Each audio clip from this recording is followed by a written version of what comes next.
people in order so that we can bring more resources to the citizens. That's also our decision. But yeah, we can do both things at the same time.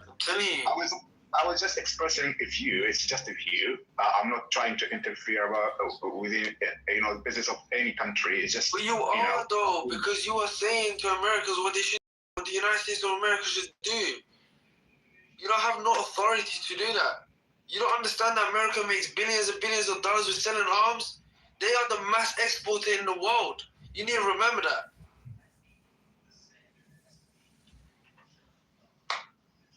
That's true. He ain't lied. The last dude just spoke, said a lot of shit, Turk. You could learn from him. That's the truth. He ain't tell you not one lie just now.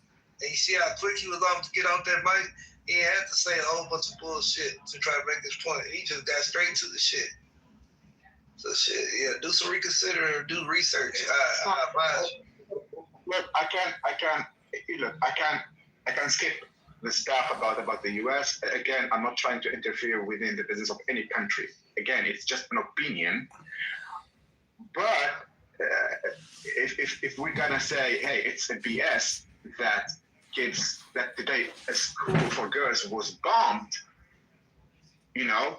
by Israelis, again, a country that has probably the most developed technology that can pinpoint a target, without any error, and yet they bombed the school for girls, killing 105. That's not a BS, dude. That's a serious stuff. Yeah, that's a serious stuff, okay? And the least we can do as humans is just to care and to show, sympathy, towards these people, okay? And just cut the crap with the BS that Trump is using, okay, to justify his war, okay? I think in the US you have like several journalists who are talking against what is happening now. Tucker Carlson and the other one, I forget her name. So they made a lot. Jasmine Crockett. Yeah, just a moment. They made a lot of podcasts trying to explain, okay, how wrong this war would be, and it is now. It is a big mistake, and the next days would justify that. Would just prove that, okay? And if you believe this war, okay, is good, it's in the interest of everyone, well, good luck with that. But for me, at least, and again, it's my opinion. You might have, other views about it. Okay, I think it's probably the biggest mistake for this year so far. Okay, and it's something that would, be a tragedy for a lot of countries, a lot of people, thousands of kilometers away from the US. And it's. Yeah, and you know what?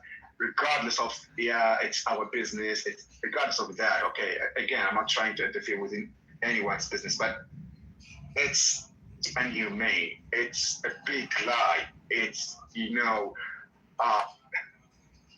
So, anyways, maybe I'm just losing my English again. So, thanks for listening, and good luck with the next conversation. Thank you again. We check out y'all Supreme Leader. Come get y'all get back. Fuck all of that. Like I said, you a Democrat. You an Iranian Democrat. You share their beliefs, and it's obvious. Hey, Trump. I got a question for you, bro, because you got such strong viewpoints. Like, do you think war is a game? I think we are the most accurate when it comes to attacks. So that shit he was talking about, we just hit. No, but you just speak so lightly on it. Like, no, it's not a game. Are you familiar with death? Like, do you carry firearms? Have you ever seen somebody die? As long as there ain't my people dying, I don't give a damn. War is needed. You can't be a punk. You said war is You learn that, like, needed? don't be a punk. You loud shit gonna keep going on. I just asked because, granted, our country's doing what they're doing, but ain't no need to twist the fucking knife while it's already in people, bro. That shit's not necessary. You understand what I'm saying to you?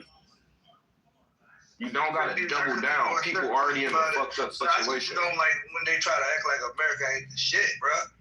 I was born here. I love this place. I fight. We got it in us. And I just feel like the Democrats, they favor these. That's why his ideals, what it was, man. Be here. Our own people be your own worst enemy, dog. This is a great time to be alive. Not for everybody, motherfucker. People just got blown up in the last 24 hours. Keep that in mind. It's not a good day for everybody.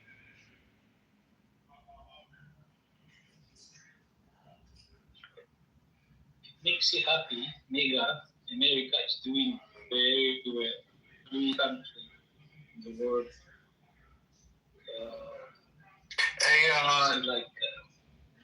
Very happy. Enjoy yourself. But how long did this go? So DeWitt, I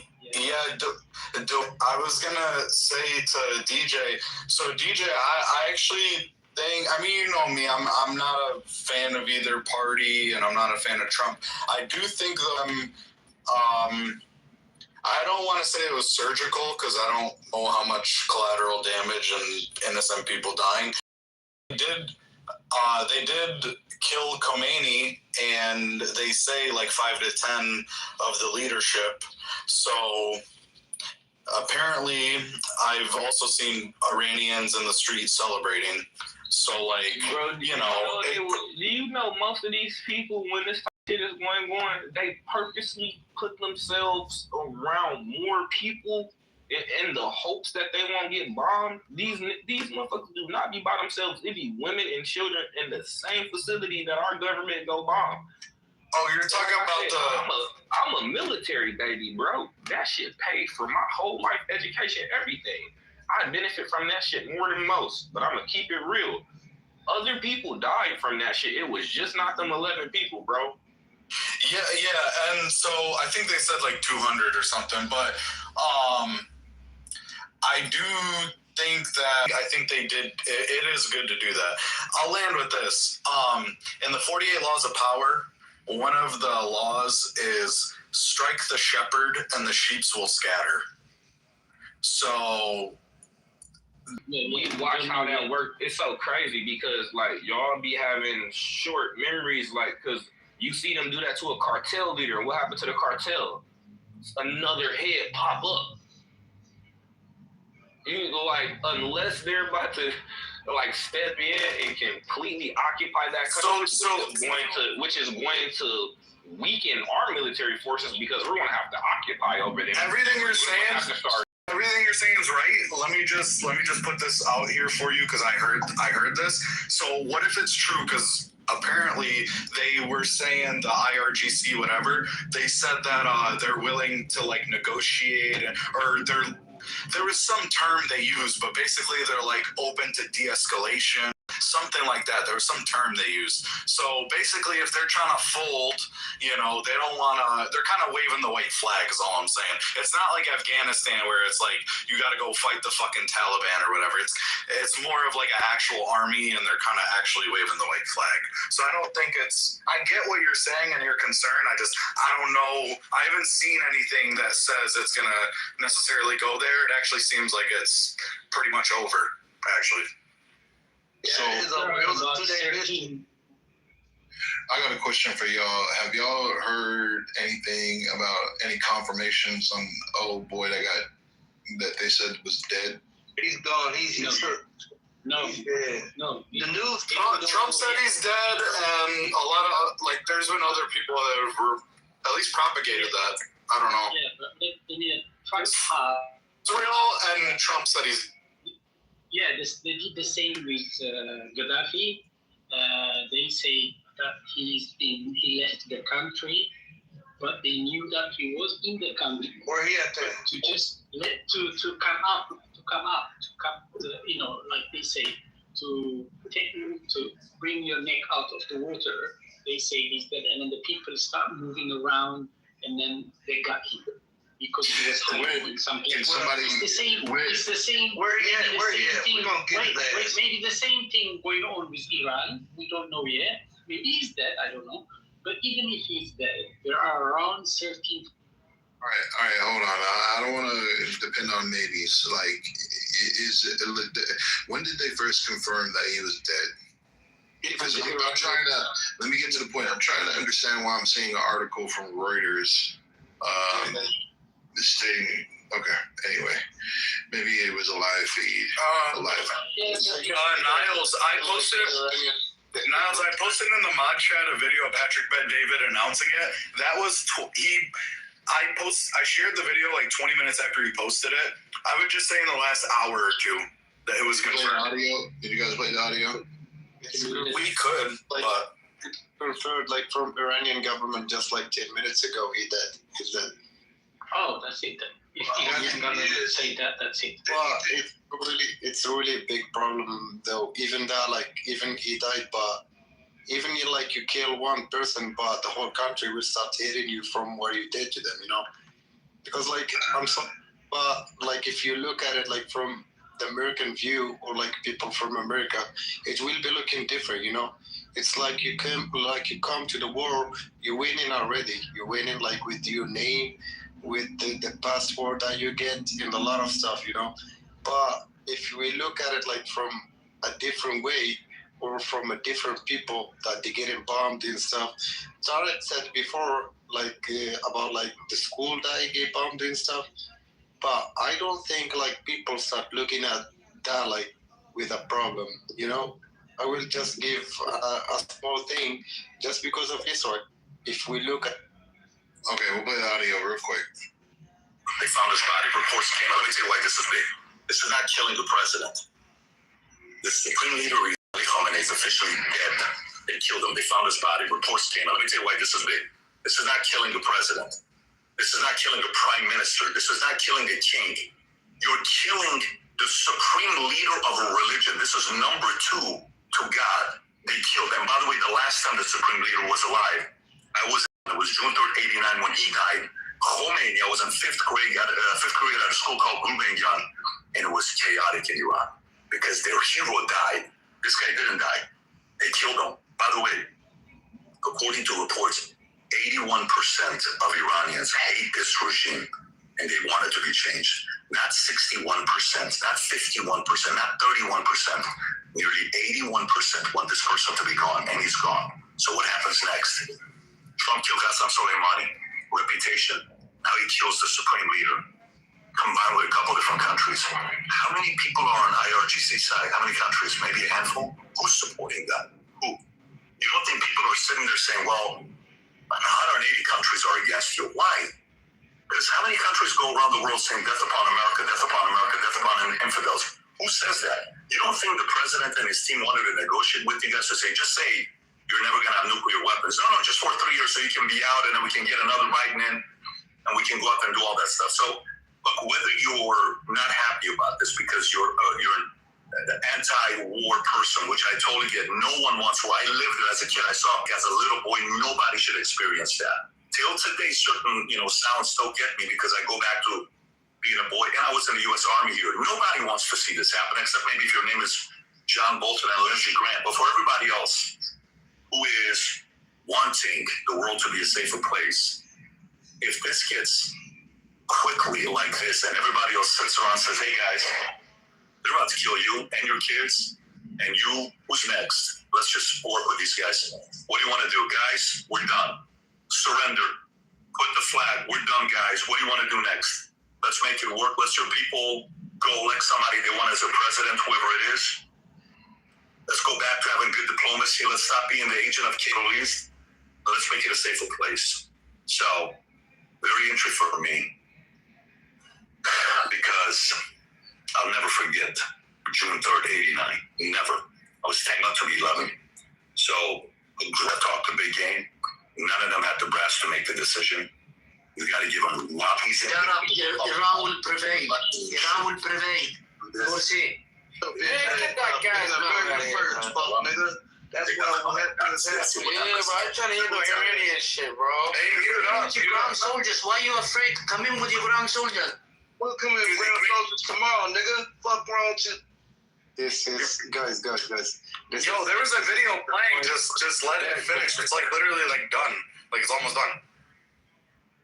Go ahead now. I moved all their ass.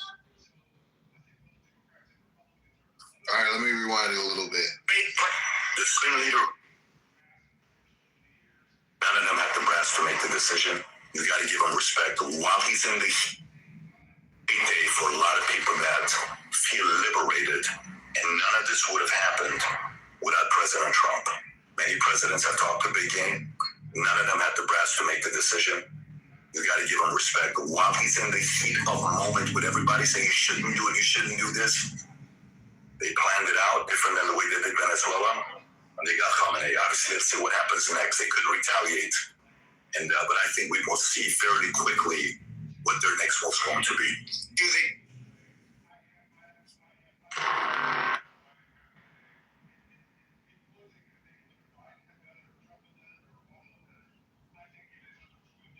Hey, I want to apologize for interrupting that clip because I was rage baited. You know, at the end of the day, this is an emotional roller coaster. I ain't gonna hold you. I'm to the point where I'm 35. I go to list today just because I want to get a piece of this shit, man. Fuck this. yes. Bro, you sound like you 10 years older than that. That's crazy. I just don't. I mean, there's two options, right? It's either gonna go to shit or it's gonna get. It's already figured out. So, I mean, this is prophecy. This is like, you know, destined to be, and it is what it is. They didn't work that hard to create a pretty one world financial system to stop now at these three. Are you serious? Since 1917, since World War I, we have been pretty much funding to move the quote-unquote chosen people to this holy land, which is the alleged birthplace of Jesus Christ. This is what these niggas are fighting over. Like, just the incident. People think it's money, oil, gold. Fuck no. These people believe for whatever text that they have, whatever. Yeah, whatever, like, pretty much. are you saying end times? Or they're just following the book in general? Like, pretty much, yeah, following a quote-unquote prophecy that was where they're putting them in the alleged birthplace of Jesus Christ. When you really break it down, people think this is about money, oil, and gold. No, nigga, this is about God. This is a holy war that we're embarking on.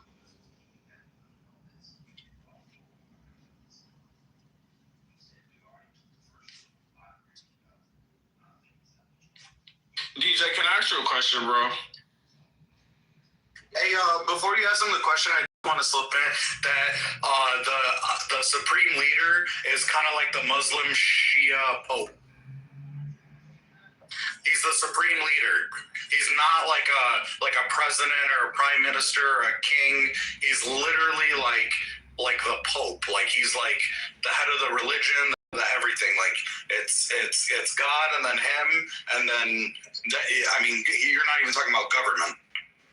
So it was kind of a big deal to like take the guy out tonight. Okay, so like I was talking to DJ. So like I understand what you guys said at first about people not understanding the gravity, like when it comes to death, and I resonate with that, right? But you said you were like a military child, like so was I, right? My dad was in the Marines, and I, like you, my life was damn near on easy mode because of the sacrifices he made. But like you also made a point that like you benefit from it. So do I. You know what I mean? Like everybody in this room right now, majority of us here are here in America. And I think I've said this plenty of times on the stage. It's like, I don't agree with the loss of life, right? Because imagine my dad was out there and he was one of them people that unfortunately lost his life in battle. Like, I'd be pretty pissed off about that, right? But at the same time, we're all able to do what we're doing right now in this room and in this country, period, especially you and me, DJ, for being children of military officials, like, bro, we're all benefiting from everything that's happening. So it's like, I understand that everybody's upset, or some people are upset about, like, you know, the casualties of lives. I don't want to see no kids, you know, die. But this country was damn near started on death. And, you know, shit that happened today. So I'm not saying it's the fake morality, because I would never say that you are fake about what you care about, you know, about death. I would never say that. But it's like, when I be hearing some other people talk about this kind of shit, and it's like, oh, we need to stop wars and blah, blah, blah. It's like, bro, but we all benefit from what the fuck is going on. You're not going to leave this country because you don't agree. We're all on iPhones. You know how many countries we have to pillage to take advantage of some of the resources that we do in this country? There's fucking countries being fucked over right now by us. But we're using the products that these places come from. I mean, that these products come from. It's like, I don't know, bro. No, Maybe I'm rambling, but I understand what you're saying, and like I agree with you, and that's why I do my best to be honest about it, because I am somebody who benefits from war. I still till this day benefit from war, and even on the tribal aspect. But even when I say that, when people look at war, I recommend they look at how the indigenous communities look at when they have to take life for an animal, just for them to have sustenance in order for them to, you know, like feed themselves and their family. It's not a game like how Europeans respect the animals to the point where they use every part of the animal, the bones, the furs, even the teeth in some cases. So like, not saying that, you know, like I'm bitching about it, not at all. Like I said, I benefit. no, I know. But it's like I have to have a level of respect that goes into it, as far as like respecting those people who lost their lives on both sides, and also understanding, you know, like all of the intricate parts that goes in the war, on top of like people who come back home with PTSD and things like that, and we have to deal with these things. So it's not always sweet. I said I benefit from it still to this day. My parents are home, safe, retired, and not even 60, like same, like the early 50s, fam. And I get to kick it with them and everything, and their grandchildren benefit from it. And like I said, it's just a respect thing at the end of the day. Because that's why I asked, like, I asked, bro, like, you ever seen somebody die? Do you know what it is to take a life? Because motherfuckers be joking like it's just sweet. It's not. That's a harsh reality. That's why I say it's a respect thing at the end of the day, bro. I respect it, but it's just like, I don't want to say but, because I actually agree with everything you just said, you know? But, you know, even some people in this room, like, y'all from other countries, I mean, it sucks to say, I'm just not with the fake morality. It's like, if we have to bomb your fucking country so I can enjoy the freedoms that I do here in America, then so fucking be it. Like, I mean, it sounds harsh, but, like, it's the truth. No one's going to come out and say that. Because none of these people, listen, that's fine. Anyway, it's like I'm saying, none of these people in this room, right, that is benefiting from what me and DJ benefit from and the things that they benefit from, you guys are not going to give up anything that you have in your house right now. Why are you bringing DJ into it? You're not going to. I address DJ, so that's why. So anyway, like I'm saying, and I was very direct, right? If we have to bomb your country, if we have to steal, if we have to whatever the fuck we have to do, so I can enjoy what I enjoy in my fucking country, so fucking be it. And none of these people in this room, or half these people, are not going to be honest about that. I just am. If that hurts your feelings, I mean, oh fucking well, but it's just the truth. That's just what it is. It's real. Yeah, I mean, we know that stuff. We're just talking about the actual reasoning behind it. We're not here to be like, are we gonna pull the trigger? Like, we're not having that conversation. We're just talking about reason. We're having a higher level conversation. What do you mean? That guy's tone is crazy. Anyway, back to was it crazy or was it just direct? I mean, my bad, you can't take honesty. Most of these people feel the same way in here. They're just not going to tell you that. I'm with you. It's not that deep, though. Keep going. It's trying to be the big alpha male that has the contrarian perspective. Yo, can I talk real quick, yo? Can I say quick? I'm non-American, and what he's saying is the truth. And we Then know we'll come. Listen, then we'll come for you next, and it will not be America. It'll be someone else. Because listen to what you're saying. You're justifying murder just so you could put us on fucking Jordans. Absolutely, I am. Do you know how? That doesn't mean that I align with it, but that's what my country has to do. Little Rambo. What's wrong with you, bro? Like, you know, So you sound like you're from the UK. If we have to take advantage of the UK so I can enjoy what I enjoy here, oh fucking well, that's not my problem. Sorry. Nobody cares, man. Sucks that you're not American. That's not my problem. I don't care about being American. Are you fucking mental, blood? Yeah, nobody wants to be American. People do, which is why they damn near give their lives to fucking flood our border. So they 100% do want to be American. It's only Mexicans do that. I don't see no other race that do that, bro. Oh, bro, you sounded dumb as fuck. Bro, that's the biggest fucking. What's the big? He's a bad representation. All right, that's the first warning. Let's say one mic. Tone it down. Y'all just don't agree with his viewpoint. That's all. No, I'm saying I think we all agree with his viewpoint. It's just the way he talks. Hold on. I don't got a tone right now. I'm like, what you mad about? You don't need to be mad.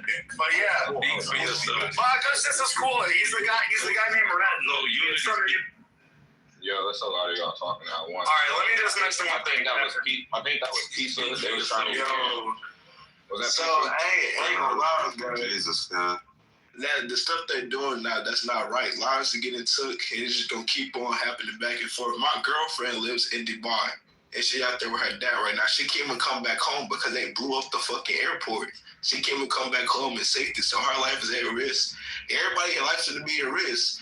Yeah, people in the USA thinking that shit safe, like they not gonna spin back for that guy, the dude that just died. Shit finna happen here too. Innocent people finna die here too. It's gonna keep coming back and back. Bring it on. Can I jump in? You say If your girlfriend is in Dubai, you got bigger problems. But no, first of all. I'm playing. Ain't gonna lie. Your girl get a dookie down in Dubai. Yo, your girl gets So first of all, nigga, that's real, nigga. She live in Dubai. Yeah, bro, check in with your girl. Make sure she's not busy, Yeah, my nigga, she not busy. She not busy getting the motherfucking diarrhea down the throat, bro. That shit is just crazy. But like these days, everybody. So you do be like a part of some shit. Like at the end of the day, like my nigga, on me, I'm gonna keep this shit 100 with you. We lie, we cheat, we steal, my nigga. This is America, my nigga. This is what we do, nigga. We took that shit, nigga. Like Venezuela, we took that shit. Nigga said we Eddie the River. fucking retarded. We Eddie the River. That's Educated broke ass dude. No, it's not educated. I'm educated enough to know that we do that. Like, so at the end of the day, realistically, I know where this is all headed, but it's for the betterment of us, my nigga. Like, fuck with anybody. Thank you. And innocent lives will keep getting took, though, bro. People are gonna die here too. You got like they finna just let their leader die. They finna bomb our shit too. Bro, hold on, my nigga, Pizzagate. Hey, hold on, my nigga, Pizzagate. Hey, look, at the end of the day, like, we got the defense mechanism. My nigga, we got defense mechanisms that essentially, my nigga, will prevent, like, niggas from reaching like LA and shit, my nigga. So, listen, I don't give a fuck, my nigga. Fuck them niggas in the hood, cuz. Fuck all the... Listen, if we have to go over there, my nigga, drop a motherfucking nuke on that bitch, nigga, then so be it, nigga, because this capitalism is cool and everybody like it. Everybody like capitalism, bro, my nigga. That shit, we gonna preserve this way of life, my nigga. We gonna continue to watch the NBA, my nigga. We gonna continue to celebrate Christmas, my nigga. We gonna continue to go to strip clubs, my nigga, and fucking eat fast food burgers. We not conforming, nigga. We'll keep this shit, and if millions of niggas have to die that we don't know. Man, shut your bitch ass up, bro. You sound dumb as fuck. I ain't gonna lie, bro. He sound dumb as fuck. Like, we don't ain't gonna lie, like, nobody gives a fuck about America, bro. This country is fucking trash. That's why I'm leaving this. Y'all niggas sound like communists. Who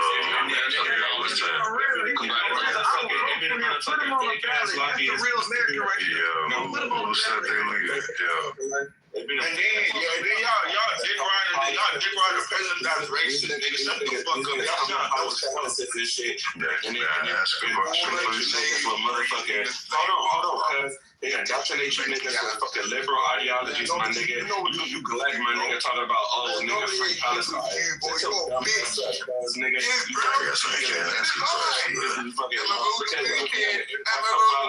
projects.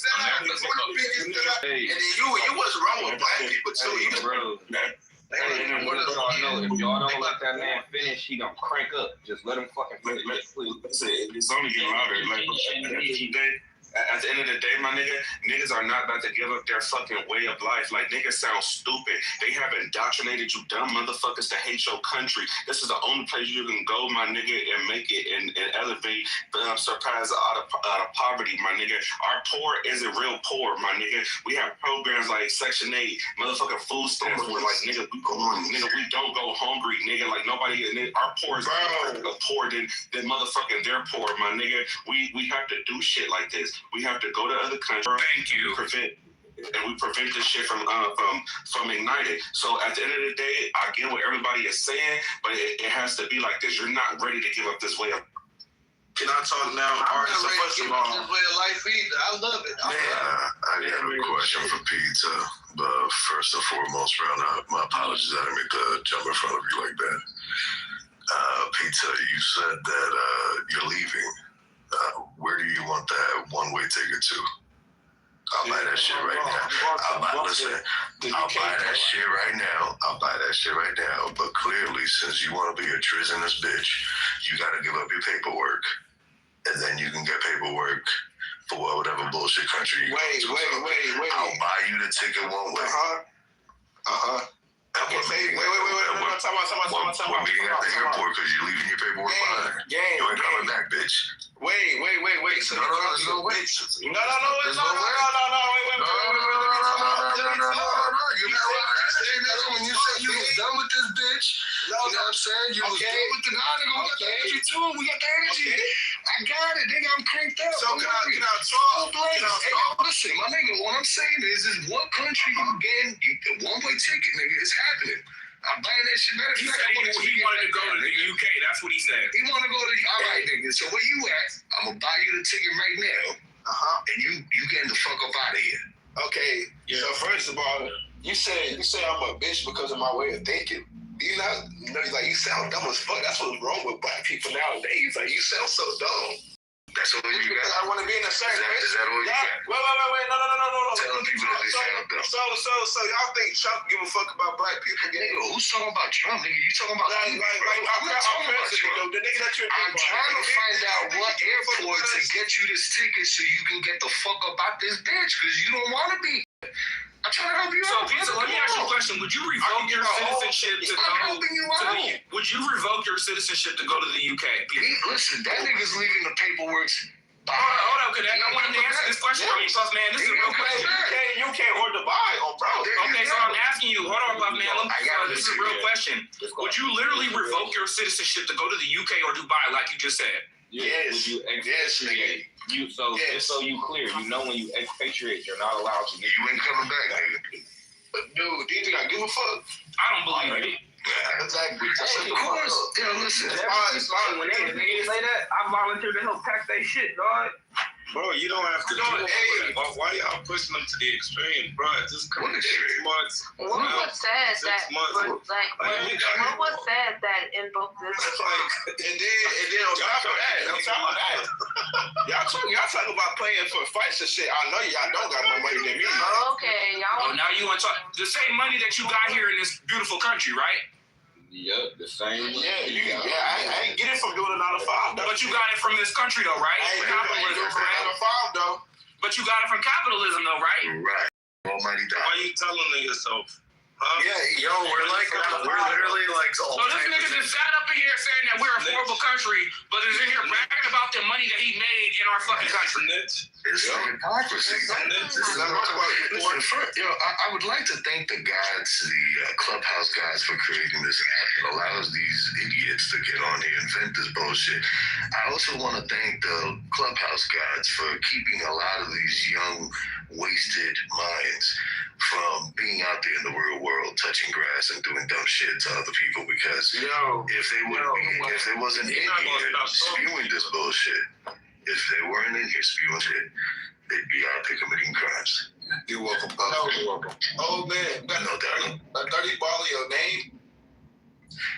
I got a one-way ticket for you to get the fuck out of this bitch. Do you even have a 30 ball of your name? Is a one-way ticket for you to get the fuck out of here. What I have is a one-way ticket for you to fly on, skip the fuck up out of here, nigga. I can afford definitely.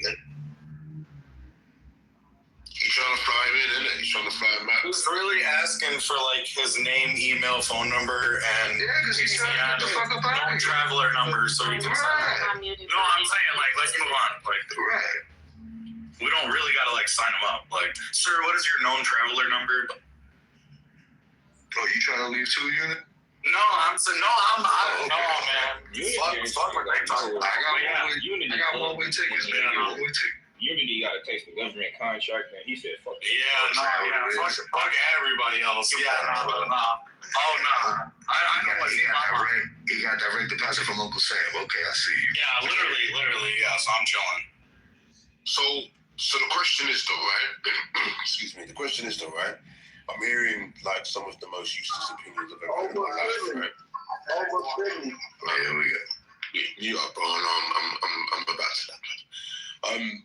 Because it's this idea that capitalism is free, right? But again, we understand that if you actually just trade with people and negotiate, this idea that you need to be out there murdering people to justify your pathetic way of life is actually just, again, more proof of the nonsense that flows from the brain of the most uneducated or indoctrinated people on the planet. I think it's interesting as well, because we all know that capitalism was supposed to end due to the Great Reset, right? The global reset. And we know that people will no longer be able to trade freely, and capitalism in its current form will not conduct business moving forward. Circa maybe the next. Why your fucking lust for trainers is absurd, right? Because it presupposes that you don't know what the fuck you're talking about. In the past 3 to 5 years, 1 second, that we've been here discussing the ways of the world and the most evil intentions that these people have, has been for nothing. So again, I get it. Nobody's triggered, my guy, my brother, right? Nobody gives a fuck about, respectfully, America. Nobody gives a fuck. In fact, you're a joke. And the fact that the president of the United States is a cunt, cock, what's his name? All the C words, right? For Israel is just proof that you guys are not as free as you think you are. You guys are literally captured. You literally are captured by AIPAC, literally captured by a little country in the region, and you're standing there flexing. But you should be ashamed of yourself. This is called jealousy. It's all right. UK is the way. You know, it rains all the time in the UK, and I understand it. You guys are miserable there. Hey, just let him finish. Wait, the UK has. Bro, let him finish. You talk. Bro, let him fucking finish, or I'm gonna move you. So again, what you're trying to do is reframe everything because your emotional center is experiencing some semblance of disharmony right now. Again, I'm not jealous. I couldn't give a fuck. Like, what am I going to be jealous about? A fucking cheeseburger, buffalo chicken wings? We got those, my G. We got them, blood. What are you talking about, cuz? You ain't shit, nigga. The fuck? Like, what is it? Well, we don't, but the difference is we don't have to be out there justifying the murder of children in order to enjoy those things. Those things are just night and day, much. It's easy. So again, say what you're gonna say, yeah. But it really just speaks to your bloodlust and your lack of moral fiber, because you're a bitch. Do you know what I'm gonna say? We would say in London, come top deck, my buddy. You was keeping it. You know what I'm saying? Are you on the phone right now, Red? Bro, you was killing them till you ain't even. Are you on the phone right now, Red? Bro, are you on the phone right now? Because you're taking advantage of it too. Your country does too, does it not? Oh, I'm a Nigerian man. Answer the question. The country that you're in right now, on the phone that you're on, and the phone service that you're using, your country also takes it too, does it not? Yeah, but as an exactly that part right there. So basically, everything that you just said is null and void because you also take advantage of it. You also take advantage of it. You're on your Wi-Fi or your phone service right now. So we're not gonna be real. We're just gonna And you take advantage. No, I don't want him to fucking explain the hypocrisy that he just went on right now. I know, but we don't got it. They want that exchange. I'll wait. Yeah, just let's lower our voices. Let's lower our voices and dialogue. Literally. All right, 30 seconds. All right, Big Mike, you got 30 seconds, and then take us. I don't even have a fucking headphones or nothing in this. I know, but just 30 seconds. So I'm asking a question. You literally are in the country right now that you're in, also taking advantage of what the fuck I'm taking advantage of. Literally. I mean, it doesn't matter. It sounds like from that dusty ass accent you got, it sounds like you're in the fucking UK, which a lot of your people are leaving your country to come over here. Yeah, all the sound effects are not negating my point, brother. You literally take advantage of the same systems that I'm taking advantage of. You can't, bro. No, we had the same systems. Literally. My point. That was One second, right? So the funny thing is, right, you don't know what country I'm in right now. I've got a passport, I travel, right? Correct. Nobody said that I actually enjoy the UK. I'm not too stupid to understand that the fucking former colonial masters are trying to reassert this idea that they need to go and recolonize the continent, right? But you take advantage of the resources, though, right? You're still talking as I'm talking. That's the first part, bro. Listen to what I'm saying. Because it doesn't need a whole diatribe. It's a yes or no. My guy. I don't know why your breath is coming through the phone. Because you want to give a whole soliloquy just to say no, to avoid the fact that you also take advantage of the same services. He let him at least respond, bro. He's got to respond, but when you're responding, he can make all the monkey sounds in the back like he does. Don't just make your monkey sounds, bro. You did that shit the whole time he was talking. Yeah, let's sit your ass the fuck down, dog. Hey, gentlemen, it's only adult men speaking right now. I would like to be able to at least hear what y'all saying. All right, is that cool? That's cool, man. But the point I'm making is this, right? Nobody is out here trying to sell his mosquito bird. Nobody out here is trying to say to you that we justify the murder and the unalivement of other people. In fact, you might be pressed to find that more people in the United Kingdom are actually against capitalism. We would never justify it the same way that you do. You see what I'm trying to say? There are ways to do things, right? Because it's almost like justifying your own enslavement. It's almost like justifying the plight of your fucking ancestors. Would you go so far as to do that? But it just had to happen, right? It just had to have fuck those niggas, right? That's what you're saying, right? Fucking stupid ass. Yeah, I didn't say fuck anybody. I simply said, and it's very direct, it's not my fault. The same passport that you claim that you have, I mean, what you think had to be done to, get that passport that you got right now? Hold on, excuse me, Red. Excuse me. You've been on this app for years, right? On that good old Wi-Fi that you're on every fucking day. So again, in the UK, and for everyone else in the UK, your country is also taking advantage of other lower income countries to fucking have the things that you have in your country. Y'all are just too completely honest, a bunch of marks, and don't want to admit that you are also taking part in everything that's happening in this fucking country, in your country. You literally are. You're using the same resources that other people are dying, getting raped for, all the foul shit that fucking happens. You are literally using those same fucking products, brother. And you don't want to admit that. But I'm sorry that I have to be too direct and just admit to everybody because I'm tired of the fake ass fucking morality. Oh my God, people are dying and people are shut the fuck up, nigga. Because you agree with all of it. You may not agree with it, but you fucking service from all of it. You literally benefit from all of it. Every last one of you, everybody on this app makes 100K, right? Well, how do you think you're making that 100K? From the shit that we're doing to other fucking countries. So I don't want to hear none of the fake ass fucking morality that y'all get on here talking about. This shit is weird. Like, it's a simple question.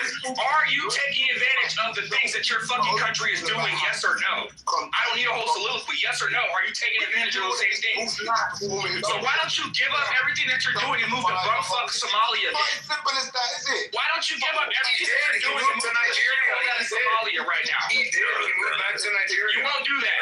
He did. You're not listening to me. He literally lives in Nigeria. I'm trying to tell you. Nigerian. He has a UK accent, but he lives in Nigeria. He's not starving in Nigeria.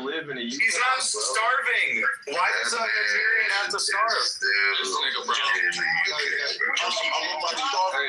it's the fake morality that I'm talking about. That you niggas love. Nigerians don't have to starve. That was the only wild thing you said. Unity. No, I agree with everything he said about like the country. Like, you gotta do what you gotta do. I get it. But about Augustus saying he's not starving in Nigeria, that's fucking crazy. No, Augustus was in Nigeria, or he's living in Nigeria. He was never I never starving. said he was starving, but I said he's a fake morality warrior, just like the rest of them are. That's all I'm saying. Bro, He's just a fake morality warrior. Unity. He live in the UK, bro. You know that, right? Like, he lived in Nigeria at one point, and he's like, you won't go to Somalia, but Augustus at one point said, "Fuck you, UK, I lived in Africa." He really didn't. This is a well-to-do man who is taking advantage of the resources and making the money from places that are fucked over. That's basically the crux of what I'm saying right now. Like, you're talking to the one guy who actually says that. You're talking to the one guy who moved to Africa and actually like you're. I don't know why you're taking your whole frustration about Unity. This isn't frustration. This is just to point out the fake morality. But Augustus is not the fake guy. That's what I'm saying. Like, you got the right one. He takes advantage of capitalism every day. You got the right one with Augustus. Like, he takes advantage of capitalism every day. Everyone does. Like, what does that mean? Like, that you can't get on the internet without Hold on, capitalism. Unity. Say what you just said again. Say what you just said again for me. Everyone does what? Come on, Unity. Let's go. Say what you just said right now. Everyone does what? Booty clapping you now. Come on. Everyone takes advantage of it, like I'm saying. So this nigga's a fake-ass morality warrior, like I've been fucking saying this whole fucking time. You and everybody on this goddamn stage is a bunch of, well, not the motherfuckers that are yelling. Why are we? But the niggas that are on here, I don't want to hear none of y'all come over here crying about none of the bullshit because... He got to you early, yeah? As a young man. Anyway, fake morality warrior. Alright, that's me muting everybody. Ain't no need to yell. Just relax. Let's get one mic. Welcome to the waiting room. We're talking about Iran being bombed by the U.S. and Israel. Share the room, ping your peoples. All I wanted to say, just keep going to sleep. I need some more energy coming from you. Let's ask one question, guys, please. Just one question. Let's go out like from what happened now when what the war is and all of everything, right? And let's like even like you're in America or like in UK and wherever you are. Hey, I just want to stop you. All this happened just because of No. Let me finish just like the point. Let him get his question out. The world has been changed a lot, you know. America was like the powerful and like she's still like the most powerful like military like in the world. That's right. But like in the fact, what is it? I'm just like being realistic. Like the world has like changed. Like, you know, the military technology is much more advanced now. And no country is completely safe anymore. A big war today could seriously affect everyone, including the like United States too. Because the wars, like obviously, like before, like it wasn't like that bad. Even like the muscles and like the technology wasn't. But we're talking today. It's like you're talking like you are like far away from it.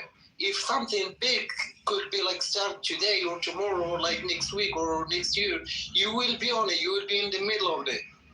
Before, like the muscles won't like come to America, but right now, just 30 seconds. Like 30 seconds. But right now, if like we will see like just like China or someone like will like send just one bomb, it will come directly to you like in 30 minutes. And that's how I see it. And I don't know. You can be like proud to be American, and I'm really understand that you are like the powerful country, but you must be like even like worried about what's gonna happen next. Okay. Yeah, real quick. Can I say something? No, you can't. You talk. I appreciate it, brother. So my thing is, go ahead and mute up, brother. I was talking first to the guy. So my thing is, go ahead, stop laughing. Go ahead and mute up. So the thing is, this is just, okay. So, Take your okay, I know what that is. I got the angle. I don't need help either. So the thing is, yes, we do benefit from the atrocities that this piece of shit government commits, right? I heard people say, so what? Children get blown up. I get to have amenities, right? I get to have luxury and convenience. You're a piece of it. Like, your soul is ruled by demonic forces. And these are the same people who say they believe in higher powers and Jesus Christ and Allah, you know, the Abrahamic sort of, you know? And just for you to have a mentality of people dying, being disenfranchised, rape, all type of things just so you can have convenience, it's definitely sick. It's definitely demonic. I mean, and if you're going to have that mind state, especially, I can see a European American happening because this is what they've had for a while, right? Hundreds of years, if not thousands, right? But actually melanated American voicing this is sick. In this room right now and started saying, who cares about slavery? Who cares about the hundreds and thousands of black babies who got blew up and murdered in the process of America? No, you gonna shut up. Second, I was talking to Cisco. Secondly, no, you're not gonna give me a time limit because you don't even go. Brother, this ain't BLM, brother. No. Listen. No. I'm talking about what I want to talk about, and you're not gonna come on mute and dictate it. Shut the fuck up. You have 30 seconds. No. You have to shut the fuck up because you don't go. You dumb black ass just talk. Yeah, I can if you niggas mute the fuck up who ain't supposed to be talking. No, you're just fucking supposed to be muted. It's 8 seconds left, by the way. No. Alright. Cut off, doctor. You go to the goo. How about that? Let's play that game. Okay, I appreciate it. No, I wasn't near finished, but you niggas started talking. Yeah, Dak, you get an extra 60 seconds for that. Go ahead, Dak. One would say that people would say all of the atrocities Black Americans suffered, who gives a fuck? It was for the betterment of America. The slaves needed to be treated that way. Black people needed to be redlined for all of those years, suffered through all of those black laws, because it was for the betterment of America. It pushed us forward. And I'm going to just rest there for right now. I got a bunch more, but I'm going to let y'all that was enough anyway, nigga. Hey, Cisco. What the fuck? Because I don't know, bro's trying to go Malcolm X on us, bro. I think the main issue we need to talk about is, bro, America is the slave of Israel. That is what we are fighting for, and you gotta understand that that's the main concept. People are worried about blacks and whites and Muslims and Christians fighting. We don't care about none of that. Israel is controlling our country. That's a fact. That's an objective fact. Okay, that's not subjective. Objective fact. They bombed Iran, and then after that they tweeted, "Yo, Israel has a right to defend itself." That's not how it works. You can't bomb someone and then say, "Oh, we have a right to defend ourselves." It's not how it works. Okay? And you've had millions and millions and millions of kids murdered.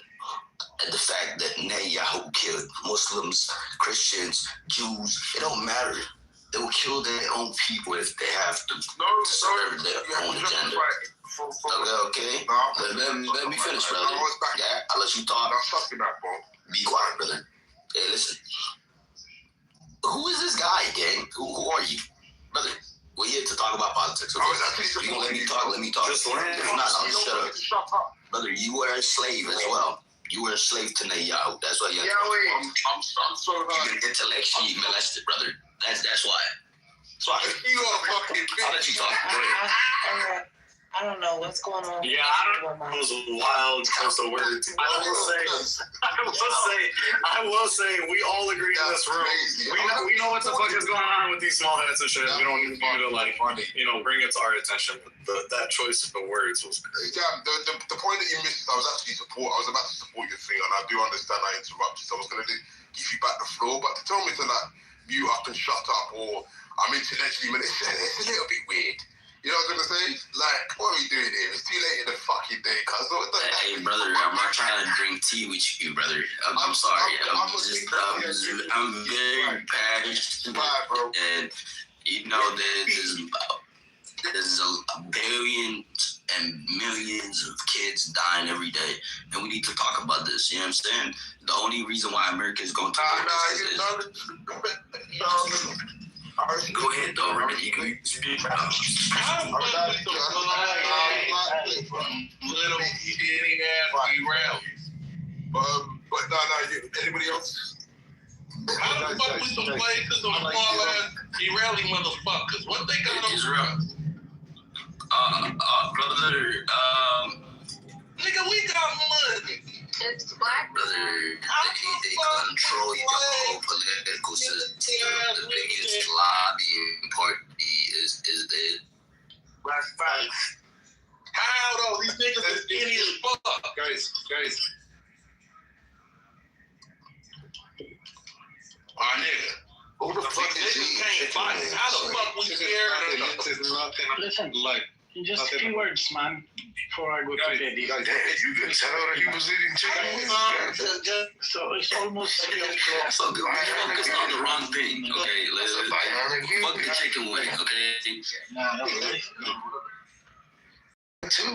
Go ahead, brother. Give me 30 seconds, guys. Give me 3 seconds. Yeah, all right. If you Guys, one at a time. listen, One at a time, man. Come on. just 30 minutes. And then you can say whatever you want to say. 30 minutes. You've been talking the whole freaking night, man. Wait. Calm That down. motherfucker just called for a half hour? That nigga need a halftime show. So listen. Yo, an extra 60 minutes on that, bro. I know, like most of you are not Muslim. Hey, hold on, man. That gentleman wanted to speak. They said he was. A few words. Thank you. So I want to say this, that this guy, Ayatollah Khomeini, is kind of a big guy, you know. We all know now that it's a lot of media, I know that. But this thing supporting 20%, so these are the fanatic people who adore. He's kind of a sign from God. They cover this on TV, not in real life, on TV. When they see him, they might have seen the film called of My Daughter. It's almost all true. So they're going to be pissed off. As Americans, you all believe in human power. You believe in this. These people are everywhere. So it's not like one of you as they're going to do to us. You know, these haters, they will be in haters against America. So, I mean, this is what I'm saying. That's all I'm saying. What the fuck are you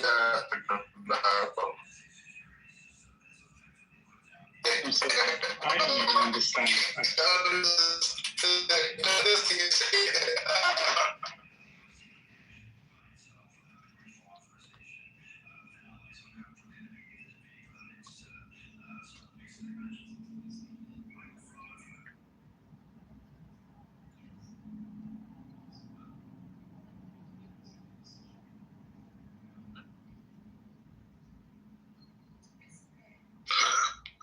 Everybody has seen June. Why are Can we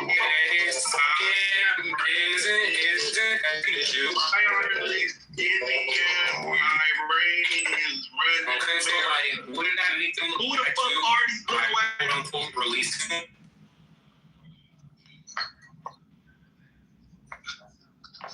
Okay, what? And I don't even want to know because I answer.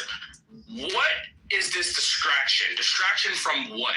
Like, what are they trying to distract us from? He just said World War III.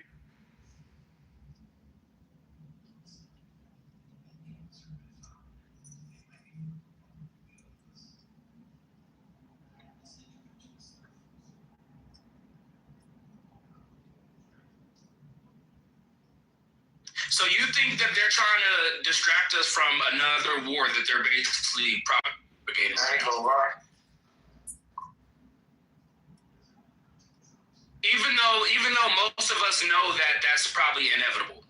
I just feel like there are certain things, like when they talk about some of the conspiracies in here, he said, it's just like, okay, bro, like, I feel like that's something that the world knows is going to eventually happen. So I don't think that that's secret for them to say, okay, we're gonna throw some files out from a Jew nigga who was basically the head of those files to distract them from World War III.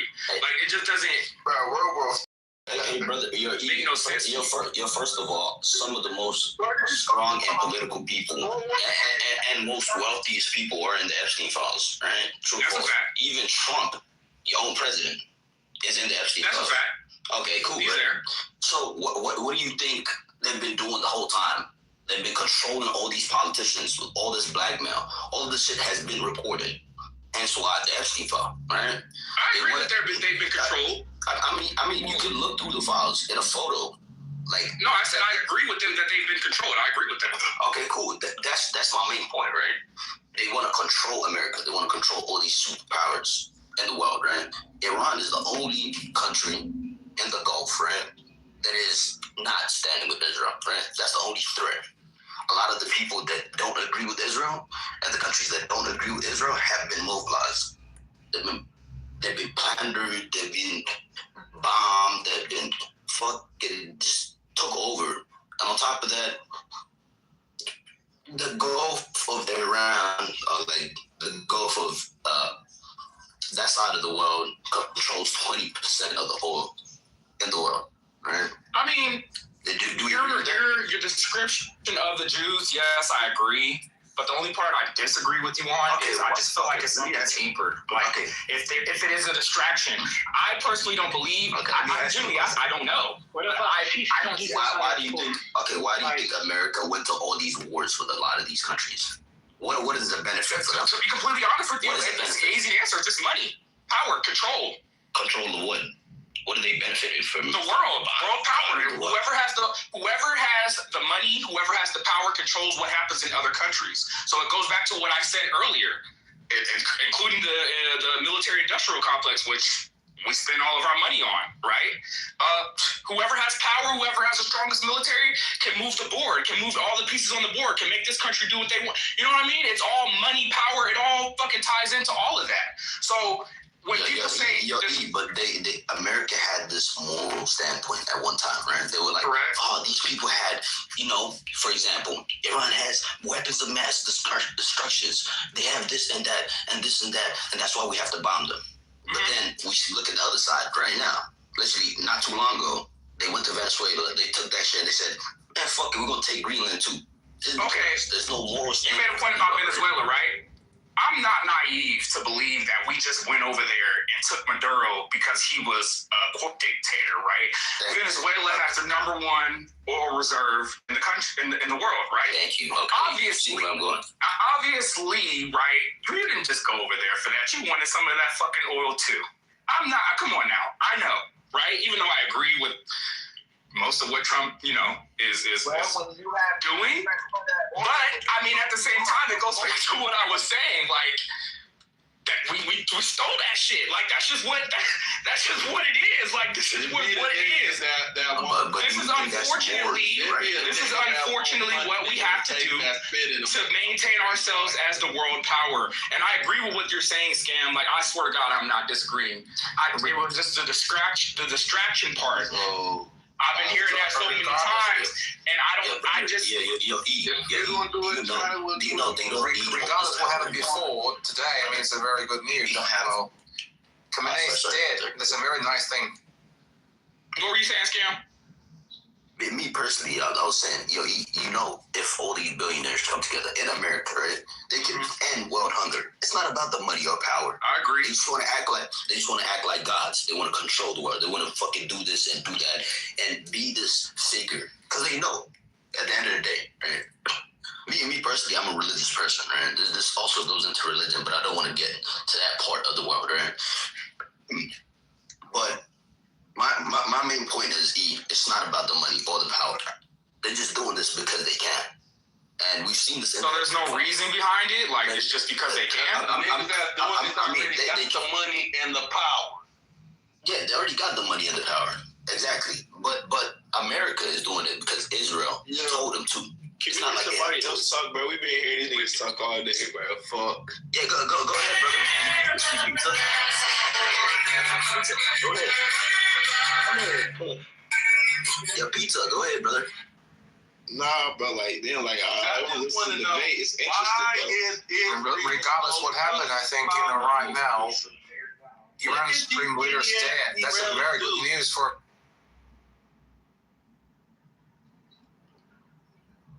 Yeah, let's pizza talk, bro. Hey, go ahead. Go ahead. Nah, y'all got it, bro. I'm waiting on the debate that I disagree on. I agree with the shit y'all saying right now. Go ahead, bro. Yeah, who's playing the game? Yeah, can we, like, get rid of that person? Look, man, I agree, bro. I'm having a hard time believing it's just because they can. There's something else, bro. Yo, E, I'm telling you right now, brother, like, it sounds fucked to say, but, brother, if you look at everything in American society right now, there's nothing they really need from Israel, right? There's nothing they need, right? But Israel has a lot to want from America. True or false? Right? True. Okay, cool. So they're using the United States for religious purpose. Okay, can I respond? Let my point. You need to. Yeah. I got that. Okay, so here's the thing with the small hats. When this term Judeo-Christian is actually pretty recent. They made it up to basically like. All I'm going to say is this. Any avenue you look at, whether it's media, politics, whatever, all that shit, they're the head of it. But just to land, I will say this. Like, when it comes to politics, the way our system is set up, you can buy out politicians, basically. Like, you can donate enough money to where when you meet with them, you've lobbied them to a new viewpoint that they're going to push into law. And they've basically bought out our whole fucking, I think like 90% of Senate and Congress receive APAC money or some type of small hat money. So that shit, they own the Congress and Senate. On that I'll land. But yeah, like, actually, one last example is the Paramount. Did you guys hear about Larry Ellison? This motherfucker bought, like, I looked at a picture, screen that could PTR it when I'm not driving on the highway, but it was all the companies that he owns or whatever, and it included, like, Comedy Central and, like, CNN and all these fucking, I'm like, how the fuck is that in your portfolio? But anyway, let me how does such a small country, right? Like, what do they have on our country that's such a small country like Israel strong arm us? Like, that's what's hard. Billionaires, money. I get it, but so it goes back to what I said earlier. Then scam, right? It's money and power. You said no, it's not. But I'm like, Israel's such a small country. So do they have like blackmail or whatever on our fucking politicians to the point where it's like, do what the fuck we tell you to do? That shit saves money, and you know, small hats like saving money. So they said let's save all the money. Send Bill Clinton to that island. Billionaires. This is deeper than money. Bro, that shit not about money, bro. We got more money than them, bro. Thank you. This is what I'm saying. So what else is it that's gonna happen because of the blackmail like that? Yeah, dude. Imagine Epstein meeting with like Bill Clinton 18 times while he's in office. What the fuck is he doing at the White House 18 times? On record. Like, that's what's on record. Yeah, Benjamin Netanyahu has been in the White House over 20 times this year. I mean, in Trump's presidency. So again, that's what I'm telling you. It's something deeper than just money and power. There's something else going on that none of us have figured out yet. Bro, I know this is gonna sound crazy, bro, but I'm on, like, this is more so like, this is what they believe in, right? They believe that they need to, basically, they believe in the Antichrist, right? I'm sorry, guys, I'm getting religious on y'all, but they believe in the Antichrist, right? True, yeah, the Christians do believe that. Yeah. That is true. Yeah, okay. And also the Jews believe that they don't like Jesus. They disregard Jesus as... Bro, they run the world. Let me finish, and then you understand, right? Yeah. You understand. So, the Jews discredit Jesus. They say, we don't like Jesus. We don't accept him. We accept another Messiah, aka the false Messiah, fake Messiah. And basically, what they believe is they have to spread corruption, chaos, destruction in order for their Messiah to come back. Yo, can I say something real quick? Why you think Hitler did with this shit? Wait. It's just one thing. It's one thing. And all I'm gonna say is, why do you think Hitler did what he did? It was just trying to save us from the Jews, bro. Bro, you repeat this shit that. Brother said Muslim don't believe in Jesus. Brother, we do believe in Jesus. That's what I'm gonna say. That's what Hitler tried to save us, bro. I mean, we do believe in the second coming of Jesus too. So that was a pretty dumb point. I mean, Muslims do believe in Jesus. They just don't believe in Jesus the way Christians do. Yeah, but the thing is, we both believe in Jesus, right? Christians and Muslims. Right. It's just that one believes that Jesus was just the voice of God. Okay, bro, all that shit you're saying, bro. Okay, but the main point is that's what they believe, right? They believe they're gonna spread corruption and chaos and destruction into the world. Is that nobody should think that any. Yo, let's get him Lance. I remember. Yo, you up in 2000. When bro, let him talk, bro. Shut your fat ass up, crack it down. Yeah, we ain't doing this tonight. First off, the fella gonna land, and then the other fella gonna talk to it. Yeah, brother, but basically what I'm saying is, if you want a deeper meaning, that's what they believe in, right? The people that control Israel, right? They want to spread. They have all the money in the world, but they can all end world hunger. True or false? We all believe that. Facts. But there's a deeper meaning. They have to spread corruption, hate, rape, a lot of these messed up things in order for their Messiah to come back. And that's what they believe. That's true. That is true too. They have to bring about the Messiah by bringing this depravity. Thank you. So basically, it's all literally their like religion. It's like their religion to like. I mean, you don't want to say that necessarily, but like I will say, I mean, no, literally, except like the Frankists, the Zebbatai, Zevi, you could argue Talmudists, like a lot of it's fucked up. It's actually fucked up. It's a messed up way to think about it. They're only like 1% of the population, but out of their population, it's like 14 million. Those are the people in control of Israel, brother. Yeah, I'm saying out of the 14 million people worldwide that call themselves small hat or whatever identify as small hat, at least like officially whatever is I mean, there's a good amount. I don't know the percentage, but there's a concerning percentage. Like Islam, I'll say it like this. Like Islam, it's like maybe like 10-20% is crazy terrorist jihad shit. With Judaism, it's even though it's like 1% of the population, because they're so powerful and because the percentages are so high, I'm talking like 58 to 80%. I'm thinking are like have this thing where it's like we must whatever to the goyim. I'm being serious. Yeah, but wait, half to 80% probably think that way. Even though it's 14 million people, I kind of do things like that. So you're saying the Jews I would like to just it's like their religion. Like I don't know. I would like to correct you a little bit. The whole jihadist thing, the whole thing was also a covert operation by the CIA that they funded all these ISIS groups and militias so they can have a reason to attack the Middle East. You can look at me like I'm a schizo, but that's the truth. Before we get too far, because y'all are talking about religion, right? You're talking about their belief system. So just because that's what they believe in doesn't necessarily make it true.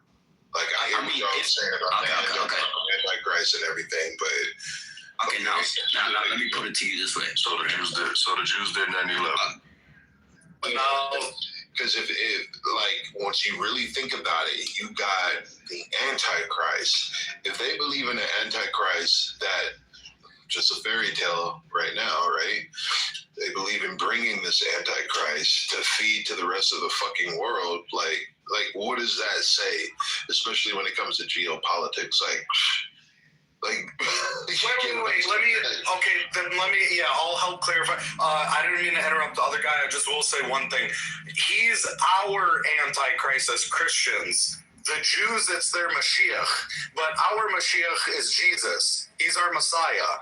But their Messiah They want to bring their Messiah. They say the Mashiach hasn't come, but we say Jesus is the Mashiach, the Messiah. So anyway, we're Messians. We believe that Jesus is the Messiah. He already came. He's going to come back. Who they're trying to bring back, we refer to as the Antichrist. Who they think they're bringing is I understand the difference between the Messiah and the Antichrist. Yeah, I'm saying, just to be clear, what does it have to do with the geopolitical state? These are all just, how I see it, these are all just belief systems to control the masses. But what does it have to do with the geopolitical landscape when we're talking about war? I feel like that's for the masses. I mean, okay, but that's a part of the... Because like the red heifers, like the three red heifers, the three red heifers, and like bringing about Armageddon, it's eschatology. Yeah. Like it's literally following a script. Like there's but facts. Yeah, now and also like Magog. It's like East versus West. Book, and then look what's happening in the world. It also co-resides. Yeah, it matches. What's actually happening. So like you can look at it from like they wrote a script out a long time ago and they're playing it out and calling it prophecy. Yeah, literally like that was the best. You can look at it. Like that should have been written down. Yeah, like what you just said was the perfect summary. Does that? It literally was the perfect summary. But does that? Yeah, okay, how many times I can repeat that? Listen, like does that make it prophecy though? If they put it in a book and played out what they put in a book, does that make it? No, I guess it's religion. I don't even know what do you call it? I don't even know. I think because they believe it. They believe it. Eschatology. I don't know. They believe it. They're acting it out. It's weird, but it's religion. I don't know. I mean, and also, if you actually take the time to actually go look into their book and just study all of this, and just don't take our word for it, right? Take it with a grain of salt. And just go read it, and then look at what's happening in the world. I don't think it's about money and power. It's more spiritual. There's a different so many times. I understand what you guys are talking about.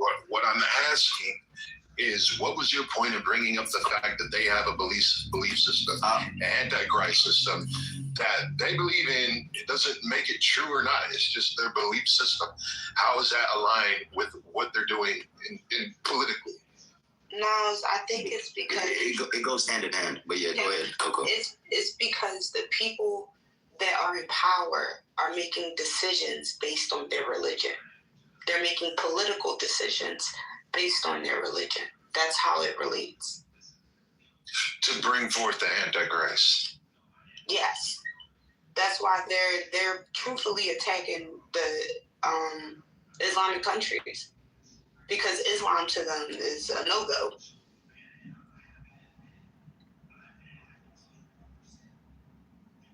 You get what I'm saying? Like, that's how it relates.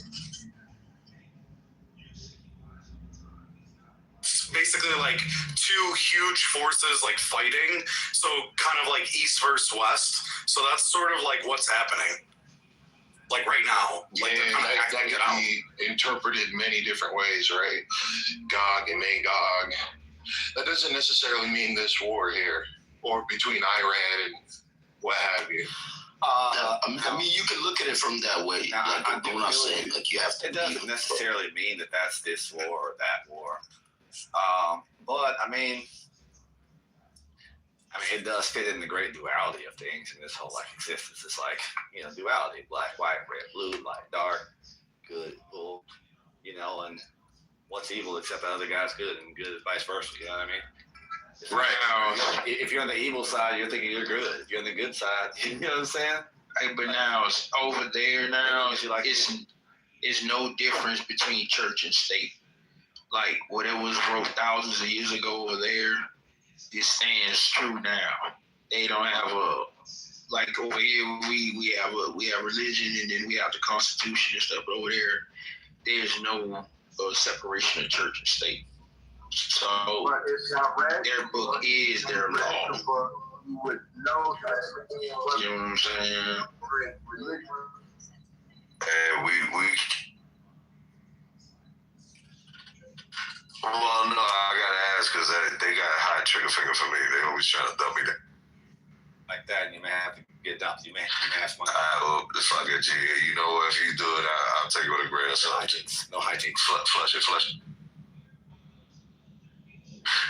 I'll take that as a yes. I can answer. All right. Just out of curiosity, and this is a legitimate question. So all of this is the fault of the Jews? That's what I gather from all of this. After all of this gallivanting that I've heard for hours on this stage, there's only really one thing that it keeps circling back to, and it's the juice. So my question is, once again, is this all just one big fat fault of the Jews? Thank you. That's all I've been asking. I want to know what it is. Are you not done with the question? Oh, you did. Okay. God forgive me. I think that's just such an unfair characterization. Me too,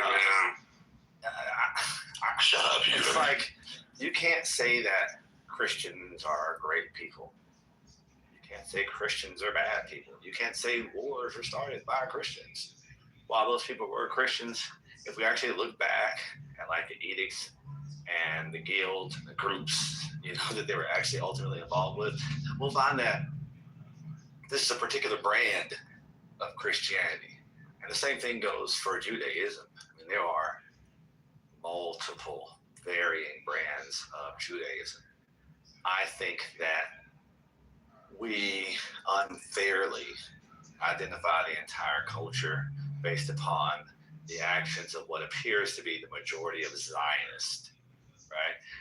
And the whole thing comes down to, the right to Israel, the fucking Palestinian issue, the biblical issues of good and bad, and the temples and all that shit. All of that ultimately comes down, in many instances, to just Zionism. And we equate all these issues to that particular small brand of people in power. You know what I mean?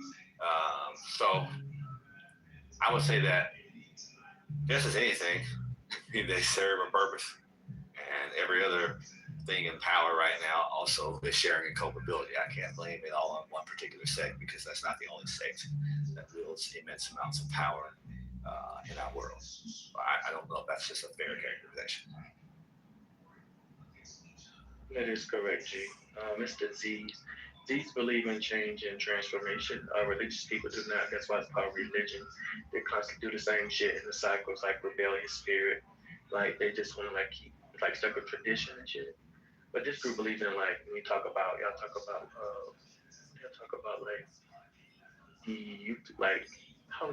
hybrid type shit, messing with people's blood, creating a new species. They believe in that type of stuff.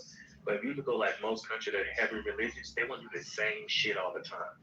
This, you gotta realize that there's a difference between religious people and kingdom people. Okay, Zion is a kingdom. They want to bring heaven on earth. They want to bring if you watch Stranger Things, it's literally that shit. They want to bring this bitch and merge it, and they want to create it. And people say, okay, bullshit. What are 15-minute cities? It's literally bringing heaven on earth. It's a light city. They want to make light cities with no crime. Listen to when they talking to you. They're telling you, and everybody's yeah, I want to go to it. Okay, now you want the change, but the change means you got to change. And what you see in humanity is you don't want to give up who you are to experience the fucking change. But they don't give a fuck. They're going to bring it. And they're going to create an environment that's going to make your ass give up all of what you used to have to experience what the fuck they about to give you. And that is what these groups actually bring about. And that's what people don't get. So they live within all the religious groups for the most part. And they use the rhetoric and shit. But yeah, they bring about their own little world. And you think it's the Jews, but not all Jews are not Christians or Zionists. There's a group of people who really are forward thinking. They really about that action and change and transformation. Other people are not. You really just want the same old. You hear niggas all the time. I want the same gas prices in 1999. I wish music was still the same. I wish we were still no motherfucker, shit changed. And and that's what if you sit in this room and listen, you'll hear. There's a very few people who really want to move forward, and so many people who want to stay. Can I answer that question too? And that was great what you said, Lavelle. It's kind of like what I'm about to say about it, but I don't think it's the Jews. I blame the church. I think the distraction is this is the church of scientists, the science people. I think they are really behind it. The house to crawl is, all that jazz, so that's why I blame the Church of Scientology. Because you know how they run the NOI now. They are behind this whole debacle. Yeah. Because some of them, the Church of Scientology is actually what Epstein was talking about, the super government. You know what I'm saying? The ones, the new, the AI God worship. I think it was the swastika with the star thing situation. I think I blame the scientism, the Church of Scientology. That's what I think. All right. Any takers? So far we have G and neutral, Dollar nowhere near the question, and I feel like what Dollar had to say was valid. I feel like it was valid in this one. That's go ahead.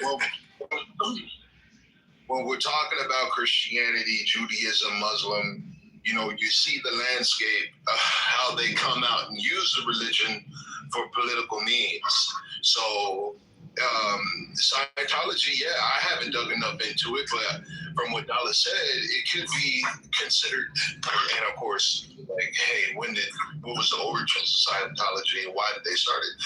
There's a whole bunch of religions out here that play a part of this landscape that got people in some type of political dispute. When we all know, especially the separation between church and state. That's why the Bible told man not to oil with religion. But once again, to my original point,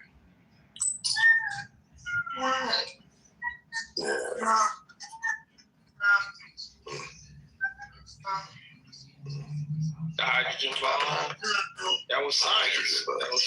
All that shit. You know what I'm saying?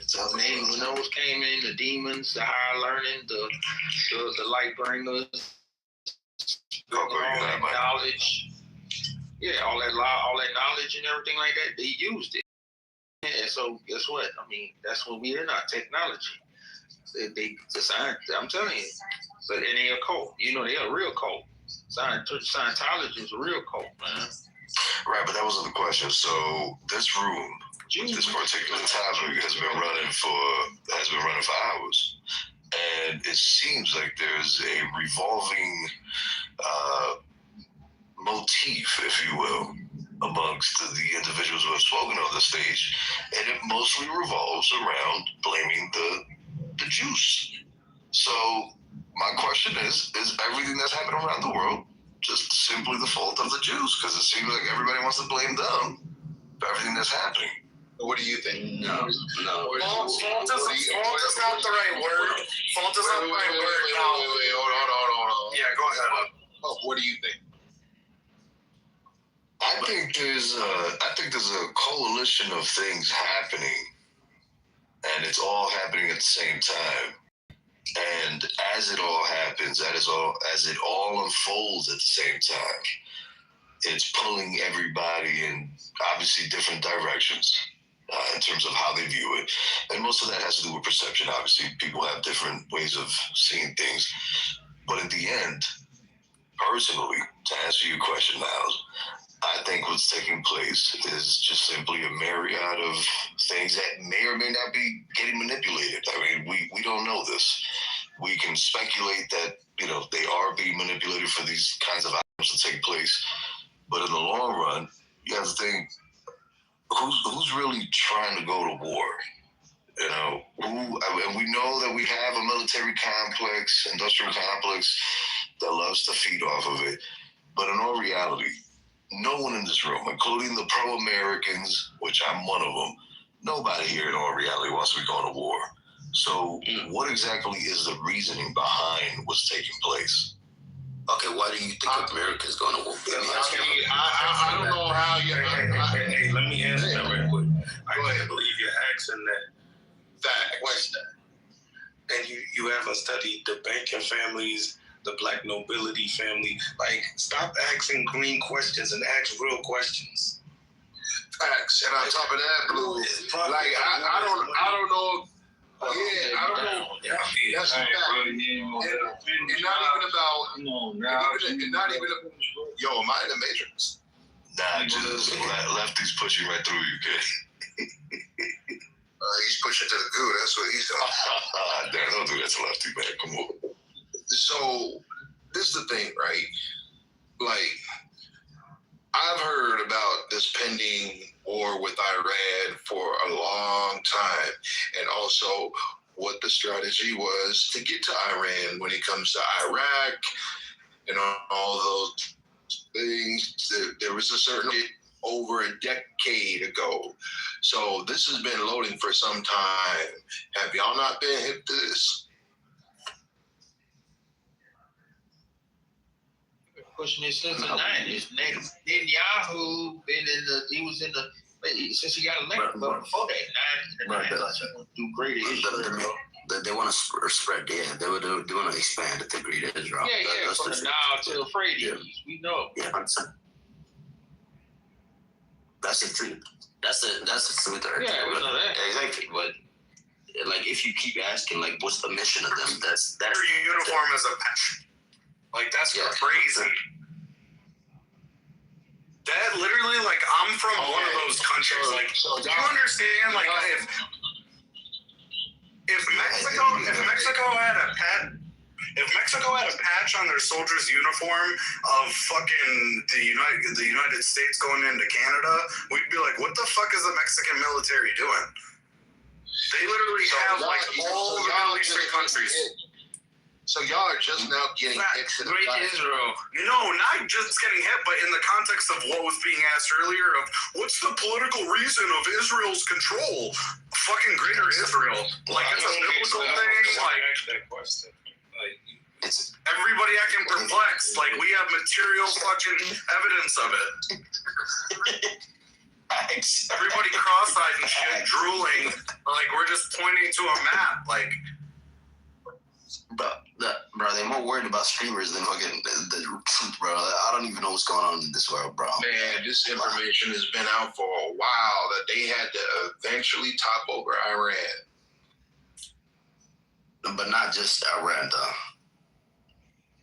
Of course. Look at, is Iran not the last motherfucker on the fucking that's the last mother. Exactly, that's the strongest. And the last Oppenheimer.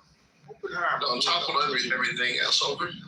okay, now what's that prediction? So, like, Donald Trump was encouraging, he said this is a once-in-a-lifetime opportunity to be free or whatever he said. So he's basically encouraging them to, like, whatever, revolt. But the government is already saying, like, we're trying to de-escalate, whatever. So what do you guys see as what's your prediction? Is it just going to be, it's going to happily ever after democracy? Like, it's going to be Iraq, or is it going to be Afghanistan, or it's going to be something good? What is it going to be? It's going to be exactly what G said earlier. Earlier, G actually presented this as a question, but actually, I believe that rather than a question, this is exactly what's going to happen. We're going to clear the way. We're going to let them put somebody up there. That motherfucker 8 years from now is going to turn around and be like, I don't feel like going anywhere. I'm going to stay the fuck right here. And then it's going to be a pogo game where we're going to have to go back in there and do the same shit, because then they're going to go back and beg us again to go topple them motherfuckers.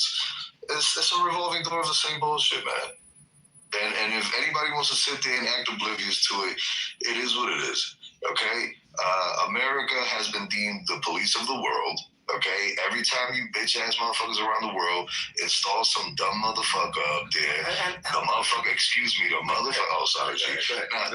motherfucker goes in, does some dumb shit to his people, he turn around and beg America to come and save their asses, and then when America's blazing glory, gun-hoing and tears a motherfucker down, America's an evil, bad actor. Mm-hmm. But you should have thought about that shit before you put some dumb motherfucker in there that was gonna fuck your shit up, and then we wouldn't have to be doing all of this shit. Now, listen. Is our government scot-free? Is our government is our government free of dumb shit? Absolutely not. We are known. We have a history of going in and toppling motherfuckers. We had no business toppling. However, the vast majority of times when we get involved in shit, America's over there chilling, innovating, hip-hopping, breakdancing, doing whatever the fuck America's doing, eating burgers and shit. In the summertime. Excuse me. And in return, the world comes to America while America's chilling and says, America, there's an evil guy over here. He's tearing shit up. Come save us. Please be the savior, the light of the world. And America stops and looks around. America's like, fuck, all right, come on, guys. All right, we gotta go fucking save the world. Wait, but my question is, we gonna save the world. Yeah, why are you worried about it? We gonna save the world. Guess what happens? Motherfuckers cry. That's some bullshit, bro. Hey, brother, you're talking about the world, brother. There's also a civil issue going on right now, like in America. Why are you worried about the whole world? Ain't nobody talking about America. America's not the one getting toppled right now. Shut the fuck up about that shit. You should be worried about America. You should be worried about it. Okay, hold on a second, man. Chill. Right. Chill. That's why I posed the question earlier. Great, you want us to come in and help you out. Cool. All right. So let's say that shit lasts for 10, 15 years, 5 years. And then the guy all of a sudden turns on your ass because that's apparently not out of the realm of possibility. Because he wants to make some money that he's supposed to make. Because of what? Because of whatever the reason may be. It don't matter. Go ahead. Because of what the fuck ever, that's irrelevant. Right. Brother, you're the reason he goes and fucking turns on you. Now, do you get back on the phone and say, U.S., can you come kill another nigga for us? Can you come kill another president for us? Can you come bomb another town for us? Is that what we doing now? Is that what we do? That's what we want? Facts. G ain't lying. Oh, God, bro. He ain't lying at all. That's what we want? I think I was saying that like it was a flex. Is that happened? Is that what happened? Or? No. He's basically saying, is that what we're doing now? He doesn't. No, I'm with G. But I'm saying I don't. This guy 3. I don't know what's up with him, bro. Yeah, no. Puff sounded like he was sort of. For Puff, were you like flexing that people were crying? Like, what did he mean about people were crying? Like, hold on. If you listen to him, his first statement was, "I agree." Back to what G was saying about the whole, blah blah blah blah blah. So he's like actually speaking to the grid. So there's American pride. We have pride in this country and shit. I mean, essentially, I think everybody's. Me too. Yeah. Right, I've been pointing out that we are known for having our mistakes. Yeah, we've done some fuckery, I mean, it's we've toppled some people that we had no business toppling. But like I said, the times motherfuckers come running to us, crying, which was the point that I made earlier about G's point. Oh, I think you were just talking about Israel then, is crying. No. Yeah, basically that's what he said. You have no idea what the fuck you're talking about. Yeah. No, Israel. I think this is so funny. So historically, hold on real quick. Historically, who has come to America crying? Yeah, that's what I'm saying. Clarify that stuff. To topple their government, brother. Historically, we want to know. Yeah, who's crying? Who's coming to America crying? All these Israel does 100% of the time. One mic on Puff, because he's the one who said it historically. No, that was my point. I see this story. G, were you done? That was my point. We want to go recently. I mean, we have the Ukraine that came to America to beg us to help them out. Who came 7 times? We had the in the last 5 months. Okay. Yeah, in the last 5 months. But a lot of them. But you mind letting him finish? Right now. Tell us. Hold on, real quick. Hold on. Excuse me. Excuse me. That wasn't the point. Because hold on, real quick. Ukraine did not. Hold on, Puff. Because Ukraine did not come to America asking them to destabilize their government, remove their head of state. Go ahead, continue though. Okay, I'm sorry. My apologies for listening. Your question was, who came to America begging us for help? Right. That was your question. That was the question I'm answering. No. It was based upon you saying removing their head of state. How many heads of state will we have to kill? That was your statement. Go ahead, continue. Okay. And that's not what they. Okay. To answer the original question, and then I'll go to your next question, because you asked two questions. I gave Ukraine as an example, the Palestinians, more recently the Iranians, arguably the Israelis. There's a lot of people who come to us begging us for help in their times of need. Now, as for the question of, is there a history of people coming and begging us to topple their leader and take him out? Arguably. There was some talk about that in Aleppo. Certainly, right? There were certainly people within Syria who were begging us to come and take out the leaders of Syria. That happened. You know what I mean? And that's recent. But does it matter? No, I don't think it matters how many times in history it's happened. I'm told to beg the question that if you ask us to do this, what stops this from happening again? And where does our duty to come in and kill somebody on your behalf? Where does that duty end? Bro, a lot of these problems the U.S. causes, and then they get mad when people. No. Yeah. One second, brother. No. 1 second. Wait, 1 second, doctor. No. All I wanted to say let me just say one thing to him, right? Basically, what I was to say is a lot of these problems that the U.S. causes, right? They bomb people, they destabilize governments, and then when people come and actually come to their country and ask for help, they complain. Like that's not how it works, bro. You can't just bomb people and expect them not to ask for help. But on the other hand, on the flip side, Netanyahu came to the States over 7 times in the last how many months, brother? So when you get asked the question, actually talk about the countries that have something and the countries that don't have something, okay? These countries are countries that are struggling. On the other hand, Israel is not. They know what they're doing there. So go ahead. Appreciate it. And again, Palestine didn't come to America asking them to eliminate their head of state to change everything, right? They came to them to ask them for help in regards to taking away the power of the goddamn occupying militant force that shouldn't be in their land. And that's what the fuck. No, it's not. How the fuck is that the same thing? No, just let the man finish. It's nowhere close. There's nowhere close. Nowhere in the vicinity. Secondly, how the fuck can you attribute someone asking for a regime change to someone employing someone to stop laying siege to their country? Like that correlation is a moot issue, and I don't even know why the fuck that was even brought up.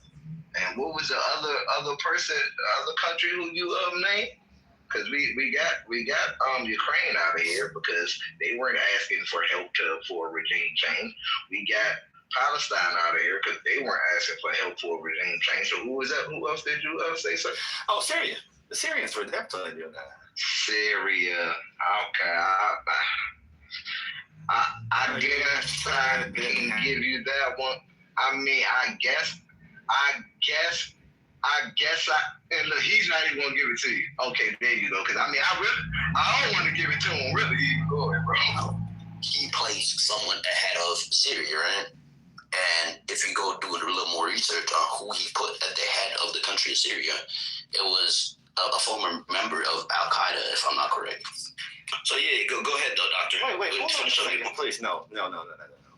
First off, perhaps we're talking about 2 different time periods. When I refer to the Syrians and Aleppo, I was referring to damn near 10 years ago, bro. Oh, okay. Oh, So are you familiar? What do you mean I'm not familiar? Familiar what? Well, I'm talking all these countries are countries that are struggling, and a lot of them have been bombed by the United States. Go ahead though. Who's talking? I mean, the Syrian situation fits almost squarely within the context of the qualified context that Doc was just asking for. Now, Doc, I will initially note that I did hear you.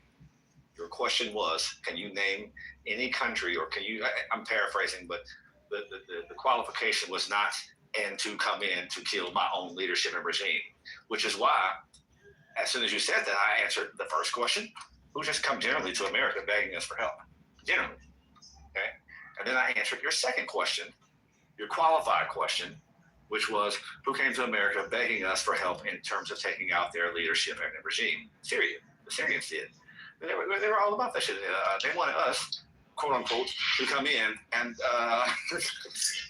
and topple the leadership in Aleppo. That was real, and we did actually. We did come in that bitch.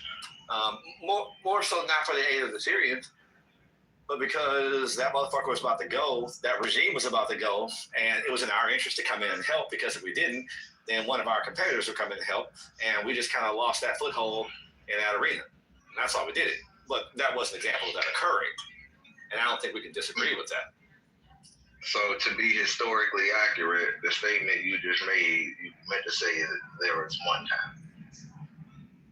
Sure, you said, name me a time. Okay, cool. And I did. And I said in recent history, well, here's one right here. So, I mean, what?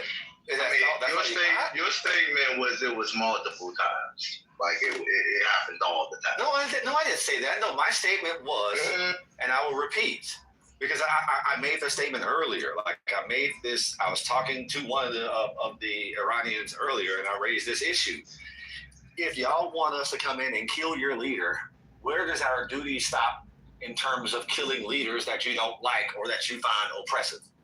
Is it just this one time and then y'all got it from here on out? Or is it in 5 years perhaps when it happens again, or in 10 years, or when the fuck ever? Like, when does our duty end?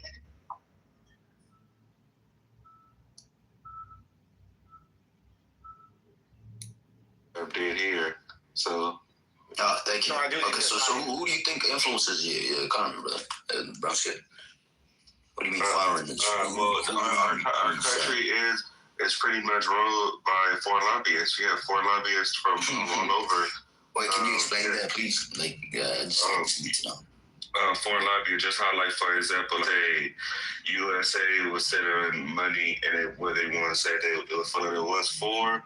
Or if you want to say that it was like money laundering, like sending money to like Africa for like, LGBT purposes and shit like that. And like you get foreign lobbyists to infiltrate our government, and they advocate for certain things that we don't necessarily agree upon, and on our government by doing so. Okay, so can I ask you a question? What's the biggest lobbyist party, like lobbying party in the United States right now?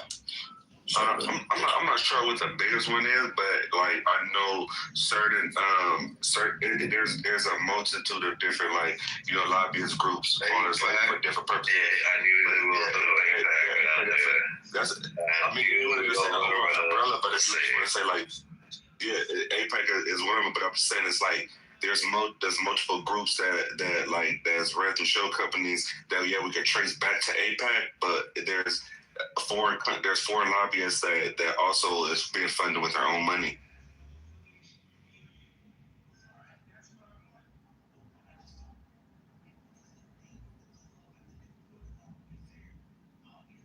But you see how it all revolves back to that one inherent group of individuals that I've mentioned already a couple of times.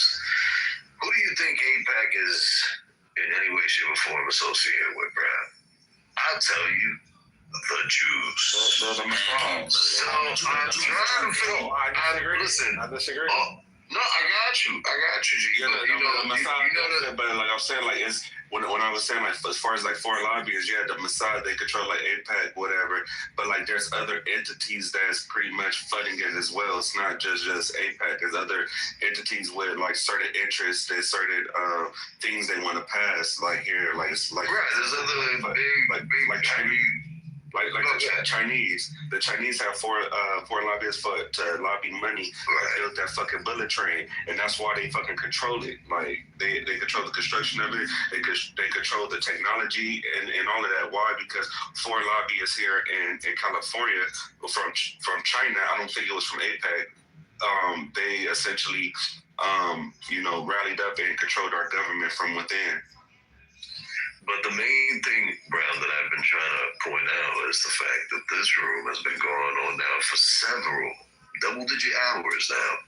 And that's a fantastic thing, but it seems like all the ilks in the world, all the evils seem to be getting blamed on one group of people, and it's almost like nobody else around the world exists. Nobody else takes the decisions. You know what I'm saying? It just seems like it's the juice, and the Jews choose. And I'm like, yeah, but they're not the only ones with power. They're not the only. Listen, I'll tell you who actually I believe, and it's that China. Okay, so you motherfuckers, you either strap them boots tight, or you better start fucking learning some goddamn Mandarin around this bitch, because them motherfuckers ain't playing. And honestly, I think, and I said this morning before I got moved down, I believe that everything that's happening is really to put a choke on China. If you look at how China was moving, the places that China was going to for oil, outside of Russia, we've now clocked 2 out of the 3 countries that are providing China with oil. Now, don't get me wrong, there's other countries out there that do provide China with oil, but let's be honest, they were buying oil from Iran on the super dirt cheap, and they were also doing the same shit with Venezuela. And what did Trump do? He choked them the fuck out. So this has to do everything with China and nothing to do with Israel. And this also goes, and I'm going to shut the fuck up after this. This also goes to the point where you got these guys running around, like chickens with their head cut off, talking about Israel, America's Israel's puppet. You dumb motherfuckers. Do you honestly, America needs Israel in that neighborhood to go in and fucking boost up motherfucking asses? No. Yes. But it serves well to have somebody in the neighborhood once you step the fuck out to keep shit in line. So yes, it comes in handy to have an Israel on the block. However, do you think, right in the region, right? That's what I'm talking about, the block. Now, that's not to say that the Israelis aren't dope motherfuckers. They come up with technology all the time. They're very innovative. They've helped us out. Shit, there's a lot of things that we have that they were the ones who developed it. But look how it works. See, it's a symbiotic relationship. You scratch my back, I scratch yours. A lot of these people that have come on the stage today to talk and spew all this bullshit, all they fucking anti-Jewish hatred and everything else, and even just their biased opinion, which is fine by me. The one thing that they forget is that we live in a tit-for-tat world. Nobody here wakes up in the morning, okay?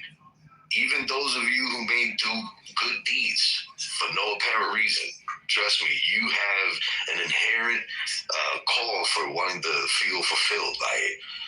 But in the end, the fact of the matter is that nobody here wakes up wanting to do or looking to do shit pro bono for no fucking reason. You're looking for somebody to scratch your back while you scratch theirs. And it makes the world go round. I thought you'd say something funny there. Let me ask you something about Dave Chappelle. So they got extreme Christians. So there's extreme Islam. There's extremism on all sides. They got on everything. I know, right. You got extreme capitalists. It's called cronyism. Yeah. I'm glad you agree with me. So, extreme scientists. What you think that's like? Can we let Lefty back up here, man? No, I'm just saying like scientism, like so they're not a cult. Yes, like, yes, we can. Where would everything war? We need to What are you saying? Tell me a request. I'll let him up. The back, all that, the Epstein. Yeah, Lefty, your request, I'll let you up. You know, the Church of Science. I know that when you touch on the Church of Scientism, Scientology, and everything, y'all really, that's deeper than religion to y'all. That's science is God to y'all. I get it. You know what I'm saying? This is the product of it. Like, you know what I'm saying? When we living in it, the whole thing with cell phones and all of this propaganda. What would propaganda be without science? The TV, the radio. Like, that's what I'm saying. Like, internet. That's what I'm saying. So it's highly far-fetched to say that the Church of Scientology is not behind this shit also. Like, that's them flexing their muscles on what they can do. On top of a book that, like you said, y'all shit on religion. Y'all say religion ain't nothing, everything like that. But science is a real thing. Even in the crowd, we say trust the science. Like, get the fuck out of here. You know what I'm saying? So so you saying that it could not be the Church of Scientology behind a lot of this stuff when they literally invented all the bombs and the everything. The you know what I'm saying? So they can be. So you gonna blame all of this on Jewish people, right? Who heard from God. And they developed, like, if you look in the Bible about these people, like, when they heard from God, what happened? All they did was came with some books, and some tablets, and all of that. But science, come on, man. You know? So, so extreme Scientology is not a fact at all. Like, fuck it. Like, it don't make no sense. Like, biolabs, what's the whole point of biolabs then? You know what I mean? Like, that's what they was fighting in Ukraine for, what the Nazis was doing. The Nazis. That's making everybody tired, man. No, well, fuck you. I'm just saying, like, science, I wouldn't be talking to you. That's what I'm saying. But no, I know science is God, you know what I'm saying? And I ain't gonna mess with y'all God. That's y'all real God. But that's what I blame the science. Look, the Vatican, you got underground. They might got underground cities right now. The reason why they really using us as cattle. Because at the end of the day, they don't give a fuck about money, about all. They care about their food. And they most likely get it from war. So they can hide it all in war so they can continue eating people. But go ahead, that's my opinion, man. I'm just saying we got extreme everything, but extreme science, the Church of Scientology, they cult, we don't know nothing about. We don't know the people over there. You know what I'm saying? We don't know nothing about them. But they buying up everything. They bought the NOI. They bought Islam, the Nation of Islam. And Nation of Islam came from what? Hindu Islam, the original Muhammad. So they just bought them out the water. And it's just nothing. That's a distraction. But that's fine. Like, I know science is God. My bad. You scientists out there. My bad. I don't want to speak on that shit, though. That's cool. Continue with the fairy tales. Continue with continue saying distraction 50 times, and I'm telling you, I know what it is. You know what I'm saying? Because you can ask Islam, they came from that sign. Go over to the Church of Scientology building and go join that shit. You know what I'm saying? It's bullshit. No, bullshit. Hold on. Respect people. Yeah, Nike, what are you saying, by the way? Can you just, summarize your point? I don't know about the Church of Scientism and Scientology like that. I'm telling you that's what it is. Bro, we literally, on the phone, they use religion to hijack people's minds. You don't think they're going to use science to do what? Do everything they're doing right now? You know what I'm saying? Can I say something, Nat? Hello. You asked about this, but Islam never had Renaissance time, Do you know about the Renaissance? Before the Dark Ages, or that's after the Dark Ages? It was in the middle, age, and it was against the church and all the religious leaders and their, all the benefits. And people understood different way of thinking. And then after there were revolutions and Europe was founded. You keep talking about control, right? But brother, I think you need to go look into other religions and be more open-minded, man. I think that's the truth. You keep talking about the evil of Scientologists. I don't agree with science, right? I don't really agree with a lot of the scientists that come out with bold new claims and theories that come out. I know you used to. Right. Yeah. Huh? Yeah, the witch trials. Yeah. Like that. What do you mean witch trials? Yeah, they used to, a lot of the science that was crap, they was killing them because they thought it was from the devil, right? Yeah, understood. And then they accepted that witchcraft. Okay, but my point is, so you're blaming everything that's happening to the world because of science. That's basically. Well, okay, if I bring the light. No, but I'm asking you, is that you think I'm bringing scripture? So I'm bringing. No, but I'm asking you, is that it's gonna bring the light that's gonna enlighten everybody, like the enlightenment, like we okay, listen, I'm not trying to. I'm not trying to play Ringo Rosie with you, brother. I'm just asking. I'm not saying that. But like you're kind of chasing my tail and I'm chasing yours. So let's just get to the point. So you think everything in the world is happening because of the church of Scientologists? Yeah. Okay, cool. Okay. So we're on different scopes. We're talking about Iran and the world, and you talk about the church of Scientology. Okay, guys. Anyways, make the world small. Like, think about it. Nah, you're right, bro. How without science, right? The world is huge to you. Cause you know why? You never left your country like that. You ain't got no internet. You ain't got no phone. You ain't got none of that. What I'm saying is, lines made the world look like a marvel. Maybe you can speak for yourself only. And now you can actually pass consciousness through, like, this is Tesla shit, right? 369. You can actually pass consciousness through how we talk. You can feel what I'm saying. Nigga, I'm looking right at you in your face, and you can feel it. You know what I'm saying? I can even punch you in the spirit realm. I can punch you right now, you'll feel it. That's how much science, and that's how much this whole cult. Science is a cult. I can actually slap you online. Nah, brother. I'm spiritually. I'm spiritually protected, bro. So I don't know what you're talking about. I know because I'm moving positive in love. I'm saying though, but you can feel it though. You can feel it if you're trying to calm me. Okay. You know that I'm serious about what I'm saying. Okay. No. I'm not trying to nothing. That's what I'm saying. It's just my stance on what I think. You know what I mean? Okay, but that's okay. I get it, but that's. I know you get it. I understand your viewpoint, but okay. So how does this tie into like everything else? Like, is this like because of the church of science, everything's gone on? Yeah, this one guy, it was just a good conversation, and now we are disconnected. No, go ahead, man. No, until you have your conversation, bro. But I'm just saying. So God made. So science didn't make missiles. Science didn't make the guns. American guys don't know how to listen to each other, man. In this side of the world, we live in Mediterranean, and we listen to each other. This is an old, like also, it's connected to Africa, it's connected to Europe, it's connected to Asia. It's in the middle. Hey, Ram, where are you from, bro? We can't keep taking too much of this American slander. Like, I mean... Yeah. No. Hey, listen. What's going on? Yeah. This is what they thrive on. Hey, bro. Hey, brother. I'm sorry. I don't know where this is. I think it's okay to criticize your own country. It's fine. Cool. Okay, wait, let me ask y'all jealous or something? What's up with y'all? Please, can you... Yeah, how can you change? Yeah.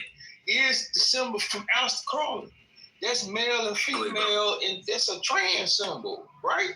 That's a triangle up and triangle down together. That's before, and that's, you know what that means? That's, y'all want to become one before, like Eve was split. You want to be both. Use the mic, man. You know what I'm saying? We know that way. So why would Aleister Crowley wear the sign of day, or the same symbol of Israel? Yo, so Dollar, you trying? So what you saying, Dollar, is that they trying to bring about the second coming of Igor, the master of evil? So you Muslim, basically, or you Christian? I'm not Muslim. I'm saying Aleister Crowley had the same symbol on his forehead. No, but you believe. You saying we're gonna have to get the boys with the proton packs? The Church of Scientology. Brother, but basically, you believe in the second coming, so you're basically Christian or Muslim. I'm trying to say, man, listen, there's Jewish people, there's a Christian church, but then there's a Church of Scientology building. Why? Yeah, I know y'all part of it. I'm just saying, I know that's the higher. I know y'all part of it, but I'm saying, I'm just saying, he asked a question. What did he talk about? You want me to blame Chinese, black dogs and cats and lizards and everything like that? I'm blaming the Church of Scientology. All right. Hold on. He's making a lot of points. He's making a lot of good points, though. He does, but just he mixes up science and Scientology. He doesn't know L. Ron Hubbard, or maybe he does, but he mixes it up with the scientific method. If you don't understand troll, it's a little hard. I ain't trolling. I'm serious. Go join it. He ain't trolling. He's speaking facts. He's speaking truth to facts. But he's speaking troll, though. That's what I'm saying. The information was had valid, but he's speaking troll. Man, they gonna get you MK Ultra juice. You gonna get that Kool-Aid as soon as you walk in that bitch. Ain't no rituals, ain't no degrees, ain't none of that. You gonna drink the Kool-Aid as soon as you walk in. What they put in that shit, bro? I don't know. But it's the elite of the elite of the elite. Oh, they're still using the lime juice. I heard last time they're going to switch to strawberry. Man, look is that it? Man. Oh, Silicon Valley. I advise all of you to go on Hollywood and Highland if you're here in LA and troll the Scientology Museum. I love you. Okay, I'll tell you what I'm not going to do.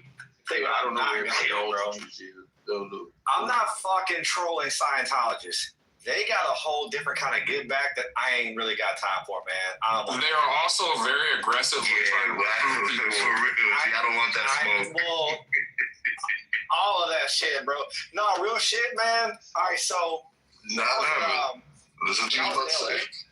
I visited LA, man, and we just like kind of passed by the Scientology spot, and I was like, oh shit, no, we need to get the fuck out of here. Like, were they aggressively trying to get you in, like pass you out, like the little flyers to get you in the building? Because that's what they'll do. They'll tell you. No, we were in a car and we did not stop. All right, yeah, you walk past the building, they'll be like, "Oh, come in, take a personality test," and then that's how we were in the car and we did not stop. Oh yeah. Period. I recommend human design. Period. They got a different type of troll back. You're not ready for that life, dog. Sometimes I like riding my skateboard by them, but then sometimes I'll just close the door because they already know what's about to happen. I am not lying to you when I say they got a different kind of get back, bro. But they are very aggressive. I am not gonna lie about that. So G is correct. They got a different kind of get back, and they get away with whatever for some weird reason. Because they got a different kind of get back. I know, but listen, they own the NOI now. They own it. Because they shut down the mosque in LA, and they use the same. They now NOI use their building, the Church of Scientology building. NOI, yeah, they bought them. I don't know how you can buy it. That's what I'm saying. Like I've been, but nobody want to talk about it. All the Muslims. I mean, Nation of Islam. I mean, but they bought them. They own the NOI, man. Or the land only. The Puffman, hi man. My bad, I didn't mean to disrespect the Church of Scientology and indoctrinate. It's extremists in there too. Think about it. I'm pretty sure they got extremists in that group. I mean, to them, we all look like like they all want to put us in them little incubator things and fuck out of everything for that bitch. You know what I'm saying? I'm pretty sure. I don't think they're gonna clone you though, because you know real dollar. No, I'm reincarnated Pharaoh Ramses. Well, they clone Tyrone. Oh shit. Yeah, that's right. Remember? Yeah, they clone Tyrone. You know what threw me off though? The fact that I hear talking points from people like, yes, to preserve our way of life, we have to do it. Look, the fuck we don't. We don't have to keep on taking people's shit in order for us to keep our TV on. Okay? I don't want to keep hearing this bullshit. All right? I don't want to hear this. All right? Do you hear me? Like, listen. But what's your suggestion that we do? No. My suggestion is that you mute up. I'll do that just for you. All right, appreciate it. So, secondly, it is not necessary that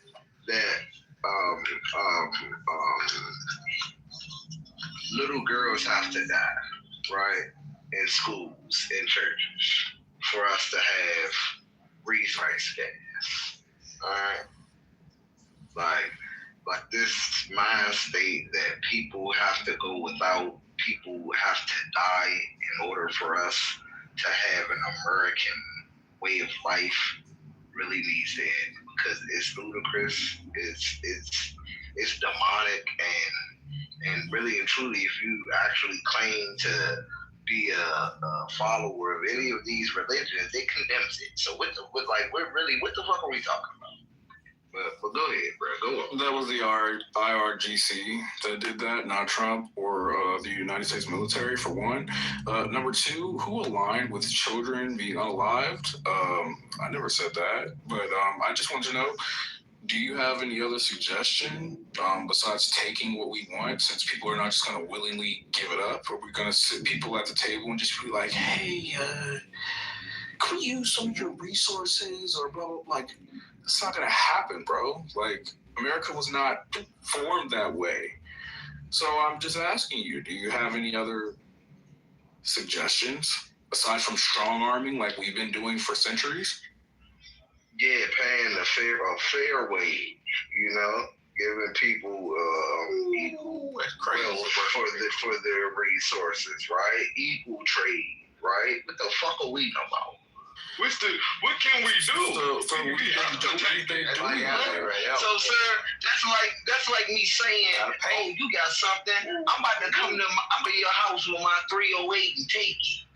Right? What the fuck are we talking, bro? We have been paying. Pay to play now. We have been doing that, though. Yo. That's what we've been doing. The same shit that we asked for in the home front, a fair and equal wage. So you don't think we've been paying these countries fairly? Mr. Grogood? You think the people put it into No, I don't.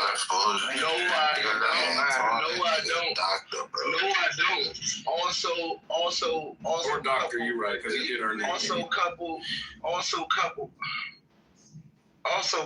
with the fact that we make people subscribe to petrodollars. A bunch of things that we shouldn't be doing and don't have to be doing, but we do it because these hegemonies want to keep their stranglehold on the world's resources. So let me ask you a question. If they were given the chance, these other countries that we do it to, if they were given the chance to do it to us, do you think that they would do what we do? To us? Probably hundreds. Listen, probably because hundreds and hundreds of years without let up, right? Not only did you climb all the way to the top of the ladder by doing this shit for hundreds of years, and then could have played fair, which probably would have been in a reciprocated temperament around the world. Hey, you choose to keep your foot on there, man. You keep launching by proxy wars. You keep assassinating heads of state. And you think this shit won't eventually come to an end? All dynasties will fall. You hear me? So basically the military-industrial complex is correct in what's going on, right? Because if we didn't do it, they would be doing it to us, right? No, it's not. It's not. That's the prevailing civilian rationale outside of help us conquer this person, though. It's if we have to do this now in this fashion, because otherwise they would be doing it back to us, because God forbid they get the ability to do this. And as soon as they get the ability to do this, they're going to do this to us. Because I'm sure they would, but I mean, that's a good point, G. Like, I get that, the way you just worded it, right? No, I don't think that's a good point, because we've been saying that shit for, God, a long time now. Every year, Iran is going to get the bomb. They're going to get the bomb every year, every goddamn year, never got the goddamn bomb. Every year, Iran's a threat, never did shit, right? So, not really. But if we were to put ourselves in these countries' shoes, somebody said something earlier that really did kind of like take my interest a little bit. That might be a good point. Saying that this is kind of us just kind of clipping China's legs a little bit. And I can see that now because they do get some good deals with Iran. They're good buds with Iran. And they was getting from Venezuela. And they're going to get that shitty crude oil. Shitty crude oil. Both of them. Americans are fucking up our game plan. You have two stores for us. Especially Russia. I mean, fuck, Russia like relies on that oil from the outside, man. Like they need that shit for their folks. So you cut their supply off like that, and that puts them in some situations. It does. So I can see that angle. For sure. You know what America really trying to do, G? They just trying to put China in a position to forgive all them fucking trillions of them fucking jump bombs. That's the only one they need this shit. Well, you need some leverage on the table for that, don't you? I was saying about the debt, like you gotta come get that in blood. That's how the United States corporation is gonna say it. You gotta come get that. Like you gotta come get it. What if I told you that there is a plan to wipe out the debt and not have to owe anybody anything, and we'll still stay on? What if I told you the government is working to tokenize our treasury notes, therefore creating a whole new balance sheet, zeroed out from the beginning, from start, from scratch, no more debts. And if you want to own new treasury notes, you gotta go get that U.S. minted cryptocurrency stable coin. One world currency. Yeah, we knew shit. We knew about that shit. Yeah, America will be at the forefront of this shit. They blowing up little girls. You need to be like a radio broadcaster. You have a pretty unique voice. You like my voice? That's the only reason they're blowing up little girls. I'm not gonna lie, I did jump into another app, and I thought it was like a but yeah. Yeah, they're doing that all in the effort to put China back against the wall so they can forgive. That's what I said earlier. I said that we weren't the country that did that. I mean, in essence, you did, but you didn't word it that way. You put it to the fact like y'all trying to actually cripple their economy, which you could. That's exactly what they're trying to do. No, that's never going to happen. China went completely in-house for hundreds of years. Yeah, that's right. Made motherfuckers. That was only for survival. Hey, hold on, let me finish. And made motherfuckers only have one child. You'll never defeat that motherfucker. China has documented history back to the beginning of time. They can break out on a goddamn old ass tapestry on your ass. Motherfuckers will never do that shit. But what's going on is that's the only thing, like you're saying, they're trying to revamp the entire financial landscape of the country. And this is the way they're going to do it. It's a smart play, but the thing is, like I'm saying, eventually the world is going to get fed the fuck up. Okay, it's one conglomerate, right, against the fucker, and the world is going to get fed the fuck up. You hear me? It's going to be enough motherfuckers underneath the ground where the motherfuckers can't blow up, plotting, building shit, and they're going to fucking wreak havoc on these devils, bruh. And y'all support this devil. So are you saying it were eventually cooked? Basically. Hell yeah! Everything must fucking fall, bro. If you gotta predict the timeline. An entity like this is gonna be enabled to reign supreme forever. Fuck no! Look what happened to Babylon. If you had to predict the timeline, the new version 2.0. If you had to predict the timeline, how soon do you think this is gonna happen? I couldn't tell you that shit. I hope it doesn't happen. I hope that the powers prevail of righteousness and motherfuckers actually take grips of the planet and save the motherfucker, but eventually the shit might end up in rubble because these devils won't let the fuck up. So we know the Great Reset is 2030, but I did see something of Agenda 3000. That ain't a Great Reset, bro. No, I mean, I saw Agenda 3000, the year 3000, the agenda. They got a. But I think Nigga, you say the year 3000? That's so bad. What the hell? 2030. Damn. Bro, first it was 2016, then it was 2020, then it was 2020. No, it's 2030. It's been like, 2030 forever. Nobody knows when none of that is going to happen. No, 2030 is real. I'm gonna paste 2030 in the chat. 2030 is the United Nations. Y'all don't know what I'm talking about. I went to the UN because I visited my uncle who's a diplomat, and I read that shit at the UN. So I'm old. I'm good. I'm glad I'll fix it in the chat. I'll fix it so y'all can read. Because I've been hearing a bunch of dates that just haven't come to fruition.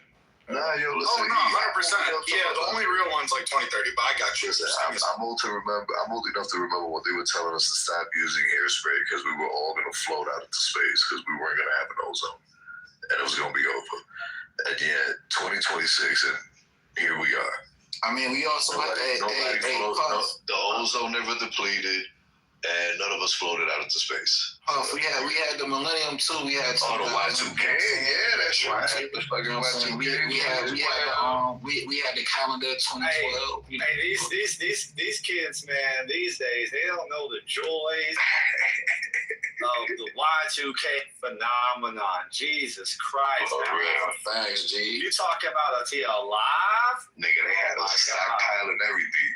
Yo, you couldn't tell us that goddamn stroke of midnight, everything's going to it's going to go to shit, right?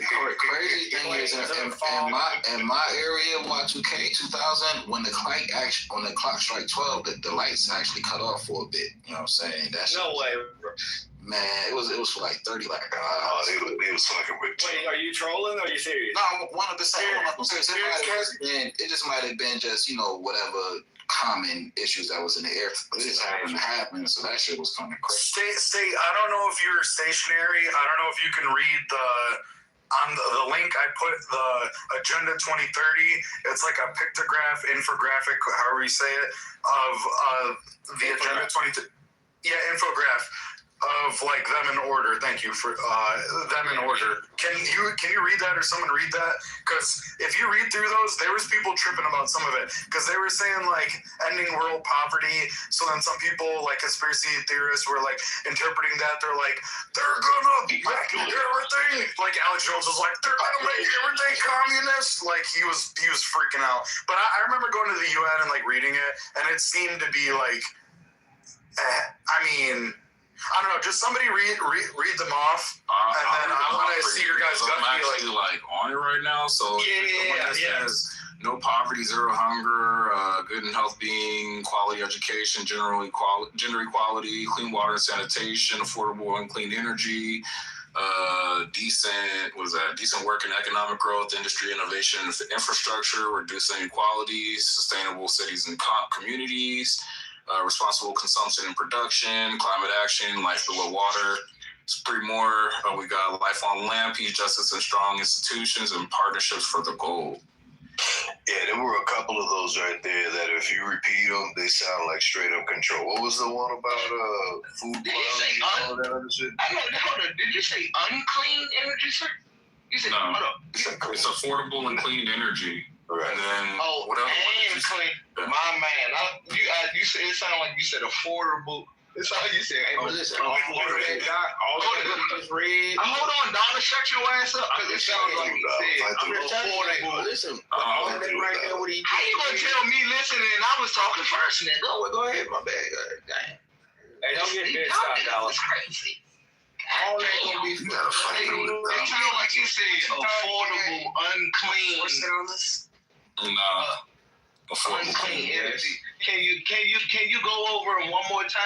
Absolutely. Okay, so I'm gonna go. No poverty, zero hunger, good health and well-being, quality education, gender equality, clean water and sanitation, affordable and clean energy, decent work and economic growth, industry, innovation and infrastructure, reduce inequality, sustainable cities and communities, responsible consumption and production, clean climate action, life below water, life on land, peace, justice, and strong institutions, and last, partnerships for the goals. Yeah, that sounds like a lot of time. That is 17 in total. A A lot of communist hippity-dippity going on. That sounds like some pinko commie shit. Yeah. Hold on. Unity said that was a 2030 thing that was going to happen. He said he was at the UN, and that's what they. Yeah, Unity. Hold on. What's partnership for the goal? And are the goals the list that you listed, or the goal? Unity. Were you at like a UN meeting or something, and they said this was. All right, so my uncle's a diplomat, so I just visited him, and he's at the world headquarters in Vienna, Austria, which is actually weird because that's where Hitler's from.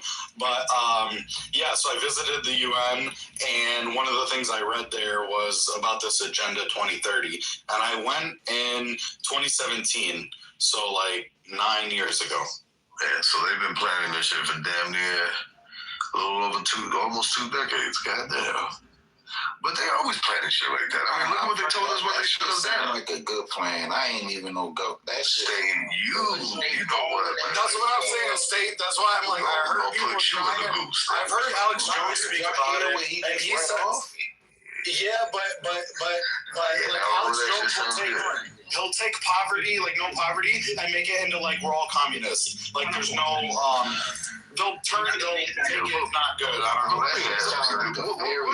What the fuck is this? Right. Like, what are we listen, okay, first off, obviously nobody wants to be poor.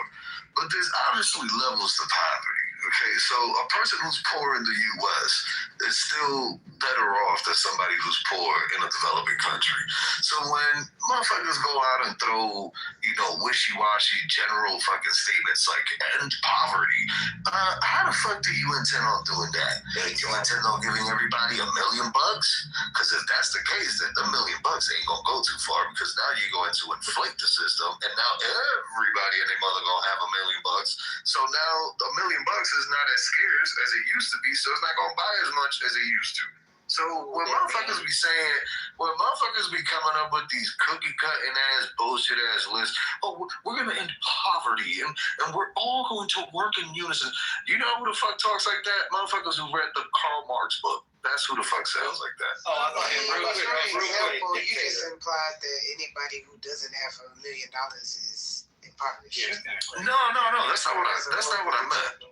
That's not what I meant, D-Ray.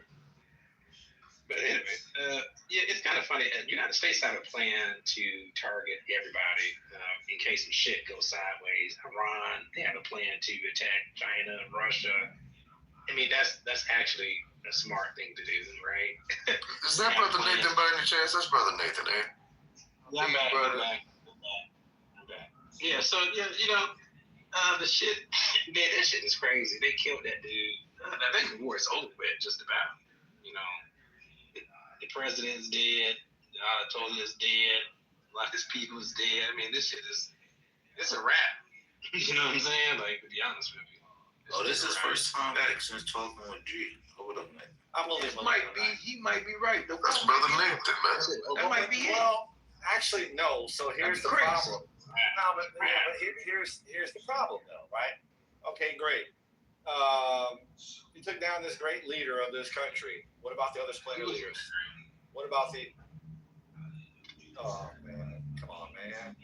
Yeah, you got to argue with everything. No, I'm not done. I just wasn't done. But yeah. You took out the military, leader of this country. So now you open yourself up to a power vacuum. I hope you have a plan to deal with the power vacuum that ensues, because there is going to be a power vacuum. You don't just kill the top person and everybody just like naturally falls in line. That's not what happens. Period. Like, prime example, down in Mexico, some years back, when they were running up into the, I remember like a couple years back, we saw the stories about the cartel folks running up into the resort in Cancun, right?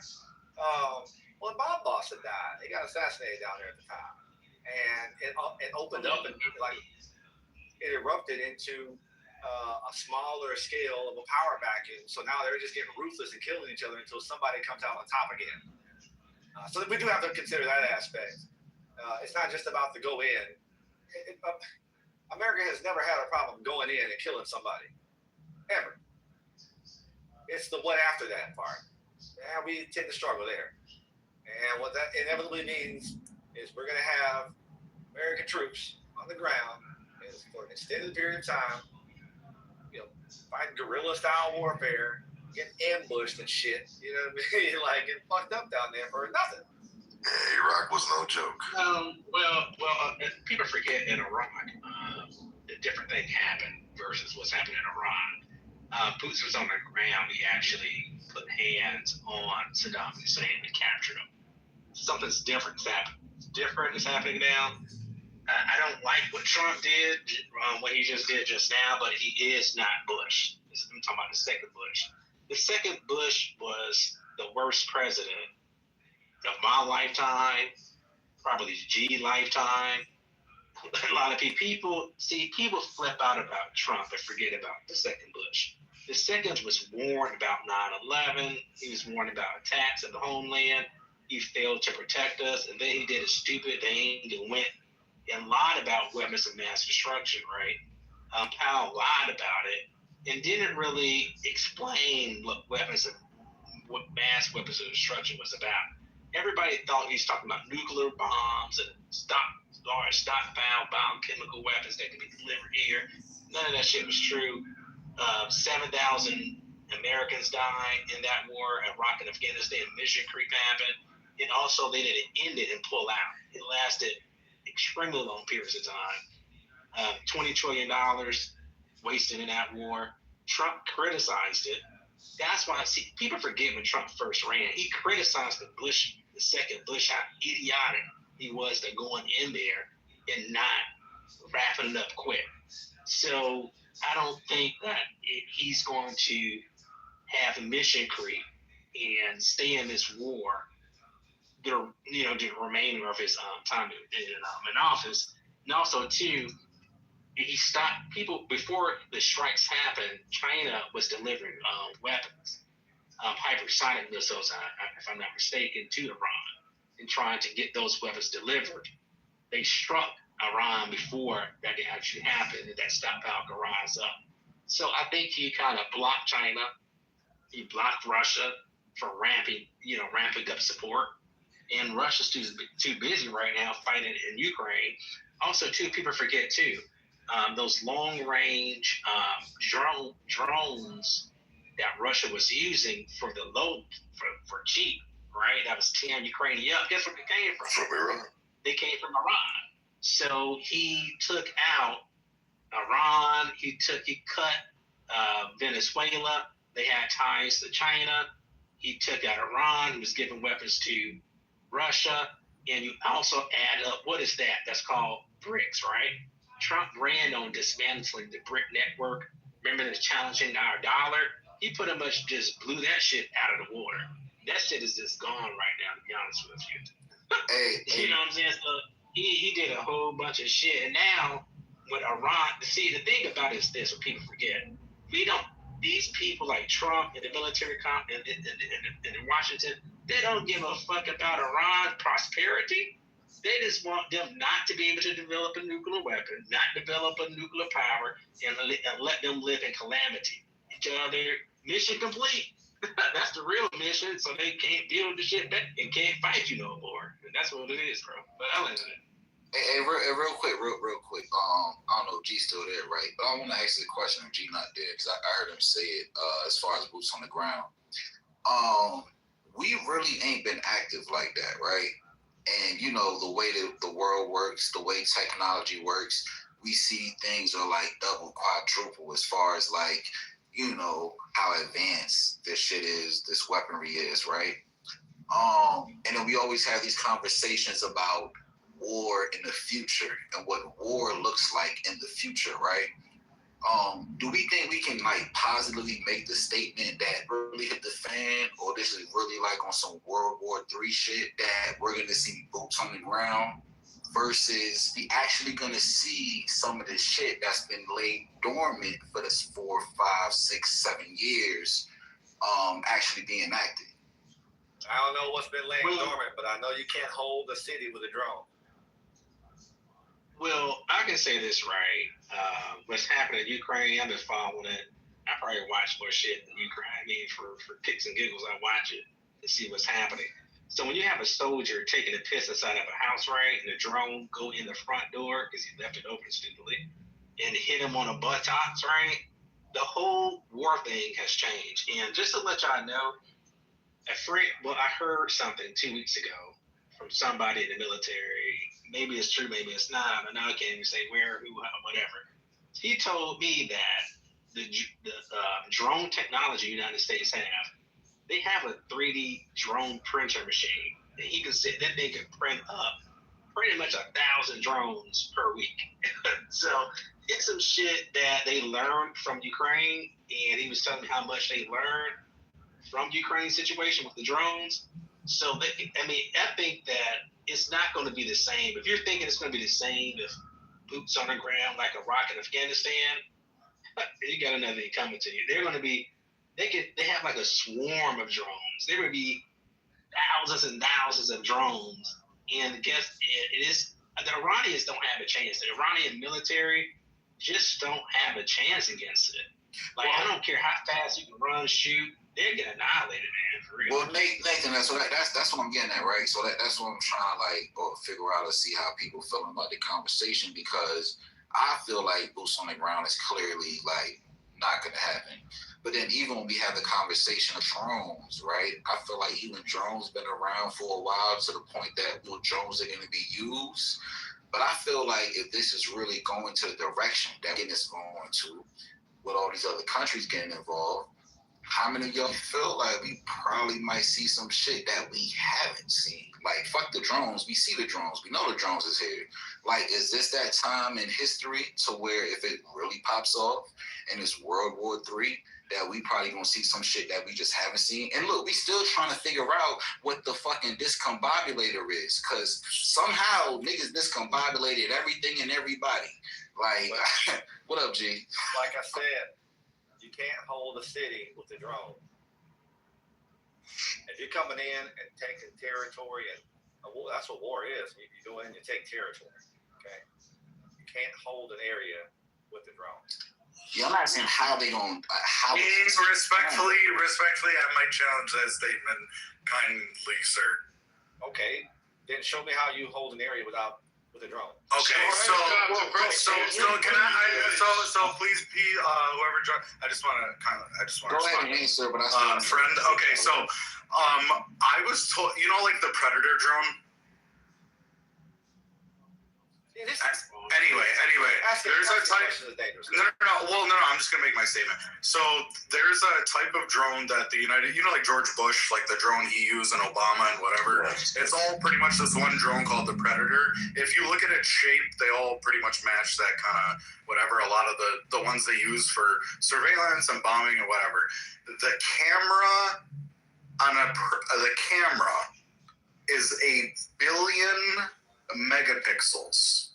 This shit could read a fucking quarter on the ground in the sand. Like, it can find, like, they can type in their system, find me this 1972 quarter, blah, blah, blah, blah, blah, if it has something unique, whatever, and it could, with satellite, scan the entire, like, current surface of whatever. Obviously, if clouds weren't an issue or whatever, but, this system, like just the drone itself, its ability, like the area it could scan is ridiculous. And when you combine in like satellite imagery, like you wouldn't even believe like what anything you do outside is trackable. I don't even know how to explain it, but yeah. Okay. But 1 billion megapixels, like you could fucking read a quarter from where it's at. Okay, you've explained. Yeah. So what I'm getting at is, so you're talking about your question was, how could you hold a city with a drone? Yeah, how you gonna hold if people knew that a foreign invasion happened, and if they go outside that they're about to get dropped on, you have that city held, and I land. No, you don't. Because no, seriously, because all right, well, go outside in Gaza when they're fucking dropping bombs on people. Like none of y'all answer my question. Drones are real. That's like as real as the technology gets. Is real, and I don't even know what you guys are thinking though. They're even using over there. That's all it is. Hold on. I am answering your question. I say my answer is essentially yes. We will need boots on the ground, primarily because you can't hold a city without boots on the ground. There's also a human element behind all this. There's a political element. I disagree. I don't give a fuck if you disagree or not. I'm gonna finish my sentence. And I think if they know that a foreign entity has sent in their army, they will fold. I don't believe that you need actually humans there. I do disagree with you. And by the way, China, I've seen their humanoids. Yo, they're fucking sick. I don't know why we're not doing that shit. Every little kid should build their own humanoid. What are you talking about? They're gonna win. You're gonna suck. Yo, hold on. So G, let me ask it to you like this, right? Okay, so because when I asked the question, like, not for the long term, you responded with containing the city, right? So well, yeah, I'm saying like if it's World War II, like in a World War scenario, yeah, I believe so. I believe we will still ultimately need boots on the ground. Okay, so let's just, I mean, if we talk, and I'm saying this because headlines was on in Iran, like a lot of people are moving towards like, yo, this is just all out bloodshed, all out war, right? In that scenario, right? Have we really even seen, like, because, you know, it's kind of like somebody that been on the bench for a minute and they really ain't came off the bench to show what they've been working on the gym in. So it's just like, do we really think we know what the United States is capable of? No, like, do we never know. We've never known. Okay, that's all. We've never. They have recently. They have when we talk about drones and you pivot to robotics. Right, they are testing out military robots as we speak. That's in the news. Reported they're actually functioning.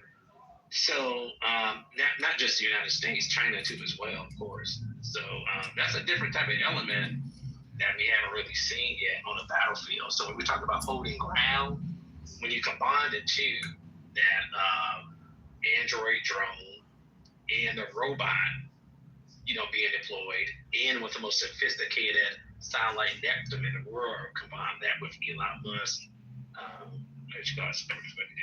you know what I'm saying?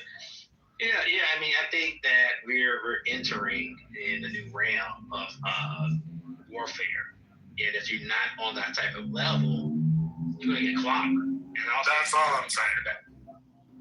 You combine that with AI drones that they have out now. With an AI drone, you take away the pilot in the point and shoot type thing. You just launch 1,000 drones out there. It's going to find the targets and do whatever it does automatically. So it's we're in a new day and age. It's kind of like it's kind of concerning. Hey Nathan, that's a fact. That's a fact, and also, so the reason I even made that statement is because until we see it happen, everything we saying at this point about how all this shit is going down is just opinions. Because look, it don't even got to be United States, Russia, China. It could be somebody we won't even thinking about.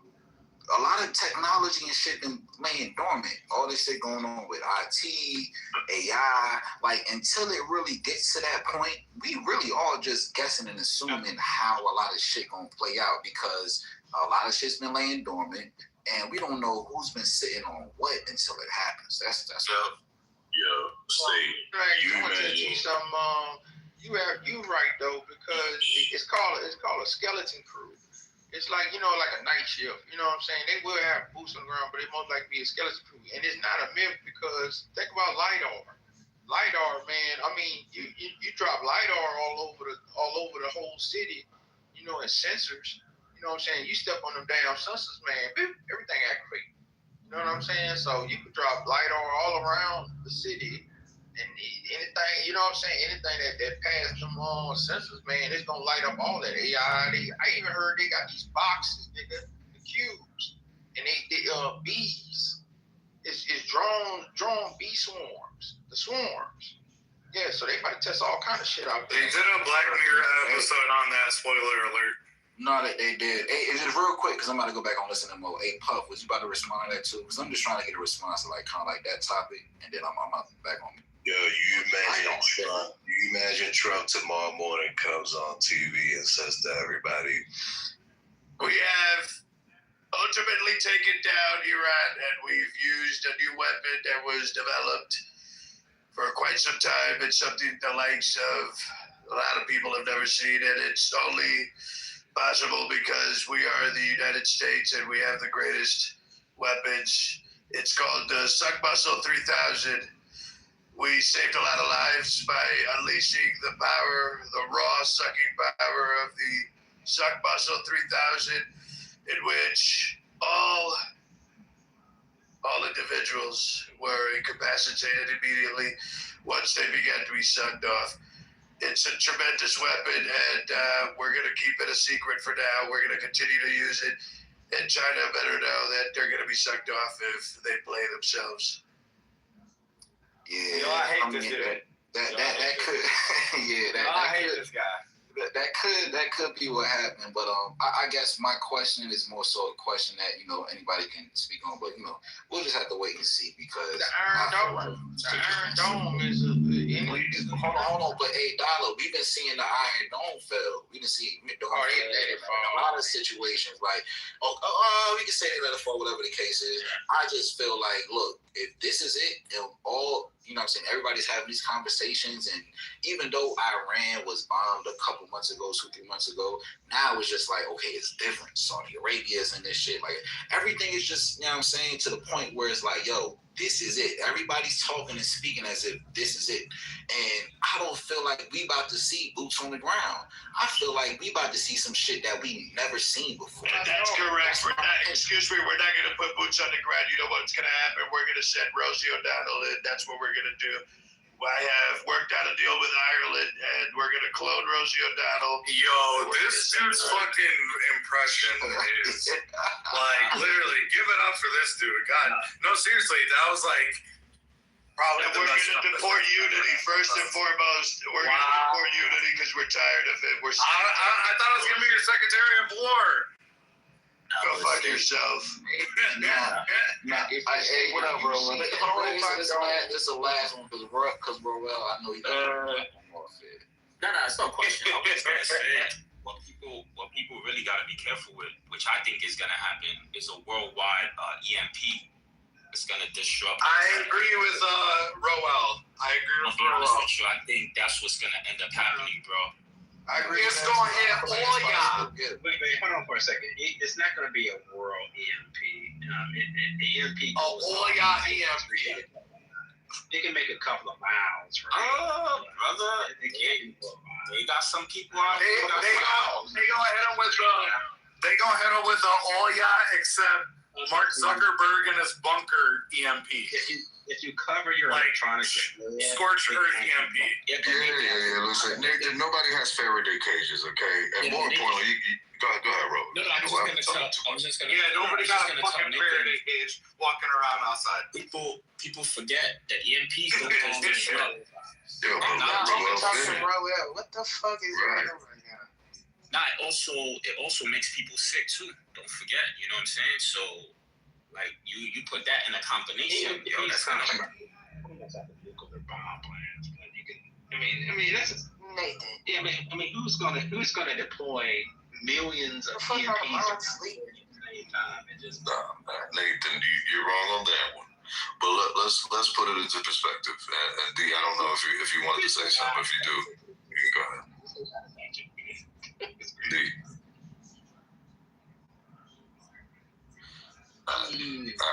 Listen, tomorrow morning we can wake up and the entire eastern seacoast can be gone. Okay? If we're really talking, and you laughing, but the fact of the matter is that you don't need a million EMPs. You actually only need one EMP to be detonated over Missouri, and you wipe out pretty much the entire country. Okay, I'm about to You can go look that up.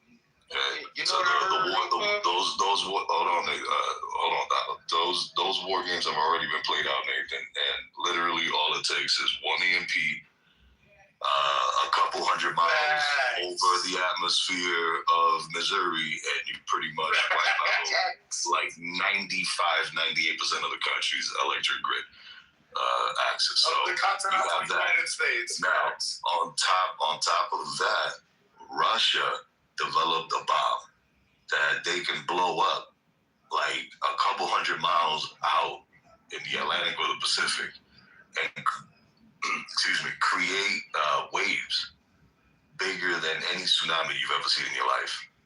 And they can literally wipe the whole fucking coast. Now, the question is, who's going to be that goddamn brazen? Because, you know, one thing is to go into somebody's country, you know, snatch a president or go in, topple a quote-unquote regime. That's different from actually pulling the trigger on something that you know for a fact will have lingering effects. And I'm not saying that the stuff that has taken place so far won't have lingering effects, but this will absolutely, from as far as your brain can go in terms of thinking wild shit, trust me, you won't even begin to scratch the surface of it, because who's gonna be that fucking crazy to press the red button and actually get the chain reaction going? Because it's not just, you gotta think, any country that does anything bigger than just snatching a president or toppling some kind of regime, at the moment a nuke goes off, it's over for everybody. It's really the setup. Like, honestly, if I had to describe it, because I'm from Michigan, and I got invited to like this like Michigan Aeronautics Council thing, and they had the Space Force there presenting on the Zoom, and like they were talking about outer space, and like they were talking about basically like where the satellites are and everything, and the United States' capability that basically everyone has agreed that they have like certain capabilities, I guess, in some way. Like there's like certain innovations the United States has. For example, being able to grab other satellites and like pluck them out of orbit. And they recently noticed China did something like that, and they're like, how the fuck do they have, like, they did what our capability. Which is the reason why Trump started Space Force, and everybody clowned them for it. But in all reality, it made sense to start the Space Force, because that will, in fact, become the new war frontier, if you will. That's the next stage. Wait, you said what, if you will? My bad, it cut out for me. You said what? No. My bad. No, I said that, Trump, that's the reason why Trump created Space Force, and everybody clowned him for it. But that's, in all reality, going to become the new battle frontier. That's the next stage. Is space. Protecting all of the assets that we have out there. And you got to think, the reason why, none of this is happening out of coincidence. The EMP, that's what it's going to fuck up. If the EMP can fuck up the magnets or whatever in our satellites, like if it can fuck with our electronics, if we can't cellular, if we can't internet, it'll fuck up everything on the ground. Everything in space will still continue to be operational. But that's what I'm saying. Space EMP. Quickly. Somebody said 200 miles. I'm not talking 200 miles. I'm talking about orbit. Yeah, I'm talking about an orbit EMP. They're not gonna an orbit like a circumferential, like a, I don't even know how to say it, like a spherical, like a whole encompassing Earth EMP. It's gonna be hard. It'd be a set of like bombs. What I'm telling you is that they're not gonna do it, because it's gonna take their shit out too. But that's what I'm saying. Like, you can't selectively EMP. I mean, you could EMP your enemy's satellites. No, what I'm telling you is that the moment we get EMP, okay, I promise you, motherfuckers living out in the tall grasslands of northern Colorado and fucking parts of Wyoming and Montana and North fucking Dakota are gonna start seeing fucking plumes and these bright lights pop up, and guess what the fuck is gonna be? It's gonna be nukes getting launched. Because we've gone to DEFCON fucking infinity. It's over. Listen, the moment any of our enemies detonate an EMP over our atmosphere, I promise you, it's game over. Nuclear war will. Wait, real quick, but man, what about this? Just real quick, what about this? What about selectively taking out our satellites with EMPs in outer space? It's not like hitting us as citizens, but they take out our infrastructure with EMP. Like, let's say our power goes out. Let's say our cellular goes out. Let's say our internet goes out. Like, they can do that. You talking about soft attacks? Yeah, you talking about soft attack. Software attack, whatever it's called. Yeah, like those are called those are called soft attacks. power, They, electricity. I'm trying to tell you, look, the military have they protect your electronics might go out, but our military have protection over the essential electronics and communications. Not always though. You remember growing up, like what year, guys? What year was that? Like, was that like 2005 when there was like that blackout? I'm from Michigan. I remember there was like a year where like the power went out for like out in New York. The whole East Coast. Yeah, that was Michigan. It was crazy. Canada's infrastructure couldn't handle the pull from the south, and their lines gave out, and basically the whole northeastern section of the country went. Hey, but look, I know this gonna sound crazy. Guess what they? That was like 2003. Yeah, that shit was wild. Look at this. Men in Black 3. Remember that? Why? Listen, if you read what is that? Listen, if you read the Art of War, right? Why destroy it when I gotta come back in there and clean it up, right? Why they tell you in the Art of War?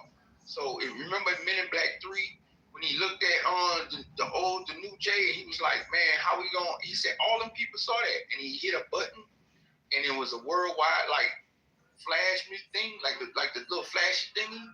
They got that, nigga. They gonna use it. They gonna put it on the moon. Or when that's why they gonna put it on there and they gonna 2030. Yeah, whose bands is this? I'm talking about listen, let me tell you something. He's from Yo, whose bands is man, this? you don't remember he hit that button, he hit it because listen, does anybody want to claim Dollar as their mans? No, I'm my own person. For suggesting the Men in Black scanner is real. No, look at this. Pray to me. Listen, I'm saying this though. Shit, I've got booted to the roof before Let's go. I got it. It's getting late over in the East Coast. So they letting this shit roll. I see you laughing, nigga. The Great Reset is going to be a Mandela effect too. Where's Lefty? Bro, we don't need something. Listen, Lefty and Dollar. I tried to get it going the other day. Lefty and Dollar be fucking they the same boat. That shit was dope, man. The same boat we in right now. We all in the same boat. That's so weird to me that y'all can't stop nothing. You know, even though you think you're smart. But I'm saying the Great Reset is going to be a Mandela effect. Oh, so basically, Donald, what you're saying is they gonna reset everybody, but nobody's gonna know that they got reset. That was deep.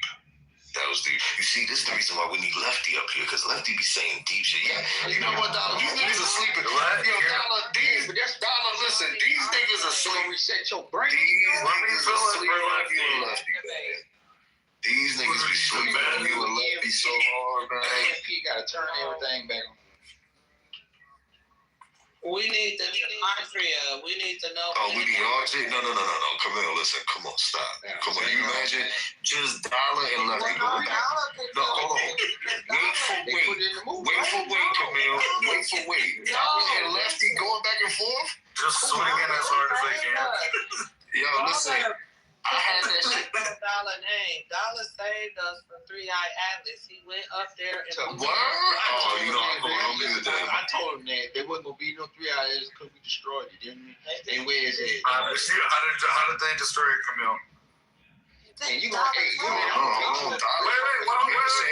mic up. One mic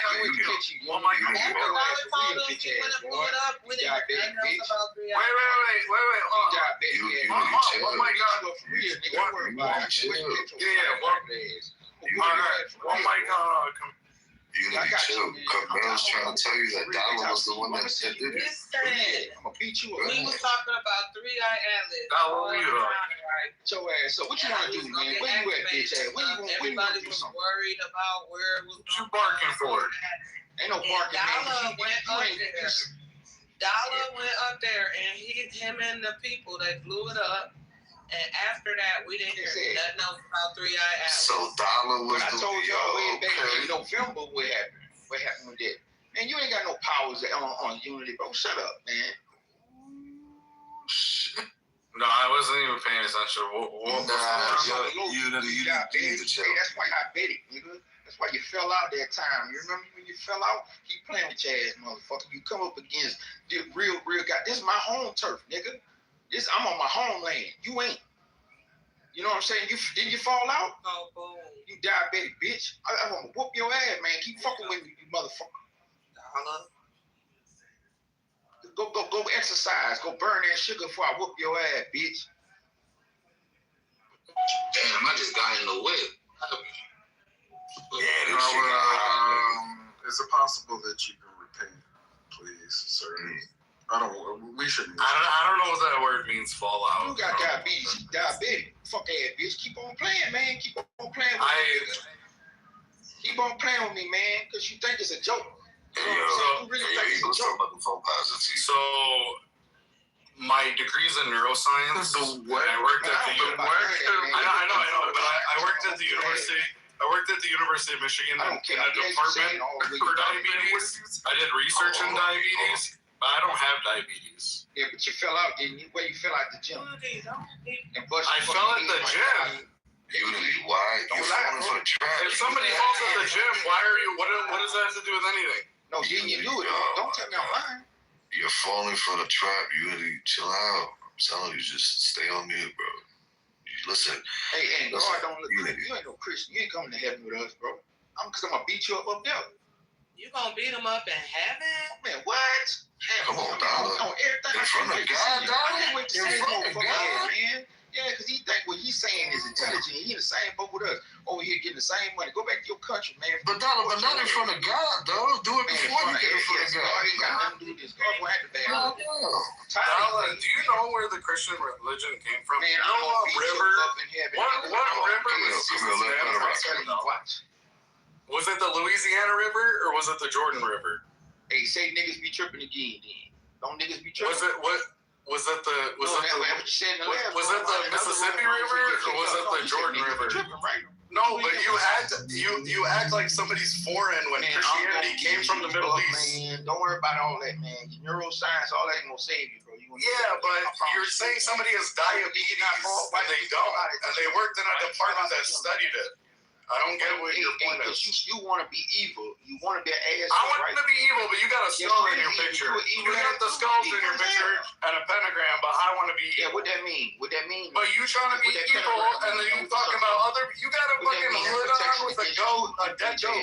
You lying? Why you got skulls in your picture? You got death in your picture. I got like Nate, man. You ain't nothing. Well, come meet me then. That's what I'm saying. When you gonna come meet me. Yeah, but look at you're being antagonistic. Like clearly you're trying to be evil. You don't sound friendly. Boy, that word was fucking him up. Hold on. Yeah, I know. He always be mumbling and stumbling. Oh, so you better than me? That's what you're saying. No, but you're supposed to be driving trucks because you got 5 kids and 5 baby mamas and you got all these problems, but you dress like a devil. Why you dress like a devil? Where's your family, man? I know. Why you dress like a devil, though? Hey, where your family at? You can't pay the dowry, you broke. No, I do government contracts. I'm very successful. I don't understand what your problem is in life. You can't pay that girl dowry you want, nigga, because you broke. I know you broke. I don't do dowry. I'm not Muslim. Yeah, but you can't pay it. Not understanding. You ain't paying it, ain't you? You pay dowry as a Christian, like in your modern life? Because that's how you came up be a Christian, man. Listen, I'm gonna whoop your ass, man. It don't matter, man. I ain't tripping, man. That's why I said, man, I'm in the gym too, man. But I'm punching on a punch bag, and I'm telling you, I'm gonna put your face on that motherfucker, bro. When I punch on it, I got you, bro. Damn, I mean, that's a compliment. And man, you wanna like work up to something, that's cool. I know it is. But like at the end, you're gonna look in the mirror and not like, bro. You think you're in Japan, bro? You think you right there, goddamn on Michigan, man? Just look in the mirror and hopefully you like yourself. You know. In the mirror, I don't sound mad. Man, please, man. I'm light skinned. I'm fine as hell, man. You a lame dude. No, but you ain't got no toughest thing for people. It's like looking in the mirror and being like, everybody doing wrong. Hey, you a weirdo. Nobody wants you, man, in school. Nobody wants you right now.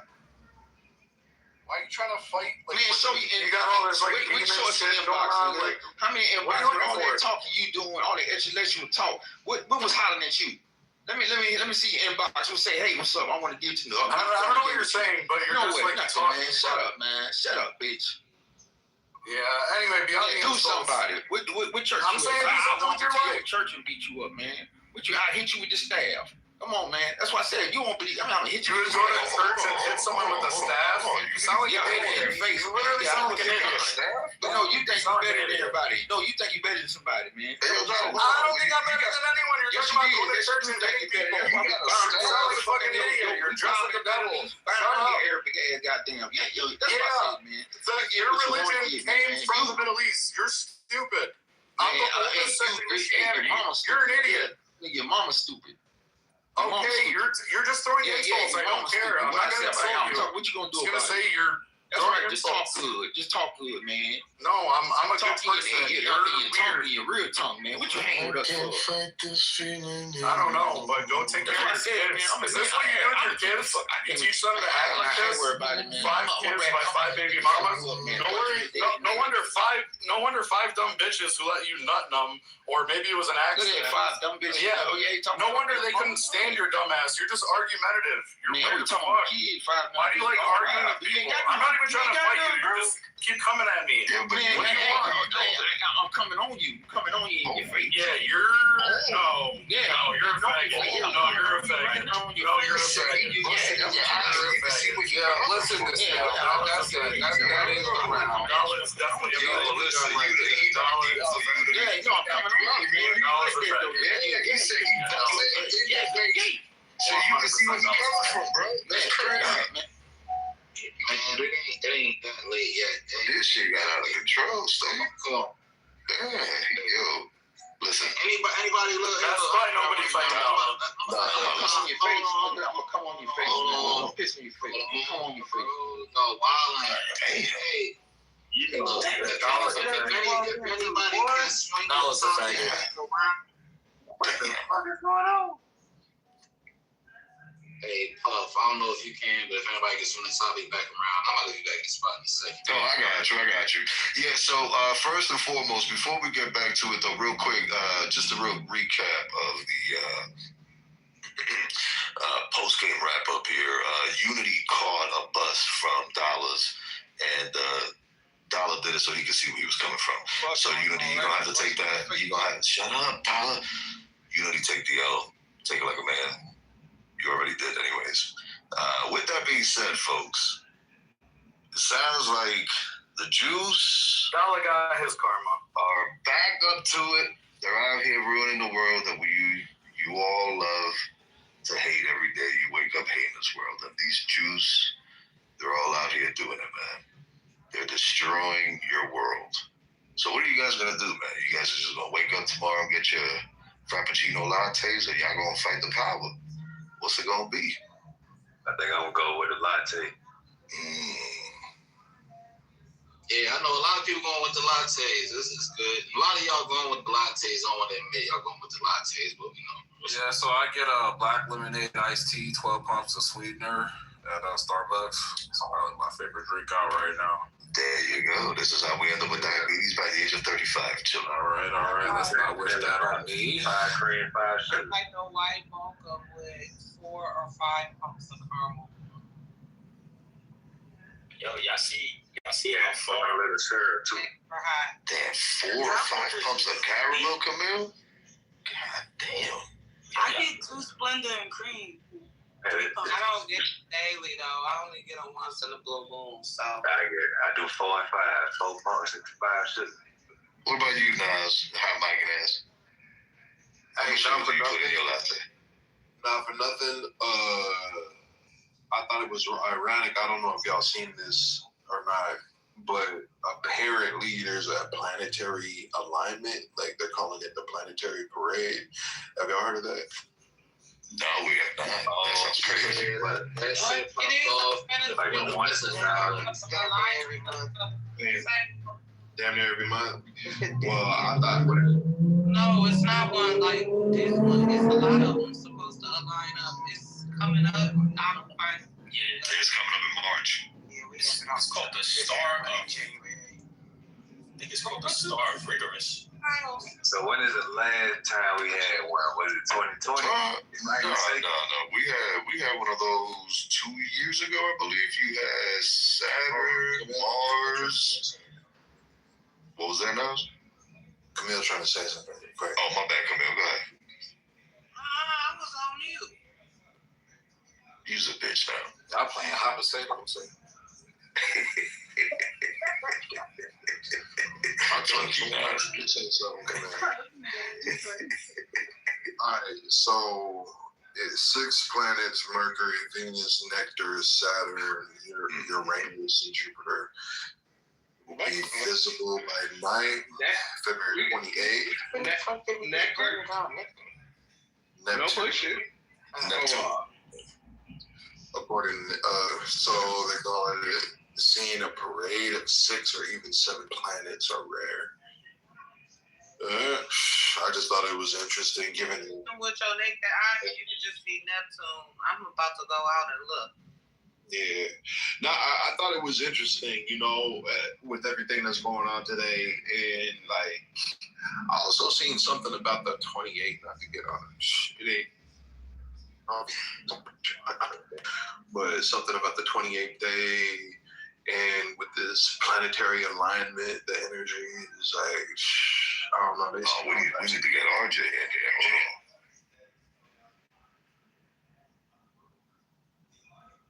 Yo, Niles, that event that's happening, that's supposed to last all the way through the mid of March, and then the planets start to slip out of position towards the end of March.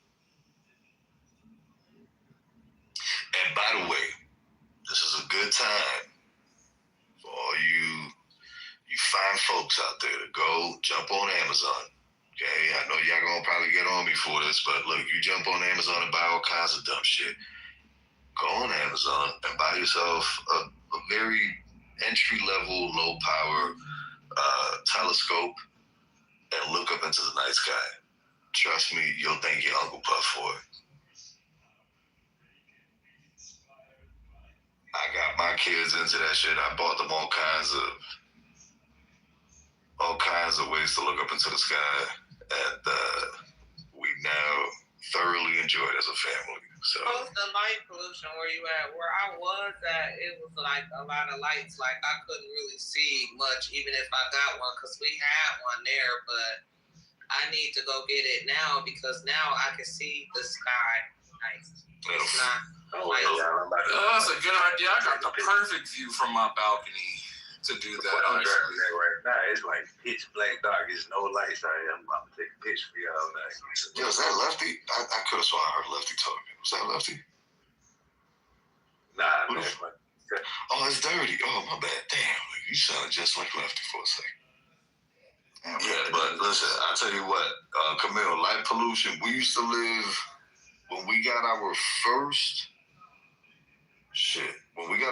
telescope. I believe we were still living up in the Northeast, but that's the main reason why we've been slowly pulling further and further away. And honestly, the last place we trying to end up at is in Alaska. That's really where we're trying to move to for the next probably year or so. Just curious, why Alaska? It's nothing. Yeah. I'm just curious. That's an interesting place to want. So you definitely want to be in places like northern Idaho. I mean, if you live in a state that has vast, swaths of open land, just take a trip out there, bring your telescope with you. You know what I'm saying? Bring some of them lattes that you like to drink. You know what I mean? Bring a red light with you, and just go to a spot that is as dark as possible, and pop that telescope out and start looking. When I go out of town, I watch the night sky in other places because the sky, it's just really crazy to me when I go places or whatever, and especially for the people who travel frequently all over, like different parts of the globe, overseas. But everywhere you go, like the sky is just different in its own little way. Like the views, the way you see it or whatever, the vantage point. And it's like just really interesting to see. Like when I went to Denver, the altitude is higher there or whatever, and it happened to be a super moon, I believe. It's real pretty out here. But like we in the mountains, and like you were saying, like the lights in the night sky without lights versus the lights is just so beautiful, and it looked like I could damn near touch the moon, like it was right there. Yeah. Hey, real quick. Wait, hold on. I want to say real quick. You talking about the sky, right? Just to bring it all back in full circle. Yeah, I was about to ask. What y'all talking about? The point They talking about this talking about No, before I'm saying that. before I brought up the lemons, my bad. Oh, before that, it was a boxing match. Yeah. They're talking about, I don't know. Yeah, it was a tit for tat between Dollar and Unity, but then Dollar. Hey, real quick, y'all download it. Dollar pulled Oh out. yeah, EMP going off a global EMP that could affect everybody, and There you go. by knocking out the signals, but also the fact that things that they do widespread can make people have sick symptoms like nausea and headaches and other stuff. Like even in the movie, the one movie I'll say, if you've seen it, you know, when the teeth was falling out and stuff like that. So yeah, that's where we was at. Hey, Puff, I'm not fucking with you calling me a bitch, homie. I don't joke like that. So, I don't even know you, bro. It ain't, I know you probably joking and shit, but I don't play around. Yeah, I was joking. Hey, so and the last conversation you left out on was just like, you know, there's new technology. That was really the point it was kind of like really speaking on. New technology. We see what's going on right now with Iran. And yeah, it seems like this technology, quote unquote, if you would say, has been on the bench. So I feel like when we have these nations and we say this might happen, that might happen, I don't feel like nobody, because the same way we say, you know, they get the same typical shit we always say. Oh, we get this technology 10 years later, the walkie-talkie, ABC, all the bullshit, right? So we know that to be true. Can we really sit here and say what's really about to pop off, what's really about to happen? Because we don't know. We've been sitting on this quote unquote, or they been sitting on this quote unquote technology. Like we gonna see it for the first time. We can all have our opinions, but if this is really gonna go in the direction that we say it's gonna go, we gonna see this shit for the first time. Not just from us. Shit, we don't know what China got, know what Russia got. We don't know what nobody got. So this is the new season chapter 1, and we gonna see this shit in real time, bro. Shit, I don't even think we know what we got. Like, they have. That's what I'm saying. We don't even know. Shit, I'm pretty sure they got some shit that's 5-10 years ahead. Hey, you see how they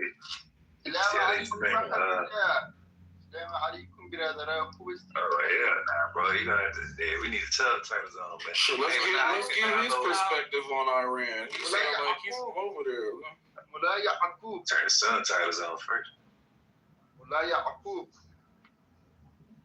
And y'all talked about somebody earlier when I was listening was talking about when people be saying, it might have been you, Puff, or somebody was saying how people be have euphoric vision or whatever the case is, and they want it to be all a certain way.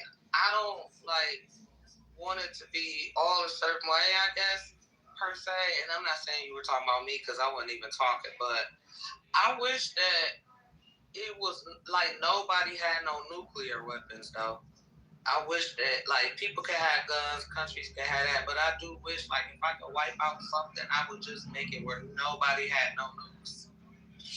Well, you might as well also do it, Camille. If you got that kind of power, you might as well do it when nobody can kill each other. Because you got to think, once you take the nukes away and the guns and the bullets, they just going to go back to the blacksmith and get themselves a big knife. So you're going to have to get rid of the blacksmith too. Somebody said always war, it was always whatever, it was always whatever violence, it's always going to be conquerors and stuff, not necessarily colonizers, but conquerors and, empires and certain things. So I'll take that. I'll accept that. But if I could, get rid of nukes as a whole, then I would do that because I feel like nukes is something that in 1 or 2 swipes, it can wipe out everybody. And guns and knives can't do that. They already had mistakes where they, dropping nuclear bombs in states over here way back in the 50s and 60s. We still got one out here in South Carolina. And then that most likely wasn't a nuke. You hear stuff still to this day. Nah, it was. Globally, and like dogs and animals and trees and certain things and aspects. And when was Chernobyl? Like, and it's still things like this affecting stuff. Like, that's scary. Like the thought that it could get to like nuclear fighting and stuff. That's true. What happened in South Carolina that somebody was just saying? Oh no, they dropped a nuke out here. Well, basically, it fell off the plane that was carrying it on and whatnot. So surprisingly, it didn't go off. But yeah, but that's not like intentionally dropping a nuke though. That's the difference. No, I'm saying like that's what I'm saying. Like they make mistakes like that. Like they just would have went up. You know what I'm saying? Like, And y'all are still dealing with stuff over there. Yeah, but we're not talking about mistakes. We're not talking about mistakes. Listen, brother. The town where it's at is a ghost town now. Nobody lives there. It's called New Ellington. That's cool, and I agree with you, but we're not talking about mistakes right now. We're talking about intentional actions. Like, we're talking about, you know what I'm saying? Like, this is what we're going to target. This is going to happen. We're talking about nuclear war. Like, I think that's a different conversation. And I think, like, if you're talking about, like, things like that, I truly think that people, like, any of them thinking about releasing any nuclear warheads, like, that's mental illness. Like, that's literally, like, you know, on that one show with the Mad King type shit. Like, that's actually insane, like, to even have the thought to push that type of button, to me, in my opinion. Yeah, now we're talking about egos, you know, that's another problem. It's a problem for the person that's in control of that, because, you know, anytime they can just, it's really up to whoever, you know. I'm pretty sure there ain't no one person. Like, it's a lot. That's really emotional. Isn't there like emotional intelligence thing? Because you're not even thinking about the repercussions or whatever got you so angry that you just want to wipe out like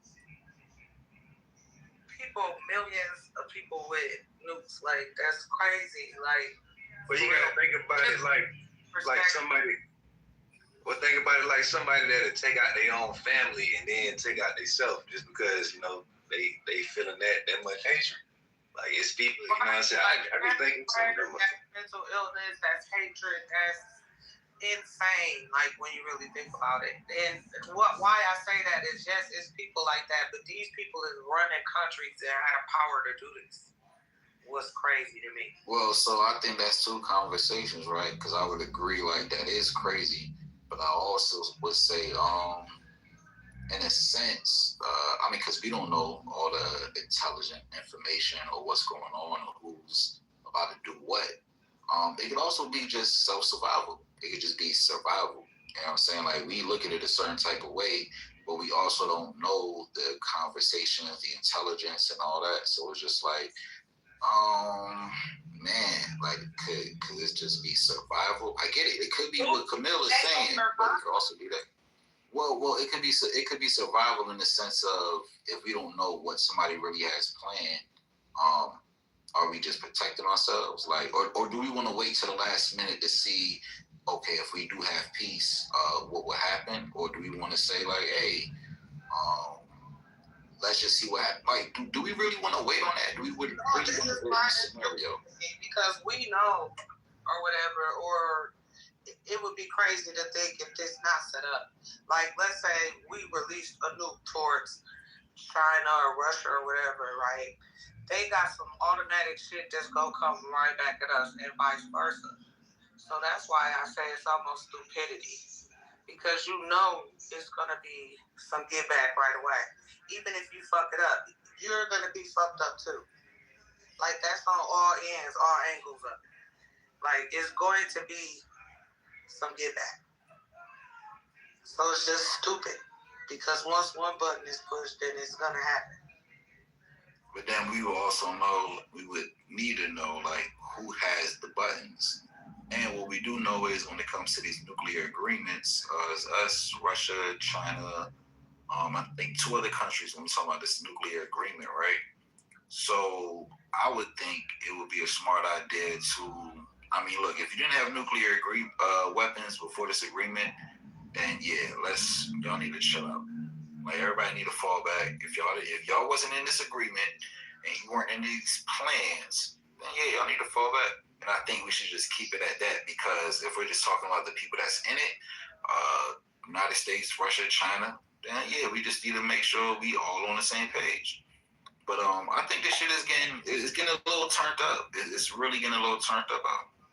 Well, you know, that's the thing that I pointed out earlier, which is that if, I think it was you, I forgot who it was that mentioned that I think there was going to need like I think it was actually Nathan who said there was going to need like 1 million EMPs, and they don't. You got to think, if one EMP goes off over this country, all hell on earth is going to break loose. So you got to think it's not going to take much. Yeah, I can see that. But but also going back to the question I asked earlier, and I gotta double back because I feel like some people did give some good answers, but it's just like, gotta talk about it. Bro, we have not seen shit. United States, China, Russia, we just gonna sit here, we're gonna give our opinions. But I feel like once it really pops off, like I said, when I say once it really pops off, I'm saying that because we all clearly see this is different. This is literally different now. Everything is moving a little bit more different. Yeah, we just gonna have to sit back and watch because nobody really knows. We haven't seen, and one thing that can give us a little bit of, I guess, sight of what might happen. We need to figure out what the fuck discombobulated Venezuela. Because if we don't know what the fuck the discombobulator is and what that did, we know what was said. But until we figure that out, it's just like, yo, maybe this is what it is. Like, because from my understanding and what we can see, it wasn't just the grid.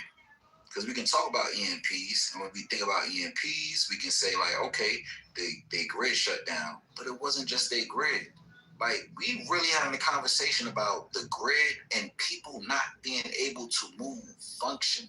Some people throwing up, vomiting, but whatever it is, we got it. And yo, and stay not just vomiting though. You gotta remember they were vomiting blood, and blood was coming out their eyes and ears. What the fuck kind of radio frequency did they find that can do that to the? You know what I mean? Right. They were going blind too.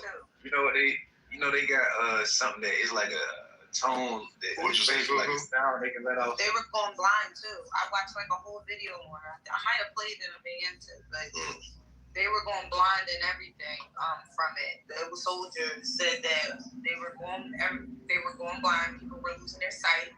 Some people's sight came back. Some people's didn't. He said they immediately started vomiting real bad. Ears started bleeding. It's terrible. Yeah, with that frequency, they can let it tone off right now. That, you know what I'm saying, just break down, make everybody drop to their knees, like a high pitch and low pitch tone.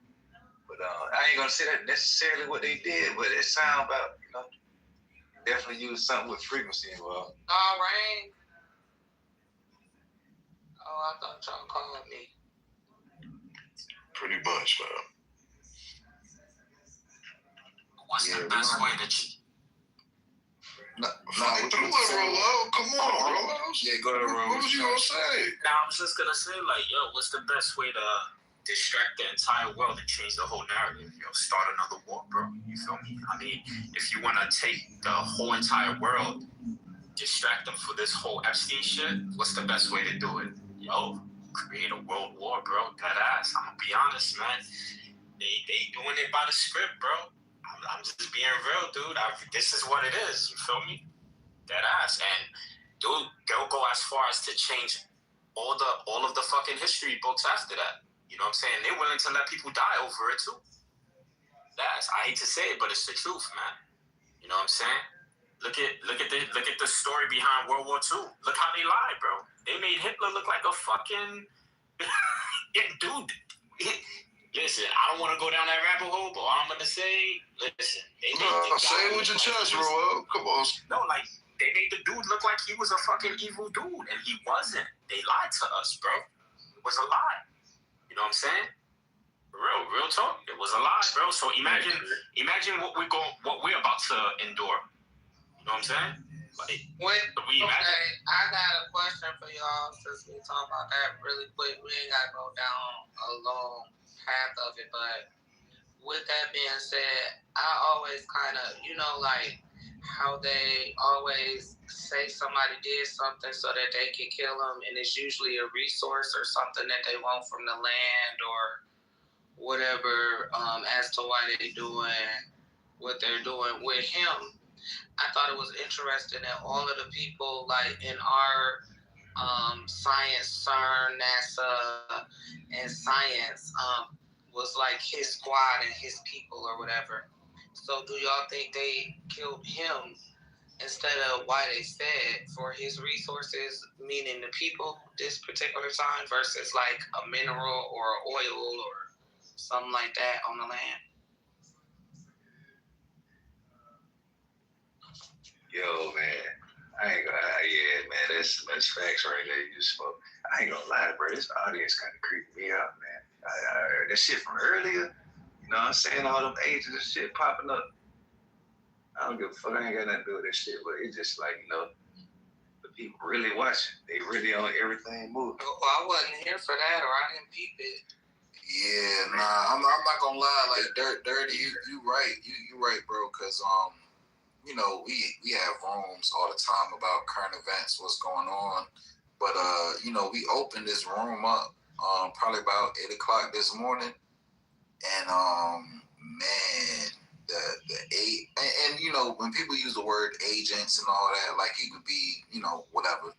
But the fact that we had the Smoothie dude come in this room. Like, it was like, I don't know if y'all was here for it. I heard the lady and the man this morning from, was they from Iran? Nah, so the Smoothie, yeah. So the Smoothie dude, like, he done been in debates with Candace Owens. He done been on, Fox News, having debates with all type of different people. And when we first opened up this room, like, they came in and he came in and he was in here. And I think that kind of showed, like, yo, we having these conversations, and this type of person is coming in here, and we really found out he was posing as if he was with Iran or he was an Iranian. Coming to find out is Smoothie. Like, if we all look up who Smoothie, I put his Instagram in the chat, and it's like he was engaged in these conversations with us, and it's like, damn, with all this shit going on in the world today, you chose this room on Clubhouse to engage in this conversation, bro. Like, I don't know if y'all was here, but that's what popped off earlier today. Wait, so who came in? It was Rabbi Smoothie, 100%. Rabbi Smoothie. Is it next? What, the replays on? The replays was not on. PTR, that's him. Look at next PTR, that's him. Yeah, look at next PTR. Yeah, I'm right next to him. I didn't even know. I didn't know it. But next card. Yeah, it came in. They tuning in. They listening. Well, I was here, but I was like doing stuff. But I did hear bits and pieces of that. And then I guess you saying after that was the man and the lady on here who kind of took over for a minute. And I want to say congratulations to the waiting room. That's the largest I ever see. Y'all hit like 515, I think 550. It was 515 when I saw it when Smoothie was here, but man, yeah, y'all, I want to give y'all flowers, man. Y'all held it down, man. Y'all, that's a real milestone. 500 some people, yeah. But that was when he was in here. But that's the next PTR, but man, y'all did a great job, though. Mars too. So. Yeah, nah, it was definitely crazy in here, bro. I would have never expected Rabbi Smoothie. Hey, Roel, that's what I'm saying. Rabbi, like, that's who was in here. Was Blue in here when he came? Blue wasn't here. Yeah, Blue was in here. He was calling it out. Next called it out. Smurf called it out. A lot of people that was seeing it was calling it out, and it's crazy because literally until we figured out it was him, he was posing as an Iranian. Wait, was that the dude Blue was calling the agent? Oh yeah, y'all, I seen that whole shit happen. That shit was crazy. Yeah. Was that the dude that Blue actually said was an agent? Well, Blue was calling everybody an agent, but it was Blue had interrupted him. Yeah. Blue had interrupted him. Blue was like, "Why?" Yeah, Blue had asked him a very specific question. He said, "What do you think about the weapons of mass destruction or some shit like that?" Yeah, that's the dude. He was calling all of them whatever, but he kept saying it was something about dude that he didn't trust dude. So y'all saying dude ended up being a fucking agent? Yeah, I think this is the first time we can actually say, because we have conversations all the time in the room. We'd be like, "Oh, this person disrupting a conversation. He's an agent. She's an agent." But this time we clearly seen it in real time because he had Iranian PTRs and all of that. Yeah, and then when the conversation progressed and people started like recognizing his voice, it was like, "Yo, hold on. Is this?" And then if you PTR, he changed his Iranian PTR to the Israeli and the American flag, and it was like, "Yo, oh, this is who this is." And then he ended off on a joke before he got moved to the goo and kicked out the room. He was like, "Yeah, y'all need to figure out what's going on because we don't want to waste another plane." Talking about 9/11. Like, man, y'all You said building or a plane. Like, he was like, yeah. Yeah, that shit. We don't want to see another building go down or a plane go down. I was like, no, not go down. Now he said because we don't want to lose another plane. Like, what? That's crazy. To be honest with you, I don't know who Rabbi Smoothie is. He had a relationship with Michael Jackson apparently, but Candace Owens had exposed him. She had a back and forth. Yeah, he ain't no regular motherfucker. Like, yeah, this motherfucker, like, he got, if you look into him, yeah, he got a lot of ties to a lot of shit. And he's very outspoken. He's been on the news. Moonwalk the man out of the room. I mean, literally, moonwalk the man.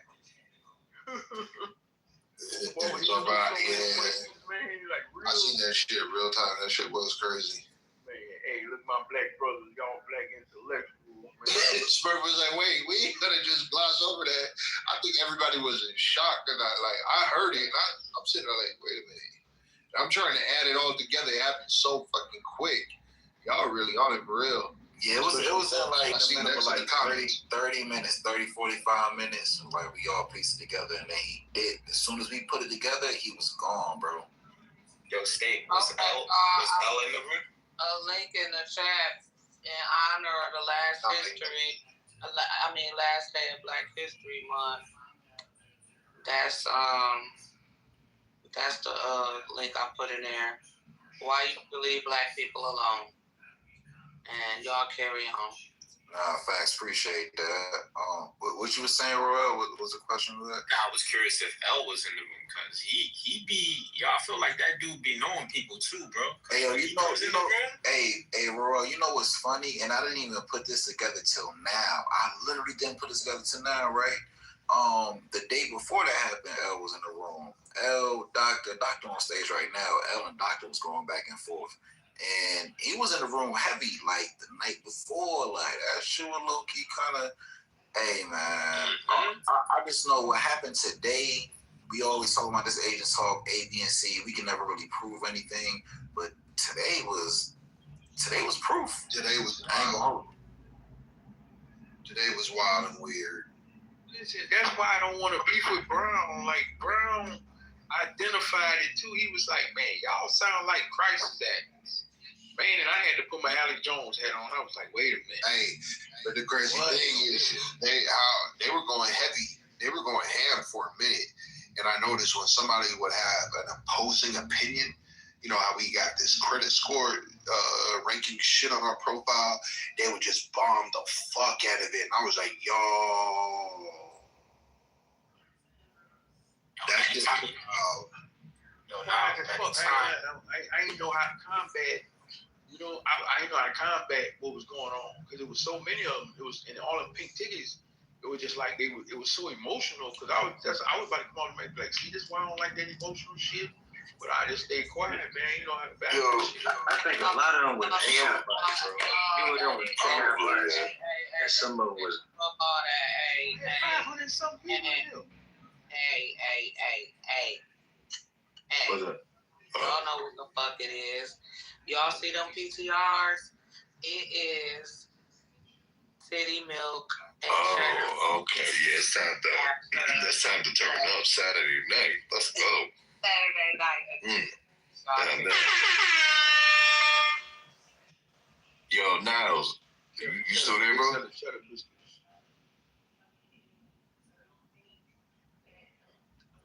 you guys put Iran in the title with Israel, what up, bro? You're gonna see a lot of pink tickets. What up, bro? Yo, so you're saying that every time somebody had an opposing view to the rabbi, that person's karma will go down? Nah, not just the rabbi. It would be. It was for a minute when everybody was up on stage. I was in and out all day, but yeah, when people would have like opposing opinion, not just the rabbi part. This was happening after rabbi. Yeah, long gone, but I had noticed over time when people would have like a different opinion based on anything, these like little agents were coming up on stage were saying like hella people were bombing. I don't know if it was coming from the audience. It had to be coming from the audience too, because we only give it so many times to emoji somebody's PTR. Right. So it was like blah, blah, blah, blah, X, thumb down. I was like, what the fuck? Yeah, hey, now that shows those have to be passed. Not only that, like they could be bots, right?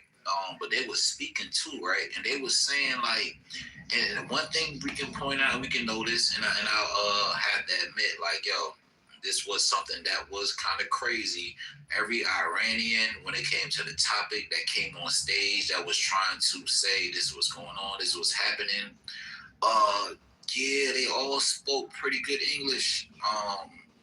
They didn't sound like they was in Iran, and it was, man, y'all just had to be here like this whole day. Like this is the first time I was like, bro, I'm seeing weird shit happening now. Like I'm seeing weird. It was so many Iranian people that was so Iranian, but they was from Canada, California, not in Iran, just escaped. It was one shorty. I forget what she said. She was like, yo, y'all don't hear bombs being dropped on me? It's bombs being dropped right now. Like, what? Hey, nah, you remember Blue kept asking like every one of them, do you support Israel? And they started coming up with all type of, it was never a yes or no. Like they just started explaining around the situation. Like nobody actually confirmed it. So I think a lot of it was working. Well, except the black people. That dude from Nigeria said, yes, I'm pro-Israel. All the black ones, I'm just saying what I noticed. And that shit kept me up, man. I was cooking and everything listening to that show. Like this is all the black ones, man. I guess they said they was they pro-Israel. They did say that. Well, listen, I got a quick question for y'all. Were any of those bots or any of those people that were talking at any point pro titty milk and cheddar biscuits after midnight? Because if they weren't, First of all, you got to get it right. Y'all be screwing it up. Let's say it again. We got a PTR. Follow the PTR. Titty milk, cheddar biscuits, after 7. I'm so sorry. This nigga said after midnight. Don't piss me off. Slow down. You're right. My apologies. Slow down. It's milk and cheddar biscuits after 7. Yeah, that's it. After 7 is really after 11. Because it's really after Niles after 9. So. Okay. You see, I said after midnight because I figured it's midnight in the East Coast, and it's only what 22:25. It's 10:25 my time. So Central time. Yeah. I'm in mountain time. I'm in mountain time. You gotta check the stage. You gotta check the temperature. You gotta check the team. Shit getting hot. And the biscuits after 7. Biscuit got 3 of them. Well, the thing is, to make that cheddar melt, shit gotta get hot. You know what I'm saying? So. Tiger, not too much on the titty milk gravy. Tiger. I was just letting them know. Them some special biscuits. Yes, the biscuits is special. Only thing I disagree with. Who the hell seasoned them big? Don't worry about it, nigga. Should I make some cornbread? Just be thankful. Oh, you want to bring that sweetness into her cocoa? Well, no, hey girl, it was about the cheddar biscuits. It's all because I know. These people, you might have been here, but just for the record, everybody thinks that titty milk and cheddar biscuits after 7 was some freaky shit, and it was not even nothing freaky about how we got. I don't quite remember why we got to the titty milk after the cheddar biscuits and the seafood boil. But, I don't remember either. But it started with, y'all, somebody said the seafood boil, you catch the hood rats with it. You know exactly who said that. Wait, so the seafood is the bait for the hood rat? Yeah, you just take it and wave it in the air or shuffle the bag and then wrestle the bag. That niggas ride around with a white van, say seafood boil on the side. Then we got niggas rolling with a lobster tail in their trunk. Yeah, you said the cheddar biscuits get the hose going. Yes, that seafood boil come with the cheddar biscuits, but he don't like no fat motherfuckers, so they gotta eat until 7. So I was being rebellion. That's why it's after 7. Because we all know I like to eat and talk about food. So I'm like the official room big bag, not big bag, for real.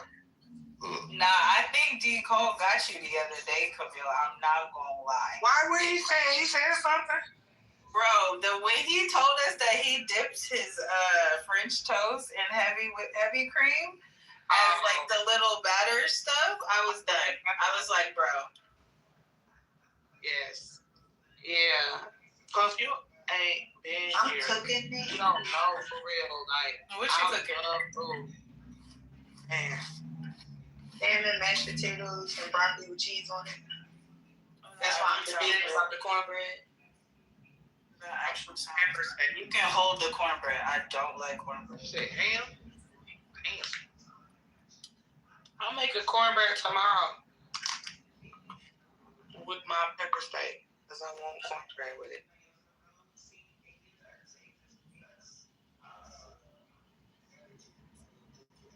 Did y'all tell Joe that y'all replaced his song today or not yet? See, I don't like that because Joe, whoever made the new song, I ain't in it. And Joe has come here. And I don't like that.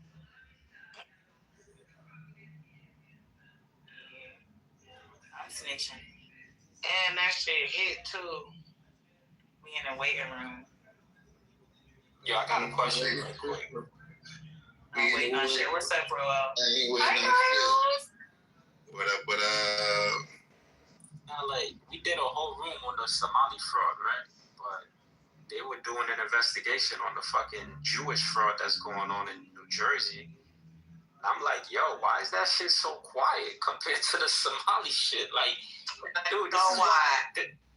Nah, it's like, you see, that's the type of shit that irks me, yo. It's like, yo, how y'all gonna scrutinize one side, but y'all not gonna do it to the other side? Like, that's crazy to me, man. Like, yo, we gotta, like, if we're gonna do one side, we gotta do everybody. You feel me? If everybody's doing fraud, fuck it. Focus on them. But it's like, yo, you can't pick and choose. This is where I be having issues with certain people, man. Like, it's crazy. Because I'm like, yo, motherfuckers is blatantly doing it, and nobody calls them out. Some people do, don't get me wrong, but it's like, it's not vocalized the same way, you feel me? It's like, yo, I don't understand that, you know? And I get it. People say, oh, when you talk about them, you're going to get hit with anti-Semitism. Fuck all of that. Like, yo, you know what I'm saying? We got to, like, how it is, man. You feel me? Like, it's a fact. Like, yo, this shit is crazy.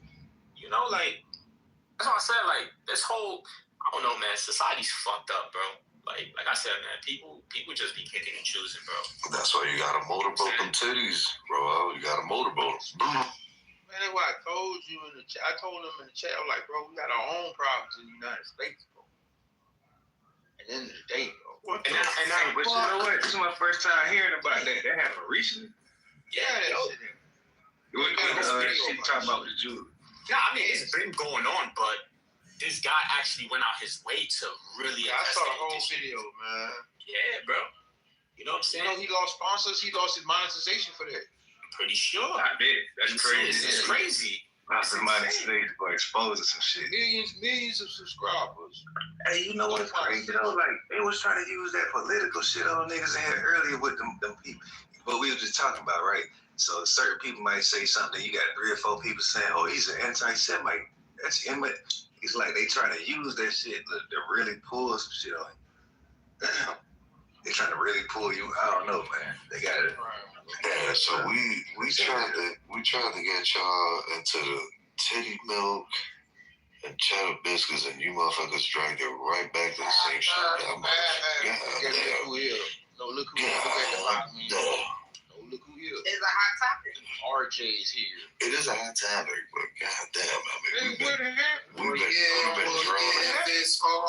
If it's that time, then City Milk and all that need to go in and do their thing. You're welcome. I'm telling y'all, like, my power is activated because I said. His power, he ain't Hold on. They're trying to speak. Because RJ is here because I summoned him, receipts. So anyway, that's a fact. RJ, since I summoned you here, I'll let you know why I called you here today. Sound this nigga like a dragon, goddamn. The planetic alignment, and it's today, and the planets are in the arch, and you might need a telescope, Neptune, and I think Pluto. But nah, Pluto not one of them. Oh, it's another one. It's Neptune is one. But we want to hear from you about the planetary alignment. Man, I've been speaking about this planetary alignment for I know. They didn't give you the breakdown? Yeah, I was saying you need to be here, so break it down what it means with the energy and all this shit that's going on today with this alignment and this planetary correct. So you gotta look at the planet. Let me go get the 6 planets. So they like in the arch. I gotta go look out there. Hold on, let me get the. It's all good. I would look. Well, I'm standing out there. Say my blessing. When you look at the it's Mercury, Venus, Saturn, Jupiter. What the fuck? Why it just disappeared? Okay, it's Jupiter, Uranus, Saturn, Neptune, Venus, and Mercury, and you're right, it is going in a in like a kind of like a horseshoe kind of shape. And damn, this is the first time I'm seeing this U shape. I'm not gonna even lie, but I did notice the planets was like this, but so they kind a certain way, and so they all like line up in the same type path is what I'm looking at, and it's like the same. Like the arch, and so like the St. Louis arch. Yup, and so check this out, RJ. So I have this theory or this thought, right? Like every time the sun go up and go down, the moon go in its cycles, and these alignments and eclipses and different things happen, that it's a portal opening up, even with the northern lights. And so every so often, like certain portals, like the ones that don't do it for 60 and 300 years and certain things is really, really important. So I think that arch in the alignment is a major portal being opened up at this time, and different things are going on, and high energy things are going on Earth too. A lot of people, I'm not even gonna lie, a lot of people that's like numerology, astrology, gematria, they all pretty much guess the war is gonna happen on today. It's crazy, bro. So many people predicted this shit on today. That this shit was gonna happen with all these planetary alignments. I was been speaking on the Super Bowl when Bad Bunny did his performance, and I told y'all he was wearing number 64 shirt, and the number 64 is tied to the Revelation 6:4 in the Bible, and Revelation 64 is talking about war. And how many planets are aligned? Is it 7 or 6? 6 planets. So these planets, one of them is One of them, I think, is Mercury.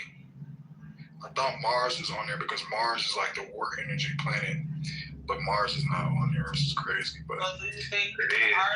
Mardi Gras. I think the arch is the doorway to the. it's an arch in itself is like an arch, a door, a mirror, eyes, are all portals. Especially a arch like that. And with the planets lining up like that, is like I made a post. I'm like, I remember Hercules, the movie Hercules, that the planets aligned perfectly just like that in that movie. And then once the planets aligned, it was like a portal that opened, and then the Titans was released, and they went to Mount Olympus to cause war. Right? Go watch Hercules again, the Disney version. You'll see what. The planets aligned, the Titans got released, and they started to go towards Mount Olympus. And the Titans was like in a jail, like in a portal. I feel like they're gonna use this energy. And then notice the blood moon is on the 3rd. What's today? It's gonna be March 1st. So in 2 days, we got the blood moon, which is also a rare event. I think that comes every 40 years. So every 40 years, we get this blood moon. This is also another rare occurrence that we're talking about. And they're also saying that this is during Ramadan or something like that, some Jewish holiday or some shit like that. This is all not a coincidence that we having this. And then you got, Friday the 13th.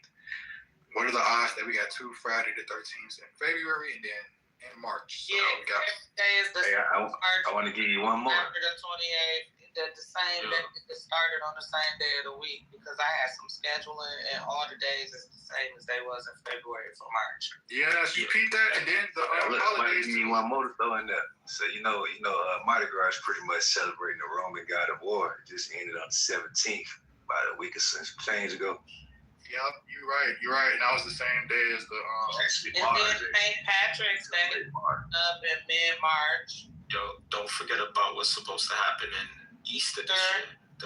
The Star of Regulus. What's that? Dude, they said it's a rare event. It's very rare. It's I believe it's either a red or a blue star, something like that. Oh, Arthur flipping. I don't know what it's about. That could be like the blue or red Kachina. No, actually it's blue. Yeah, they said it's the brightest object in the constellation of Leo. Wow. Ooh, they got it's something to that, But they said we're gonna be able to see it. Yeah, they said that's supposed to happen on Easter on the 21st. Oh, they say when you see the brightest star on the eastern and western sky showing at the same time, it's I don't want to misinterpret it, but it's supposed to be like a major event. So that's some shit Farrakhan said a while, but. They said the meaning behind it is supposed to something about how the world is supposed to be. It's a new knowledge that shall come into the world. Supposedly, that's what it means. Another thing, Pete, with all this war shit going on, but how I know that energy harvest off of this planetary alignment. Just look at the calendar. So if you look at the Israeli, it's the Islamic. So Aurora, the Islamic, we got a different calendar. So you got the Israel, the Islamic calendar, and you got the Hebrew calendar. If you go and check what's today's date on the Islamic calendar, it's literally 9/11. And then if you check the Hebrew calendar, today is 6/11. So 2/28, February 28th, is 9/11 on the Islamic calendar. On the Hebrew calendar, 2/28 is 6/11. 6/11 is a reverse 9. So that kind of looks like if you reverse it upside down, 9/11. So Hebrew calendar, today's date is 6/11. Islamic calendar, today's date is 9/11. And you already know what Trump did. Pretty much, this is all mockery. This is all 9/11 symbolism. I've been speaking about the next 9/11 possibly happening on the U.S. soil for a minute. They're going to blame another country, which is really what we're seeing right now. And then, it's been 25 years since 9/11, right? And what do you know? We are going into the U.S. 250th year, which is 250. When you cancel out the zero numerology in Gematria, you get to 25. So 25 years since 2001, 9/11, and then here we are in America's 250th year, which is 250. Another 25. Then you got Illuminati turning 250 years old on May 1st as well. That's not a coincidence that the Illuminati is about. This is a reading for today. Hell no, I'm just giving you the numbers. I'm just telling you that today's Hebrew calendar is 6/11, and then the Islamic calendar is 9/11. So they chose to bomb Iran on 9/11 on the Islamic calendar, and then 6/11 on the Hebrew calendar. And then obviously on the Gregorian calendar, today is 2/28, which in Gematria, United States of America, is 2/28. 2/28. What's the 2/28 represent? Because today's 2/28. I just typed in United States of America and you get 2/28. Oh wow! And today's 2/28. Hey, so it's crazy. What happened on February 25? So the last remaining nuclear arms control treaty between the United States and Russia ended. It expired on February 5th. That's another 25, exactly. It's a lot of 25s, man. A lot of 25s. So, with the U.S. going to the 250th year, they don't like the zeros. So you got to cancel out the zero. 25 years since 9/11, 250 years of America, 250 years of San Francisco, 250 years of fucking Illuminati. All these cities, like San Francisco was founded in 1776, Illuminati was founded in 1776. America was founded in 1776. So that's all 250 years. It's 25 years since 9/11. And these niggas just bombed Iran on the date 9/11 on the Islamic calendar. So that's how I know this shit's, all this war shit's fake, bro. It's just all scripted, bro, by the numbers. I'm sure Blue was in here telling y'all this shit was all fucking aged and scripted and shit. But I didn't have it. I can't fucking go back and forth with them Islamic people and they be in these wrongs, bro. I can't do it, bro. They be bodied out. I can't be in this bitch arguing back and forth with these motherfuckers. They be bodied out like bruh. I know that the whole, I didn't have to go as far as the Gematria, right? But, all right. So in numerology, today's a very prominent, powerful day as well, as far as money, wealth. So I kind of seen this move, if we're gonna look at the numerology in it, a power move, definitely a power move, and a lot of money being moved. Now, this wasn't anything that happened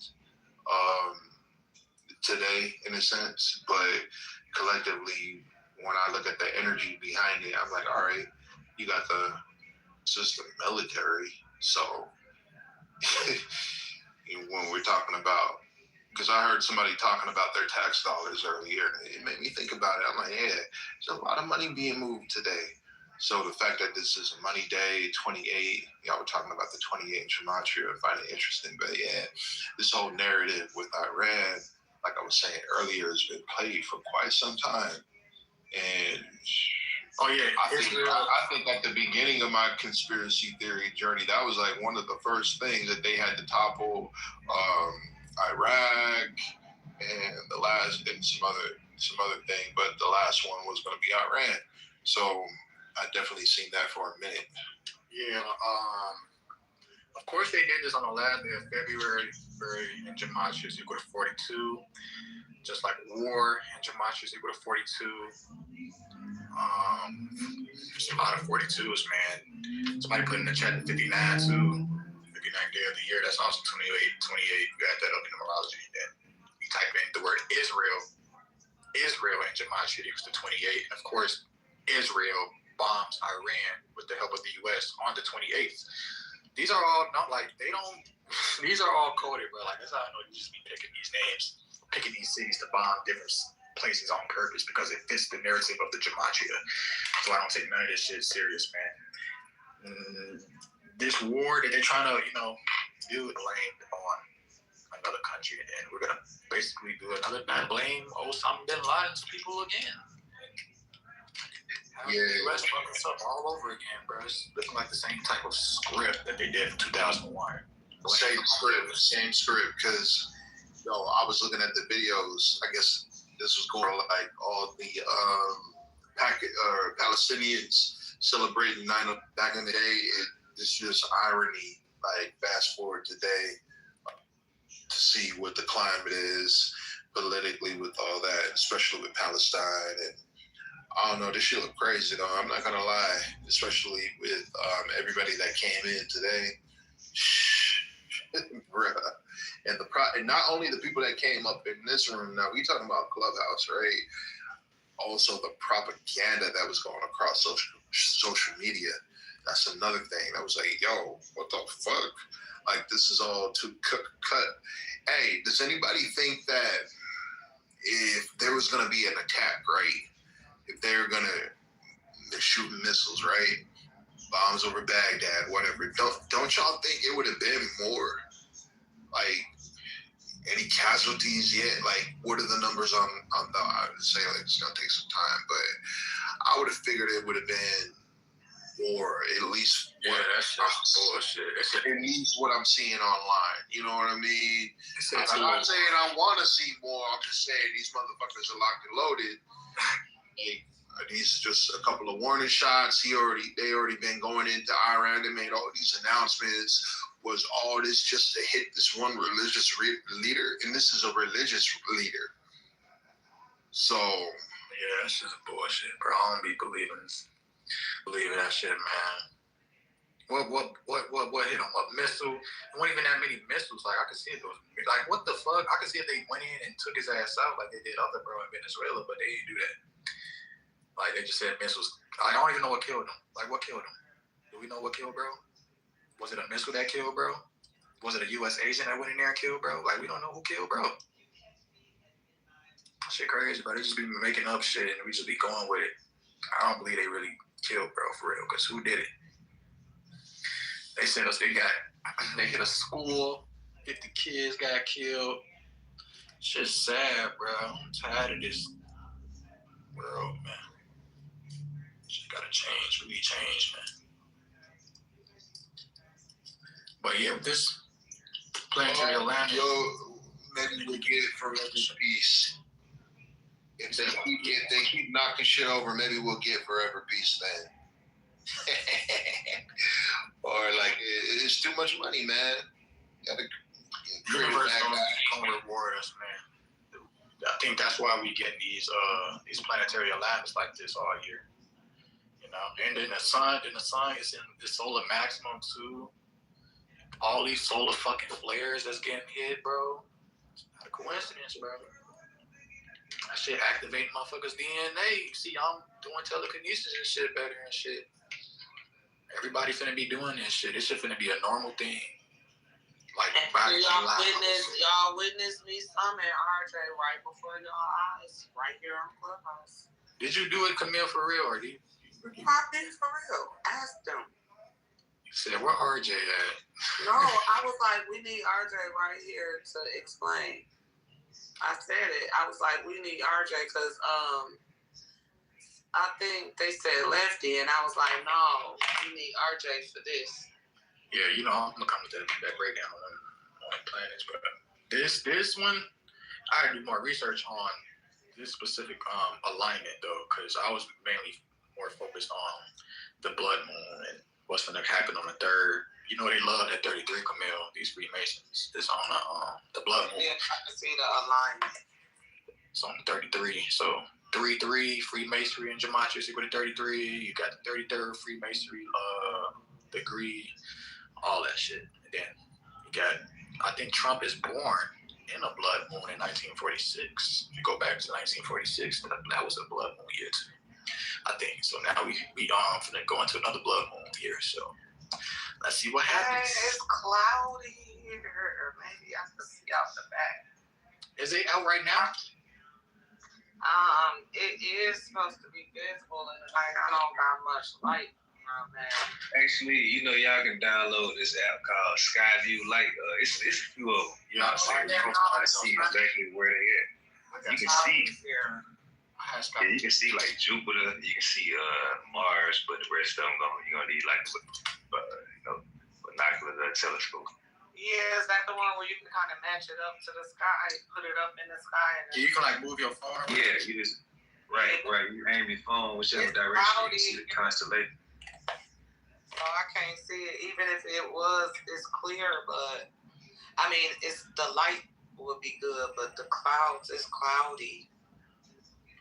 Like another thing, the moon is so bright tonight. It's still kind of hard to see, because like the moon bright as a motherfucker. Like a half moon today. Let me see. It's a more than a half. Almost a half. I don't think it's a half. I'm looking it up now, but I don't think it's all the way a half yet. It's almost. Damn. Let me see. Because that like, if it's full or anywhere near full, that's gonna also, amplify the planets too, It's almost full. So yeah, that shit is also, you can basically say it's 7 instead of 6 because of the moon. Damn. I must ain't seen it for a few days now. I'm looking back. Yeah, tomorrow it's gonna be just almost a full moon. It's say 98%. 98%. I mean 96. It's 91 tonight. It's almost full. It'll be full on March 3rd. On the 3rd. That's what I was talking about.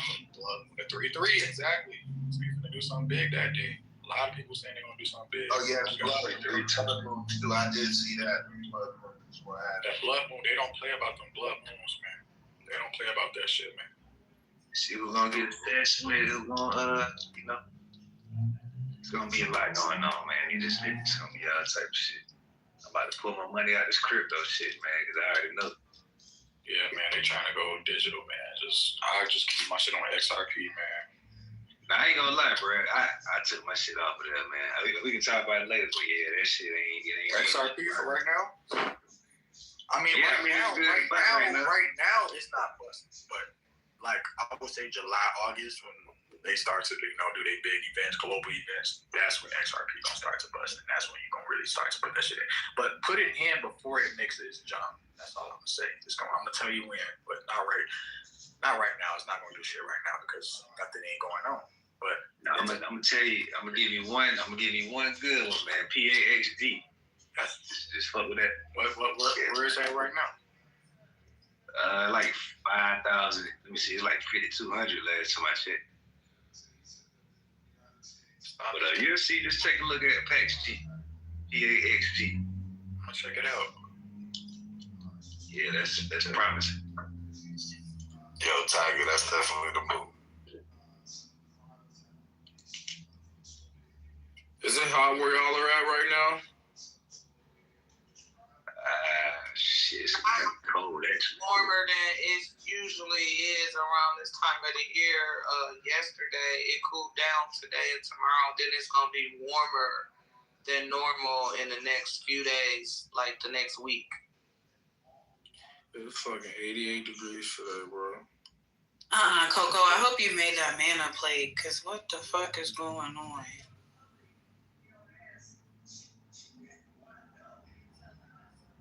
Felt like summer today. Where you at, though? LA. I mean, you might have We're in December out that motherfucker. I mean, it do cool down. I went in the fall before. It was like in the 60s or whatever. So, I mean, I feel that. But compared to where I'm at, it's always nice there. Like, that 60s, we'll take that shit from where I'm from. I'm in the Midwest. And Bro, I feel like I predicted this war shit in my dream, Camille, when I went to sleep last night. I had a dream. When I woke up today, I was like, what the fuck? Like, San Francisco was all underwater. The bridge was gone. It was like destruction everywhere in my dream. Then I woke up. I see everybody talking about Trump and bomb Iran. I'm like, what's going on? What the fuck? I'm thinking you had a dream San Francisco was underwater? I had a dream the West Coast was underwater in San Francisco. The bridge was fucking gone. Like, I'm dead ass. And then I woke up and then I seen Iran was just bombed, I was like, yo, the universe not real. I wonder if there's defense on that side. It's like the universe was telling you. Yeah, you should turn your TV off while you're asleep. No, I don't have no TV. I don't watch TV, boy. I don't have. I know our border's super secure, right? I know that wasn't going on when we was last night. Like, nah, it kind of popped off like. This shit popped off while it was late last night, like 1 o'clock in the morning, something like that. Popped off while we was asleep. Trump was out there having a press conference at 2 in the morning. It's crazy. Nobody watches TV anymore because I showed up. It was 3 o'clock East Coast time. It was like 2:30 because I was clowning like. I told dude he was lying, like, bro, Trump ain't on this shit at no 2 in the morning. That motherfucker sleep. That nigga was up. Yeah, I got up at like 1 o'clock. And the White House had posted it at like 3 o'clock in the morning East Coast time. Clearly wasn't everybody sleeping. You niggas was in here listening to it, so what we doing? Yeah, I was right, so y'all, was you in here? Level of concern, is y'all concerned? Like I'm not like over here shaking at my boots. However, I am concerned about what you concerned for, man? Because we guys and guys, man, they can't fuck with us. Because I don't want anyone to resort to any type of nuclear weapon. Bro, let me tell you this right now. Nuclear bombs are fake. All right, they don't have no nuclear bombs. Nobody in the world has no nuclear bombs. The word nuclear stands for water. All right, that's what they're using. They're using water erosion, like basically big ass bombs in the water to make it seem like they have nuclear fission. Nuclear stands for nuclear energy. Nuclear. Think about nuclear energy. So they're talking about that's why you go look at nuclear plants and what do you see? Atom bomb. Water. Every time you see nuclear plants, it's surrounded by water. There's not one nuclear plant in the world that's not surrounded by water, but except one. All right, so they're using water to pretty much do these big ass bombs. All right, somebody broke that shit down. I'm gonna post that video in the chat. But you know the atom bomb is basically a nuke. You know what I'm saying? Oh, that's funny. I thought I don't know what you're plants were next to water because it needed a water source to keep the cooling mechanism down. Exactly. That's what I thought, G. But you're not telling you the truth about it, bro. Dude broke it down. He's like the reason why. We don't know the truth. Oh, let me play it, bro. G, so you can hear what he's saying, bro. I can't explain like how he broke it down, so you can understand what he's saying, bro. Yeah, because I always thought they needed big, vast amounts of water to keep the core cool, because it generates a lot of heat. Secret weapons. That's how you have a core meltdown like Chernobyl, right. Because the core, they drew too much water out during a test run of one of the cores, and it went into a reaction level where they couldn't cool it down. Oh no, Iran has secret weapons. G, click that link and then watch it alone. All right, so you can see the clip too. Okay, but so yeah, y'all, what's y'all level of concern about what's going on? I don't know. More like a 6. Very. 5. 9, 1. Because I don't believe. Like I said, this video. Hold on, this clip is one reason why I'm saying like. Iran. Hold on. Oh no, Iran has secret weapons deadlier than nukes. Ah! You guys know nukes don't exist, right? Well, not on any level that they want you to think they do, at least. Notice how all nuke plants are on water. Nuclear plants are almost always located near a large body of water, and when it says almost, there's one that's not in Arizona, and it still has tons and tons of water shipped to it. And you see all this scary nuclear pollution? Well, it's just steam, because nuclear power plants are just making energy from boiling water. Yes, at a fundamental level, most nuclear power plants function like enormous high-tech steam engines. They use heat from splitting atoms to boil water into steam, which then spins the turbine to generate electricity. They're giant water-boiling electricity plants. There's no nuclear energy coming from it. Well, maybe there is, but nuclear sure sounds a lot like nuclear energy, like, clear like water. So yes, a I'm telling you. Oh my God. Bombs. I'm not. You understand? Nah, hold on, G. Hold on, man. This is TikTok University, G. Hold on. Clear. Kind of sounds like water, right? You gotta understand the concept, the conceptualization of it. Let him finish. Water? Come on, G. Yes. This motherfucker kind of sounds like clear. What's clear? Water. Oh my God. Oh shit. Yeah, I thought smoking weed was gonna make me lose brain cells, nigga. And then hold on. And then when you watch the clip, he got the. Wait a second. So hold on a second. So how does he explain the radioactive fallout from Chernobyl? He explains and he watched uninhabitable areas to this day that you still can't go through in Chernobyl.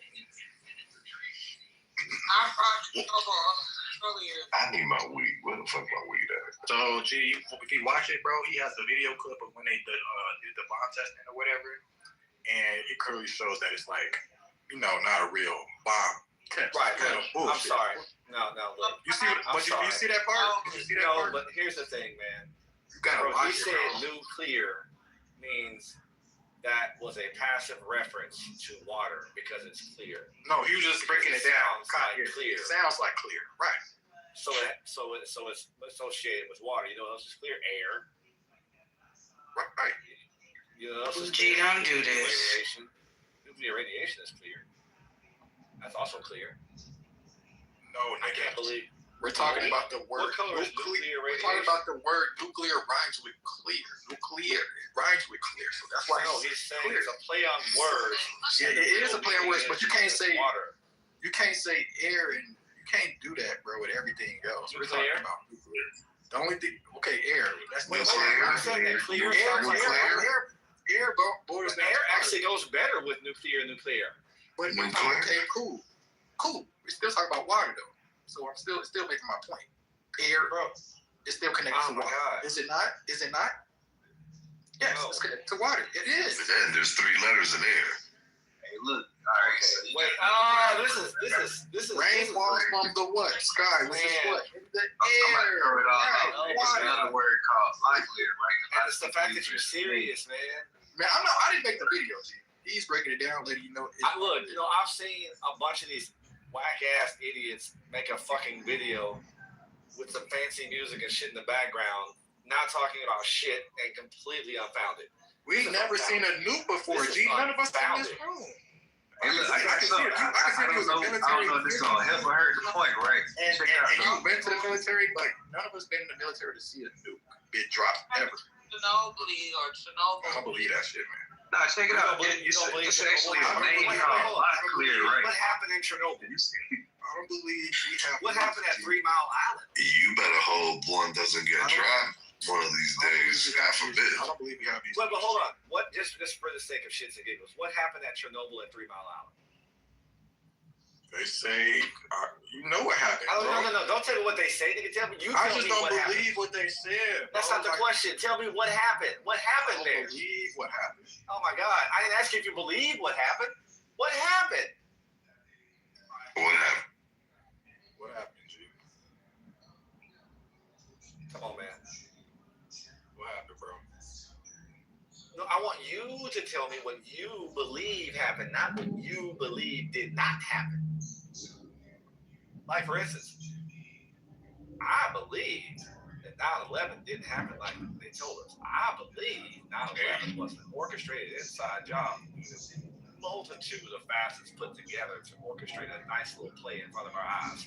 I believe that. So now, I told you I don't believe what happened, but I also told you I believe this is what I believe happened. So you don't believe that Chernobyl was a nuclear accident.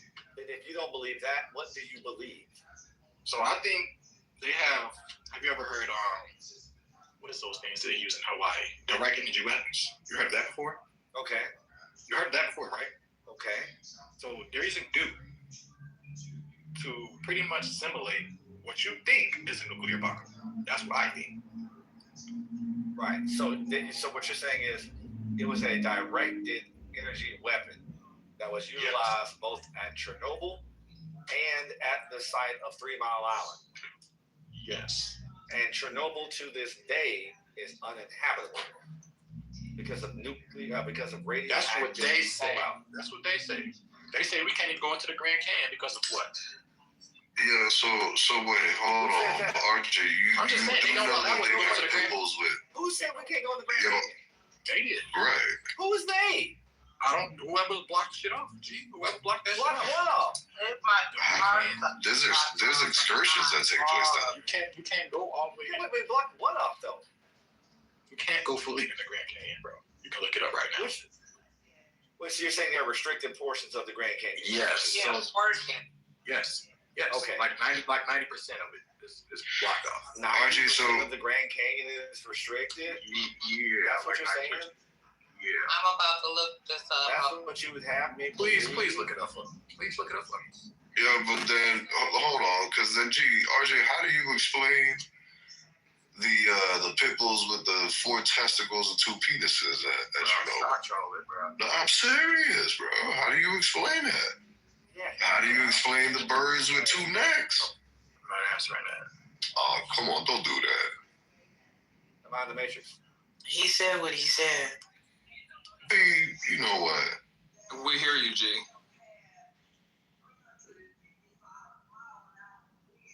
You gonna bail this nigga out. Was I in the Matrix? No, we can hear you. No, we can hear you now. Okay.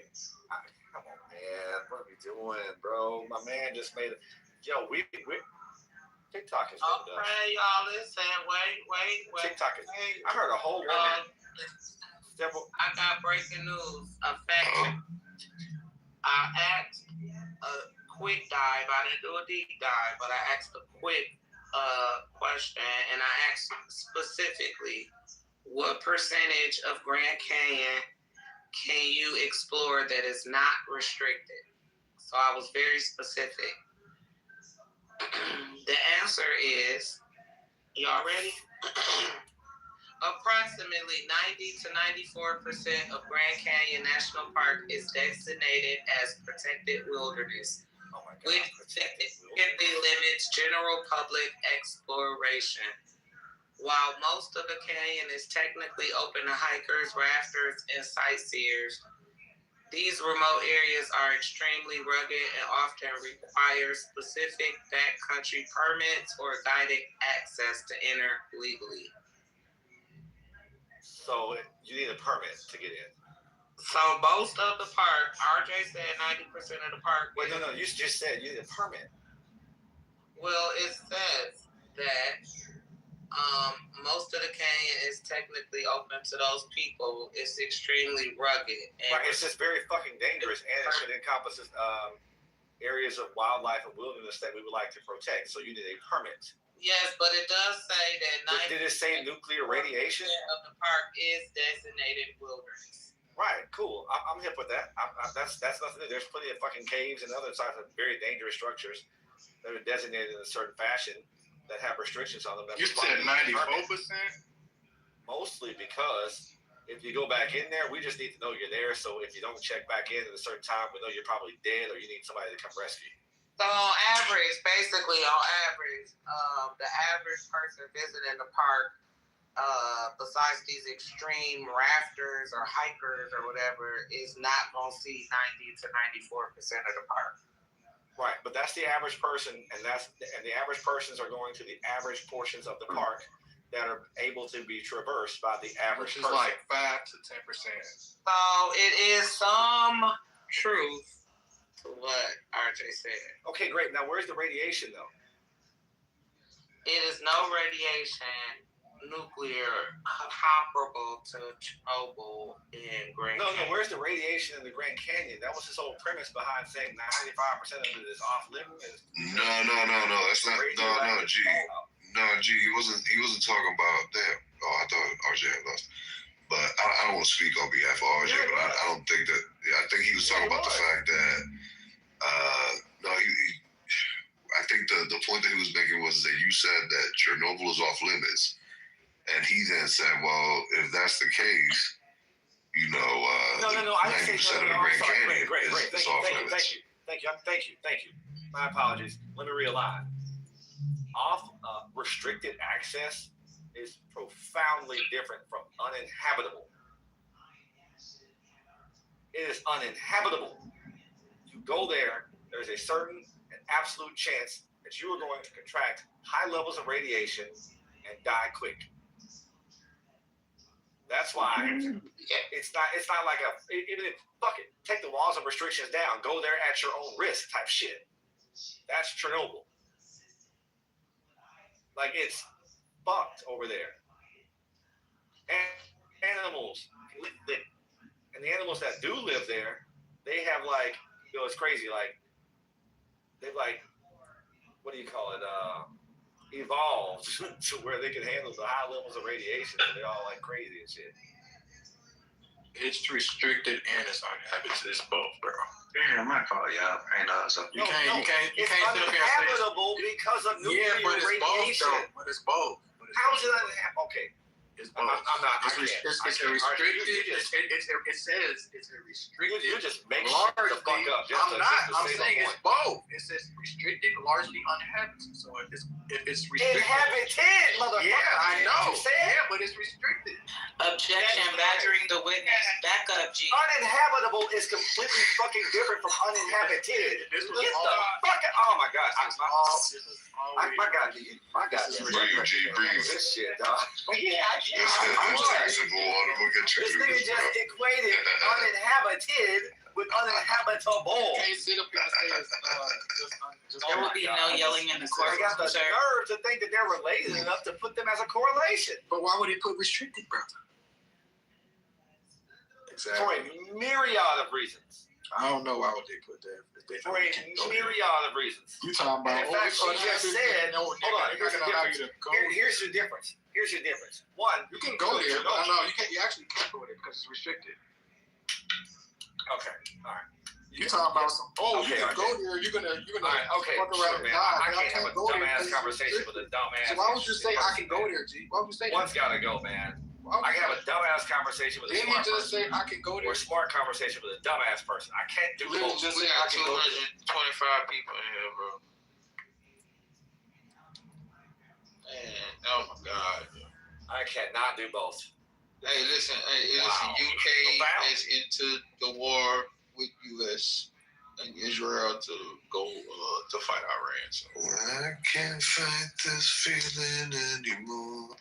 RJ, go work on your craft, man. Stop working. Stop getting your information from fucking YouTube, nigga. Yo, Dollar, go sit down somewhere. Yeah. Hey, check it out. Y'all you go a little talk to me. Y'all know who the dude with Mike Devon is, right? The light-skinned bald head dude, man. He over there trapping. He over there. He basically be on the same type of shit as I ain't gonna compare him, but yeah, he over there trapping Dubai. Like, he pretty much showing like he was supposed to catch a flight yesterday to get back over here. They done blew up the damn airport. Saint. The Saint from he live in Dubai. Yeah, Saint. Man, I just got off his live, man. I be talking to him, man. They blew up they blew up the airport in Dubai, and he's stuck out there. That motherfucker can't leave like that. I can't leave, man. Hey, that nigga said. He said before I leave, tell Donald Trump to send Barron to war. I'm real, like he said, you ain't got no skin in this war. You ain't got no family. Yeah, that nigga said send your son to war, motherfucker. Like, wow. UK has entered the war, man. So he basically telling people like, all right, Americans that's over there, all right, some of y'all not gonna make it back. Some people gonna die. It's gonna be some casualties. But you know what I'm saying? I'm like, damn, that's it? Like, shit. But y'all, they gonna keep, they ain't give nobody a heads up, like, all right, it's time to evacuate. I think I saw that a few days ago, like they was telling people to shelter or leave or whatnot. But I think y'all should have really gave people a heads up to get the fuck out of there.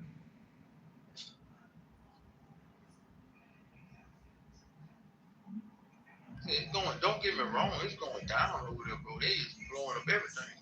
They blowing them doors. I'm trying to figure out how they even, because how they shooting missiles from Iran to Saudi Arabia. Man, they making it rain over that much. You see that shit? Like they getting them non-stop. They ain't stopped since last night. I mean, like I said, if we're gonna stay focused and get this money over here, man. But damn, man, you know how far that is? You ain't gonna have no money if a nuke goes off. You These niggas worry about money while you know we no money too. You gotta keep paying season, man. It's gonna be war. That's fucking gonna be. That money shit finna be the end of y'all niggas. But think about it, bro. Dubai getting fucked up like that's crazy. But you see, just because first you get the money, then you get the power. That's the playground, bro. Getting fucked You got up. power without this shit. Gotta have confidence. Y'all got that type of confidence though. Then after you got that power, you get that motherfucking respect. Y'all don't even want to hear what the crazy people saying. These mothers. The leader dude, tell me why there's a tunnel that leads from Iran to Russia. I know this nigga ain't just saying this shit. That motherfucker in Russia. He said he's in Russia right now. He's at the. You know what am I talking about? It's a late night. What am I fact checking for? That man said like all the shit we said. That nigga said that shit. That nigga said that shit with all his chest too. Hey man, there's a tunnel that goes from where? From where again? I'm just trying to keep up with my pseudo. I'm just trying to. Nigga, listen, this is pseudoscience through and through. The crazy people, okay? That's the crazy people. No, but where's the tunnel? The tunnel goes from where to where? Man, he said it's a tunnel, dog. Under the mountains? From Iran to Russia. Think about it though, man. I don't think I would say. I can't fuck with you, son. Well, I'm trying you mad dog, man. That man said we about to empty our whole stockpile with all the old shit we been having. Rush around the Himalayas? Nigga, them shits go from Appalachia. No, man, like shit, they all the way to the Himalayas. So we got a tunnel straight on the Everest. Hell of a trip. Yeah. That's a hell of a trip. Yeah, they did that shit with the boring company. Eli and them niggas. Nah, let's not make it. You know, they got the boring device that they use on Ocean's 11. I'm pretty sure they got the equipment to make that possible. That's possible, bro. Like 2026, I'm pretty sure they got something like they can just drill their way all the way. Oh, it's gonna take years. You weren't here though. Dirty, you missed it. We built the pyramids again too. Yeah. But we gonna build them upside down this time so we can see what's at the bottom. Listen, I asked the crazy another pyramid at the bottom, and you won't believe the answer, man. The crazy people. I asked them that. How did they build a tunnel? Damn, nobody called that. Y'all don't want to hear what the answer was. We gonna build them upside down so we can see what's at the bottom. God damn. Anyways, yo, Tiger, upside down at the bottom. The Tiger, I know you there, Tiger. You gonna gaslight us with that damn PTR. You gonna act like you ain't there. Deep in between them cheeks. God damn. You see when I asked how the tunnel got built? It was like, nigga, the tunnel got built with Tiger's face in there, destroying that. They said nigga, mute up. Nah, man. What? I'm trying to concentrate. I can't. You're not, though. You're not trying at all. I'm looking at this shit. Like, ew. You was talking about something. That's how the tunnel got bored and shit.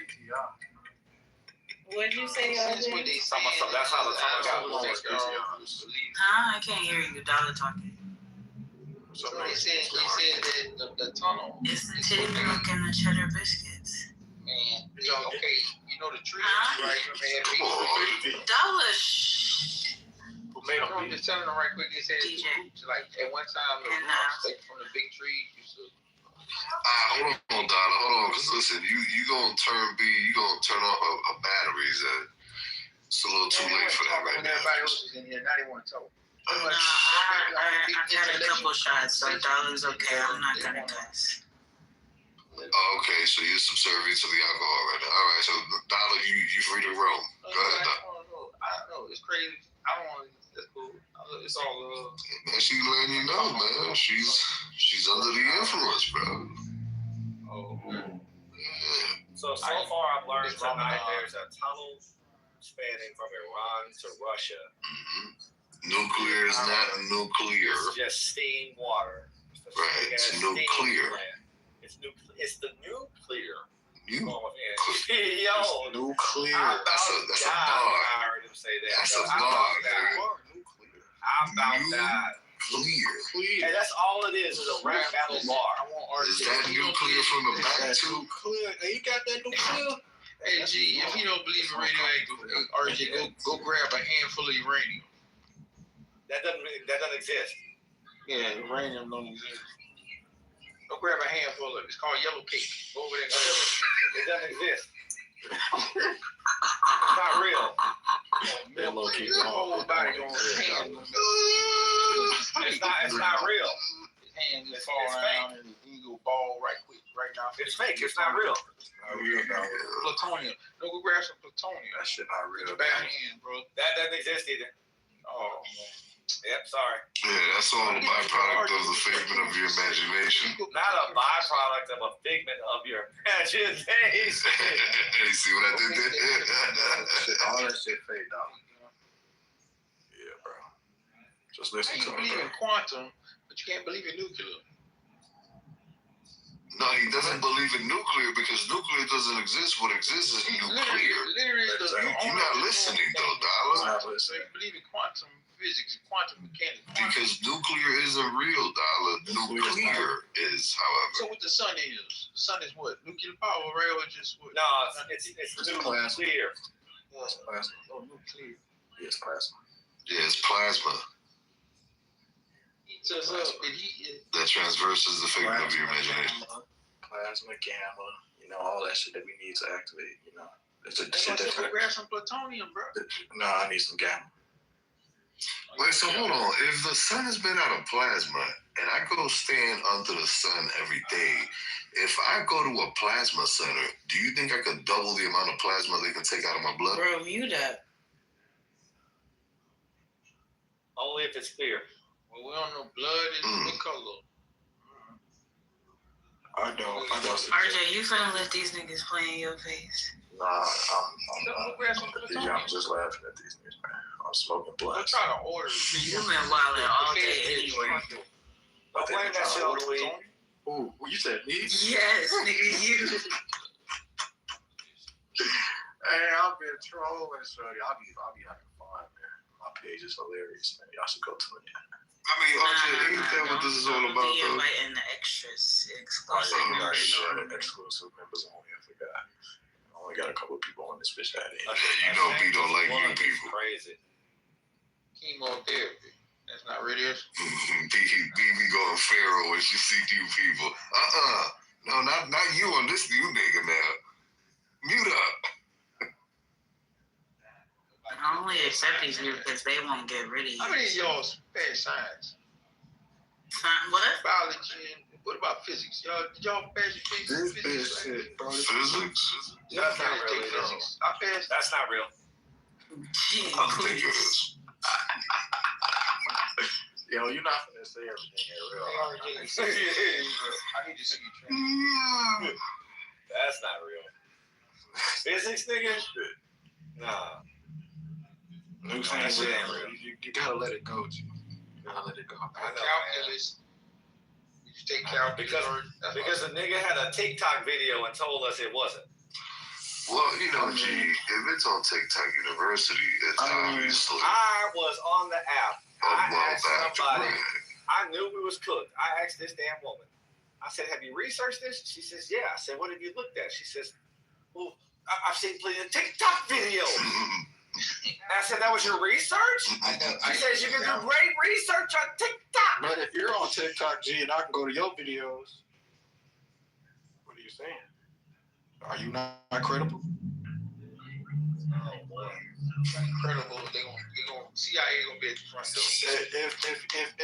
If you posted videos, oh boy, if you post your lawyer videos trying to help people be lawyers and shit, you gotta be credible. You gotta be some type of credible. I miss the good old days of YouTube when we were discerning. YouTube is the same shit. It's not.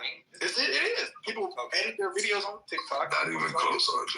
Yes, they do. They edit on TikTok, post on YouTube, or CapCut, whatever the fuck that shit is. They do that. I mean, look, just because somebody puts a TikTok video on YouTube doesn't legitimize it. What G is pointing out. All I know is you know what? You're right. download the video and post it on YouTube. That shit ain't real. YouTube's not real. Ray William Johnson and the inception of YouTube. My homeboy said everything went wrong when everybody was right. When everybody got right, when everybody started being right, there it is. When everybody started being right, that's when everything started being wrong. Everybody got a goddamn place. Everybody got a goddamn opinion. Everybody got a fucking video. Everybody's a fucking content creator. Oh my gosh. What's wrong with that? This is 2026, man. You gotta get, you see, you old school, man. You gotta get with the program. The new program is content creation. Everybody has a TikTok, everybody has Instagram, everybody has Facebook, everybody has Twitter, everybody has everything. Nigga, it's the new age. Either you get with it or your ass will get lost. Okay. Everybody's an expert. Everybody's an expert. You know, my favorite of the how all of a sudden people become molecular physicists and gene therapists. Idiocracy. It is a profound movie. It is a profound movie. Very much so. Profound. Okay. And you know, we're not so far away from what I'm hearing from Gatorade. Yeah. Well, it's got electrolytes. No, it's what plants crave. Yeah. It's what plants crave. Oh my god! What was it? The video game setup with the chair and the toilet built into the chair. Yo, this shit. We're not so far away. Flintstone vitamins. We're really not so far away, and that's the scary part. President Camacho. We are really not that far away, bro. That was actually supposed to be like a warning for us. Yeah, I just want to know who's the pothead that got stuck in the time capsule and is gonna wake up one day to idiocracy and realize, holy shit, I'm that dude. Casted with the responsibility of saving society from themselves. These people are fucking idiots. And that's what we got, bro. These people are fucking idiots. Especially like we talked about COVID. Now everybody's a fucking doctor. Everybody understands completely the science or molecular structures, DNA, the body. Everybody, you know what? Goddamn it, go out and operate on somebody and shit. Take your superior knowledge and then go practice medicine. Nuclear bombs don't exist. Here's what it is, because now you're a nuclear expert and shit. Based on TikTok. Because TikTok told you. TikTok told you. Tic-tac-toe, bitch. Yeah, I gotta tell you, G, with all this talk that we've done all day long of nukes and EMPs and the likes and all that shit, I guess all China had to do was unload an app on us. That's all it took. That's it. We did it to ourselves. Fucking pulverized them with an We did it to app. ourselves. Just unleash this shit upon them. They know And we stupid. They know it. man, Without a shadow of a doubt. They know we stupid. We literally did this to ourselves.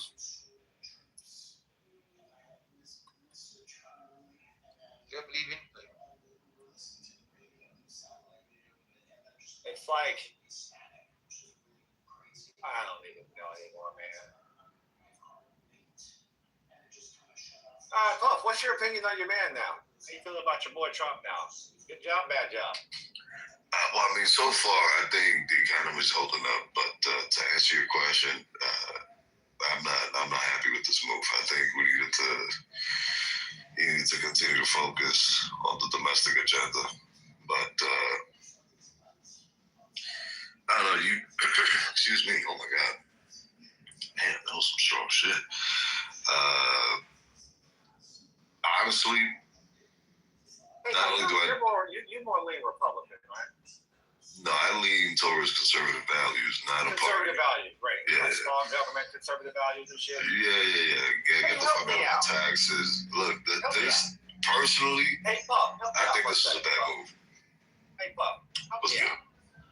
how is it that the party or the people who advocate for small government, less government intrusion, pass the majority of the laws about social conditions or restricting social conditions?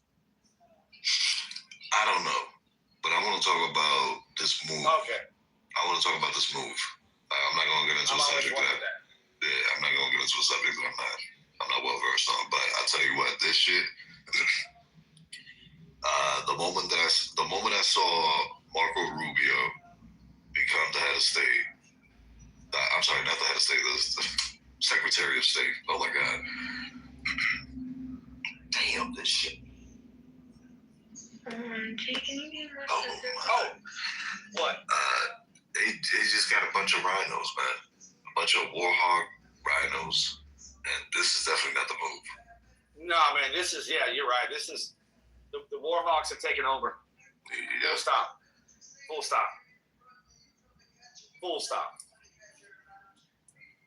And for those who think that, the Democrat Party is the one, not to take shots at you, G, but G knows exactly what I'm talking about. There's a bunch of Warhawks over there, too, that are capitalizing on this shit. That's not to say Democrats are dubs. Right. Because Democrats are very much, look, we'll pop off. Oh, you guys have shit. You guys got some Warhawks over there. Crazy. We'll pop off too. I'm not taking that away.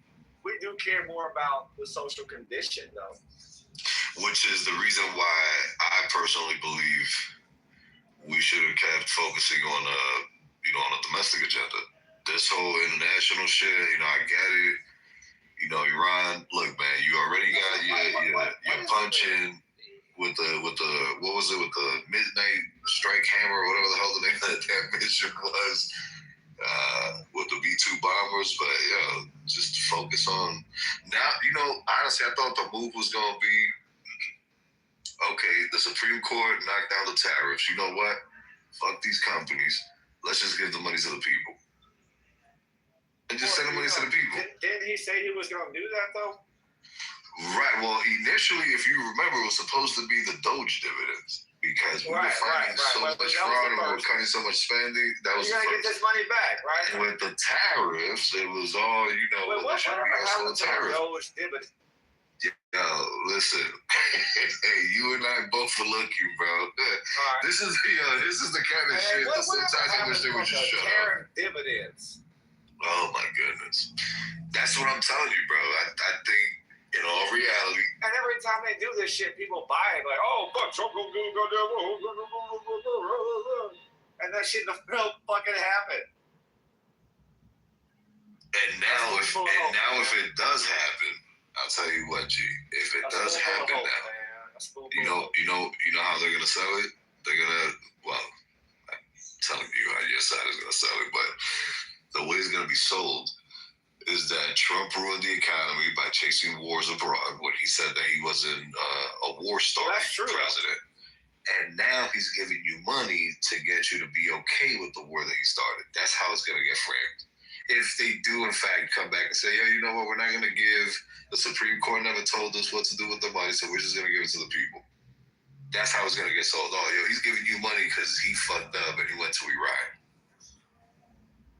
That's assuming the Democrats can actually get their messaging act together. Very true, and I got to tell you, after that State of the Union, which, mind you, I didn't even watch it, but the fact that they didn't stand up, G, when he said, if you're for the Americans, come on, I was sitting there, like, I was watching the clip, and I'm like, damn, y'all niggas could have at least stood up for that one. Come on. That's crazy. No, it's not. Come on, G. No, it's not. If you're for protecting the U.S. citizen first over illegal immigrants, please stand up. Bro, who are you serving? You can't serve two masters. Okay, because that's not what we're doing, though. So bring it down, but that's not, again, just like you said, domestically. His domestic policy fucking sucks. It's shit ass. They're slashing and burning all the social service programs that would otherwise benefit the everyday American. We're going through and systematically gutting the entire education system. And by the way, conservative states have been doing that for some time. And then all of a sudden pointing over to this destroyed educational program and say, look at this shitty program. You don't want your kid in this shit. I mean, but in actuality, they were the ones that were slowly siphoning the funds away from it and crippling the whole goddamn system. Come on, man. Like, what are we doing? I mean, you talking about the same board of education that has kept us in the 36th percentile? That board of education? Because I think that shit should get gutted. No, not gutted. You don't think so?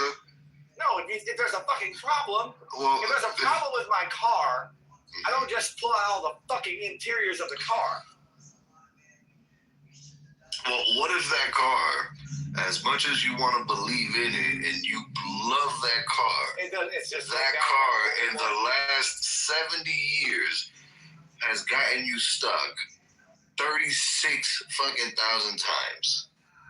And you are now damn near almost unemployed because it's failed you every time. You can't even make it to work. And every time you try, it's too much of a hassle to try to get rid of it because the car won't. Every time you try to get rid of the car, some way, somehow, like a wild, crazed dog shows back its nose over to your door. Right. So I'll point you back to George W. Bush. Oh my God! No Child Left Behind. Oh, come on now. And now, what happened with No Child Left Behind is we completely abandoned everything, pedagogical approaches towards teaching, and ushered in the era of teaching to the test. And remember, No Left Behind, the policy was, it was in the name. If they don't pass it, just fuck it. Pass it away. Just fucking pass them. Right. So if they're, their age, they need to be at a certain grade, just keep moving them along. Fuck it. Yeah. Right? And that all came under our, and now, you take that action and then propel that 25 years. Yeah, well, that in and of itself damn near destroyed us. You're not allowing teachers to actually teach anymore. You're telling them to teach according to this fucking standardized test, which means that the majority of their time is making sure you know the answers to a test. That's one test, right? Right. Not making certain that you have the ability to critically think and analyze. Because I remember growing up, we had little questions on our reading assignments called critical thinking. Yeah, and you had to give them at least 3 paragraphs, 3 to 5 paragraphs. Critical thinking. Yeah, you better give us a good intro. You better give us a solid body and a very good outro, a good conclusion. And it looks at things that are not actually in the passage. It requires you to critically think, analyze what you read, and come up with a well-structured answer on your own. All the answers the student and their thought process. But that's okay because all we want to do is get you to understand how to have a thought process. Right. Think on your own. Think on your own. Gee, there was something very, very crucial that you just said a couple of seconds ago. You mentioned the time frame that has elapsed from the time that we had the debacle that was No Child Left Behind instituted. You said 25 years, correct? Mm-hmm. Thereabouts. Okay. That is the generation that's going to TikTok University. Exactly. Damn right. They were born in that shit, and now they're of age, and here we are. And they are not critical thinkers.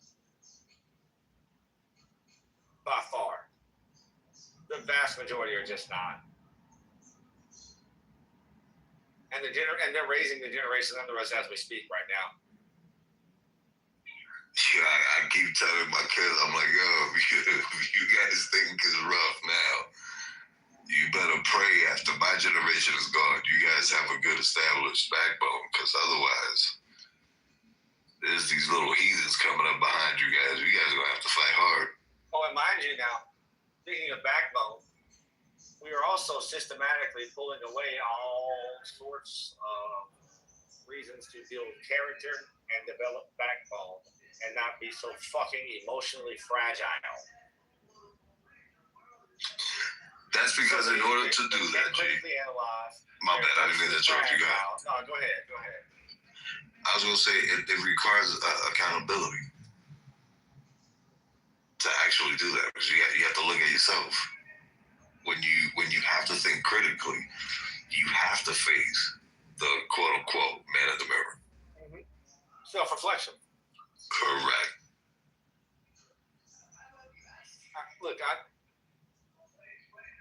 Oh Lord. Breathe, G. We're gonna get you through this. Breathe. It's no wonder President Trump can get elected. Hell. And we're not doing ourselves any fucking favors. There ain't no goddamn reason that the powers that be should have tapped Biden. None.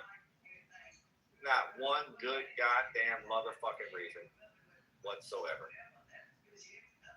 And yet we did. Well, you got your primaries system in the Democrat and the DNC to thank for that. I already know.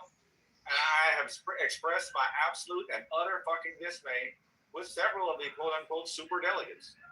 That shit, yo, G, listen, it's crazy that you just mentioned super delegates, because I remember having a similar... About time niggas let my ass up, nigga.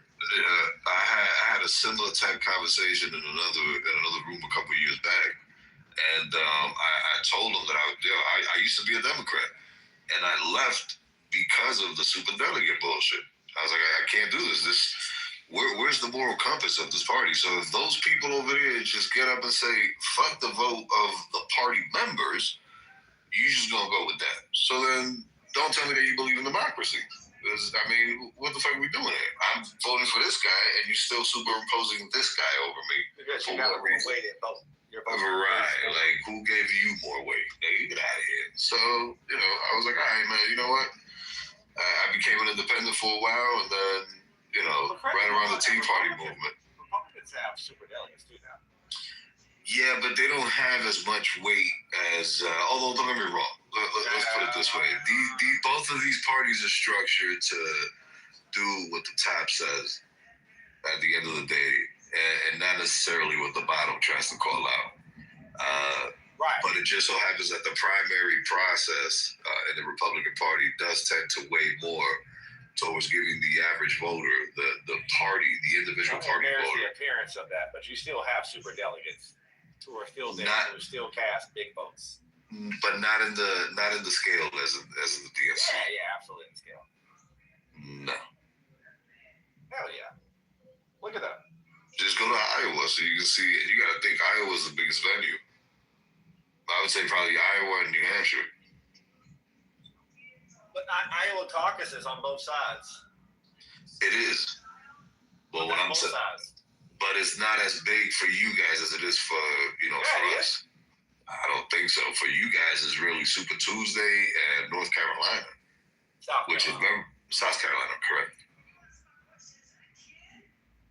Yeah. All right. You carry that Super Tuesday. Yeah. Gee, I'm entrenched in this shit, bro. Listen, I actually have my mom took a picture of me back in 1988, I think. I was in front of the TV, bro, eating cereal and watching political shows, roundtables on Sunday morning. Saturday morning after cartoons. I don't know if you remember Tom Steyer or not. Yes, I do. All right. When he was tossing out stupid loads of cash to work for his campaign, I actually hopped on there. I was his Alabama press secretary. Okay. And just stupid amounts of cash, bro. Yo, wasn't Steyer one of the? I think Steyer was at one point. You correct me if I'm wrong, because obviously he was part of his staff. But wasn't Steyer one of the big voices in DC that blew the Koch brothers out? Wait, say that again. Wasn't he part of some of the voices that wanted the Koch brothers out? Yes. Because I do remember him being very vocal about that. Yes, and also, and this kind of like galvanized me. This is actually the thing that actually was like, oh, you know what? Fuck it, I'll fuck with this guy. He was actually very pro reparations as well. In fact, he had the only platform that had an official stance regarding reparations. Period. So I was like, oh, all right, this guy's pretty fucking dope. He's paying the shit out of us. He actually does have a good message. Oh, fuck it. I'll ride with you. But here's the, I say that story to talk about the Super Tuesday. And I was riding up to Montgomery. We have finally convinced that idiot that you need to go to. I mean, look now. His top, not that idiot. His top-down team was horrible. Okay, they were fucking ridiculously horrible. I can't even begin to explain the depth of stupidity at the top level of his campaign. I convinced them to go to the Edmund Pettus Bridge crossing because why the fuck would you go? He had done any major outreach towards the community at all on a public level. Well, fuck. At that point, that march happened to happen I think like the Sunday before Super Tuesday. So as we were riding up, I was telling the folks with me, I was like, hey, go ahead and tell you right now, shit's about to become an L in here. Straight up. What you mean? Just watch. Just watch.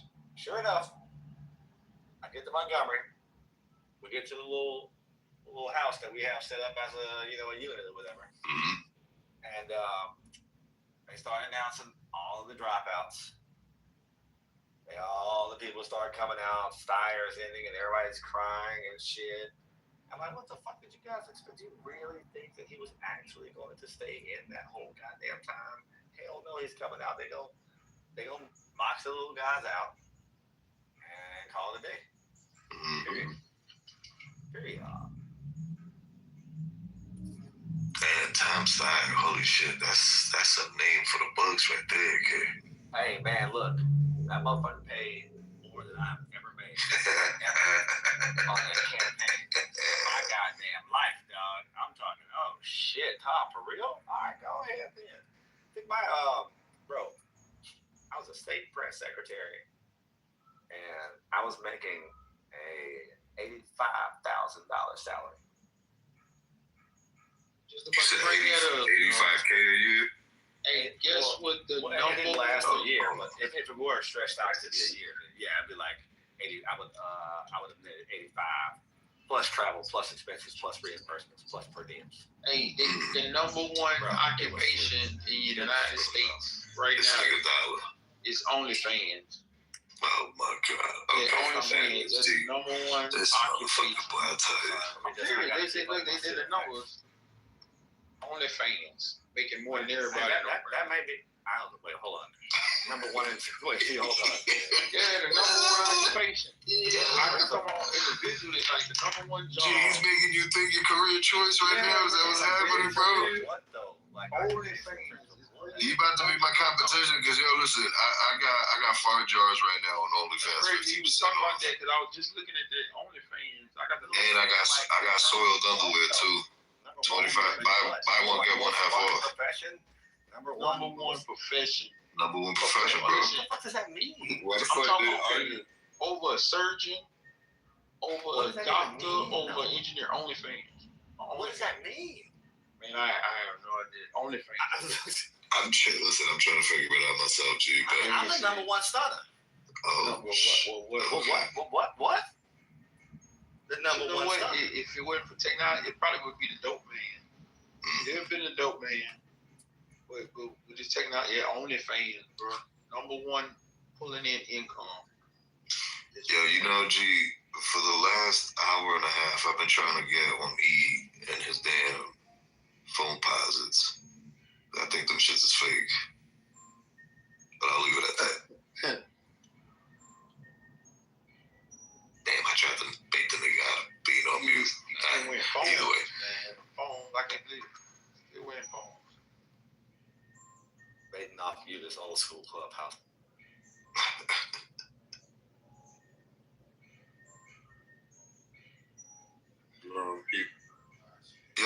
G, you just was that basically the point when you figured, you know what, I'm gonna go.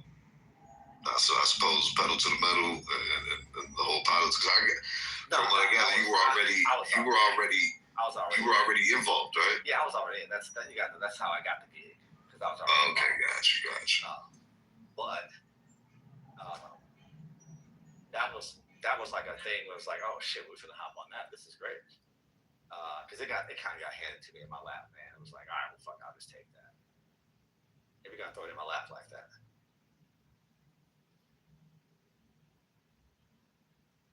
You let him ask you something, just straight up. You obviously we're on stage and everybody's just gonna hear it, but may I ask you a question? Sure.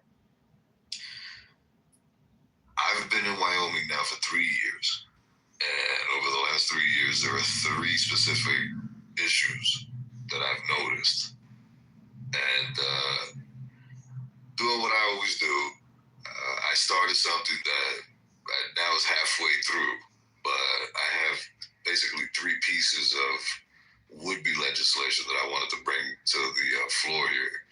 Even if I end up leaving, which more than likely will happen, I will end up moving up to Alaska, but I don't know who approach to bring these 3 bills.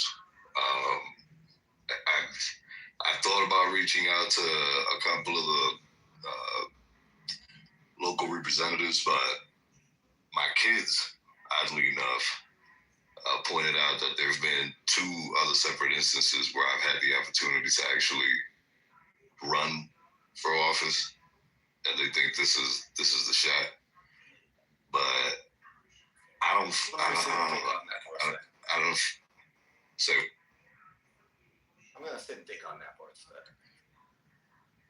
What I don't want to do is get labeled a carpetbagger. You know what I'm saying? It's a small state, and I don't want to go in. I think the last spot to register is Maine, and I don't know if it's a good idea to do it. It's just a better idea to just complete these 3 pieces and just hand them off to some and let the shit ride into the sunset.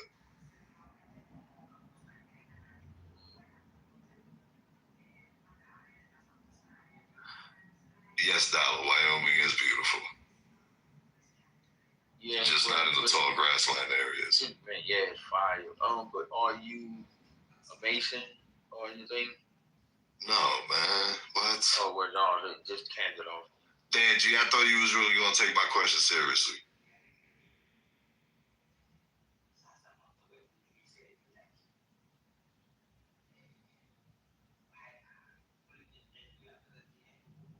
I deserve that. But that Christmas, Wyoming, man. When I pass, every time I pass Wyoming, man, Montana. Ooh. That's why I probably, but that's my opinion, though. I know you're gonna ask G. I want to hear G too, but you gotta be parked right now, man. You gotta be. You want to get the past.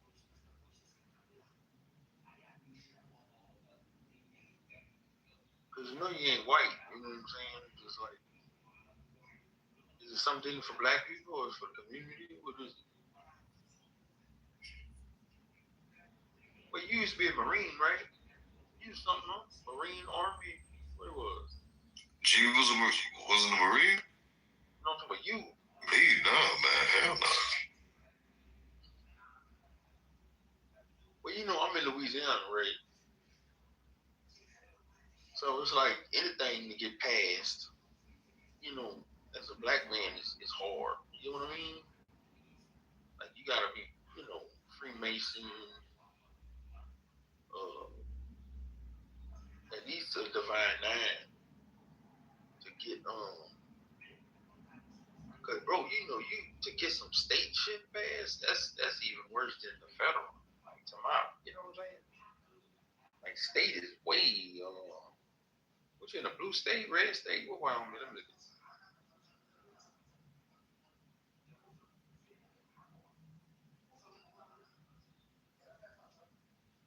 You heard what he said? Oh no.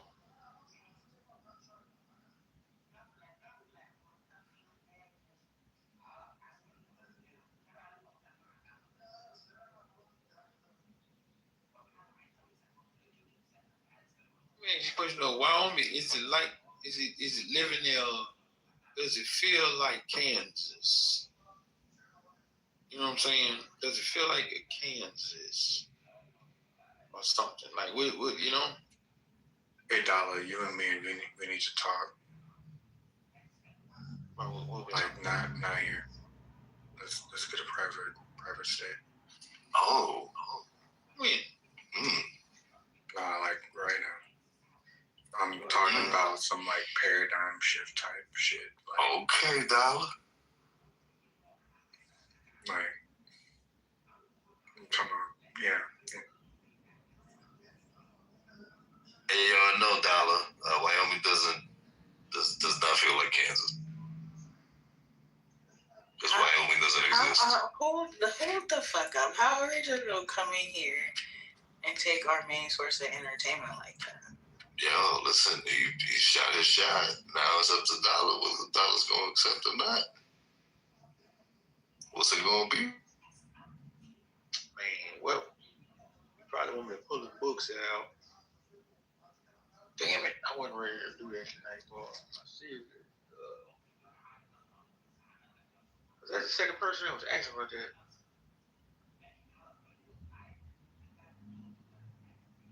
I ain't got that's crazy. I ain't got my crystal ball. I got a lot of stuff to buy. You got a lot of stuff, man. Well, listen, your crystal ball could not see that you was going to play me on the question that I had for him. Yeah, that was a legitimate question. So, yeah, he played me. That's all good, though. That's why you don't trust them Democrats. So you try to reach across the aisle and fight with them, and this is what they do. You know? Look. Now he gonna come off. I'm like, look. I'm fly fishing right now. You know what I'm saying? I just threw the shit out there. I'm casting my line. You know what I mean? No shit. That's good. If you want to get a bill passed and you have no like long time connection with the place, yeah, good luck. That's it. Yeah, you see, that's the main thing, you know. Like I know if you're a carpetbagger at that point. Right. Like I know that's how the locals are gonna see me. Just some East Coast carpetbagger that's probably gonna try to use us to make his way to DC. Yeah. Make his way up the chain, and then once he gets to DC, it's over for us. It is hard to get involved in politics if you're not in a place that you've lived a long time and have become like family almost to the area, or you have long-standing family ties to that area.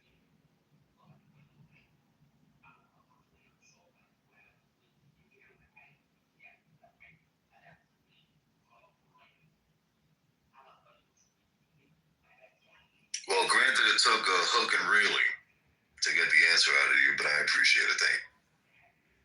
I needed confirmation of what I already knew, I suppose.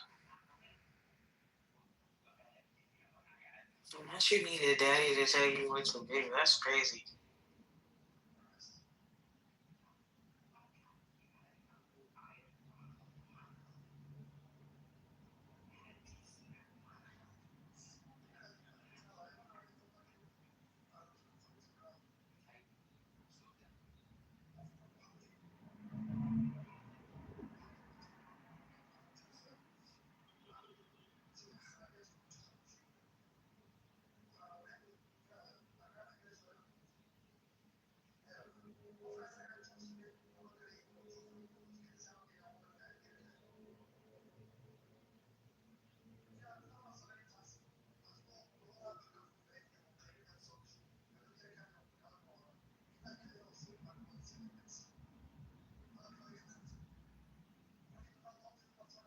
Y'all spell A-U-R-E. So, Puppy, let me ask you a couple of questions. What is it that you were trying to do? Because it actually did, right? However, it also, there are a lot of other factors that it depends on also, depending on what it is they're trying to do, whether or not you can, and who's already there, and do they want to get rid of that person? And are you doing something that's going to be beneficial for all hearts and minds, if you will?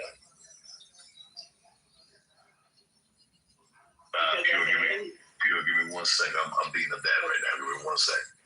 All right.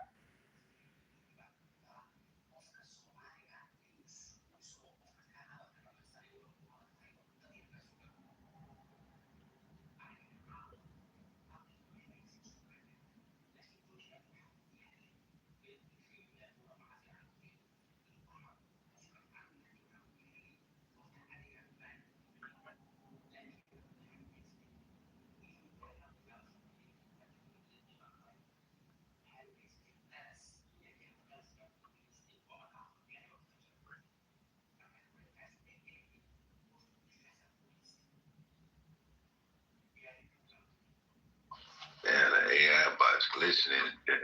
You see this shit?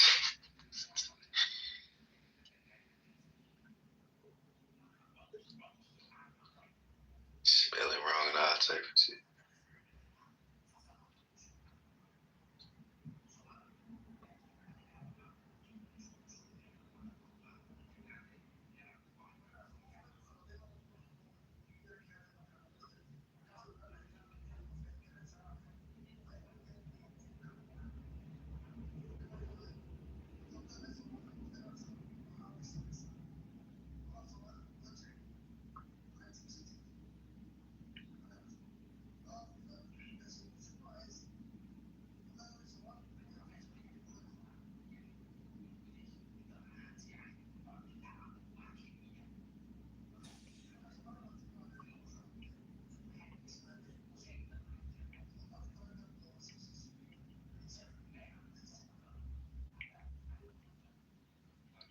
I know everybody gotta be sleeping now because I just woke up.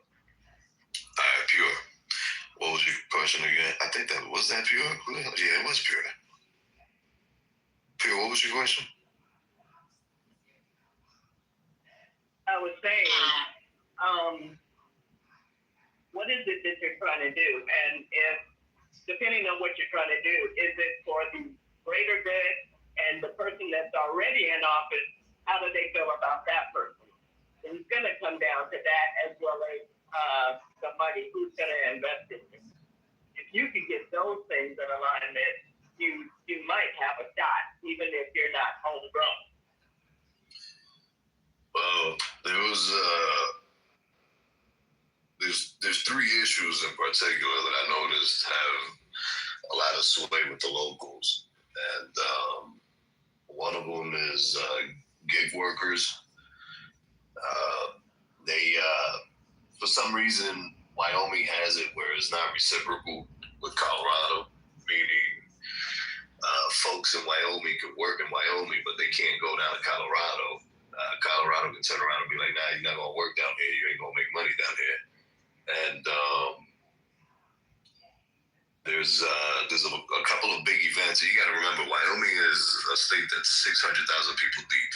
So whenever you have a major financial opportunity, the last thing you need is outside competition to come in and take the bread from you when you can't even go to their territory and do the same thing. So there's a couple of big events that take place all throughout the year, and there's no protections for these people, none whatsoever. Just nilly-willy out of state drivers can come up here, Uber all day long, all week long, all throughout the event, go back to the state and continue making money. But Wyoming drivers can't go to those states and basically duplicate the same thing. So it would essentially be protections for them. And states would have to reciprocate if they don't want their drivers to be harmed by it, which would be a good way to bring them to the table. I know it's kind of strong arming them, but it would be a good way to bring those states to the table and say, hey, look, you can at least recognize these hardworking individuals and give them the same reciprocal treatment that we're giving them when they cross the state line. So that's one. The other one is that's not has to do with housing. That's not very conservative. I mean, yes, it is. One would argue that you're interfering with state sovereignty and states' rights. Well, that's the reason why I'm bringing sovereignty back to the people of Wyoming. You're asking Wyoming to make a Colorado decision. Or you're asking Colorado to make a Wyoming decision? No, what I'm telling Wyoming is to protect its sovereignty, and that if other states aren't willing to reciprocate, then they ought to essentially shut their doors because of the fact that when you don't have that intertwined relationship and it's just a one-way street, well, somebody's going to end up losing, and it shouldn't fall on the heads of the smaller state, all because there's a bigger bureaucracy south of where the money's being made. I don't know, man.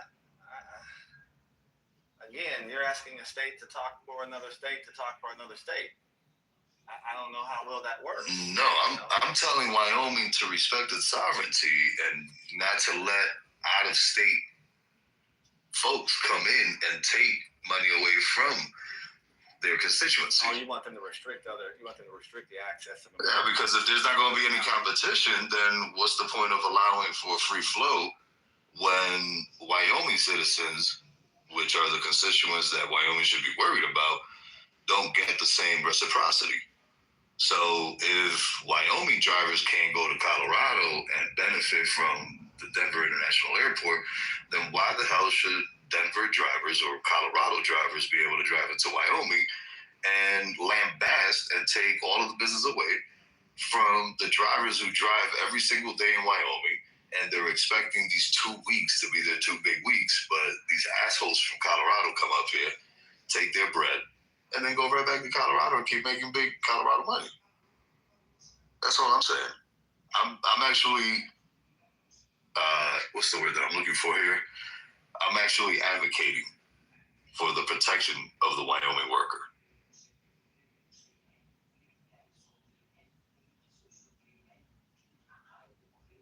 The other one has to do with housing, pure, and it has to do with some of the archaic laws that they have here, which are very landlord-centric. That one, I'm pretty sure I'm going to have a huge backlash on it, as the state seems to be very lenient towards landlords, but there's a lot of hardworking people here, and a lot of them get shitted out. I've seen a lot of families get pushed out of their living spaces, all because they were struggling.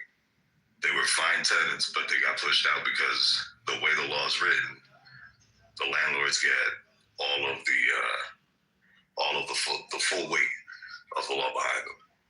There's no mediation process, let's put it that way. And the third one would basically be the legalizing of the production of weed products in the state to basically back fund the mediation program for housing.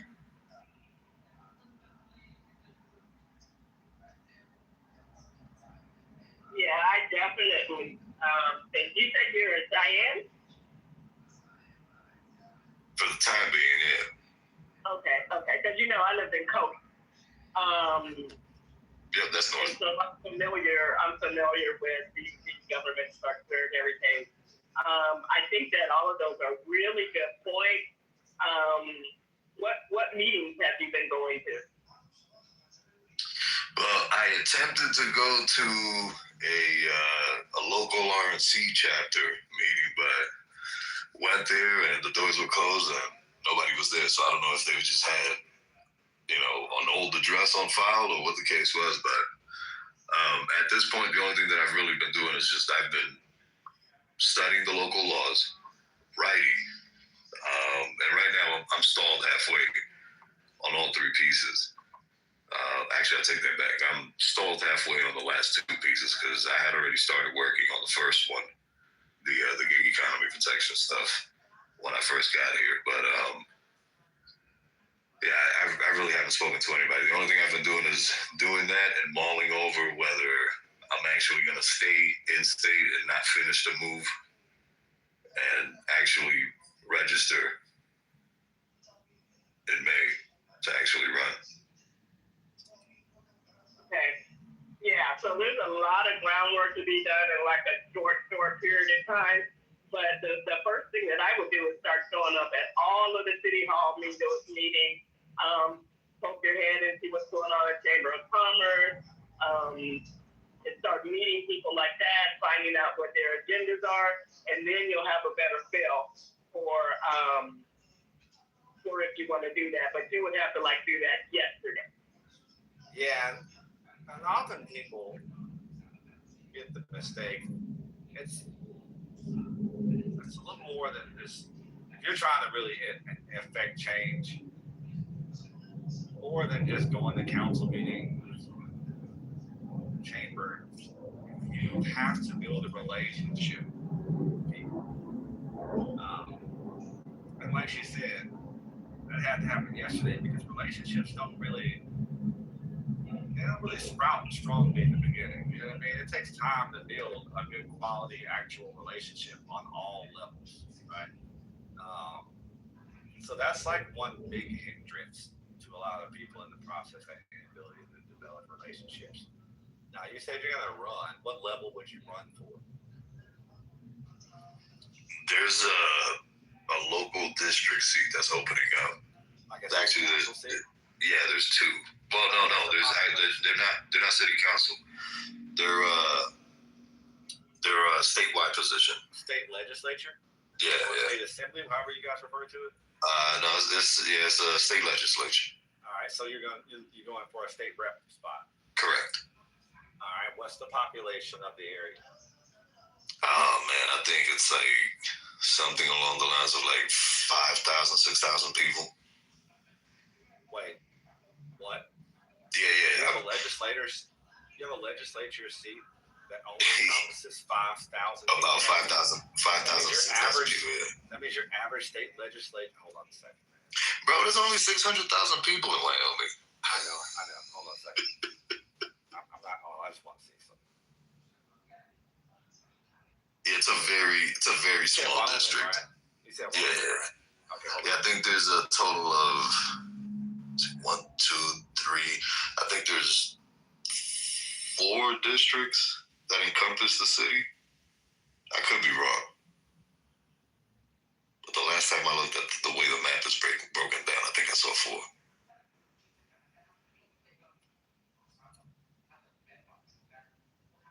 Hold on.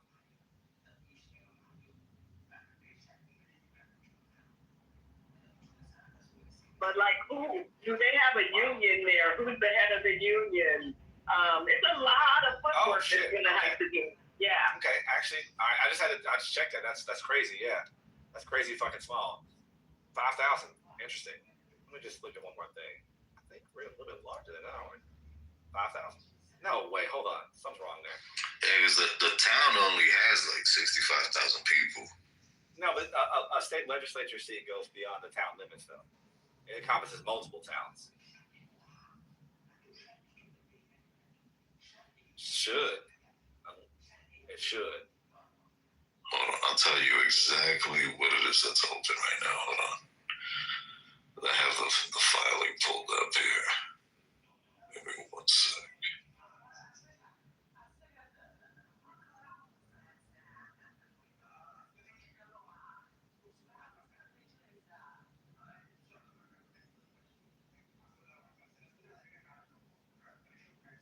Elections open seats. Okay. I see. Okay, hold on. I see the map now. Sorry. There it is. Okay, stand by. Yeah, so the Wyoming State House of Representatives has 62 seats up in 2026. Multiple districts entirely, mostly in Cheyenne. You have District 8, 9, 10, 11, 12, 41, 43, and 44. Those are all representative seats. There it is. In the state house. Okay, that sounds better. It's not 5,000, bro. It's 59. Damn near 59,000 people in a house district. That's if we average it all the way out. You guys have 99. Sorry, that was correct. My numbers are right. Yeah. You have 99 state reps. Each state rep position is going to have virtually or similar populations. And you have a population of 5.8 million people. Am I looking at Wyoming? No, you are definitely not. Oh, shit. Man, you are definitely not looking at Wyoming. I'm Look at what's My man, you got the wrong W, kid. I'm telling you. Yo, listen. Hold on, goddammit. Listen, I have it pulled up in front of me. Hold on. One more second. All right. Yeah. You're still a little off, though, goddammit. It's 9,600. All right. 9,600 per state rep seat. Yeah, I know it's just a couple of thousand people. You know what I mean? When I say a couple thousand people, compared to a bigger state. You know what I mean? Hold on. That's just the beginning of the analysis. Because that's the cap number. All right. The cap number is important because it's the cap number. You know, you're not going to get over that. All right. Bet. So beyond that part, the real number that I want to focus on, what's the voting number? How many people came out to vote for an average state rep? Oh, the turnout? Now, hold on. Let's go. Times. I'll give you 35. 35% turnout, which is normal. About 3,000 people. That's doable. It's doable if you know the people, you know the areas, you can rouse the crowd, you have enough funding to actually get around to all the little areas and alcoves to push your message sufficiently. You have enough funding to get your presence out there. People say signs don't vote. That's true. But signs, saturating areas do encourage votes. Tell you that much. All right? You got one sign per 10 of their signs, they're likely about to kick your goddamn ass. Okay? Wait, hold on. You were breaking up. I know you weren't in the Matrix. I know it was me. You mind repeating that last part, please? Yeah, so the number is probably somewhere around 27 to 3,500 people that are actually going to be out to vote, right? All right, bet. That seems small and manageable until you realize that's 27 to 3,500 people that you probably don't know intimately, that don't know you. The first battle that you have to overcome in running for office is name recognition. Before you can even get to the level of persuasion, you need your name recognized, period. And there's a couple ways to do that. One is the long route. Become heavily entrenched in the community. Do great things. Keep your name out there. Always have a good buzz about your name for several years and years and years and years and years so they know the fucking name. And if they don't, they're like, damn, I think, yeah, that's that motherfucker, right? Yeah. Or two, you need money. Aggressive money. Because first quarter of your campaign, you have to both put out and nail name recognition, because you're going to need the rest of the 75% of the campaign to actually persuade people to vote for you, because once they know your name, that's not even half the battle. You still got to actually persuade them to vote for that name that you now know. They give you money. Well, that's the other side too. You need money. When I ran for office, I got my ass kicked too. I was on this ass with money though, man. Pause. But most of the money that I raised on my campaign came from like very close friends of the family and my family. Relying on ground level funding, like from the people, that ain't gonna get it. Like, I've seen campaigns charge people for a fucking campaign sign because they're fundraising. That ain't gonna get it. You need probably for that election right there, I'd say strong 60 to 80,000 to invest to make yourself competitive. But because you're a newcomer, probably 120, 150.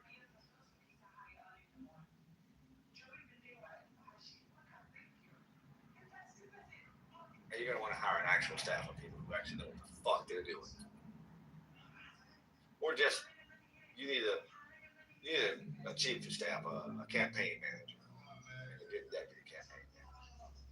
I meant thumbs up, not the skeleton face. Oh, I'm not even looking at the screen. And then you also you gotta take care of your pew. You also need a strong core of volunteers. Bro, you need a fucking army. 3 touches. I'm about to go into the Matrix. I know I am. There's always a bad area. Yep, there you go. Yep. We literally heard you roll right into into it. You probably can't even hear it. For every touch. I told you to be falling out here. All right. Can you hear me? Am I back? Yeah, you good. 3 touches. 3 touches. 3 touches. All right. Every you touch a voter in your campaign cycle, you gain about 27%. So if you started at a 0, the first time you interact with them as a candidate in an official capacity, you get anywhere up to about 27% boost for yourself. That's still a hard fail. The next time you touch them, and that's like campaign ads, some shit that comes onto the house, a rally, fundraiser,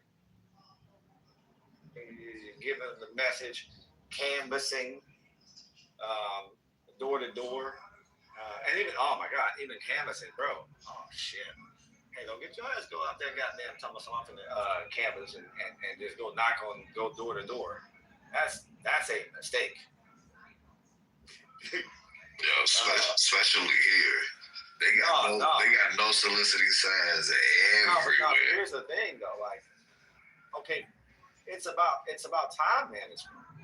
If I know all 9,000 of them people ain't coming out to vote, why the fuck am I going trying to talk to 9,000 people? However, I do know and I can identify a solid 1,500 people that will be out to vote. I know that because I've done my fucking numbers and I know how to do it. Then we're gonna work their ass.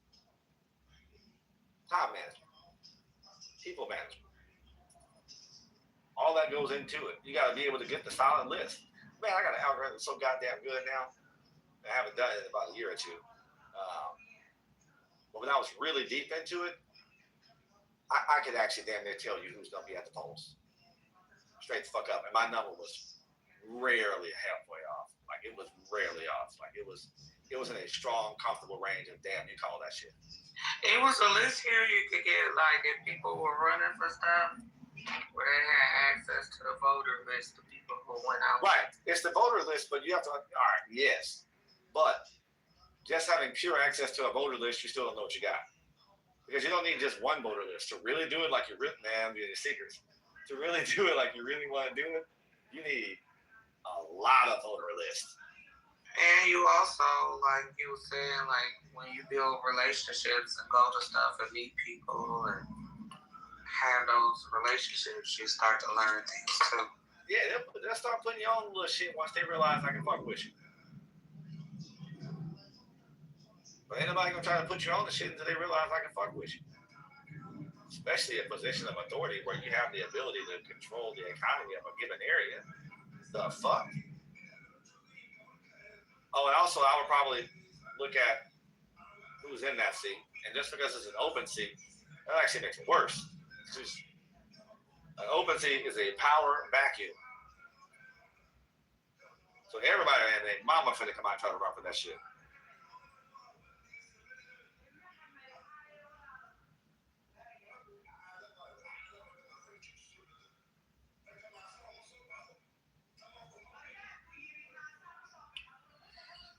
You know, that open seat dynamic was actually what I was hoping was going to help me out. Nah, you just got to swim through a lot more people. It's 6 in one hand, half a dozen in the other. On the incumbency scale, 98%, I think we have like somewhere between like 96, 98% incumbency rate in America. That means Americans overwhelmingly, by overwhelmingly large possibility, will re-elect an incumbent. That's what we do. Once you get in, you have a damn near 90% chance of staying in until you fuck up or decide to leave. And you see that right there is my main focal point, which is I'm not trying to make a career out of this. It's absolutely about a career, bro. Hey man, yeah, that's not a bad thing to say. Making a career out of public service, like you have to really dedicate yourself to the business of the people. That takes a lot. Well, I think it's more or less Is it a term limited seat? Is it a term limited seat? And how long is the term? No, it's not. But what I was gonna say was that I'm a firm believer, and I've always been an advocate for term limits all across the board. You know, it's good to let fresh blood come in and take over the reins and let the new fresh blood do something new. I do agree with you, G, that yes, you can in fact have an effective career in public life. I'll tell you what you get when you do term limits. You just get dons. Fresh blood? Think so? You really think fresh blood is going to come in? Get the fuck out of here. I'm leaving this seat not by choice, but by law. And I'm leaving this seat with an immense amount of political capital. So now turn that capital into something else. It's got its pros and its cons. Sometimes you need those people to fuck up out of there. And I think that I gave y'all two names. One that I worked with, when I was the liaison to the elected officials, and one that I didn't. One name is, what was his first name? Teal. I think it's Arthur was his first name. Look up that name. Also look up Joe Eglishan, right?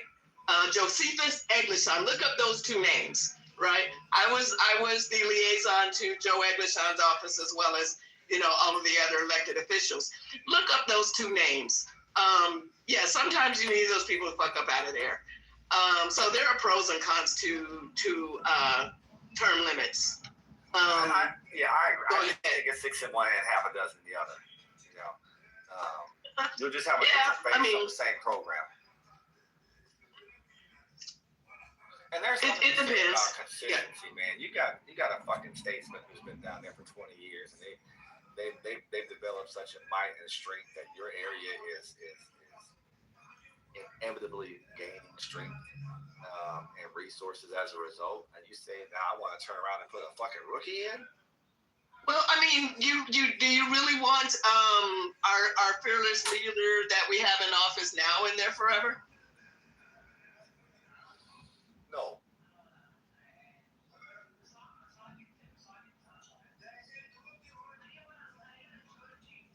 No. Short answer. Only. No. I know I don't need to say anything more. Because you're smart like that.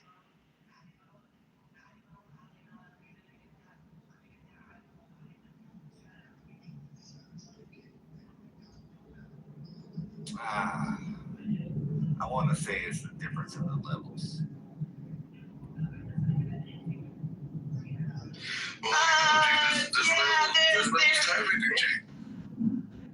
There's levels to everything. Here's some perspective, y'all. How about that's one of the your example is one of the cons, because you can have somebody really doing a good job, but then if you have term limits, somebody like that gotta go. They gotta go, and you put in right. Exactly. Well, not necessarily, because on the flip side. Go ahead. I'll go. So what Pure might be saying, like, look at with the president, like, what if it was no unlimited term? So that's a benefit, that's a pro as to why it's good to have limits. So it's just two sides of the coin. Oftentimes what happens with these term limits, like you were talking about earlier, politics, everything is relationships, right? So the thing is, what I have noticed, and this is across the board with politics in terms of local and state government, is that when they know that you're coming up on the end of your term limit, they're already grooming who's going to be in there next. They've already been doing all of the legwork to be able to, so it's not like it's just some rookie popping out of obscurity. These people have already been busting their ass, preparing themselves for that position. Not only that, the person that's in there, if they have a good relationship with the person that's already in there, they know the lay of the land.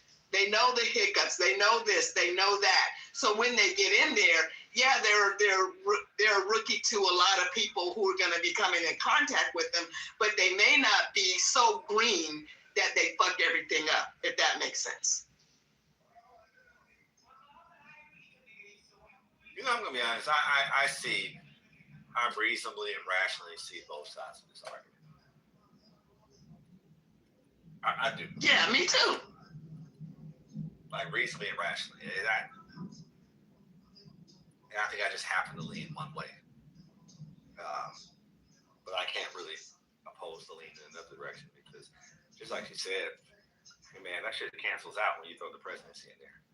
And you can say that's a different level, but that's a different level. It's a fucking office. You know what I mean? So damn, man, yeah, you got me there. All right, guys, I'm gonna check out. Y'all have a blessed evening, G. God bless. Be safe.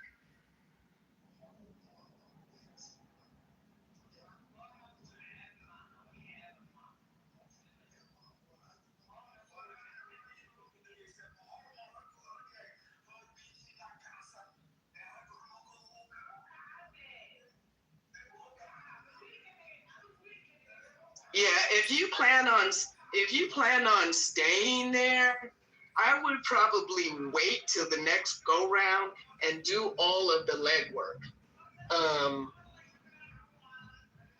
that needs to be done. And I can hook you up with a few people who I know who can give you, one of my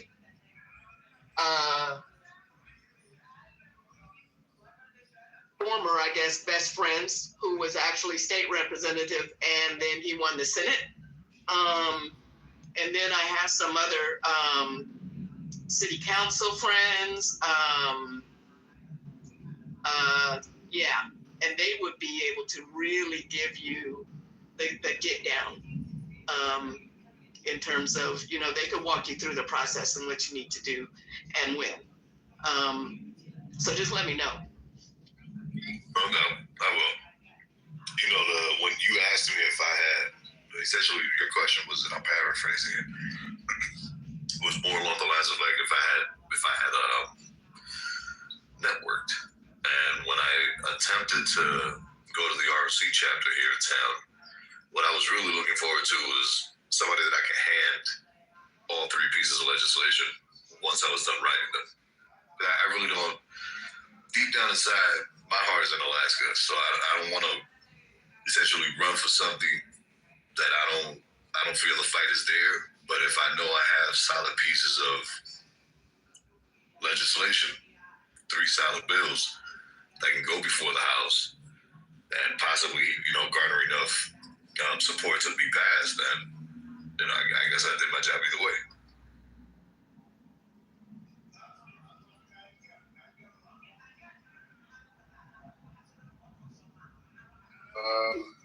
I did the same thing when I lived in Massachusetts.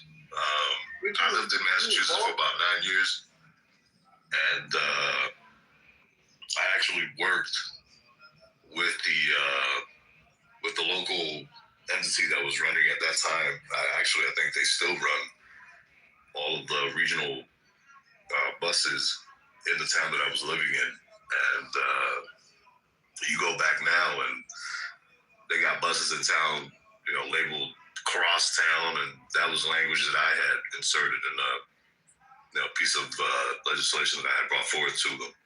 And they essentially used everything from the locale of where the new depot was going to be placed to, how the lines were going to be rerouted, how they're going to be labeled, and all of that stuff. So I just never got credit for it because I wasn't doing it to get clout out of it. So, what's so special about Alaska?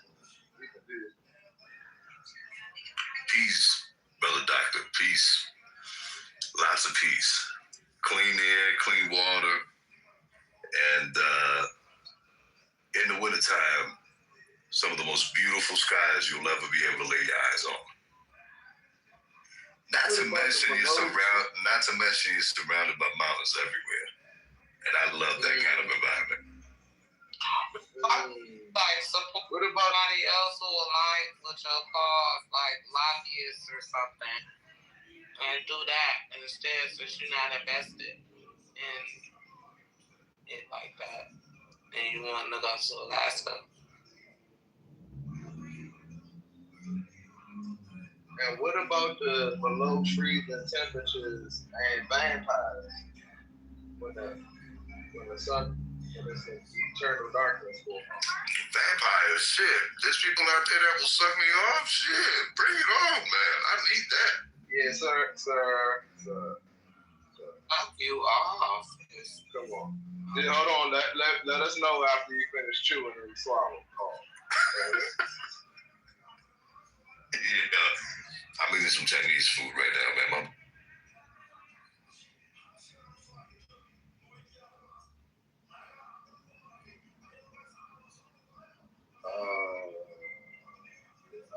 I can't do below freezing temperatures. That nigga said something about vampires. Yeah, it's vampires in Alaska because it be eternal darkness. So they go. Let me put you on to something, gang. Yo, look, I'm 23 years old and I already know this, and I just feel like, bro, this shit be right in front of our face because look, if there's niggas out there eating children for a living, bro, what makes you think it's not vampires out there? Yo, niggas out there eating kids, raping kids, and you know it's sick motherfuckers out there, bro. It's like, yo, what are you thinking of doing, bro? If you come across a rapist, you might want to kill that nigga or whatever the fuck. Coming across somebody like that. It's like, bro, what are you really thinking in your mind to do some sick shit? Yes, there's millions of people on the planet, every country, anywhere you go. It's always a fucking pedophile. So I kind of find that funny, to question if the empires are real and shit like that. Oh yeah, they know how to cloak themselves. Oh, I know someone that. Why would they let us know? I know someone that's in Alaska. Classified things, they wouldn't even let us know. I know someone that's in Alaska right now, and that shit's like -40. She posted their fucking picture. Yeah, she's in the interior. That's where it gets that cold. She's in Just the literally drink kids' blood. Yeah, she's outside of Fairbanks. Yeah. Yeah. You know what she's doing out there? She's working at a fucking gold mine. I was like, a gold mine? Yeah, yo, there's money in Alaska. People be sleeping on Alaska because, it be getting cold and shit. But I'll tell you what, this is what I tell everybody. When you go there, you literally get to witness God's hand. Period. Wait, when you go where? When you go north to Alaska. From the winter night skies to the 24-hour sunlight in the summertime. I mean, yeah, it's crazy because you're surrounded by natural beauty all day long. Regardless of what season it is, you're surrounded by beauty no matter. But I didn't realize that they have the gold mines out there. How long has that been a thing? Those are open pit mines, yeah. Oh, listen, and wait. First off, to answer your question, the mines have been there for years. 2, Trump is looking to actually open up federal lands up there, and if that happens, trust me, it's gonna be a whole different rush up there because they're looking to get nickel. Gold rush. Yeah, but it's gonna be with nickel, I believe cobalt, and there's a third mineral that's out there. I forgot what it was. I think it's either palladium or platinum. But the soil is rich in all that stuff. It just so happens to be that it's in federal land, so Trump has to open it up.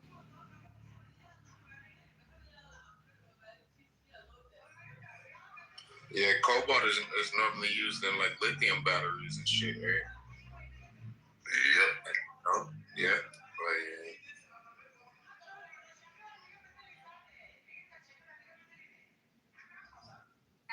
Yeah, and then you got massive deposits of lithium itself in Arizona.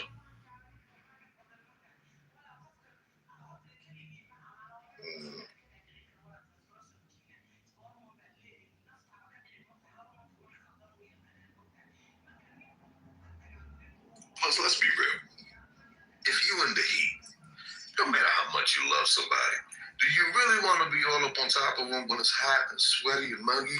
No, I'm not gonna lie. I love it when my man is It's hot, sweaty. sweating. But if we in the cold, it don't matter how many layers is between us. I'ma hug you, girl. And we gonna cuddle. We gonna stare at the stars. And we gonna enjoy the mountains view. But if you in the goddamn heat, sweating, oh, fuck, I don't even want to look at you. Goddamn. Bro, that's how it was for me earlier today, nigga.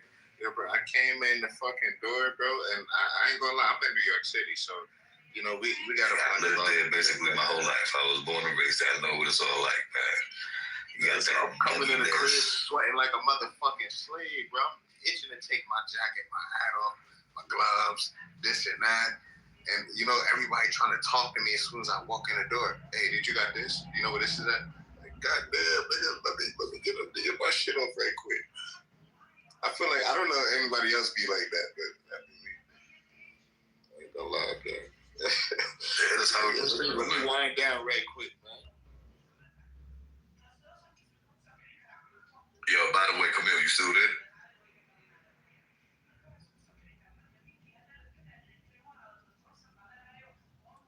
Who you say? I said Camille. Oh, yeah. Peep the PTR. Tell me what you think. Oh, shit. Oh, shit, now. Okay, welcome to the party. Yeah, I was going to ask B, but I think she fell asleep. She had already said she had a couple of drinks in her, so I don't want to. Aki. DJ, you drinking sake? You just buying sake and bringing it home with. Wait, that nigga has sake? Sake. Yeah, That's lit. I fuck with sake. And I got a blueberry one over here. Yeah, sake, dope. DJ, did you just say blueberry sake?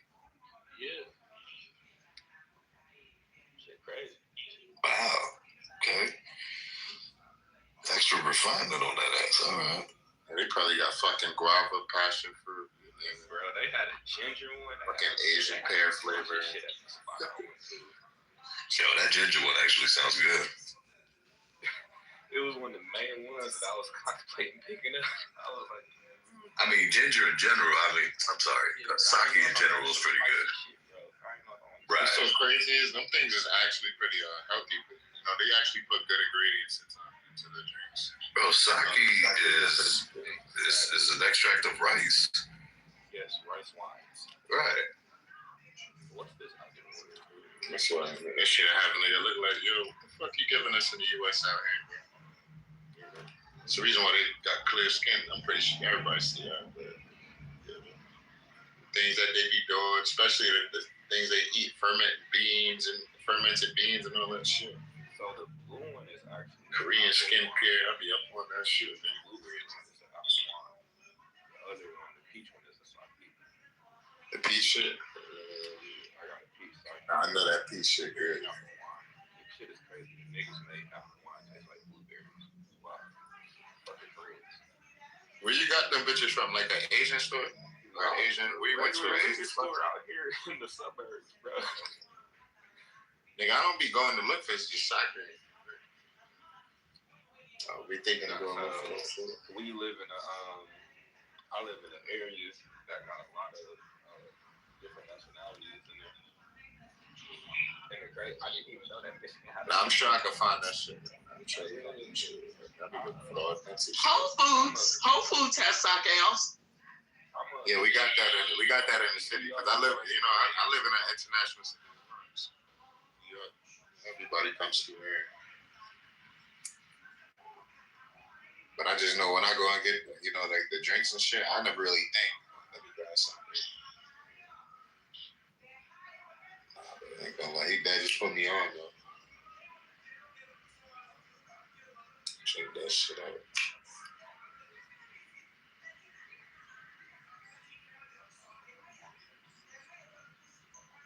Where Brad? that was talking about the vampires.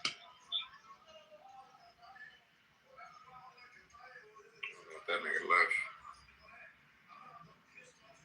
But honestly, nigga, I don't know what to believe anymore. But I just know how to put one and one to make two. No, I ain't leave, bro. But I'm in my car. If it makes sense, it makes sense, bro. Yeah. Like, honestly, ain't nobody telling me shit no more, nigga. I believe there's a Spider-Man. I believe there's an X-Man. I believe all of these guys exist, but they know how to cloak themselves, so, hide themselves in society. Literally wearing fake skin and masks, bro. Man, fuck Spider-Man, nigga. Punisher take all them niggas out. Bang, bang, Spider-Man go down. Yeah, fuck X-Men and all the cosmic powers, nigga. Punisher take all them niggas out. Bang, bang, Wolverine go down. Bang, bang, Cyclops go down. Hey, I changed this the bottle. You know they hiding the mutants. I changed the check this shit so I can change my PTR, y'all. I see it. Beyond. Yeah, I see it. Imagination. Y'all, how y'all end up with the titty milk and cheddar biscuits on PTRs, bro? What I missed, bro? I was working. Yo. Damn, that shit is 12% alcohol value? Yeah, bro. That shit sound like that shit had me falling asleep in the chair earlier, dog. I swear to God. Let's just say John. Yo, bro, you know what's so crazy, gang? The Japanese niggas be falling asleep in the streets because they be so drunk. That's how comfortable the streets is out there. Well, in some parts, not near the hood areas, but I know them niggas be getting drunk, just falling asleep in the streets, bro. Talking about some stuff. Like, bro, the way this shit, like, how sneaky, like, bro, this shit was like drinking, like, it was like drinking, like, apple juice. Like, it was low-key dangerous. Nah, but have you ever had a type of... So look, let me ask you this, brother. I know you probably know your alcohol and shit like that, but have you ever had sake before? When you first had it, what was your experience? Because I know you probably been drinking before that, but what was your experience? You feel like it was different? I think where was we at? We was at some restaurant. I know I was in North Carolina or something, and my people had put me on, but I had it warm. But also, like, I'm into Korean and Japanese culture. Like, I'm into Asian culture, period. I'm a martial artist. Yeah, so, like, I've been around it. Like, man, I'm one of the only people in my family that eat with fucking chopsticks, bro. I eat with chopsticks at least once a week. I wish I was better, though. I'm working on it, though. I know some people are really good, but I'm still eating with them like I'm in the third grade. It's like it's like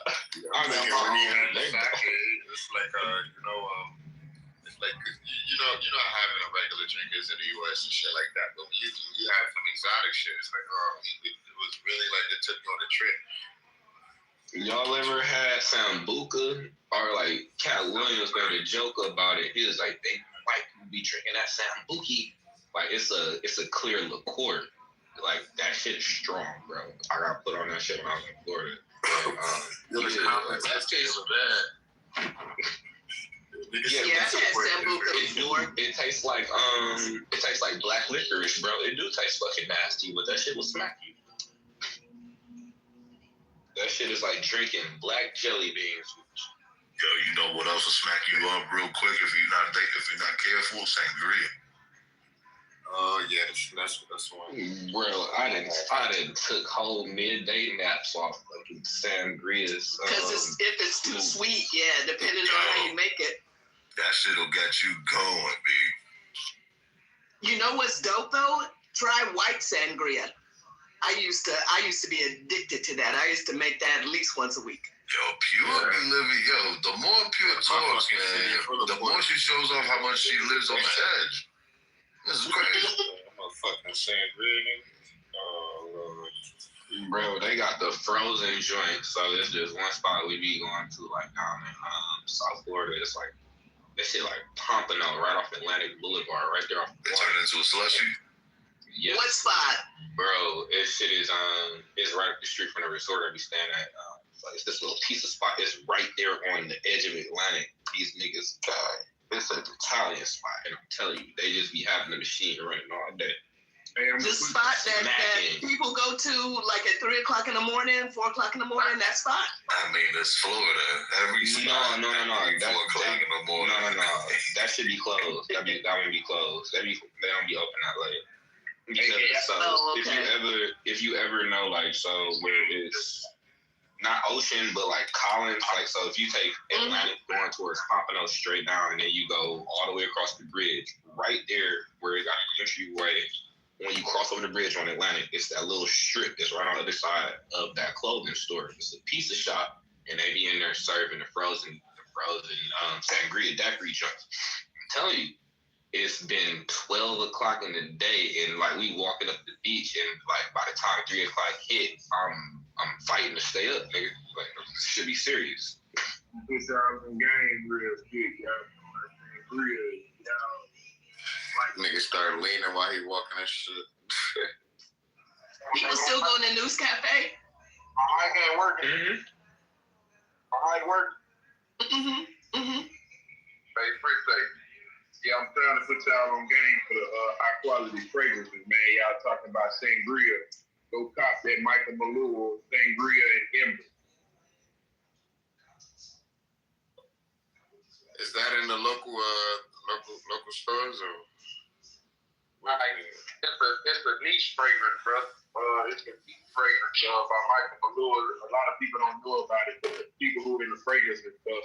If you look at them here, fragrance, it's inside the case. Hey, Juan. What's the name? What's up, What's the name of it? Hey, what's up, Camille? Hey, it's by Michael Malua, and it's called Sangria and Embers. Like EMBER, embers, like fire embers. Oh, that sounds amazing.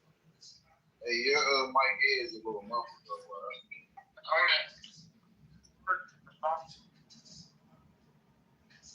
Hey, I'm doing a quick karma check. You 10% over, motherfucker. Shame on you.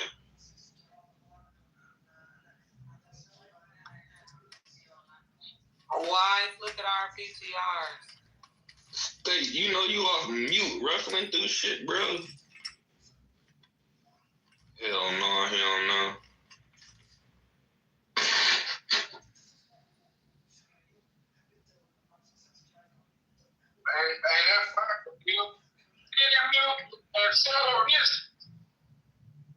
Yeah, man. Titty milk and cheddar biscuits, man. Already know. I'm mad I missed tonight, bro. I was having a conversation. Box and match. Who was fighting? Bro, I need audios from everybody just yelling at shit. I need to clip them to. I need like 20 niggas yelling titty milk and cheddar biscuit. I just need to. After 7.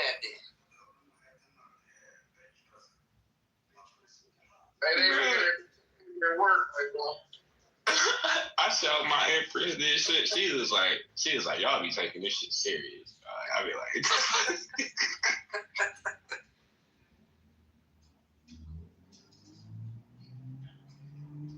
Hey, y'all finna be rich. Y'all finna be rich on titty milk and cheddar biscuits. Hey, are you playing? If I could finesse a real lobster shoot scene, watch me do it. I promise you. I know her. It's a red lobster. Probably like 10 minutes from me right now. Yeah, bro, down on the AI app. Push that same prompt.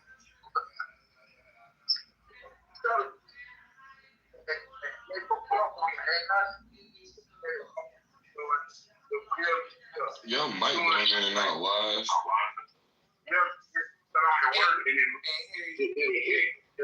But I was saying, like,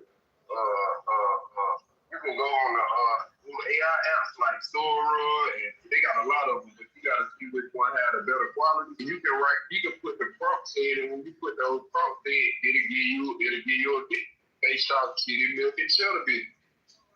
You just tell them what you want. I want a video Vic sitting at a table with crab. Bro,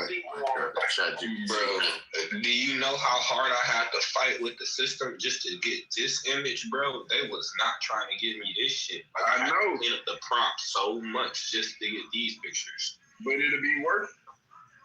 The time it put in it'll be worth it. They find somebody. Yo, what pictures, DJ? Where they at? The titty milk and shit, all on the stage. All the girls with cheddar biscuits and titties out. Them pictures. See, I went to Grok and I told Grok, I think I pulled Camille's PTR, and I was like, yo, listen, I had already given it a prompt, and what it came up with was like about maybe a 5 out of 10. So I was like, you know, let me give this motherfucker a reference. So I came back, I snatched Camille's PTR. Then I went back, I was like, all right, look. I like use this as reference. Your shit like it's in Miami. Yeah. Use this shit as reference. And do me a favor. Keep the initial prompt that I gave you intact, mostly intact.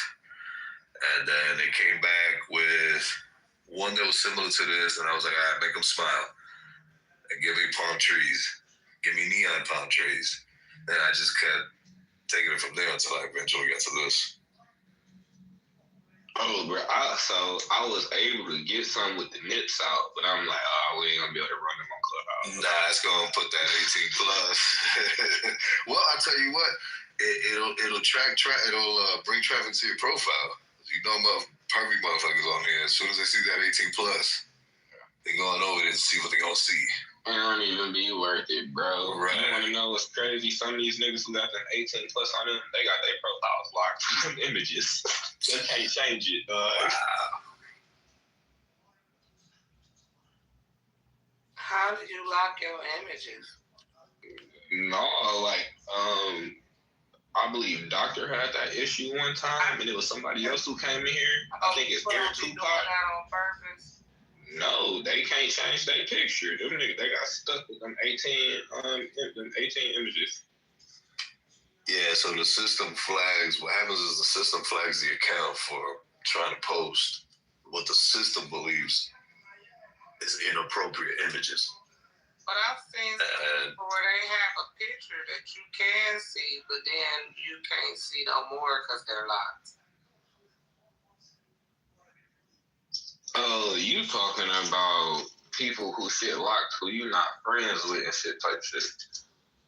Oh, is that what it is? Mm-hmm. Yeah. Yeah, all you gotta do is tap them. You can see all that goofy shit. Man, that's an ugly ass horse.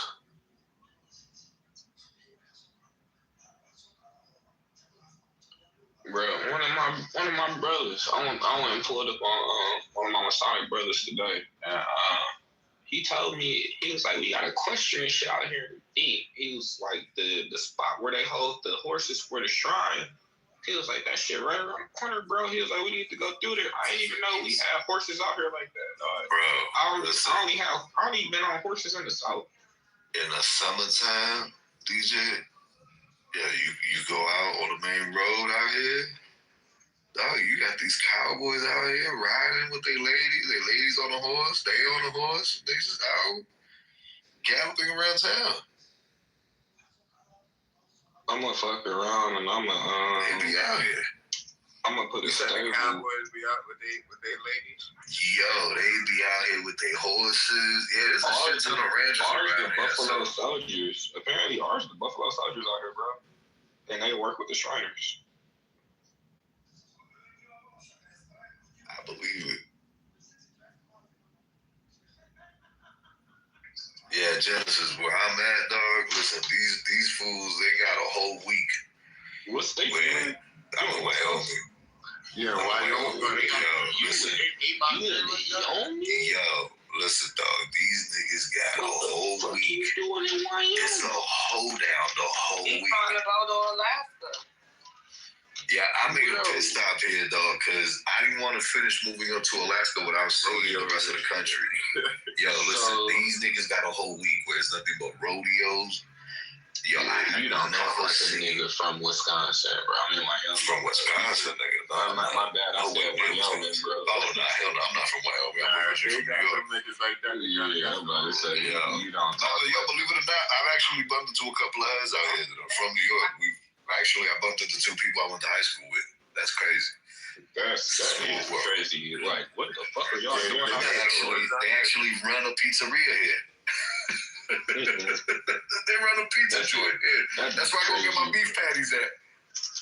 Yo, when I found them, I was like, yo, no way, y'all are here too. And they was like, yo, what the fuck? So I'm like, yo, y'all got beef patties? They was like, yes, we do. I was like, motherfuck, yes. So that shit do be lit. I remember when I lived in Jacksonville, North Carolina, like right by the military base. These niggas, so in Detroit, we got something that's called like the Coney Island. You know, it's like a little fast food chain. Like you from NY. So, you know, like, they got, like, the Coney dogs and all, like... Yeah, we got the niggas up there, yeah. Yeah, it's breakfast, like, 24 hours, whatever you want. It's, like, loose burgers, all that shit. So, niggas going there go crazy over the club, right? Well, I'm in Jacksonville, North Carolina, military town. Motherfuckers from Detroit decide they want to come pop up all random, and they got Coney Island out here. We was like, oh, shit. Bro, we in the middle of the motherfucking nowhere. Motherfuckers from Detroit decided they was going to make a county. I was like, solid. I only ate there probably like 2-3 times my entire life. But then that's why I appreciate the spots that be open late night. Like, bro, I ain't gonna lie, New York, bro, you go get a chopped cheese at any fucking time. Yeah, I'm not saying New York still one of them cities. Y'all still got a lot of shit open though. But a lot of places closed down after COVID. That's like out here hours. Out here, bro, not open. Sandwich get you at 8:30. You start seeing niggas start to the city like shit up. And I met some people like they from the D. Like I knew the motherfuckers from the D because when I went and I seen him in the back of the kitchen, he was wearing Yays. He had Cartier frames on. I'm like, what? I was like, what up, though? Where you from? He was like, shit, we're from Detroit. I was like, say less. They got a vegan spot called Rabbit Hole. So like I gave them niggas so much fucking money when I moved to Florida. Oh my god! Like they asked me to be an investor in their business. That's how much bread I was dropping in that bitch. Nigga, the name of the restaurant is called Rabbit Hole? Yes, and it's plant-based food. They should actually fire. Wait, Rabbit Hole? It's called Rabbit Hole. Rabbit Hole. Yo, you know what? Speaking of vegetarian food, damn, hold on. What the fuck was the name of that damn place? And rabbits like veggies. Hold on. Give me 1 second. I gotta pull up my map here real quick. Do something. Nah, there's a restaurant that I know they got a couple of spots down in Florida, and since DJ's into that, he's probably maybe he's heard of this place. Hold on. Here.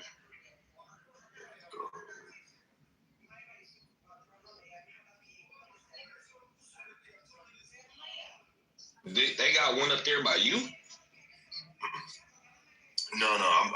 I was gonna ask you if you know of this particular you want to know my vegan spot at NY?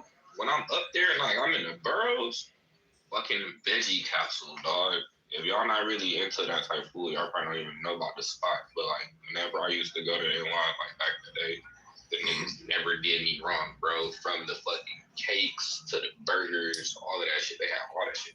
I used to be in there. I dropped 70 balls just on me every time I went, bro. Mm-hmm.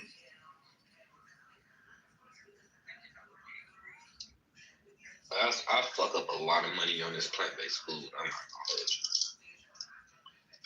I was about to go get some square deep dish pizzas, and I damn sure 2 pizzas was about to hit me for damn near $80, bro. That's crazy. Yeah, food has got. Yeah, I be dropping my next bread on food. This shit, bro. I went to go buy sea moss the other day, or try to look for sea moss when I went grocery shopping, and they charged $60 for like a small mason jar of that shit. Oh my god! It's like y'all shit. That gotta be an import tariff on that shit or something, but that's crazy. I said, yo, run the price on it just for one small glass, like a glass of jelly size. and it's CMOS, and I'm like, damn, bro, I can't even fucking get healthy, bro. Hey, the crazy thing is, where I'm at, ounces of weed going for that price. Hell yeah, bro.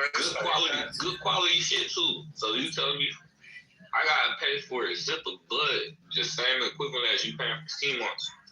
Like the price on CMOS crazy right now. Now, yeah, and I went shopping in New York too. And I'm telling you, like, bro, the price on, and it's not even just CMOS. I think there's anything like kind of anything that's actually healthy for you, the price is gonna be up on it, like to the point where you can notice it. It's like, bro, I ain't gonna lie, this is kind of crazy. You know.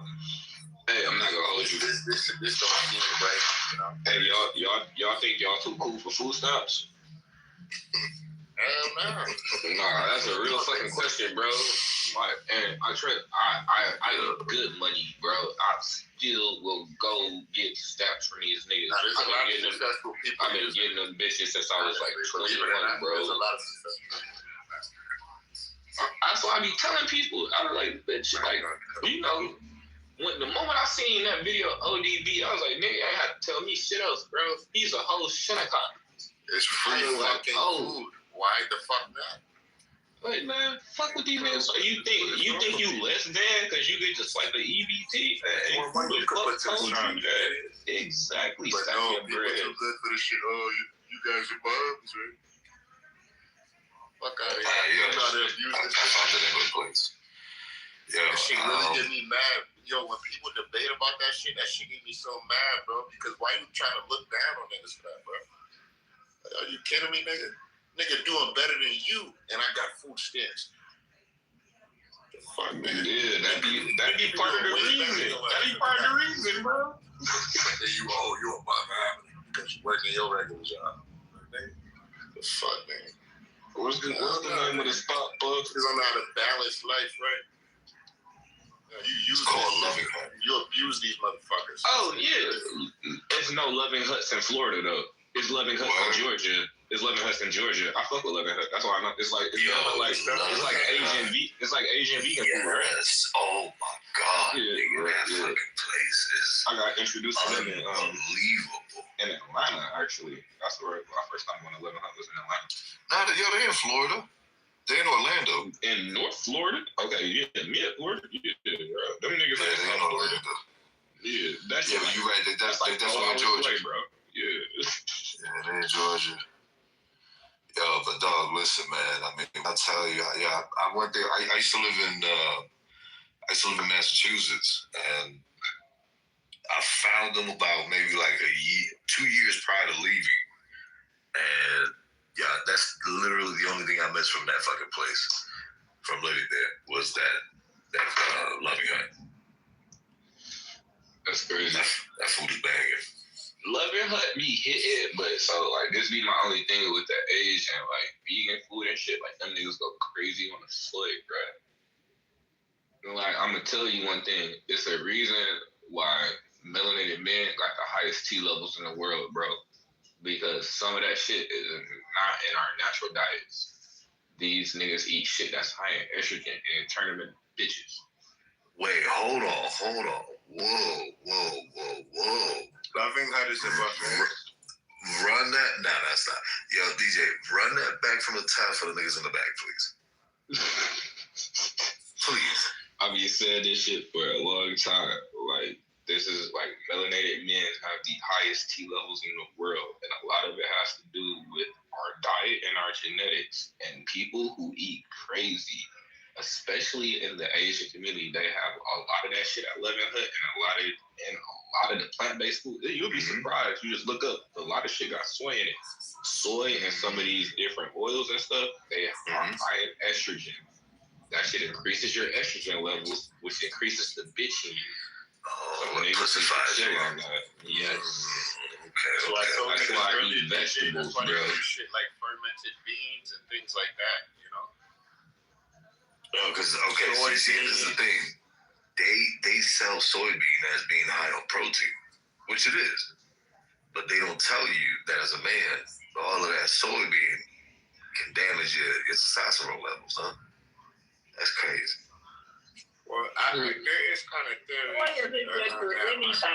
Nobody should consume soy, men or women. See, I thought soy was healthy. So what is it? But you think about a lot of healthy It's things. just a filler food, bro. It's not really healthy. They say too much of the healthy things can't be too good for you.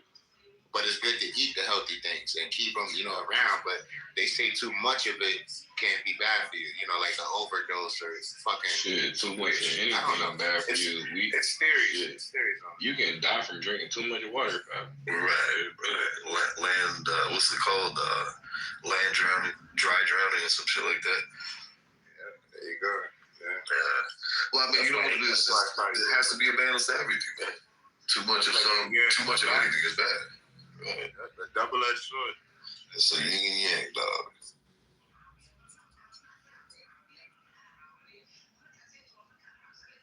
For all the white, you need a tiny dot of black to balance it out.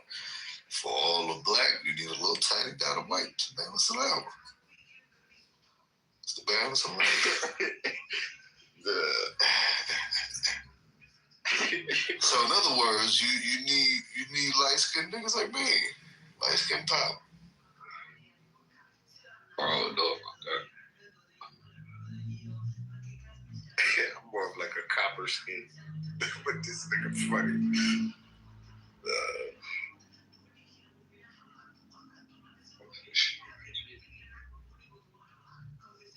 Oh yeah, y'all seen they hit the airport and do the bomb. In Dubai. Can't nobody fly out to get. Yeah, I did see that. That's unfortunate for them. That shit is about to disrupt the United States economy. Women hurt right now. Did you see the intercepted missile? I really real, bro, because I grew up watching so much. There was one that dropped on base. I really have watched bare minimum of that shit. I really don't want that shit in my brain. I remember shit from being a child because I grew up on base. I remember when they sawed that nigga head off on TV. I remember it vividly.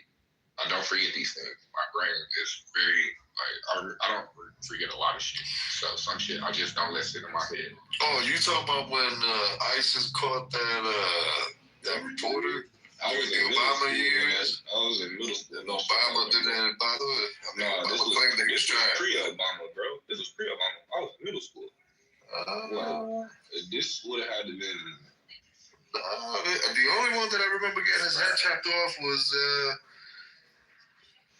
homeboy. I think he was. I had to be in seventh. He was definitely a reporter. Yeah, but it was definitely during the Obama years. So you got Obama years. This is when Obama didn't hit office till I was fucking 17. I was in middle school when this shit happened. I remember the house I was living in and everything, bro. Listen, I don't doubt those parts. What I'm saying is, I don't think you have the timeline right, because I could be wrong, but the only beheading that was what? Hold on, actually, don't let me ask this. Yeah. Was it? Ask better questions. Was it a Middle East beheading? Yes. Or was it? Oh, okay, so yeah, that's the only. This was overseas. Nah, but I got a question too. And they put it on our TVs here. Yeah, that's the one. That's the one that happened. That's the one. The one during the Obama years. That was. Nah, but it's you better go gotta look face it the things that's going on. I ain't gonna lie. You got your years crossed, bro. I know there was a reporter that got caught by ISIS during the Obama years, and his mom and dad, boy, they pleaded to Obama, please bring us something back, please. And Obama would get out there every 2 days. There was one during Obama's administration. There was. Yeah, that's the one that I'm talking about. But I don't recall there being one.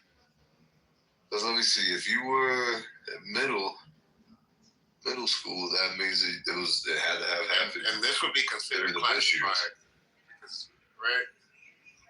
No, this shit, they put it out there for everybody to see. They did that shit on purpose. Yeah, bro, this shit was on regular TV, bro. I would remember being in the living room at the apartment that my mom had at this time, and she was watching it in another room, and I was watching it in the living room. And I only stayed in this apartment for the time frame I was in middle school, so I know exactly where I was at in the timeline. And they sawed this man head off on live television, and they played this shit. And I watched it happen from beginning to end, bro, as a child. See what I'm saying, nigga? Can we look to see if there was a beheading during the I'm looking it up, bro. DJ being in middle high that would be during the Bush years.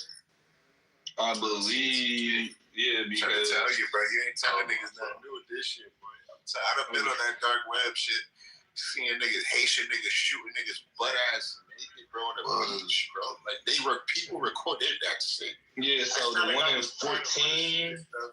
That's the one that I'm talking about. In the world, bro. That's the one that I'm talking about. Years, bro. 2014, nigga, hell yeah, it was. No. It's not the one. Think about the Mexican. It's not the one. I just seen the date because it was before 08. It was before 08. Let me see. These niggas just shooting at niggas, random passengers that's coming into Mexico, bro. Random Americans. Could be a white woman and kids. She don't got no gun in the car, no husband. They just going to Mexico. They don't even know what's going on. The cartel pull up. Let's see what Gronk says. And they just shooting shit up. Oh, here we go. Okay, so. This shit crazy. You ready, DJ? Yes, there was a highly publicized case during the George W. Bush presidency, 2001 to 2009, involving a beheading video that received widespread attention in the U.S., though it was not fully televised in the sense of major networks airing the actual execution footage uncut on broadcast TV. The most prominent incident was the 2004 beheading of American civilian Nick Berg in Iraq.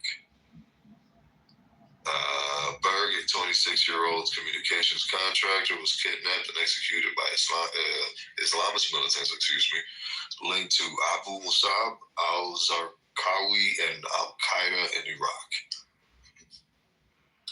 A video of the beheading was released online on May 11, 2004, showing Berg identifying himself, a statement from his captors, and then the actual decapitation. That sounds about right, because that's before I went to high school. I was like 12, 13. So yeah, the video, it says the video was not broadcast in full on mainstream U.S. television networks. Major outlets described it in showed still images or heavily edited brief clips. Now, you know what's crazy? The one that I'm talking about was the one of James Foley in 2014. And that shit was crazy. I was seeing this shit 10 years before you motherfuckers, bro. No one, like, this is why I'm telling you, like, I don't care about certain shit. They fucked my head up. No, I know about the Berg one, too, but yeah, the one that really shocked everyone, because the Berg one, you have to go on the internet and actually find it.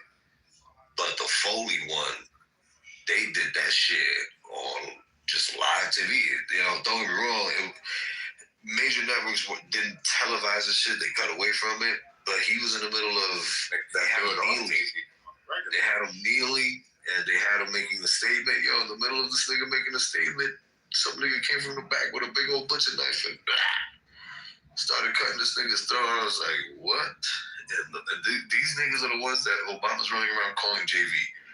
Yeah, that does not look JV to me, Obama. Praise to the niggas. No, bro. That shit low-key is kind of JV. Snatching up civilians, the journalists at that, is different if you grab a military personnel. Then we talk about you vet status. Like, you out here doing what you supposed to do type shit. I don't give a fuck about you grabbing no pussy who got a fucking notepad at the camera, bro. Like, them niggas not cut for that type of life. No, like, I'm just saying. That shit is... savage, bro. No, I hear you. But that's not, in my mind, that's not an individual who has a skill set, because we know that there are actual other military people who get caught up in shit. That, if you catch one of them, these is somebody who's an active participant in the war. You go get one of them niggas, not a civilian. Well, at the same time, though, right? You gotta look at it like this.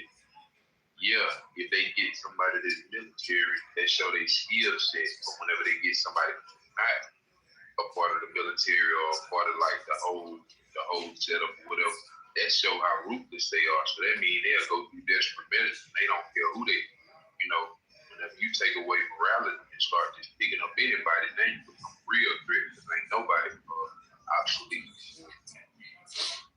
The crazy thing is, I think the reason why they get away doing that shit with them journalists is because I don't believe that's a violation of the Geneva Convention. I know it's certain laws when it comes to prisoners of war, like you're not supposed to do that type of shit. That could be a reason why that shit happened that way too. Just because these niggas be acting wild, that don't mean they don't understand the parameters of how shit work on the world stage.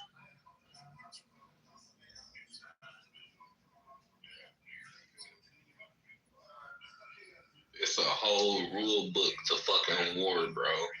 It's literally guidelines to that shit.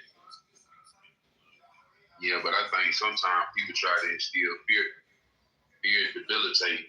It's like even outside in the world, folks be having standards like, no women and kids, but then you got somebody who don't give a fuck about no women and kids. Now they become feared because they have no restrictions. So I think whenever you see people doing stuff like that, grabbing up innocent civilians, journalists and stuff like that, they really showing you they don't give a fuck.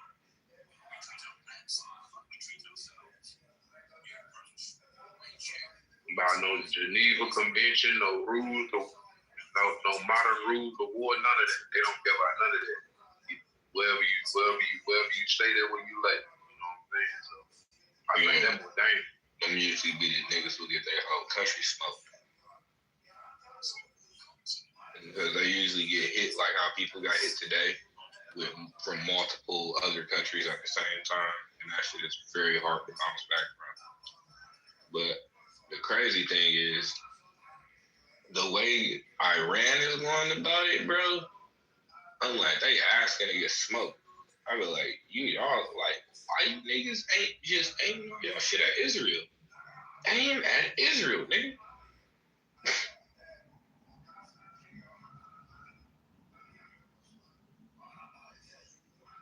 What up, next?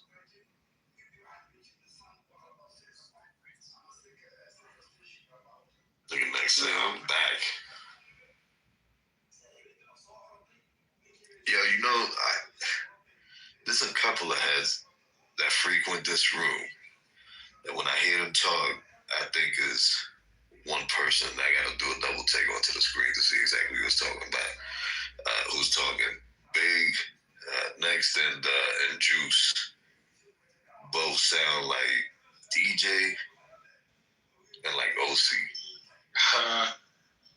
And it's crazy because sometimes OC will be talking, and OC sometimes sounds like you, DJ. That's funny because, bro, he from Alabama. I traveled a lot. Yeah, I don't know. That's wild. I be in the South sometimes. I got a wild accent, but a lot of people from Detroit come from Alabama. So I was just about to say that. Yeah, there's a lot of. I noticed there's a lot of lingo from Alabama that's up in Detroit. And D-Code from the Midwest, even though he lived in Texas. So that's why you think we sounded like a lot of people say that shit. Okay. Got it. Now, and Big and Next is the same person, right? Yeah, his name is I'm just making sure because he got more. No, it sounded like I was. I know that's the same person. I know that. I got that part.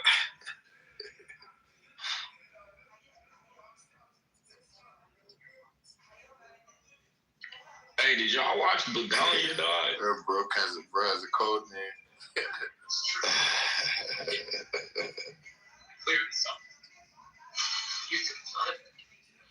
My Empress, she asked me what I thought about the shit because she know, like. Yeah, I watched it.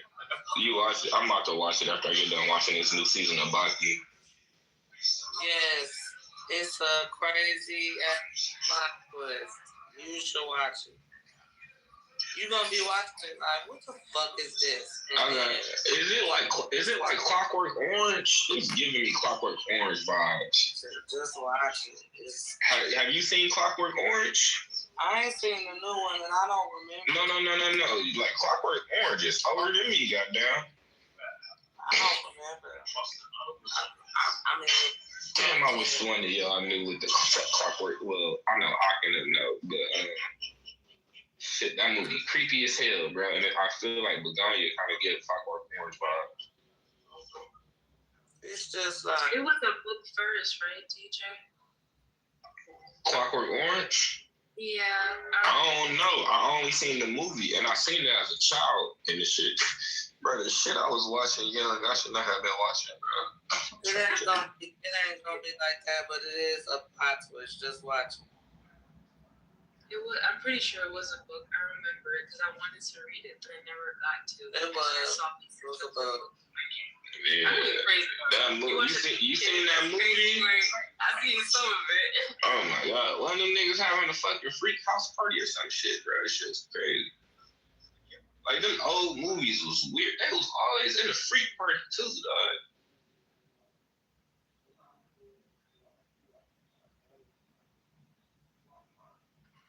Nah, but that kind of makes sense of why the world is the way it is today. Huh? Really think about it. Yeah. What you mean? Why motherfuckers lyrics? Nigga, there used to be some freaky booty motherfuckers back in the days, yeah? And now they wonder why it's fucking trannies walking around. Niggas cutting their dicks off and shit, right? You gotta make it make sense sometimes.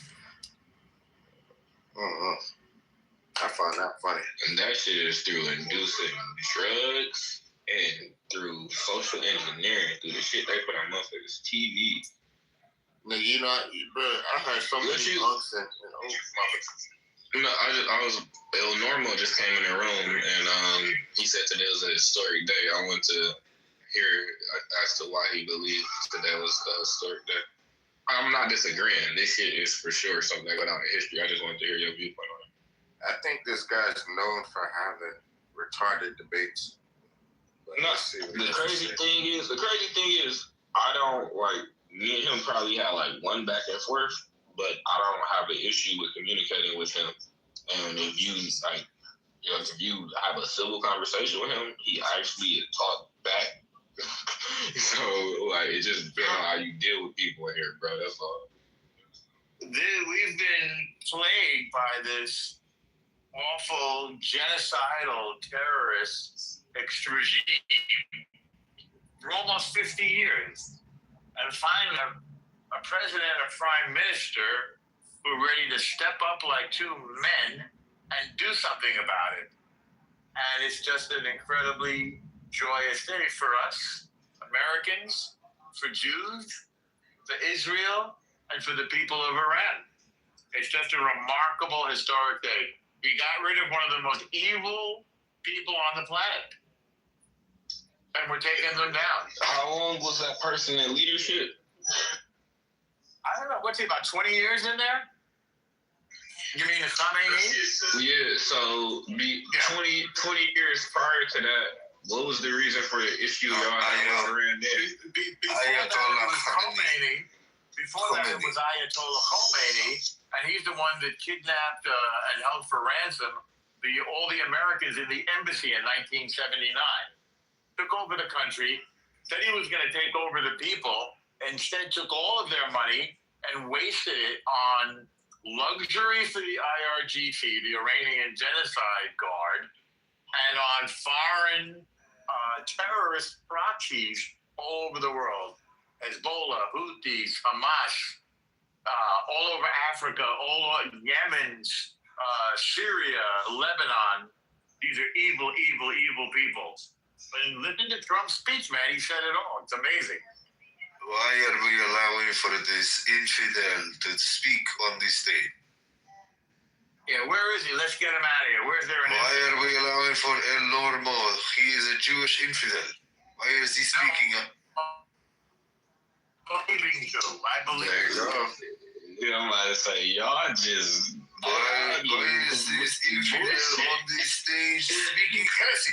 I will fucking kill you. I will call fatwa on you. Your mother is a whore. I knew he was about to say fatwa. Oh, so Hey, yo, did you hear them come in here? Did you hear them come in here yelling Arabic last night, bro? Oh yeah, they was bugging out. The crazy thing is, like, that's the first language I learned outside of English, bro. Yo, Normal, there was a shit ton of people in here earlier. You missed it. If you would have been here earlier, Normal, you would have been called an Asian immediately. As soon as you would have jumped on stage. Next said Rabbi Shmuley, that's his name. They said Rabbi Shmuley was in here. Something like that. Yeah, I don't know that. Hey, yo, next, you there? These Ibn Mutas. Yo, next, what was the name of the dude that was in here? Oh yeah, that was Rabbi Shmuley.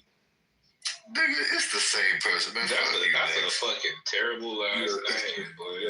How this nigga gonna jump on the other phone and act like he's... Yo, 3, look at this. Look at the clip in the chat. It's so stupid, yo. Yo, the Puff Man. Yeah. Yo, look at the link I put in the chat. That shit reminds me I don't click links on that. Trump headed. You said I don't click link, boy. You click links, nigga. You better get you a clean device, boy. I'm telling you. I got a phone just for that dumb shit. I had pinpointed the voice. I'm like, yo, that's DJ, but why is he on the thing next? I'm like, fuck you, know what? Niggas be having other accounts, so it's whatever, man. But then, for 1 sec there, you almost had me. I think it was yesterday when we was talking. I'm like, all right, maybe this is somebody else. You motherfucker. No, Next got another profile that's called DJ, like, DJ 5'6". It's not DJ 5'6". Yeah, DJ 6'5". Yeah, that's the same account. Oh, okay. So it is separate people. I'm trying to tell you, motherfucker, you keep using it. For a second, nigga, you had me, dog. Yo, I was game, nigga. I was like, damn, nigga got me.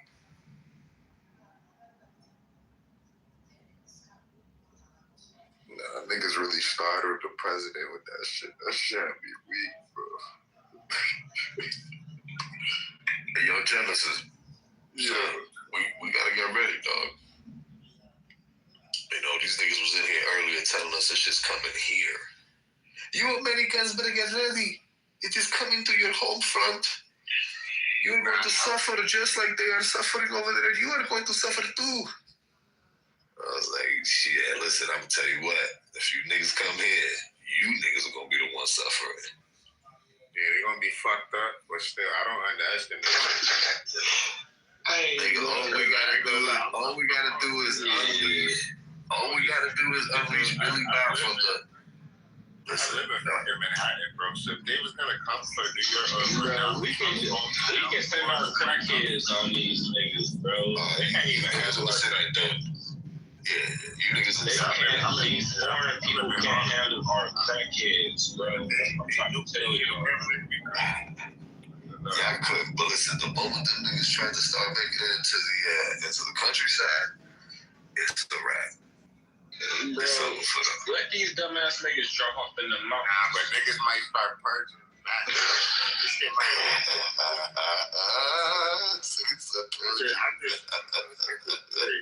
Better be prepared for anything.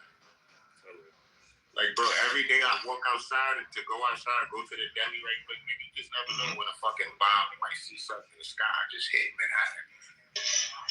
Bro, how often do they attack countries that have the ability to carry firearms? Like, how often do countries get attacked where people got guns? Yeah, it happens all the time, but I will tell you this. After witnessing 9/11, as a New Yorker, I tell you what, every time motherfuckers be like, oh, Puff, you on some conspiracy theory shit. Excuse me. I tell them, yo, listen, nobody woke up on that fateful Tuesday thinking that shit was going to happen. But it did. And I don't know if you was around, Genesis, but I know I speak for every fucking New Yorker. I speak on behalf of every New Yorker when I say we all thought we was going to die that fucking day. We didn't know what the fuck was next. We didn't know if these niggas had bombs in the tunnels and they was going to just flood the tunnels and kill millions of people going through the tunnels.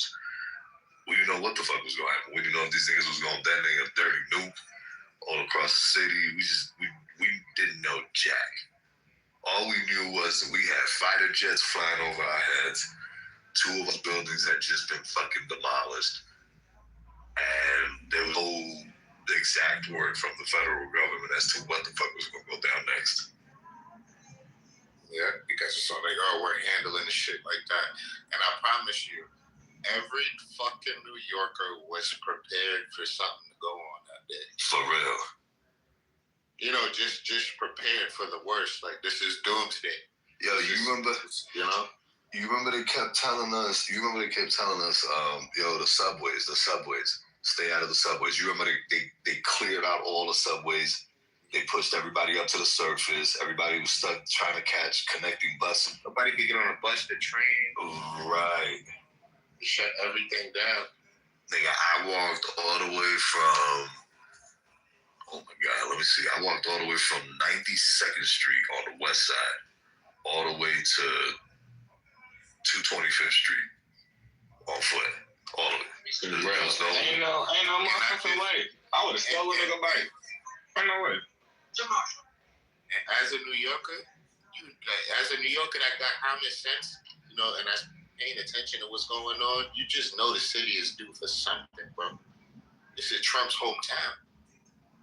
So if you think they're not thinking about bombing this international place where everybody comes to and all of the money comes through. New York not as important as it used to be.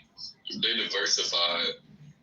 Even they're trying to move the fucking stock in New York. They all know that. They're trying to move down to Dallas. That's crazy. Yeah, but that's because of the Democrat policies that are ruining the city. Yeah. Hey, I'll tell you what, that's travel land. One of my least favorite places to fucking travel, bro. What, New York? The way they play with y'all on that money shit out there, bro. I'll be ready to fight a nigga. I see why y'all be out there tripping. Bro, listen, I left in 05 and I never looked back. Fuck that. The moment that I went to my my t-shirt shop, the little Korean shop in the corner, and I was like, they had a sign up saying everything clearance, we're leaving. I was like, where the fuck y'all going? I was like, oh, Target and Starbucks coming to town. We gotta leave, rent going up. I was like, oh shit. Yeah, surely enough. They took that buyout, boy. 1 week later, they got to see the sign. Dog, listen, 1 week later, I saw a sign, Starbucks coming soon. I was like, yeah, I'm out of here. Fuck that. Hey, I'm gonna tell you, for a motherfucker who got gold medals for running, bro, I'm not a walker. Shit ain't for me. No, sir. The creator gave me flat feet. Places like NY. No, sir. Yeah. Not for me. Yeah, and listen, I even thought about going back at one point. Like around 2000, I would say 2012, 2013, I thought about going back so I could finish my criminal justice degree.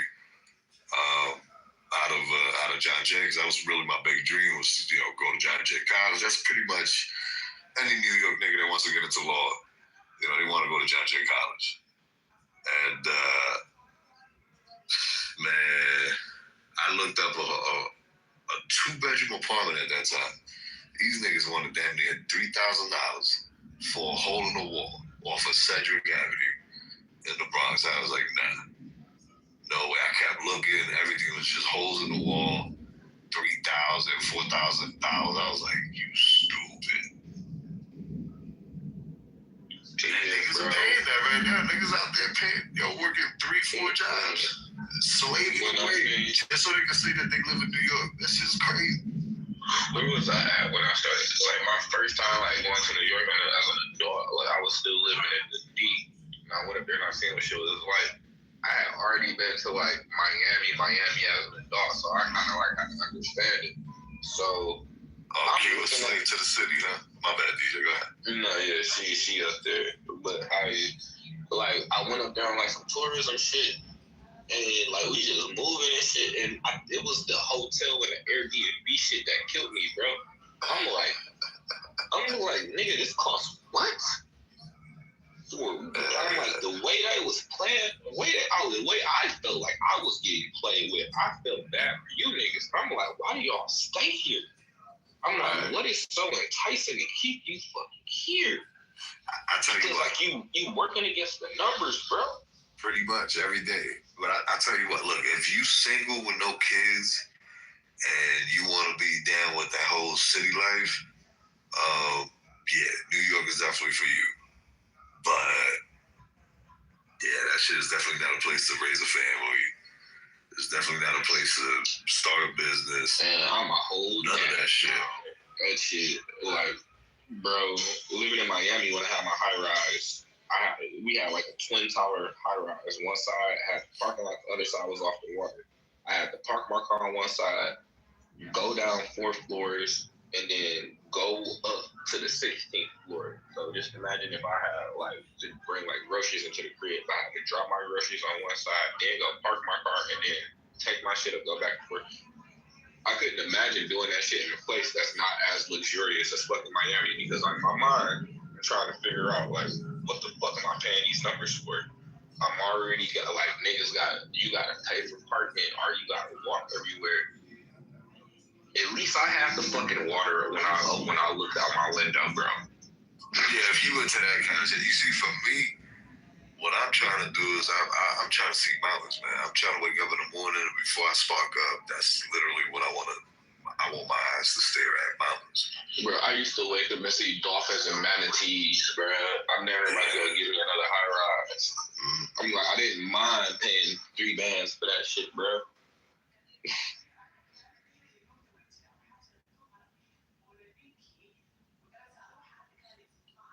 And they like niggas told me they paying $3+ for a fucking shoebox. Yeah, dog, I'm telling you. I'm like, this is crackhead behavior, bro. Prove me otherwise.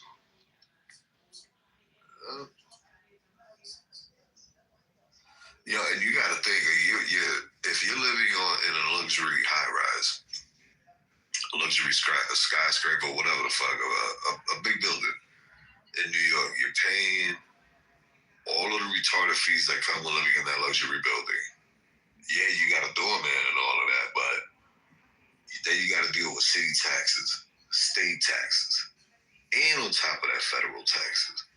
But the city taxes and the state taxes in New York will booty rape your ass. Bro, they about to increase niggas' taxes there, bro. Yo, listen, they about to find out how good that Mom Donnie juice is gonna taste in a couple weeks, in a couple months from now. Bro, niggas said, I'm going to increase taxes and I want to give you guns.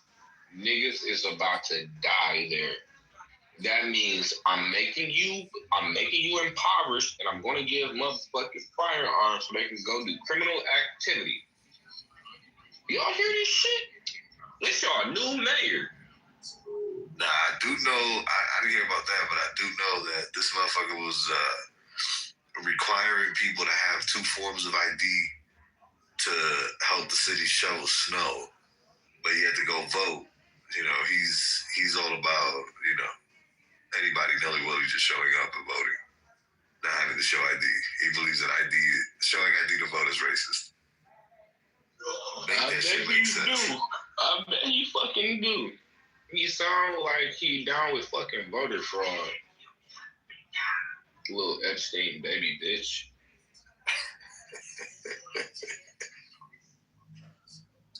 Yo, Q, what you talking about in the chat? That 3,000 is crazy. How you paying $1,800 for what? To share an apartment with somebody? I had a 2-bedroom off the water with amenities, and that shit included my parking for 2 parking spots. I had a motorcycle and a car at the same time. And what was you paying for that? That was $3K in Miami off the water. 79th North Bay Village. $3 bands. Oh wow. Like I said, I'm waking up seeing dolphins and manatees. Shit was dumb. I'm literally like 10 minutes from the beach. I can just take my motorcycle straight up shot because I was all on the island. So you know, like when you go to South Beach, like when you be crossing the bridge, they be having the islands in between. I was on one of the islands on 79.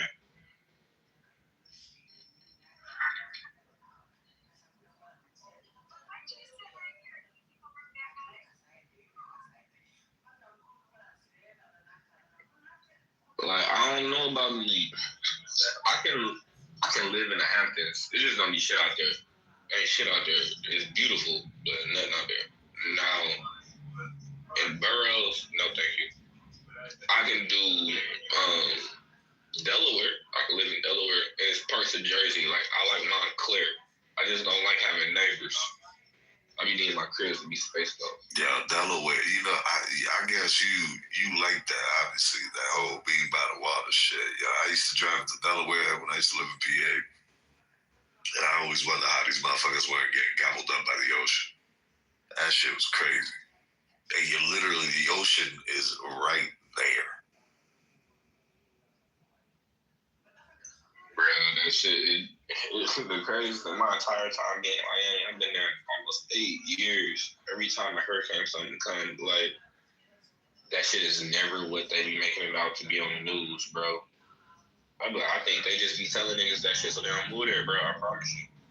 Nah, man, come on. I know you down there. I know you gotta have seen the damage that shit. Like, for example, the last one that y'all had. Niggas still be outside during the hurricane, bro. I'm telling you, this should be so crazy. I was skateboarding during one. It was Florida is hella retarded. People say that Texas is retarded, but I think Florida takes the #1 spot for retardation. Absolutely, 100%. Bro, like I'm telling, like them niggas don't care. Gators floating around, everything. Them niggas is moving, bro. COVID didn't stop these niggas. Water damn sure ain't gonna stop Floridians. I mean, they're already by the water. Shit, matter of fact, I'm surprised. That's why they don't care. I'm surprised that whole state hasn't been gobbled up by a sinkhole. Nah, you confusing Florida with California, bro. Nah. Stop that, DJ. Stop that. Listen. Florida don't get no fucking earthquakes, bro. No, we talking about sinkholes. You don't need no damn earthquakes for sinkholes. Come on now. You been down there for what, 9 years? Sinkholes. Florida's sea level. Like South Florida. No, South Florida's below sea level, but when you get up towards Georgia and Alabama, the majority of that shit is above.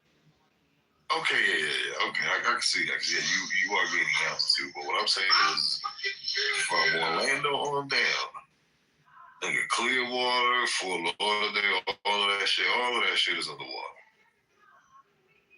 below sea level. Okay, so just to put it in perspective on you, I'm leaving from Miami to exit out of Florida, going up 95. That's almost a drive, bro. I was gonna say like 7 hours. That's almost 7.5 hours to get out of fucking Florida. Yeah, that's depending crazy. on what part of Miami you coming from. Yo, what's the speeds on 95 heading north? 75. 75. So niggas are really doing like 90, right? Yeah, I was gonna say. Yeah, exactly. That's the speed limits that we have out here, and I mean, there's spots out here where the speed limit is damn near fucking 80. If anything, certain spots where it just jumps up to 80, but niggas be doing 100 in those spots. They 75 just law in Florida. 85 takes. You just that's not talking about Florida. If you breaking 100, they gonna take your ass to jail in Florida. Y'all got 4-lane highways down there. Come on now. Man, we got a 25-lane highway. What you talking about? Fucking Texas is crazy. Right out of Houston. Fuck that. 25 lanes? God damn. Is you serious? Or are you talking shit? You really got 25? No, I am. Google it. Oh my God. That's 25. And it still be traffic on it. It's right out of Houston. It's like 24, 25 lanes. That's crazy. It's different out here when they said everything bigger in Texas. Yeah, what is it? Everybody busted open, featured breakfast. Hey, man. What is it in Houston? Yeah, that's right outside of Houston. I was gonna say that Houston is the one that has it. I thought it was slightly smaller because I got a buddy that lives down there. And he was like, yo, the highways down here, when he first got down there, he was like, nigga, the fucking highways are retarded down here.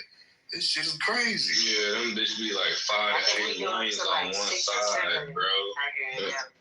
Yeah, that's 26 lanes. Crazy. It's K-free, like 26. That shit. Okay, that's it. Okay.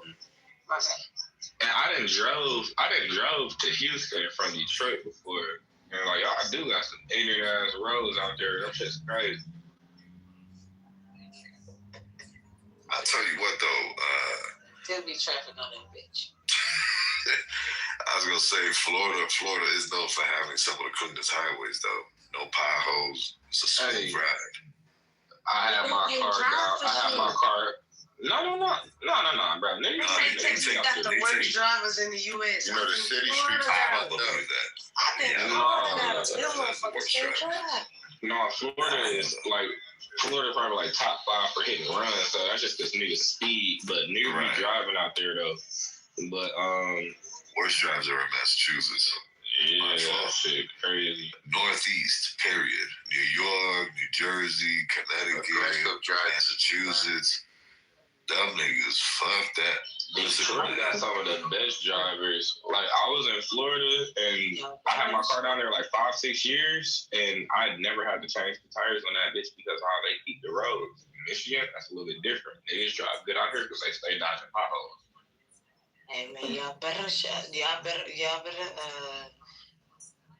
drive better than everybody being in Motor City. Yeah, they rated Detroit as one of the top driving cities. Connecticut has really good roads. And surprisingly, yeah. New York drivers are the worst, but the best at the same time. Like, I grew up in New York and I got my license there and stuff initially.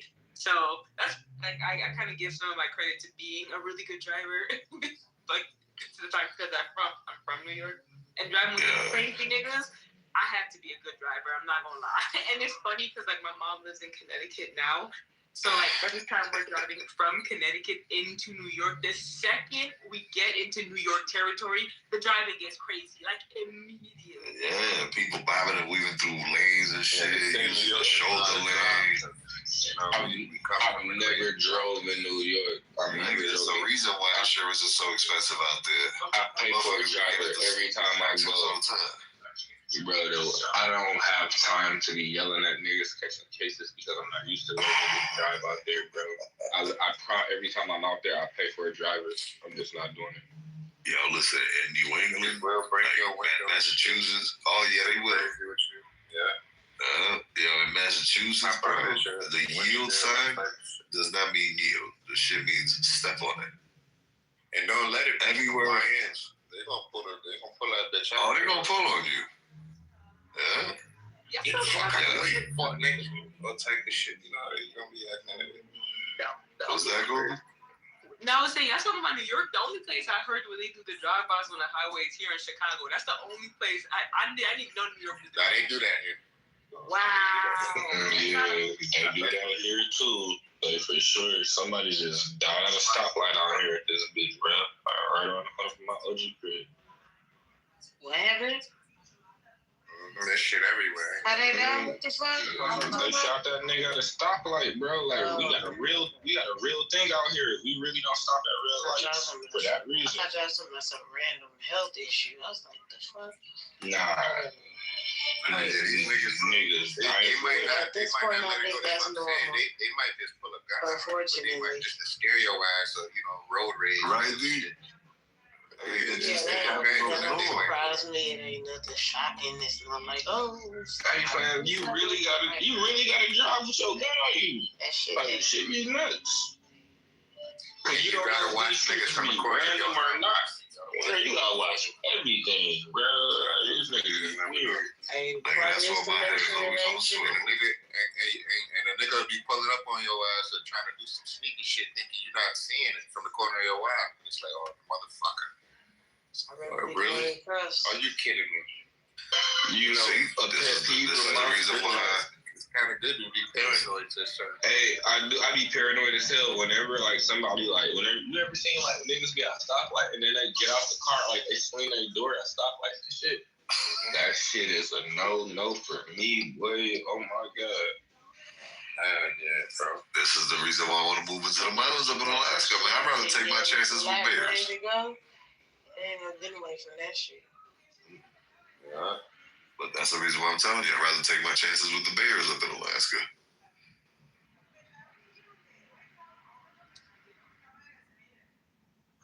Bro, I cussed that nigga out one time for some reason. This nigga thought it was a cool idea. Where like every time we got to the stoplight, we keep in mind we in his fucking car. This is like he's driving me around in Miami. This nigga had a habit to where he would just roll the windows down at a stoplight. I don't know if he wanted to be seen or what, but I'm like, hey nigga, I'm like, and he was rolling down like the back window too. I'm like, where you from, bro? I'm like, I thought you was from New York. I'm like, what the fuck in your right mind is telling you to roll windows down at red lights when it's all type of weird niggas out here, dog? I don't know if I got PTSD and shit, bro, but I'm like, nigga, I'm like, you don't think a weird nigga come snatch you out the car type shit? Like, bro, what's wrong with you, dog? And he kept doing it. Like, I really have to cuss this nigga out about how he operate his own car, bro. This is why you gotta pay attention to these things out in public. This is why niggas are saying this shit. Like, even, going to a fucking, going to get food or going grocery shopping. Watch when, bro, I be watching if niggas just pacing back and forth or somebody sneakily trying to watch me. Like, I get the feeling, bro. It's just a weird feeling, but like, real niggas will know how to move and shit. But this is like, you gotta be like that. You gotta think outside the box. What if this person is doing this and that? You gotta this nigga was my elder, bro, and supposed to be from NY type shit. Like, he just legit was green like that. Like, out here moving like shit sweet. I'm like, bro, I got a big ass chain on this shit. I'm like, hey, nigga, roll these fucking windows up. What's wrong with you, dog? Hey, tweaking. Yeah, nigga, I be watching all types of movement and gestures and shit, man. Especially nowadays, nigga. I mean, shit, bro, we just be walking around NPCs at this point. That's how I look at it, bro. You looking at, man, why is he doing this? Why is that? This, I don't be trying to be in people's way when I go grocery shopping or nothing. I'm talking about when I'm walking down the aisle, I'll let you go first. Are you gonna go? But, I really move like that. Ain't gonna lie, bro. Well, it's best to be a motherfucker who can blend and not be saying, like, granted, I wear certain shit, I of course bring more attention to myself, but if I'm walking around in like just regular clothing, no jewelry, like, I blend, bro. I look super fucking normal. And that is the motherfucker's benefit. Yeah, man.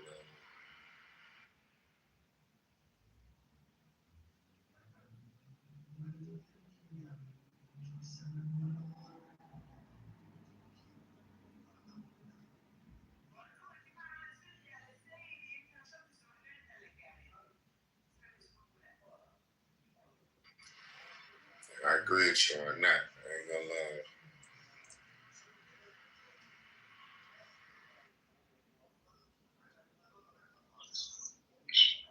Like, why y'all niggas be wanting all them niggas? Like, I don't know what's wrong with New Yorkers. You niggas get luxury cars and live in boxes. That's the city life. Bro, and then they cars be having to wear bumper diapers and shit because niggas don't know how to park next to each other and shit. But it's a reason why some people leave New York because they want more space, Shit like that, it's just buildings everywhere. These apartments full.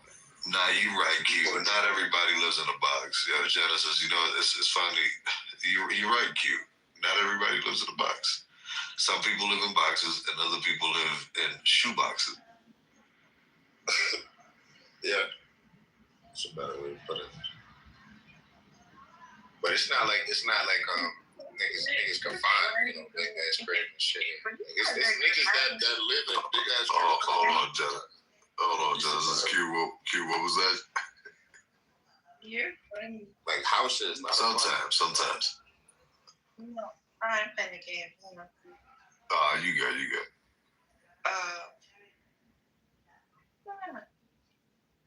Oh, but you guys are dragging it. You can find gems You don't have to be living in a box. Like,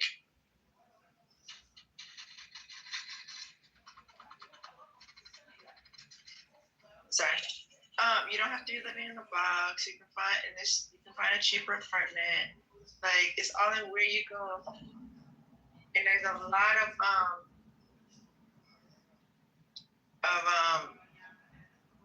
rent stabilized apartments now. I bet rent stabilized, yeah. Yeah, but what's wrong with, some people are just comfortable with what is rent stabilized mean? Like, it's income based or something? Rent stabilized. I guess it's affordable for them. Rent stabilized? No. Rent stabilized means they can't raise your rent only but so much of a percent every year. And they vote on it every year. Oh, shit. They don't have that law in South. They don't have that in South Florida. I hate that shit. They can also, and then rent control. Now that one's harder to get. That means you had grandparents or parents or somebody that been in the city and they pass their apartment down to you, and it's the same amount. And I think they can go up just a little bit every couple of years for rent control. But those apartments are really, really cheap if you really get lucky with that. My grandmother left one of those behind. Because I live here, so I would know. But normally people are just comfortable with their lives. Some people are. And that's why you see people, living in boxes or shoe boxes or whatever. Where doesn't live in a box? I mean, like, I get it. There are a lot people of just want a simple life, I guess. All they need is just an apartment. They don't need a big ass house, all that space. People want city life. Right. But not all the apartments are in boxes. Some people have backyards, several floors. Like, you can find great apartments in the city, guys. Just don't just go for the first one you see. There's some people that never want to leave. Broker. There are ways to find like great apartments, and there are apps that can help you find rent stabilized apartments too. Well, yes, obviously if it's midtown or lower or a little upper east, upper west, stuff like that, then yes, they're going to be certain size. So many people here, they had to fit it in, as many apartments as possible. But you have all the pre-war type buildings. You have a lot of hidden gems. Like, they're a great size apartment. But obviously, compared to other places, I get it. Oh, that's if you want to call it luxury spots, fucking shoe boxes, I don't know which you might be crazy. But, I'm talking about the nice $1 million apartments downtown, bro.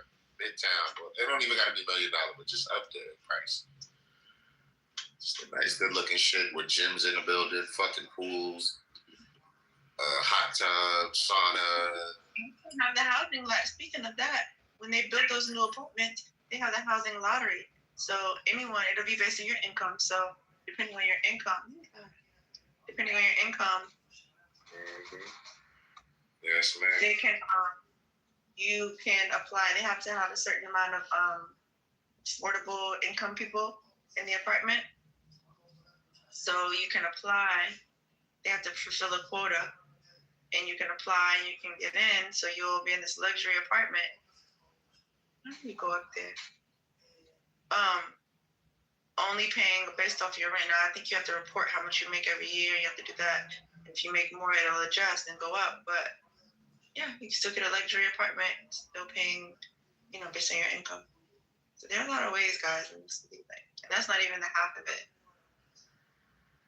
But I know it's stereotypical, Actually, keep saying that. Keep people out the city. Yeah.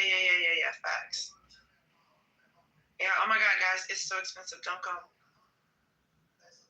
Yeah, that's what I tell people about Miami. Stay there in New York with your high-ass taxes coming. A lot of population. Yeah, stay there with your high-ass taxes. Yeah. That's why the population is. Meanwhile, in Florida, we're getting weird properties like this. Yo, Q's a trip. She talking about telling people not to come up to New York because, she's trying to keep people out. But who the fuck wants to be in a city where you make $150,000 but you really only making like 45? Boy, after all the expenses, that's crazy. You fuck around and made -10. Right. Yeah, this is crazy. Y'all hear make $200,000, and after it's all said and done, at the end of the year, you really only make 60. This why I don't be trying to niggas took the other half. Manage money. I be trying to convince nobody or move into another state or nothing like that. I let them find out for themselves because you go find out if that's for you. You understand? I don't want to put things in your head and tell you my city's like this and this and that because it might be for you. Yeah, you may be. You're right. You may be down with making 150, but only making really 35, 40 grand. Yeah, nigga. Yeah, you might have a fucking friend that's doing bad, and like, yo, I need to move to a new place, and nigga might come to New York or go to any other city, become a fucking millionaire out there, successful. He could live out the rest of his life. So yeah, and I'm only saying that because I knew people that convinced people to move places and shit like that. Like, things ain't turned out. Grass wasn't green on the other side, basically. Bro, that's the reason why when I was in the process of moving, I had people telling me, "Oh, Puff, you should come down to Florida. You should come out of Texas." They wanted me to go everywhere, and I was like, "Listen, man, I'm gonna jump on 80. I'm gonna start driving west." And if I don't make it to Alaska, I'm definitely not going to go to none of them fucking states. I'm going to go wherever the road takes me. I'm going to stop there. I'm going to study the place. If I like it, I may just stay there for a year or two, maybe 3. Fuck that. Making decisions based on what people are telling you to do, especially with moving. I don't know about all that. Yeah. And I'm telling you, and he's right about the moving thing because listen, bro, if you're moving to a state, let's just say somebody lives in LA right now, they're telling me not to move there. And look, I get it's because they live there, but it's possibly because that they go through things there. They seeing things and they think that it's gonna be the same for you. When 9 times out of 10 it won't be, or it may be a different, scenario once you get there. You meet new people on your own and this and that, and you figure out if it's for you, really. Pretty much. Oh, but I will tell you something. You will get a feeling if there's a warning. There's a warning that you shouldn't be here. If this is someplace you don't want to be, you're gonna know. You're gonna move. Oh yeah. If you're hungry, you're gonna eat. Right? Yeah. Exactly my point. And, yeah, my stomach growling right now. I'm gonna go in that fridge. If I don't like where I'm living at, I'm gonna go. You understand? That's how that go.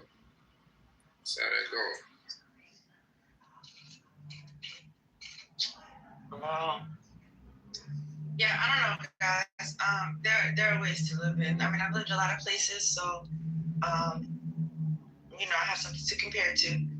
I've lived here the most, I guess I have to say at this point. But yeah, I've lived a lot of other places. But I don't know, whether it's overseas, in the States, big city, small city, East Coast.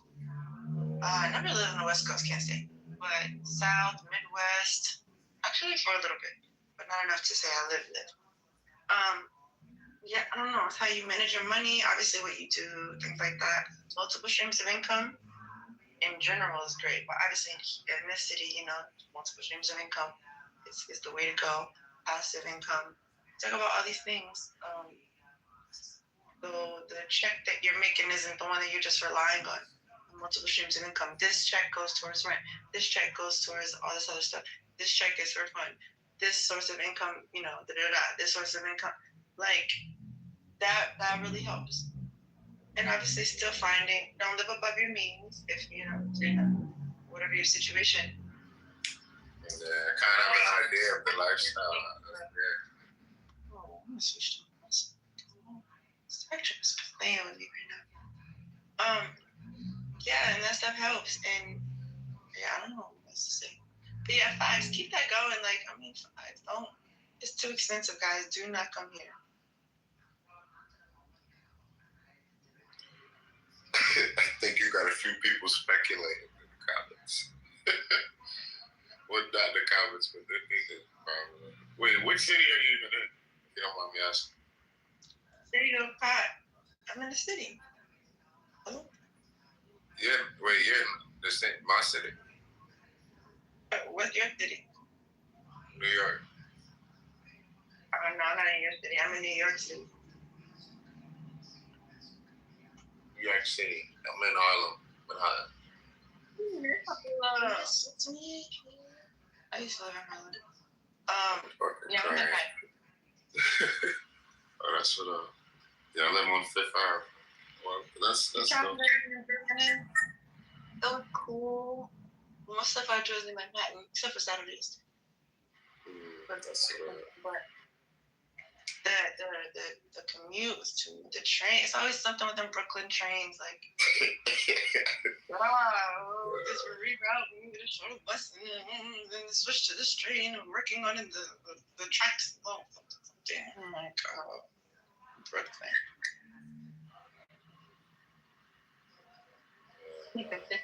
Okay, I see you.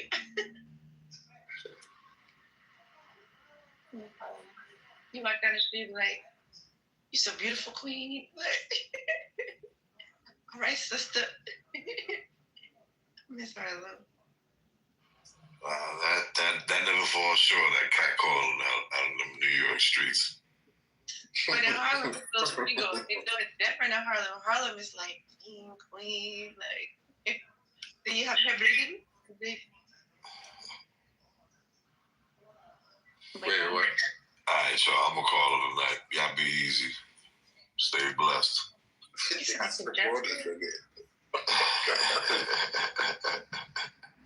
What's this PTR everybody has? What is this? Oh, you didn't know? It's the Titty Milk cheddar and biscuits after 7. 40 and cheddar biscuits, titty and biscuits, and milk. That's right. Yeah. Titties and milkshake and cheddar biscuits. Yeah. I don't understand it. Like, where's this function gonna be? It's provocative, I guess. If you know, you know. And I don't, so I'm stuck.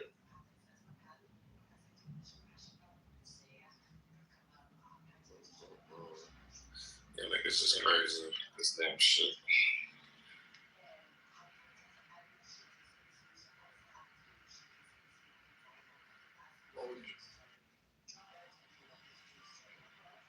Yeah, hi, David.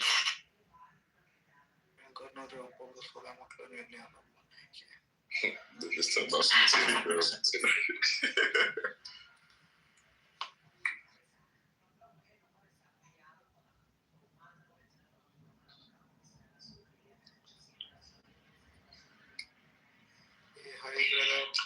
So does anybody feel like New York City will be attacked after the White House or something? Or maybe first or after airports? Anything? Bluetooth proof. Yeah, anytime there's like war and stuff like that. But I wasn't here for 9/11, so. Yeah, hi guys. I just think about it. Go ahead, guys. That sound like a legal alien.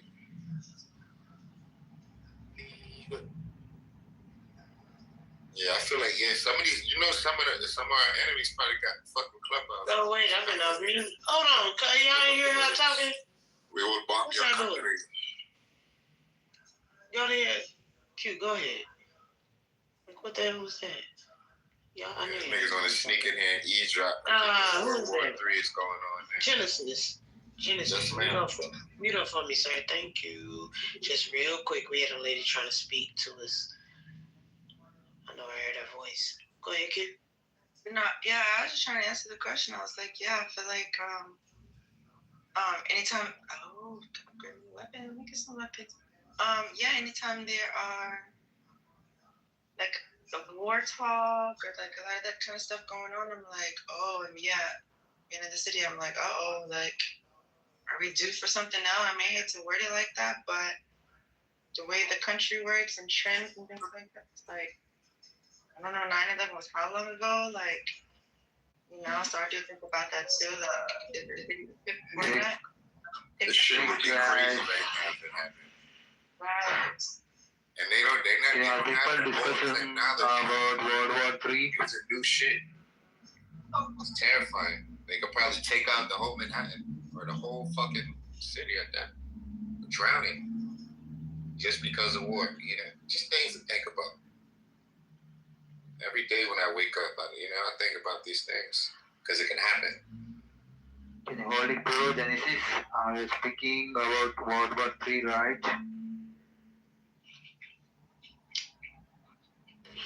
Hi. Love you, Jonathan, brother, love you. Things happen when we least expect it. Fucking chilling, have a smile on your face, and next thing you know, what the fuck is that? Everybody panicking.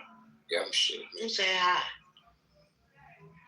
I said I fucking. I don't know these niggas coming in here talking shit.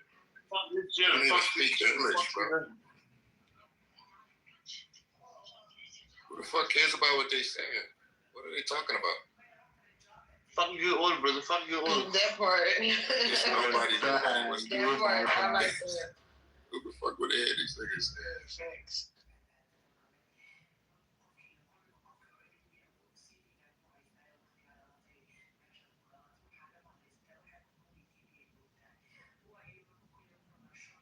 Not falling asleep. Hell no, I just ate a whole meal like I was at IHOP or something. I'm about to go downstairs. Man, my plate put me in a coma. I was right. Yeah. I was like that earlier. I'm actually. Me and Herman pulled up to the last day of Rudy's, man. I was like that earlier when I shit. That food gave us the itis, nigga. And chicken.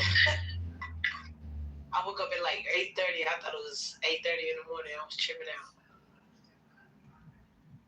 That's how hard I was asleep.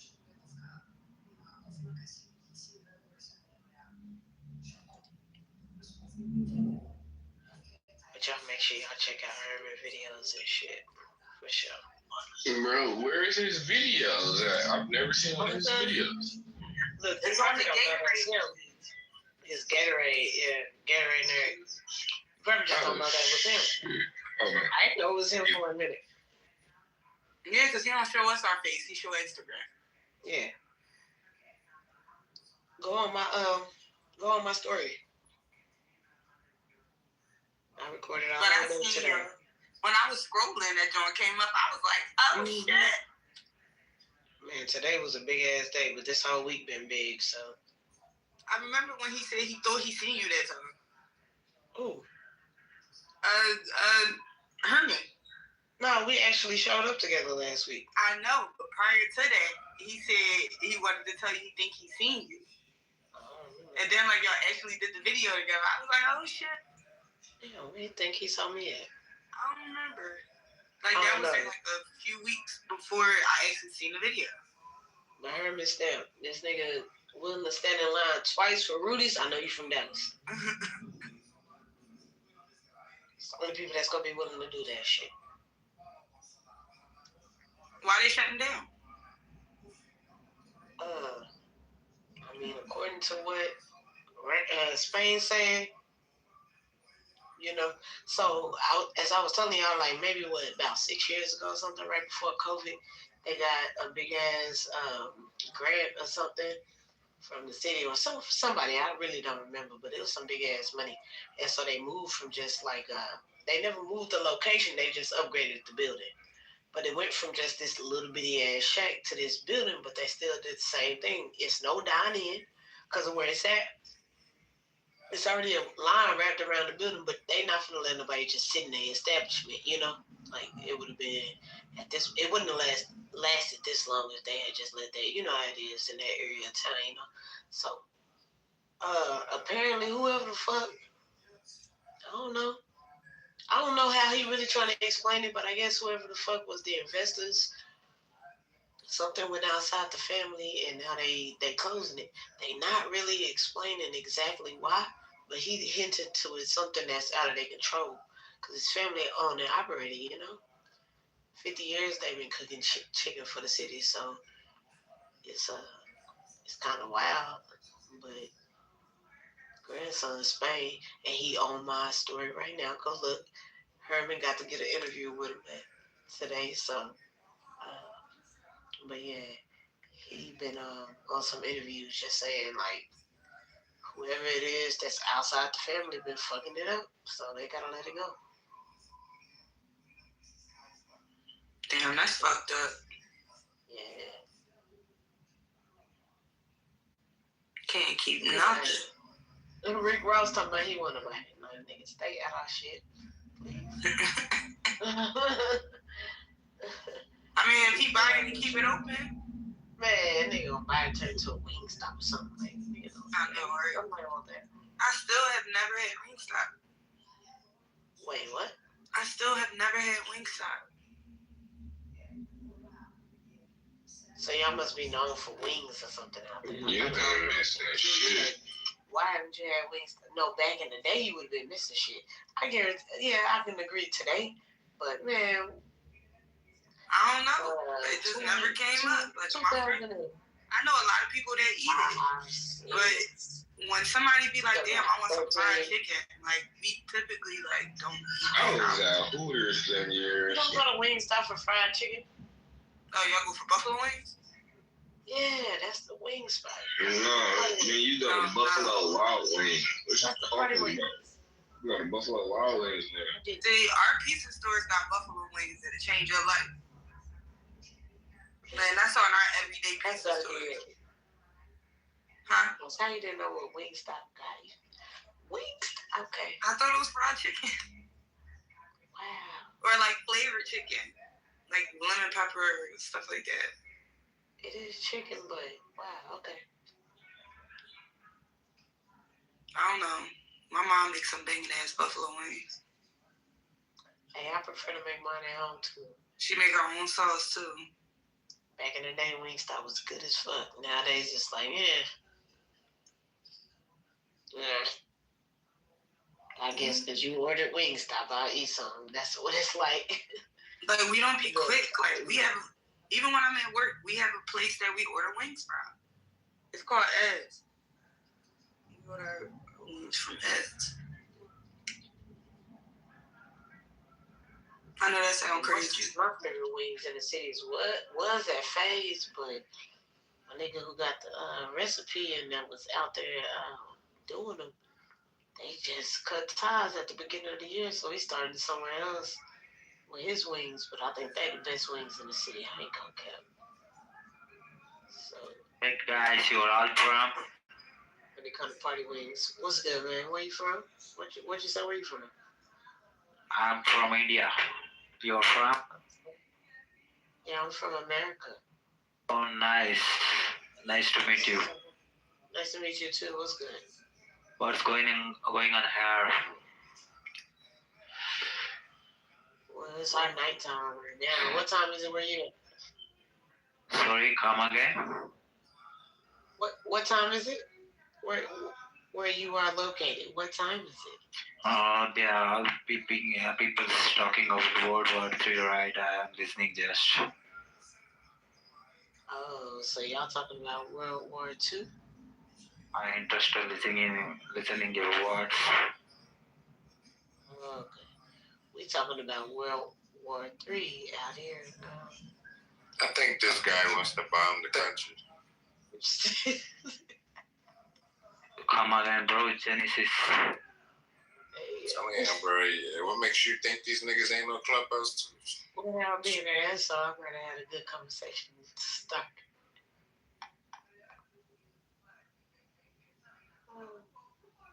Trump gonna get his ass.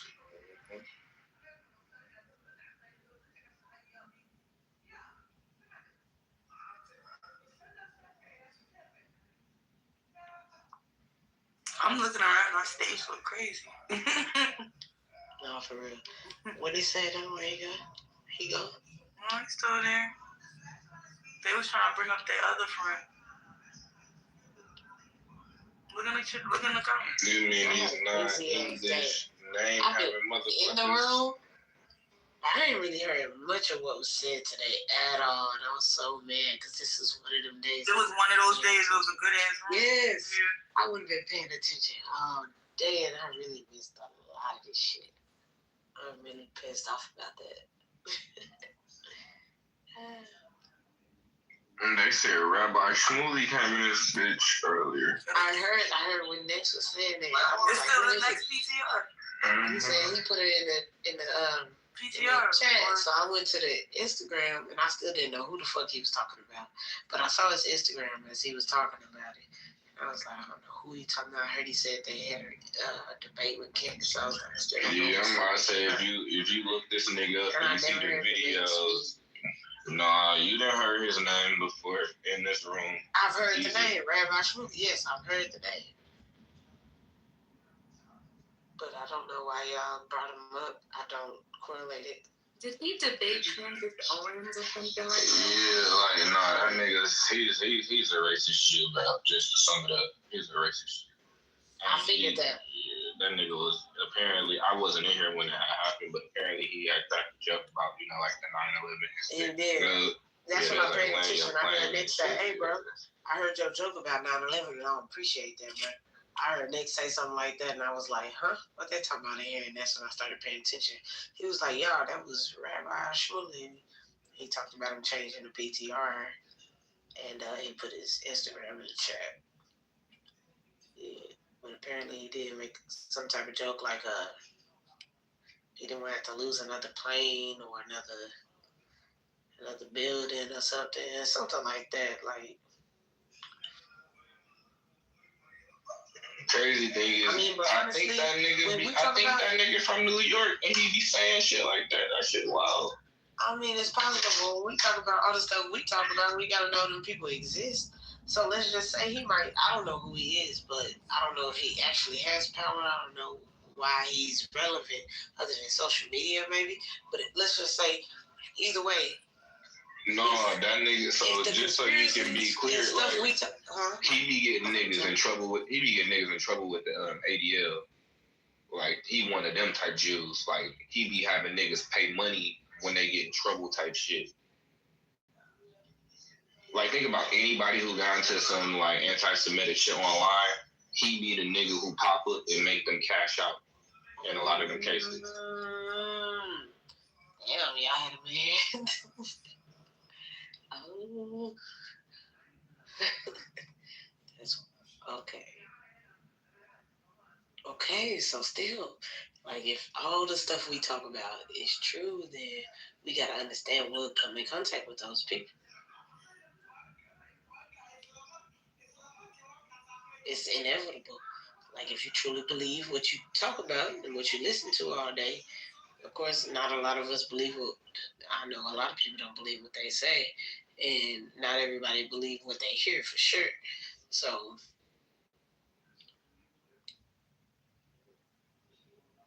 if you do believe it, then it makes sense. He would have been in here.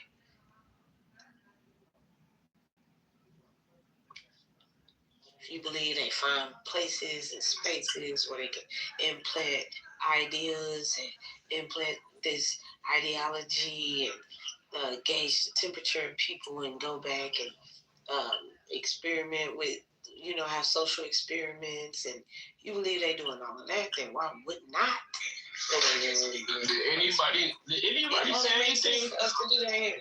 Did anybody say anything crazy to that nigga? Like, you crazy? I don't know, because I never heard him.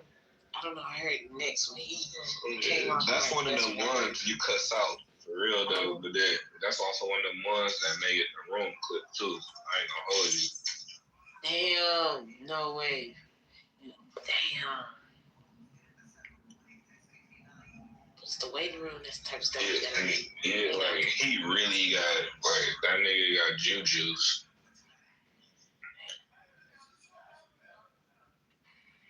Juju. But they might want us to keep going. They want to hear this. They want to know what the fuck we're talking about. They in a few rooms on here. You gotta know that. And a couple of them will come on stage. They'll try to implant some ideas. See how they can shift the conversation with that thought process. What do you do with that? They go back and report it. So they may not even want to clip you. They might want to hear what you're saying and try to figure out, a strategy to combat that idea or work with that idea. That's why I say, like, when we talking, everybody be in here talking about code, man, ain't no code on motherfucking Clubhouse. If it was code, we wouldn't be talking about it on Clubhouse. Too many other motherfuckers in this bitch. And if there's, there's professional motherfuckers that, there's people that know people, that be on this. So you really be surprised the people that you meet, networking, and things like that. So this is why I'm saying, I agree with D-Real as well. You never know who's listening and reporting back any little information that they hear. And those little things turn into the big things, or, can assist in helping with the big things that's going to happen. Bro, a motherfucker threatened to report me to the feds on here, bro. See what I'm saying? Yeah, I didn't care. I'm like, yeah, that's what I was like, bro. I don't care. They gonna send them my motherfucking name and they gonna look at that shit and be like, go find you some business. You gotta do something real serious with your status to get to the feds. I do know women who are in the feds or have been to the feds, but they had some serious shit on them. Like, it ain't no, whatever they thought they was gonna report you on, then you gonna get laughed at. That was one of them New York law enforcement officers. He let me be specific. He was a New York State law enforcement officer. I thought that was fuck you. Like, nigga, that nigga was a hoe. He was like, I'm reporting you right now. That's just your bitch ass.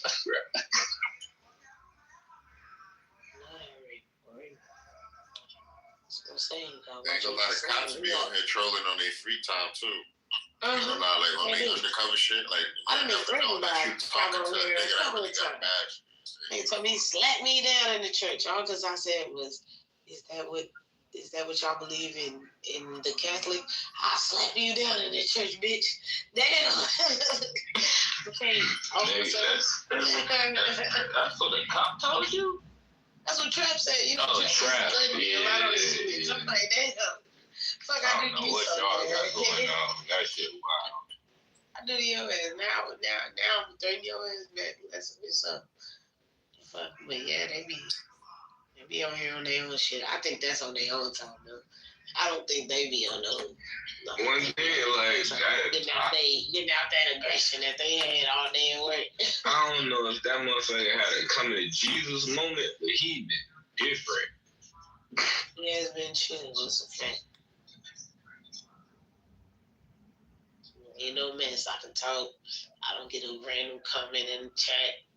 I don't get a Bible verse with the rainbows behind it telling me what the rainbow is about, because I don't give a fuck. Damn, he used to be on your head like that? Every single time I talk, you put the Bible verse in the chat. Y'all niggas are doing the picture, yeah. This is what the rainbow is for. Fuck, nigga. I love the rainbow for what it is in the sky. I got the shitload of photos on my phone. Whatever. But yeah. But you do, yeah. But the point of it is, man, you in here with everybody. You don't know what their goal is, what they care for. People say stuff for shock value. They say stuff for good conversation. They say stuff to keep the convo going. They say stuff because it's how they truly feel. This is who they truly are. So,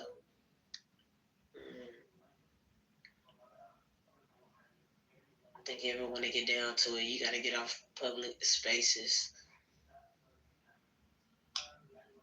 And then we saw that happen in the day we had COINTELPRO.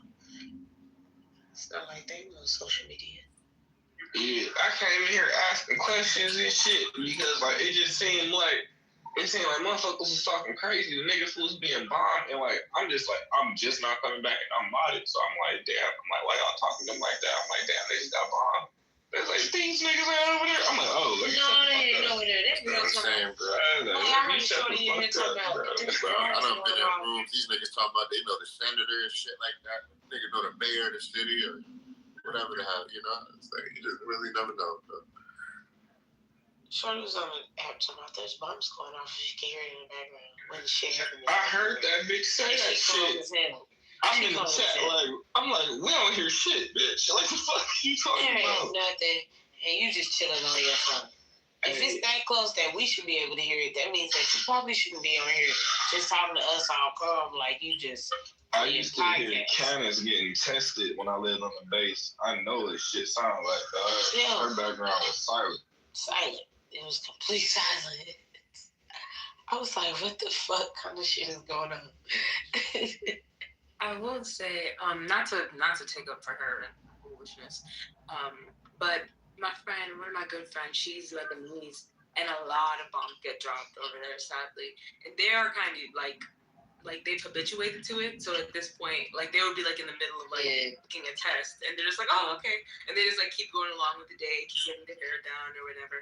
But before you guys continue with this conversation, I wanted to share something with you guys very briefly. It'll take probably like a minute, literally a minute. But before I say it, have you guys heard of Amelia Boynton Robinson before? No. Me either. But I went to see a play yesterday, a few hours ago, and it was about her. And I just wanted to tell you guys about her. I know Black History Month is over, but it's not really over. But she basically helped organize like voting rights work in Selma, Alabama. She helped lead the 1965 Selma marches. She was actually beaten really bad on Bloody Sunday on the Edmund Pettus Bridge, and that kind of helped spark national support because she got beat the hell up like really, really, really bad. And her work helped lead to the 1965 Voting Rights Act. So just shout out to her. And I didn't know, I hadn't heard of her name before the play, but the play was all about her life and her work. But anyway, yeah, get back to that.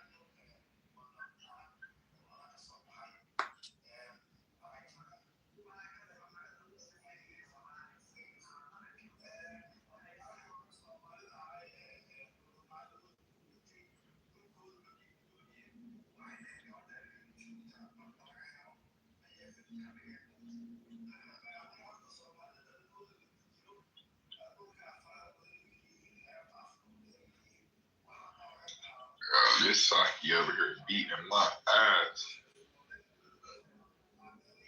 Let me up right now. I was passing out earlier. I was over here drinking a little tequila.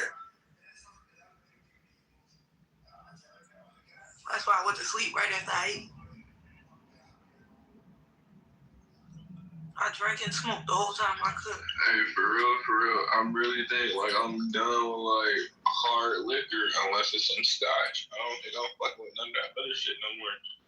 It's just tequila. I'm not supposed to be drinking anyway. I'm a type O. But I fuck with the sake though. That shit ain't harsh on my system the way that other shit is. I just gotta do it in moderation. What scotch you like? I fuck with the wine. What scotch you like? Black Label.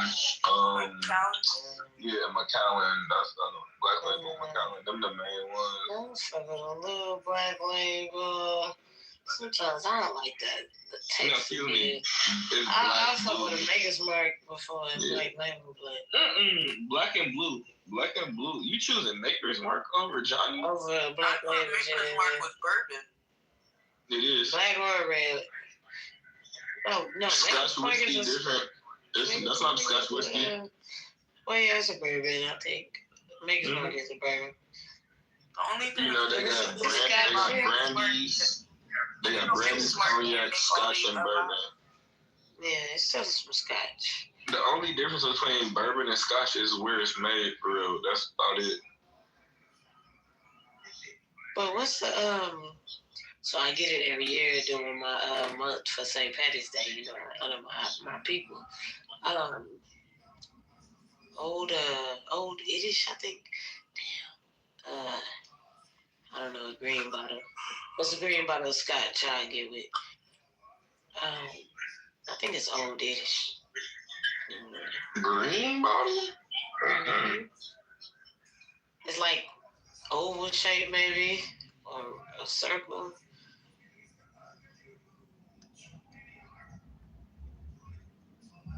Patron is nasty. I don't drink it often, so I don't like clear alcohol, so I'm not gonna hold you. Sake, like the only clear shit I fuck with. I like clear alcohol. I'll tolerate that other shit. That's not the same. It's not a like. It's a tolerate. Vodka, rum, tequila, my top 3. Not necessarily in that order. VRT. But I started drinking vodka and tequila after I lost weight. Like, rum got too much sugar in it naturally. Both of those have no carbs. Rum is a juice that gets you fucked the fuck up.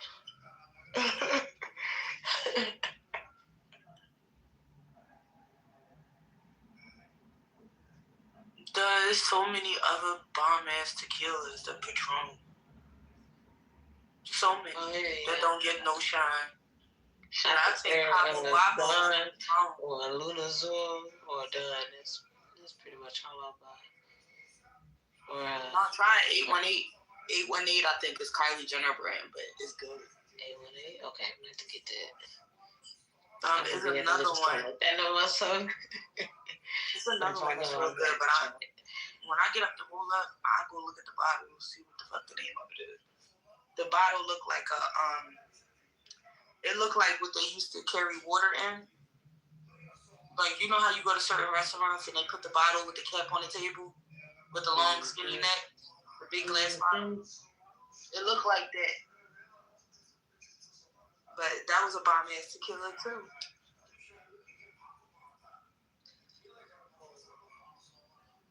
$151 you can start your car with. You said 951? You mean Bacardi 151? That's 151. Oh, it's not. You said 9. Man, they used to make me drink that shit. They used to make me drink that shit in college. Let me sit up when I talk to you. I drank 151 in college in Everclear. That shit was terrible. Man. Fucking terrible. Anything outside of college, you should never touch an Everclear. In bartending school, we used to set that's what we used to set shit on fire. Like shots and all that. It was Yukon Gold and it was 151. Hey, that Yukon Gold be hitting off. That Texas shit. Told y'all, I be in the drinks. I be in the drinks. But it's deadly, man. No. But I can only drink a little bit. Like if you know how sometimes you just drink what's in the house, but I always got lemonade in the house. So vodka and lemonade, or vodka or tequila and lemonade is my shit. Yeah, man, some tequila, and some brown. I have some cognac, a whiskey, and some tequila. I went to some guy's house that I'm seeing or whatever, and he was like, "Reposado lemon drop." He's trying to make it lemon drop, girl. Because the setup gave, I don't drink lemon drop, but bitches do. Right, that's what I was just thinking. I said it too. I said, "Oh, you don't drink lemon drops, but bitches do." Yeah. He had like a whole little lemon drop kit. I was cracked the fuck up. I said, "Oh, you entertains, my nigga." Yeah, he's trying to get you a lemon drop. That's what they like to drink at the club. No, it's funny because he met me like out with my friends. Like he met us here. So like he asked me what I wanted for the bar. He sent me a text message like, "Hey, I'm at the bar. What do you want to drink?" And then I still seen him type that. He just said Reposado lemon drop, and I thought that was funny because I'm like, how that nigga know we like Reposado lemon drops? That's real shit. Yeah, nah. He said no. He's studying women. But I was cracking up. I call him a girl's guy all the time. But I could tell that nigga grew up with sisters. See, what you gotta do is gotta be a little different. See if you pay attention. Man, chill. I like me a Reposado lemon drop. That's why I said he pulled my card. See, you and he made me one at home. Listen, with that crib, he made me one. He got the shaker and everything. I was impressed. Yeah, okay. He know what to do. See, he already know how to get you. Nah, you gotta switch that up. You're not a fan of it. I like that. You like the fact that he did it. Yeah, he catered to me. I like something else. And yeah, see if he caters to it. Hey, y'all want to know who fucking drinkers, dog? Them fucking Masons. I heard about them. Yeah. I just left one of my brother's crib. He got a whole bar in his basement. No, when I came through when I was younger, they had me. You ain't never seen my videos? Anyway. They definitely are. Keep a bar. My cousin was a stripper. And she said she got hired to do a party for a bunch of Mason brothers. She was scared as shit. Not because they was Masons, but because it was just so much going on and where the fuck they were. And they had her privately picked up and they black carded her. And they paid her a bunch of money. She was it was lit, but she was they was fighting and shit. She was it was a lot. I'll be with the older ones. Yeah, I'm about to say, who the fuck was they fighting? We don't fight each other. I don't know who the fuck they was fighting. Yeah, I'm about to say they have to be some other niggas because they don't fight each other. Might have been other niggas, but she ain't know what the fuck was going on.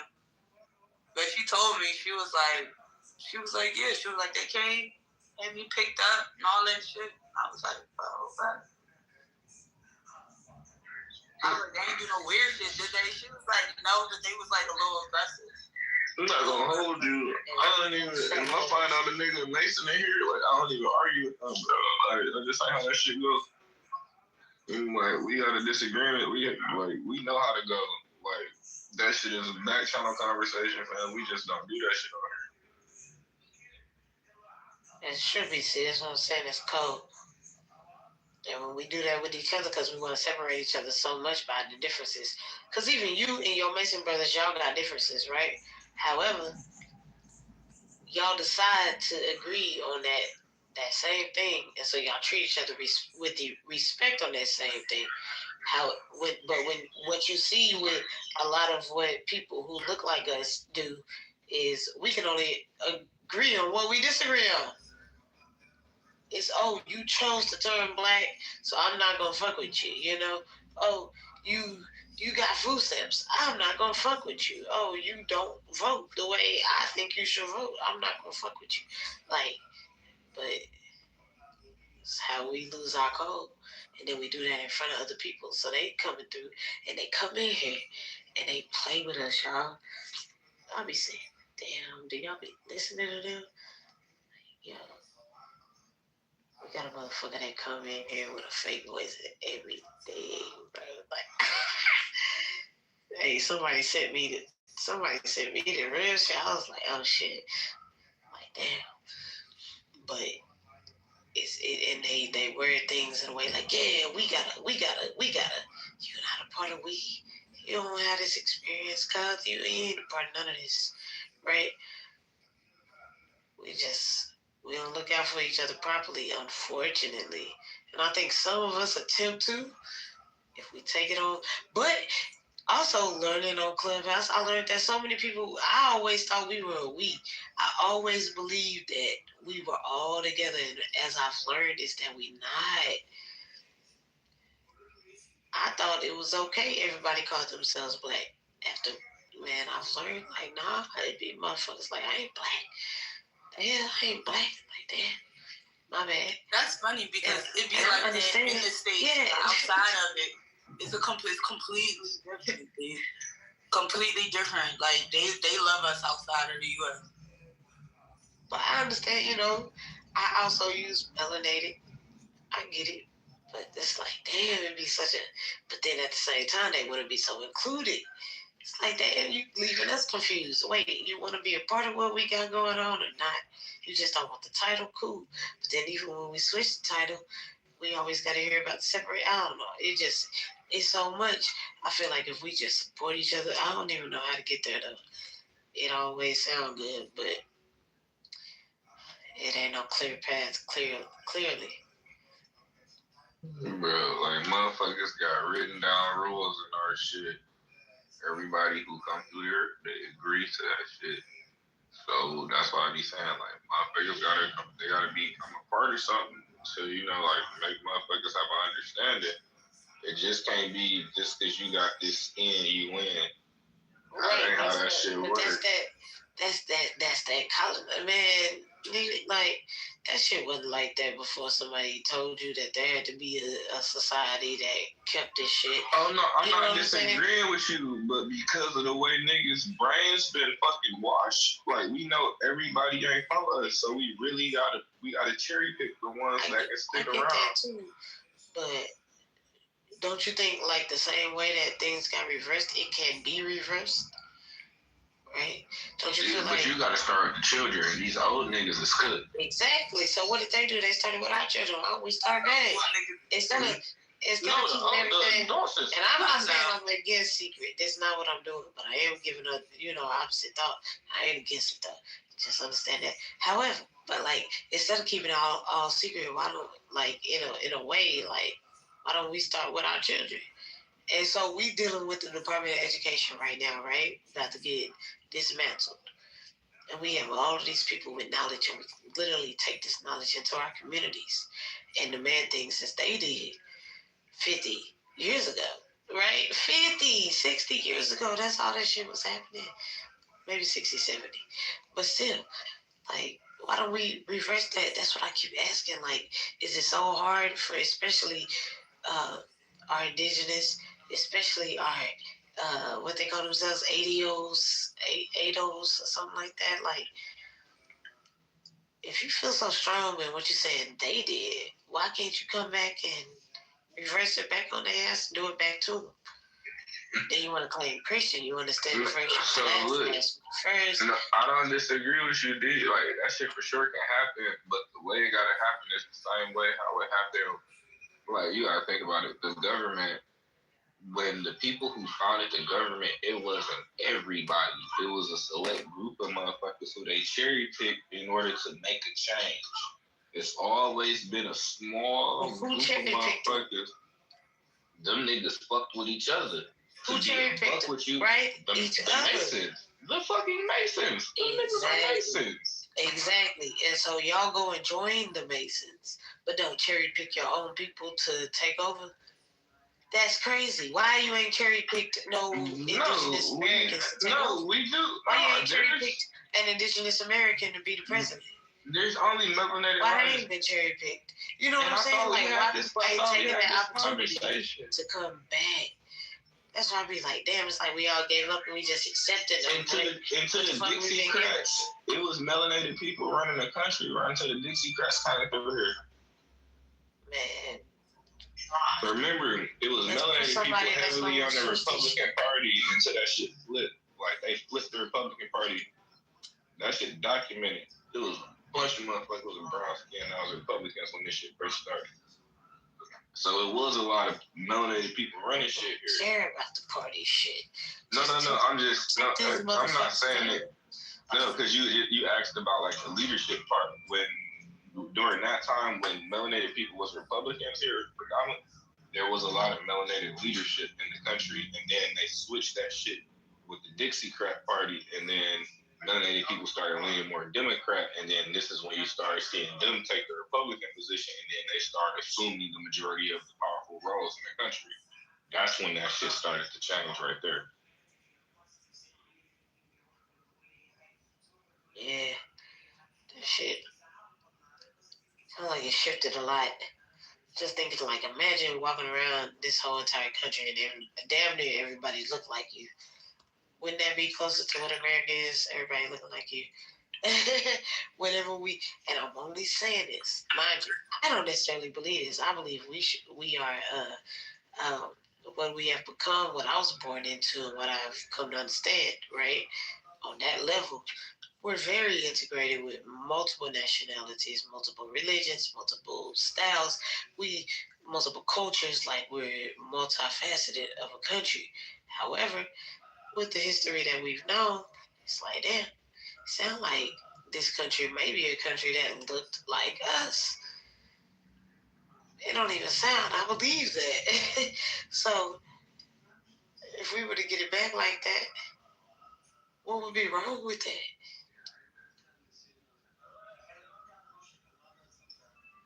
I don't think nothing wrong with it. It's just, I just recommend you be very mindful of how you do your restructuring so you don't have to go back and fix shit. Choose your leadership properly. That way you don't go through the same fuck shit the United States is going through right now.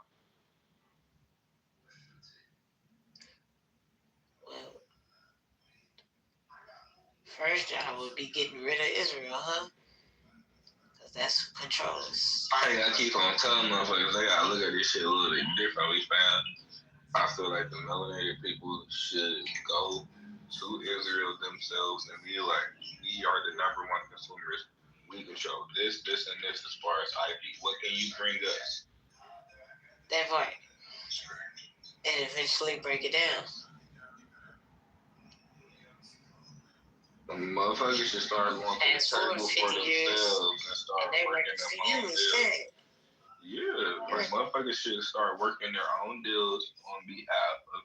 If corporations can go make international deals, melanated people should operate in the same capacity, so the same type of fucking deals.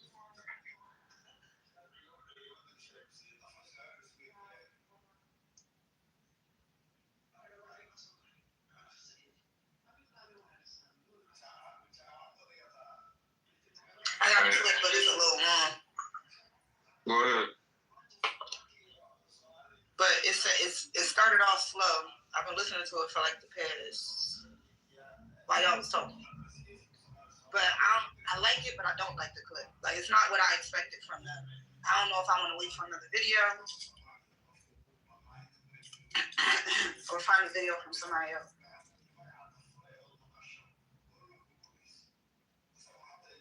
It's an hour long. That's not a clip. You said an hour? Yeah. Hey, yo. Hey. You know that else. Put it on so I can go to sleep. But I feel like this video kind of sums up like all the political stuff that's been going on as far as why, the reason that we went over and attacked Iran. Like I'm hearing them talk about China and that like before, because that piqued my ears up too. I never considered China and how they're getting bigger and how crippling them it could be the goal of this, or part of it anyway. Not crippling them, but kind of pushing their back against the wall. And resources. All this shit interesting. I'm not gonna lie, it's been all type of crazy shit that happened in the last few hours. I know, that's why I'm looking for a more recent video.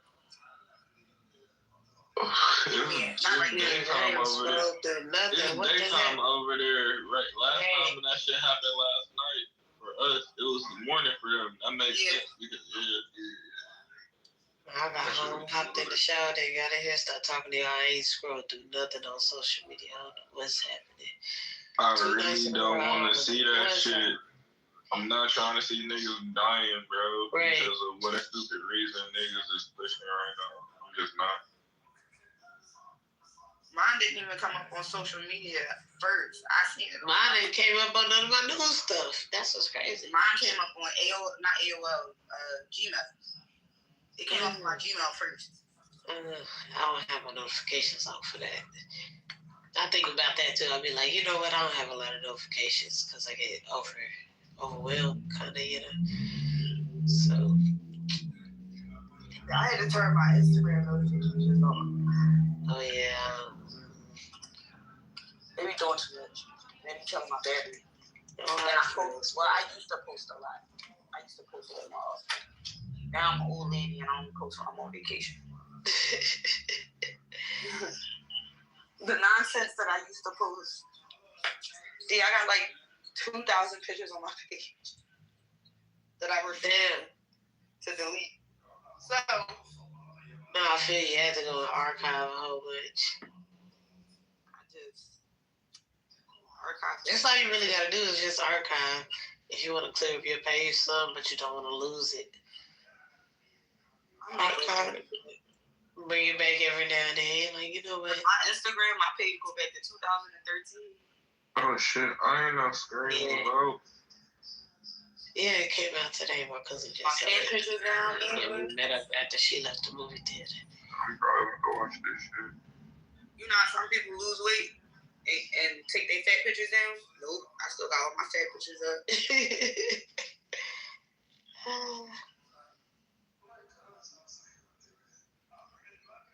I took a lot of mine down because mine go back far too, and I don't look like that no more. So the funny part is, I still look the same. I still look exactly the same.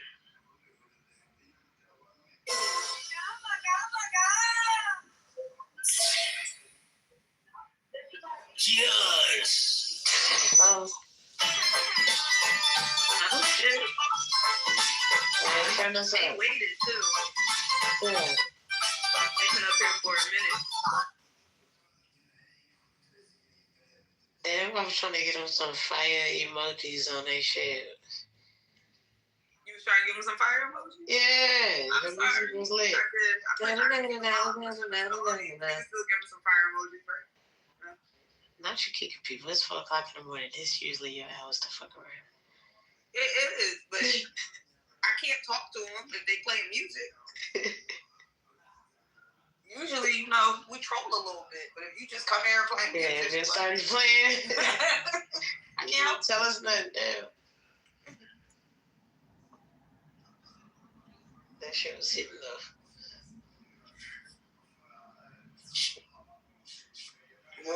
They was like, DJ Howard. My niggas at 7-Eleven be jamming like a motherfucker. I be like, the fuck? No, my poppy story. They music be sounding good than a bitch. Shit sound like rap. It sound like R&B. That shit be hitting. It's like, damn.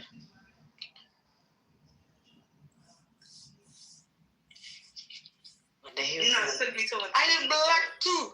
I am black too. I was like, oh, for real. No, you know what is creepy though? The amount of Iranians coming in here saying that, like, that what happened was a good thing. That's weird. Yeah. They wasn't in Iran. They was all Asians. Yeah, you can tell just with the way in which they speak. Because I'm talking about the chat right now, too. This same thing. I did see something online said that they were happy that their leader, I guess, got killed today. I don't know. I've been kind of out of the mix, y'all. But I think, who got killed? Their leader or something? Yeah, the Ayatollah. But, which I didn't believe it at first, but come to find out, he actually was at home. He told Putin that he did not want to be in Russia and that he just wanted to live his life like it was a normal day. So he actually went home. And they did kill him. But as usual, now everybody's mad. I'm up here watching tons of videos. They are pissed off. They hung the red flag at the top of the mosque, which symbolizes revenge and blood. I seen them do that last time during the 12-Day War. In several countries, protesters have taken to the street and attacked U.S. embassies. And one of the U.S. consulate buildings have been set on fire. And I forgot, I think that's Bahrain. Now, remember earlier when they were saying that the citizens in Iran was allegedly happy when the bombs were dropping? Well, there is official footage where in Bahrain, they actually were happy when the U.S. base got hit. Like, they were running towards it, screaming, yelling, laughing. The one guy was driving his scooter on Snapchat laughing, which is not a good thing. Because I'm thinking all of these countries we got bases in, we didn't establish, diplomatic ties, and, we cool with the people. But apparently, we got bases in countries where they don't like us, which is weird. Because it put those people at risk. Even though most of them been evacuated, it don't seem like we got any casualties, at least not officially confirmed. There's some reports saying about 200 U.S. Civilians or service members were killed, but I don't see anything backing that up. The only thing I seen is how many people died in that naval ship that they threw missiles at. Now that part I don't know because that's an important base, and I'm almost thinking that it was somebody there. I think they killed somebody at that base. It seemed like everything else they shot at, they hit a couple other bases with some drones or something. But that base right there specifically, not only did they hit it with that drone, but first thing I seen this morning was when the ballistic missile hit that bitch, and I was like, damn. That's what I seen this morning too. I was like, whoo. But that's the only one they was able to really dog was that specific base. But that's like man, they couldn't tell if it was building parts or body parts. For real though. That shit was crazy. And they don't show kids either or women. I was reading something about this. But hey, we killed all the videos and stuff. Like 80+ little girls are dead now in their school. Well, I don't know. You know, it's propaganda. The death toll. They blaming it on multiple people. Damn, 105. Yep. And at this point, you don't know who did it. I think that is a fact. We have learned enough. That straight. That was an initial preemptive strike. You said Israel claimed it? Yeah, because Iran didn't retaliate until hours later. But remember where other people claimed strikes on the U.S. 9/11? That's what I'm thinking. Like they originally claimed it. Yeah, me not being able to listen to y'all, but seeing stuff in chat and stuff, I'm like, today I'm like, damn, that did happen to us in the past. People took claim for stuff we did on our own people. I'm not saying I believe that Iran did this to their own people, but I can understand why people are like, oh my gosh, it wasn't them, it wasn't the U.S. Where I'm like, clearly it was the U.S. To me, it's clear, but I can understand why people don't believe it, and that's part of the conspiracy mind, you know. But why would they?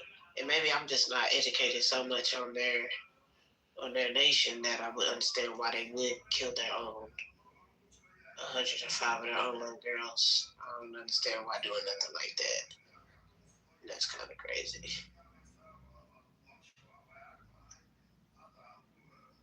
That ain't kind of crazy. That's just crazy. I'm looking for something. Oh, God. What's that looking? What the fuck was I looking for?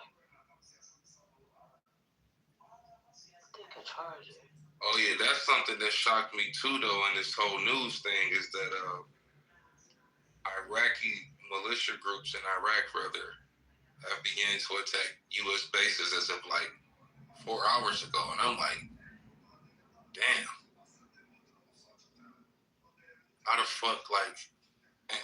I knew we was in Iraq this whole time. I thought we established good relations with them, but I mean, that's probably naive. Something for me to think that because we killed a bunch of their people. So it's not the official Iraqi security forces, but it is militant groups in Iraq that has access to some type of military equipment, and they are carrying out attacks. Now, I don't know how many service members we have left in Iraq because I know the biggest base in Iraq, we left it permanently like 2 months ago, I think. So, yeah, I'm going to keep looking for some more updates on that. Hey, you saw how, I took a screenshot. I went to the whole page. Hold on, let me read it directly. Iran's nuclear facilities have been obliterated. And that was June 26th of 2025. That's what the White House website posted. But now they're telling us that we have to worry about nuclear weapons when y'all just told us 6 months ago, 7 months ago, somewhere around that they have been obliterated. Chose that big ass word for Trump, right? Nigga try to choose a sophisticated word because. And I screen recorded it just in case anybody want to say, you're just taking something offline. No, I looked that up yesterday, February 28, 2026. Myself found it and screen recorded the whole page. They said it was obliterated. So why are we worried about that now in 2026? Oh, bro. This is just the beginning, man. It's only been 1 day so far. going on 2 days now, and man, they did some shit, man. I can't call it, man, on what's gonna be the fallout behind this, but I can definitely tell you that it's gonna be some fucking fighting going on in the Middle East again. And what I'm thinking is like, and oh yeah, also Ayatollah's son has already been named, from what I'm seeing, the new supreme leader of Iran. So they already put him in position, but I'm thinking to myself like, yo, if this shit get worse, how the fuck are we gonna maintain situations like Taiwan and Venezuela? Because at some point, can't use the Navy ships forever to carry out attacks. They got to be reloaded, refueled. Well, not refueled because they are powered by nuclear engines, but you definitely have to reload the munitions, and they have to go back to base for that. So I'm just thinking at some point you're going to have to commit manpower unless they're able to strike some miraculous ceasefire and some type of deal. But we know that by them replacing him with his son, that's really no regime change.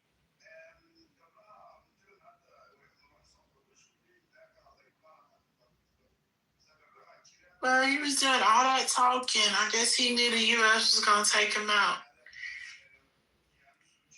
Yeah, he wasn't tripping. I mean, he could have been in Russia. They said he denied Putin's request. So he could have been left. He chose not to. He was ready to go. That's a bad sign for Iran, I'm going to tell you. It's almost like he said, take me out. I'd rather go than see my country fall by the wayside like it's about to. Oh, yeah, no doubt about it. We're working with tremendous firepower, and Israel is definitely an addition. They can add to that. But at the same time, they are hitting their targets. I cannot lie. Like, the same way we have the ability to attack multiple countries at once, they're showing that for the whole day, all day. They've been striking Dubai continuously, which is not shocking to me, understanding the role that they have been playing in the Middle East. They played their hands crazy so many times. I get it, but it was like, damn, they're striking the parts of Dubai that, they show to us, like the main areas. Bandman Kevo, he put a little video up, driving, past one of the nice-ass hotels. The tallest building, I forgot the name of it. It starts with a B. It's over there. They struck near that. You know what I'm saying? Like, they not playing. They struck inside of Saudi Arabia. They struck inside of 7 countries. As soon as that happened, and the IRGC like, oh, fuck it. I'm like, damn. They got some firepower. This ain't some little pushover-ass country. And they not just shooting free-aim projectiles either. They shooting laser-guided fucking missiles. That's so scary. I seen the airport, they said in Dubai was shut down for people to leave. That's got to be real scary for people that's just out there vacationing. Yeah, they showed some other black chick. She real big on Instagram. She's stuck in the parking lot because that's where they got some people for evacuation purposes.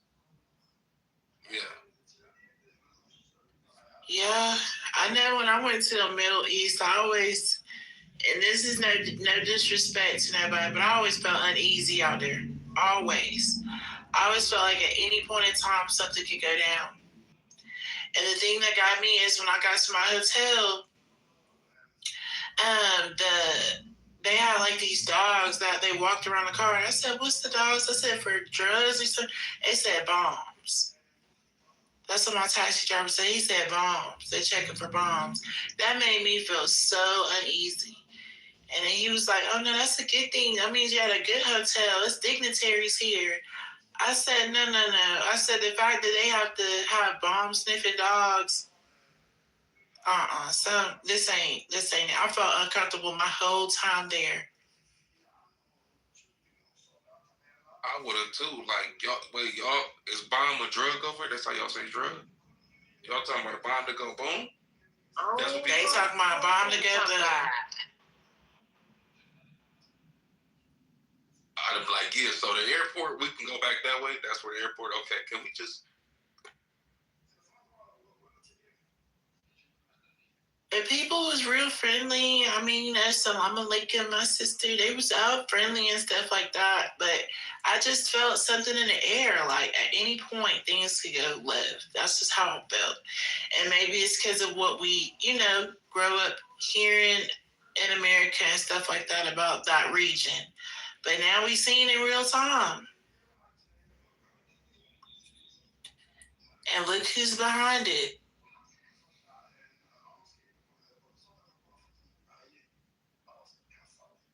I ain't gonna lie, Israel playing crazy. They ain't want none of the footage being uploaded, but they getting smacked.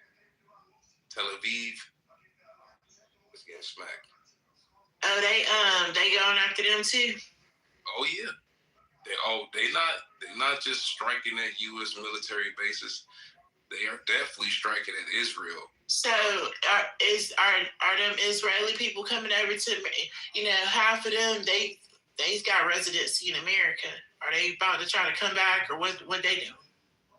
It's a page that shows like flight patterns of military planes and stuff like that I follow, and it showed that Benjamin Netanyahu's plane took off and he was supposed to land in some country, and they told him no because they didn't want to get struck by Iran. So they said his plane flew in circles for like 2 hours and then went off the radar. So they don't know where he went after that. No, they said Germany. They said his plane. Yeah, Germany. That's where he had now. Germany.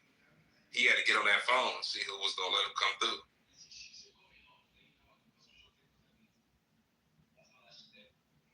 Imagine that. Germany.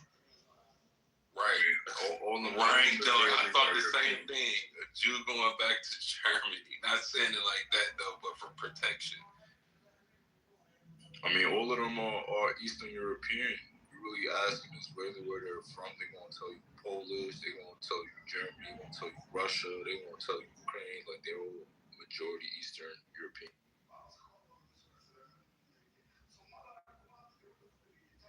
And Netanyahu name ain't really Netanyahu. Benjamin Miloukowski or something, right? Yeah, like that's a yeah, it's Miloukowski head. Hey, hold on, I never heard of that. So what's that breakdown? Like, okay. So it's Netanyahu's supposed to be what? I don't know. He's European. That's supposed to be a Israeli last name, a Jewish last name? Yeah. What is that supposed to be? Yeah, it's supposed to, make him seem like he's tied to the land. Like, I think, like, some type of connected to the whole idea. However, he was born with a European last name. Yeah, Miloukowski. And he went to school in the United States, right? Yeah, he's from, I think he's from Philly.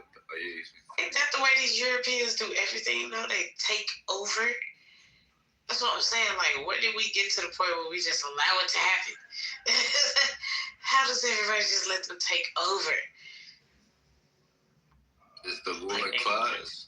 The ruling class got power, and all the ruling class. You get to take over our names and our government, and you're not one of us. It doesn't make sense. And people just keep saying, like, oh, yeah, well, I got a job. Yeah. I get to drive a car. Yeah. They took over everything we knew and gave me something that I didn't even really need. Told me that I needed it, and I'm happy. The fuck? I was gonna tell you, sister, the only reason you probably felt that way when you was, I don't know exactly where you went, but man, those Shia Muslims, those people know how to fight. Like, they not some pushovers. They not some, like, yeah, you gonna press our buttons all day long to get you. Like, nah, them people, if you fuck with them, they'll fuck with you right back. And that's why it's just so much animosity in the air, because they're one of the only few people that really, like, really willing to do shit about it. And that's why they got smoke for Saudi Arabia, because Saudi Arabia got all this oil money. And they're like, yo, you supposed to be, despite our differences, This is Islam we talking about, and these people trying to wipe us out, trying to take our land, trying to tell the rest of the world that we're terrorists, and you colluding with them. So that's why they getting hit too. So it's a whole bunch of. It's just sad.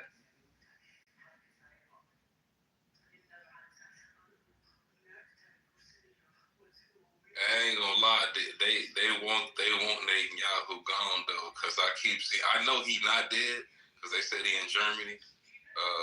But they just been posting it over and over again. Yo, bro, that man's a war criminal. They think he's dead. We think he's dead. We think he's gone. Like, I don't know if they're trying to pull the same trick and see if he gonna pop his head out somewhere so they can kill him. Boy, that man's a war criminal, bro. He not going nowhere. He not allowing nobody to take him anywhere either, bro. Like, this is like him and Trump are both some war criminals that are not trying to leave power anytime soon. So, you know, I told this to somebody. This is like a Nepo baby or a trust fund baby getting the keys to a Lambo. Like, it's like, yo, you're incompetent. Like, you shouldn't be behind the wheel of Lambo or Ferrari, my man. You just got your license. You know, chill the fuck out. But because they were born into wealth, you know, they got that proximity to power and money. It just allows them to be able to do that shit. So now we got a whole bunch of nepotism, bunch of trust fund babies, bunch of incompetent ass individuals that can't even do what the fuck they say they're supposed to be doing, and they're running this country into a hole. And you know, the same people that voted for them are the same people that grew up off of propaganda. Like, this shit is just it's funny to me.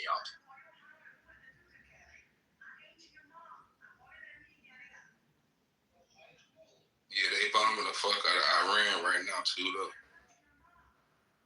Yeah, I'm seeing the videos on TRT and Al Jazeera. It's crazy. It says the Tehran Revolutionary Court was reportedly destroyed in the last wave of U.S.-Israeli airstrikes on the capital of Iran 53 minutes ago. And they attacking the U.S. embassy in Iraq as well. They're getting crazy in Iraq right now.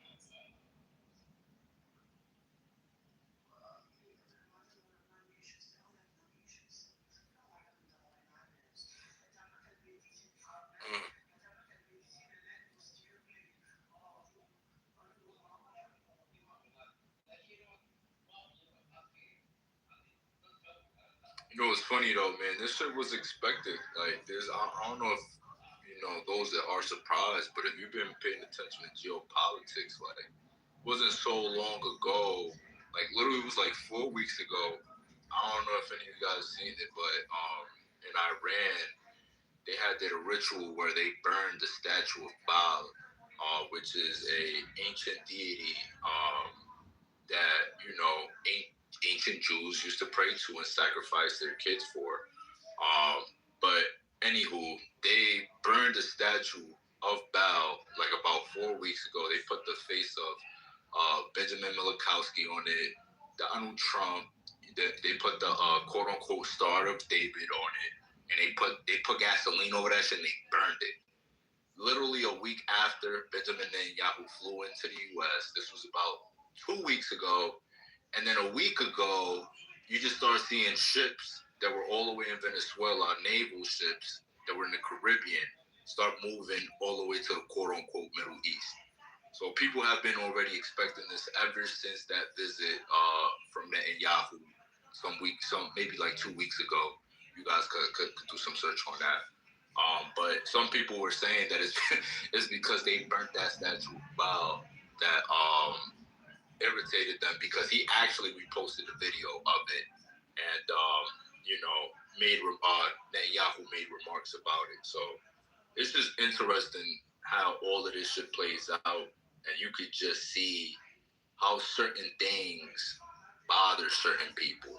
You know, I don't understand why a burning of a ancient deity that you shouldn't even believe in bothers you.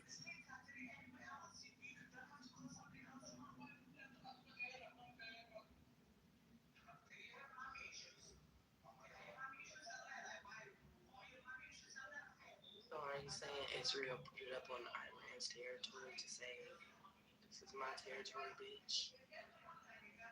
Repeat that again, guys. Burned it down, and they got bombed. Wait, repeat that again. Are you saying Israel put that statue on Iran's territory? Like, okay, this No. The Iranians built that statue. So the Iranians are worshiping Baal. No. They are mocking the Israelis. They're mocking it. Yeah, because all right, so back in ancient times, the Jews have an issue with, worshiping deities. Like, they used to worship a golden calf, that they worshiped Baal and sacrifice their babies to him. If you look up who Baal is, so what they did was they built a statue of that, demonic deity, and they burnt it as a mocking to them, like, yo, this is who y'all really worship. Y'all say y'all worship the Abrahamic God, but we know y'all to be people that, idolize other deities. And that was one of the deities they chose. And yeah, it was a slight towards them. But yeah, I think that did that did fuck up their that did bother them.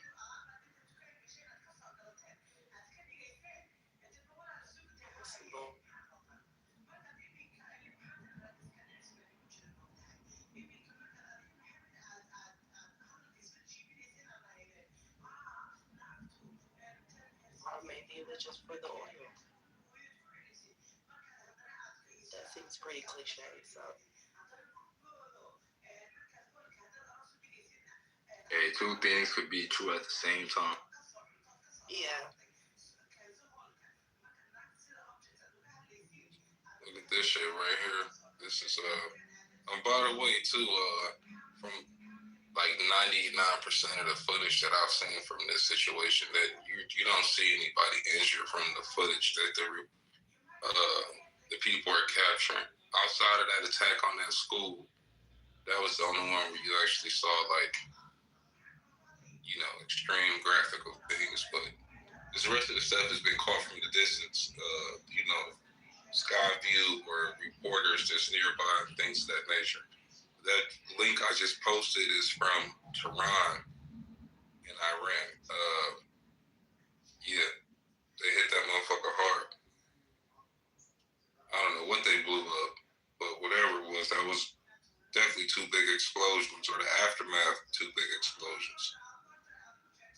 And they just bombed again too. That was like an hour ago, and they just bombed again like the last 20 minutes. They still bombing them? Yeah, this is not going to be. Yeah, this is ongoing. This ain't going to be something over there.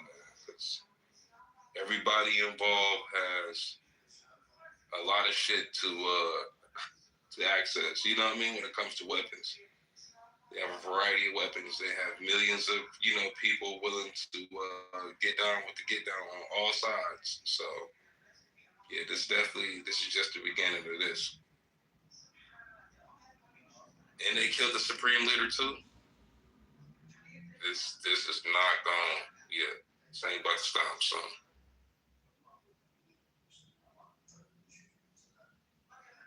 This nigga done took out how many leaders now? Man. They've been killing leaders for a minute, but just like they said earlier, just because you kill one of the leaders, they think that, we kill this nigga, it's gonna be a change. No, they already know you might kill him. So they set they shit up to where they got a whole line of niggas that look just like that nigga.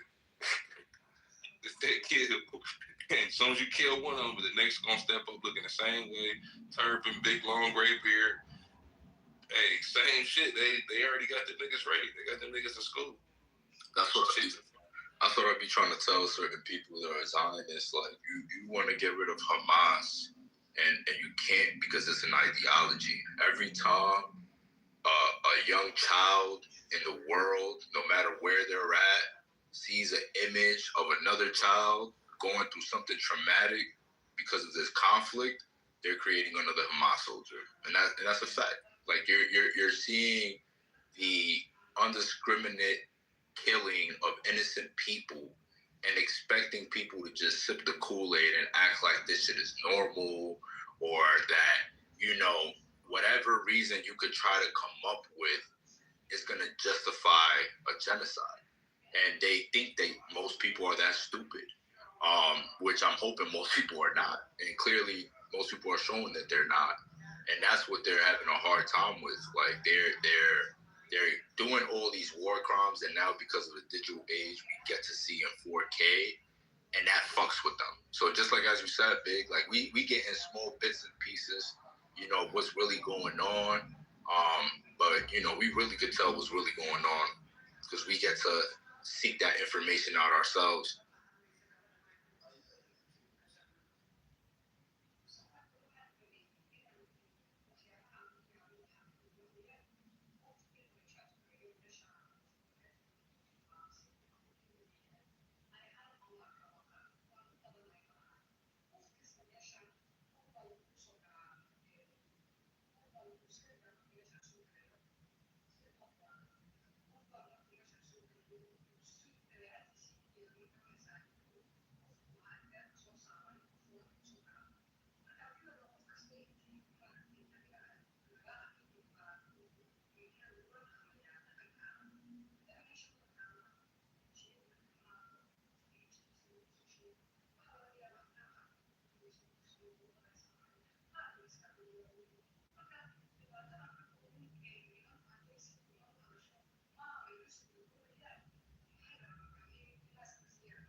How long y'all think this whole thing gonna last?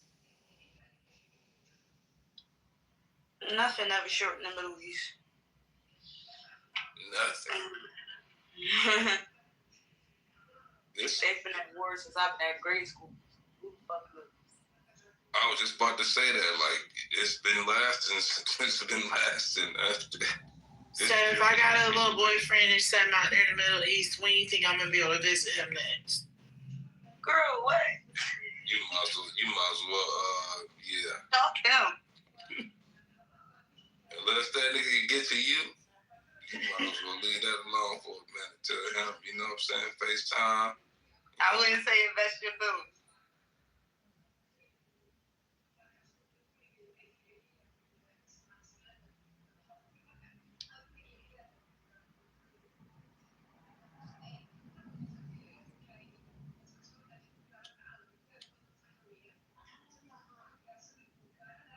Yep.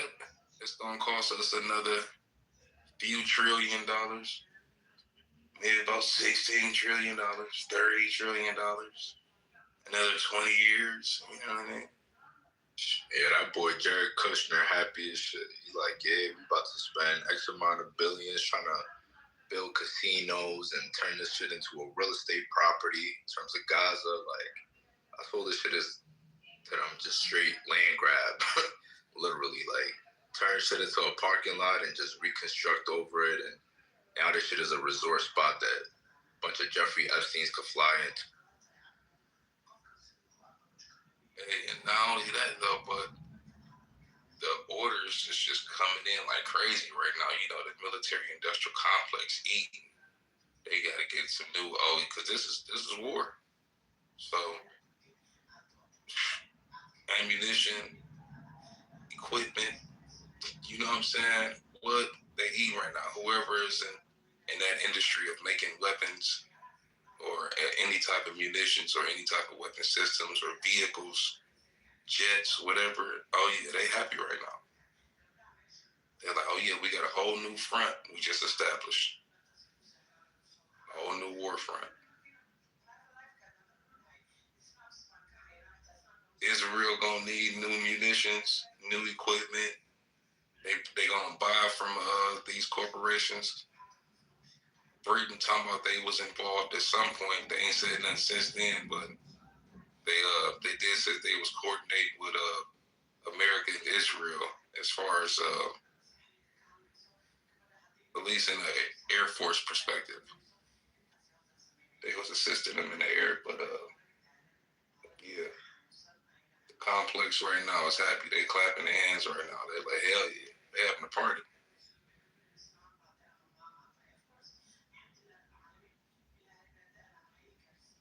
It's just crazy though how it's all set up though, because damn, you got the governments of these countries allowed us to put bases in their countries, and they people don't even like us. But then when Iran retaliate, it puts some of the countries in a bad position, because now it's like, damn, we just bombed our country, but at the same time it's like, nigga, them niggas bombed me from your country. You know what I'm saying? Like, what you expect me to do? You let them niggas shoot from right there out your parking lot.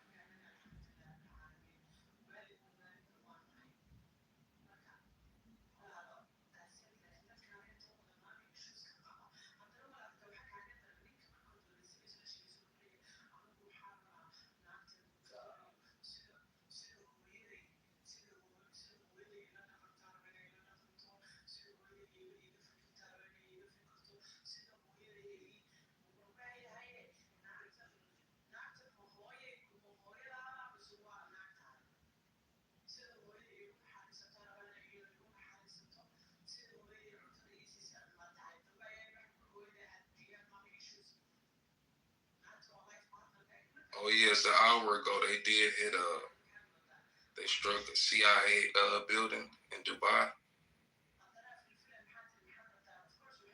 I've seen that too a few times. That's crazy. I just wonder what their retaliation looks like in terms of the U.S. because, you know, none of the missiles they got is ever touching us. So the only other way is through infiltration and sleeper cells. Because other than that, you know, they definitely not getting no boots on ground over here, no missile. Like, none of that shit is happening. So, you know, when they talking about hitting us or do anything to Americans, you know. Well, you gotta remember this. They not really want to. I don't watch them talk. They don't want to hurt American people. They know exactly who they after. But we put our military within striking range, so they don't. I don't think they so pressed about hitting American soil. We pulled up. We put ourselves right there, and you know what I'm saying, in a position to be bombed on. So, you know, I guess we gonna hold it down. We got some shit out there. I can't lie. We do. We got some shit out there, and we've been fucking them up. That's what I was just saying. They just bombed them again. I've been seeing another video right now. They just bombed them again. I'm talking about inside of Iran.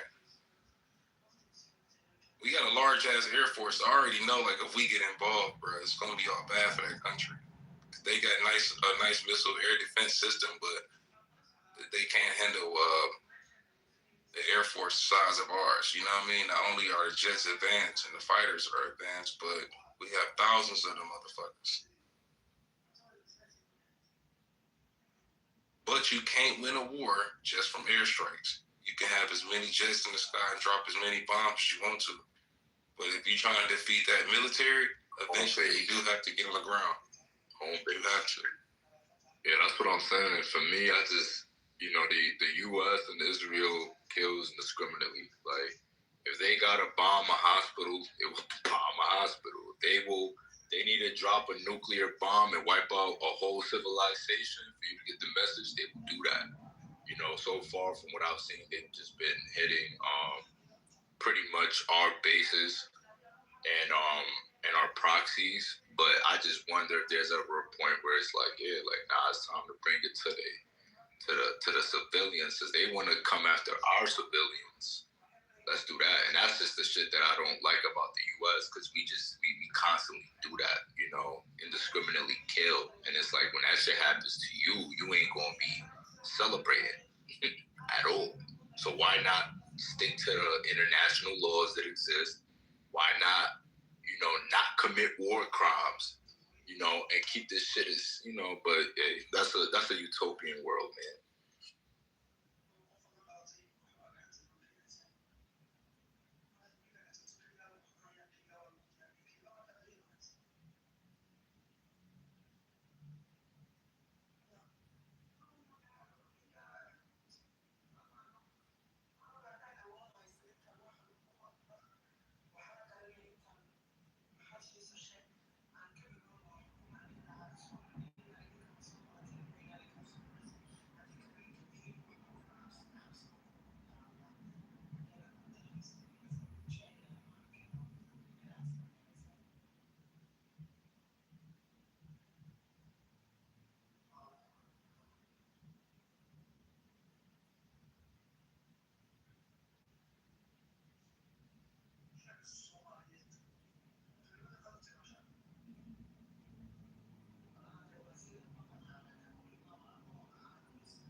I'm seeing some reports too.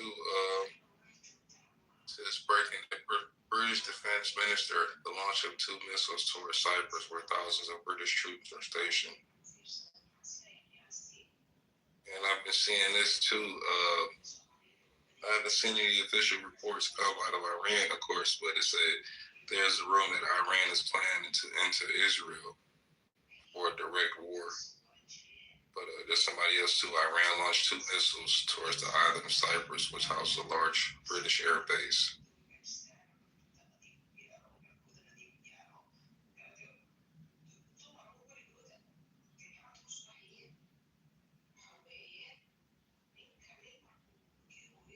They tearing Bahrain up though, I ain't gonna lie.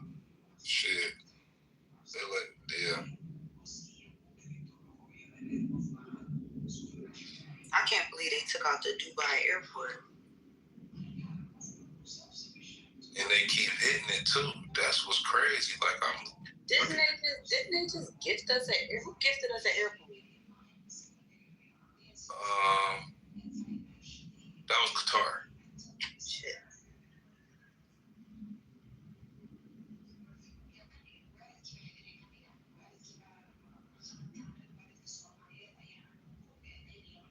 Damn. I can tell you that Dubai airport was gorgeous. That was probably one of the nicest airports I've ever been to. Yeah, I was thinking something about Dubai too. I was wondering, like, man, see, they said it's a CIA building in Dubai.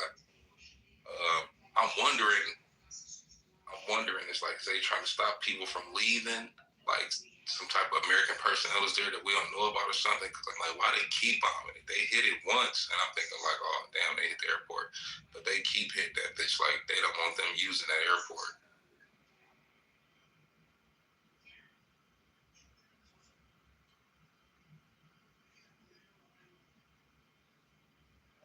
And as far as them getting inside of Israel, that's possible. Because during the 12-day war, it was some attacks that took place on the ground in Israel. Not many. They didn't have like thousands of people in there. But they had their little agents too. They own little spy network. Yeah. That's for sure.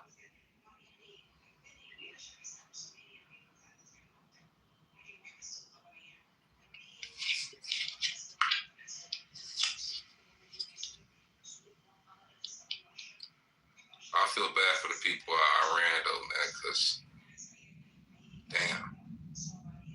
They bombing them. They bombing like the motherfucking side of that country. It's crazy.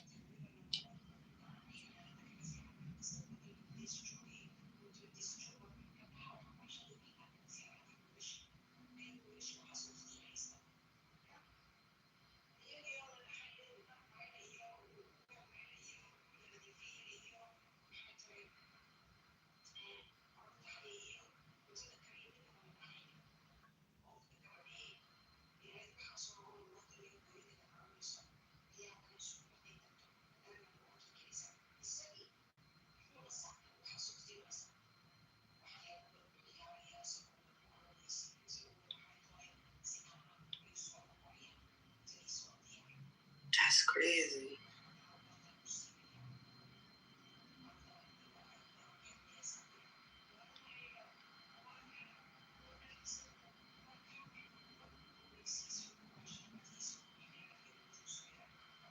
It's a shopping mall over there too.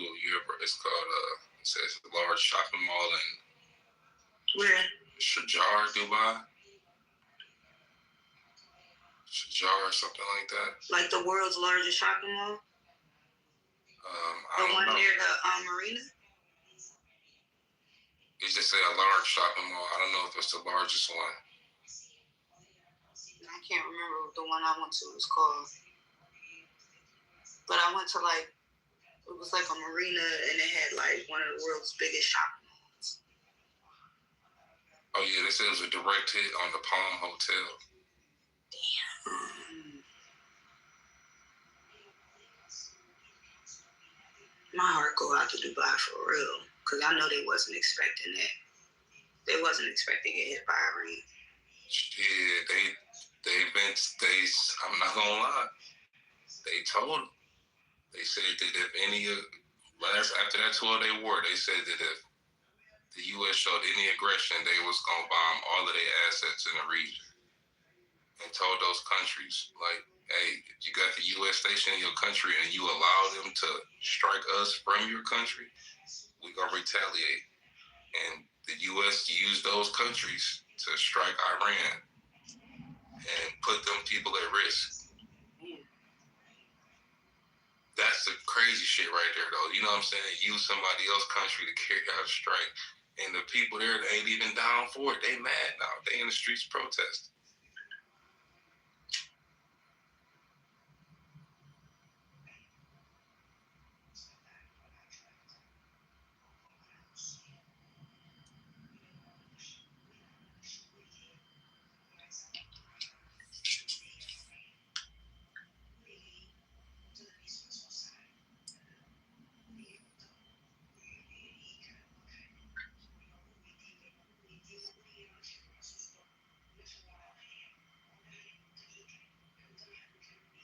And in Dubai, where they bombed at was the wealthy. It's crazy.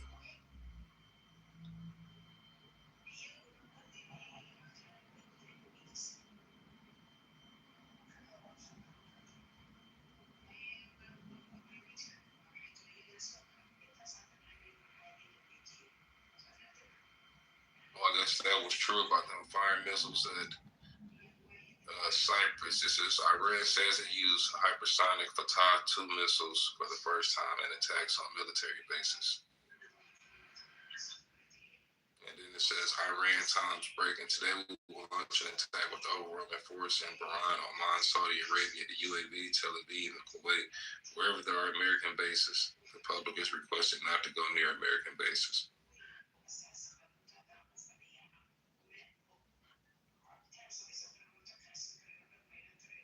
See, that's the downside to that shit, like, cause we gonna fuck their country up. But I was saying this before, we still got people and assets in the region, and you can't protect all of them. Most of them being protected, but you still got these 2-3 reports where Bahrain, Doha, and Qatar, and the shit in Dubai all got hit. So those bases get destroyed, even if you're able to protect the personnel. But that's bread we gotta spend, either rebuilding the bases or leaving that area.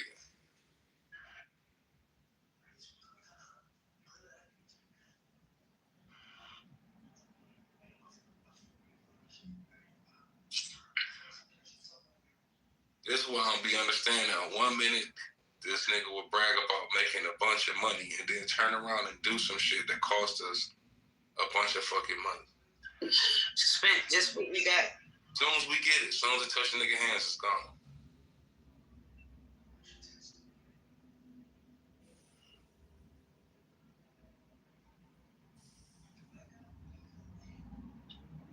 Me and my girlfriends was looking at simulations of where they would hit if they were to retaliate. What would be the most likely places? The most likely place, of course, is the East Coast.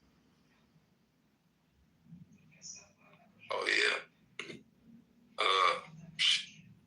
Of course, and DC is on the East Coast, but I don't think it would ever happen. I'm gonna be honest. Now I'm not on wood because I don't want any of the shit to ever happen. If, just saying hypothetically, if they were to try something, I could see something like a person or people doing something on the ground, getting themselves fucked up, but still attempting to do something. You know what I mean? I could see them trying, or, if that was the case, I don't see them using no type of missiles or anything like that. Because unless they're able to send thousands, it wouldn't work. Or unless they got the best missile in the world that we've never ever encountered before, we just cannot touch that bitch. But that bitch would get shot down. It would definitely get shot down. They just shot one missile. It wouldn't make it. Not by a long shot.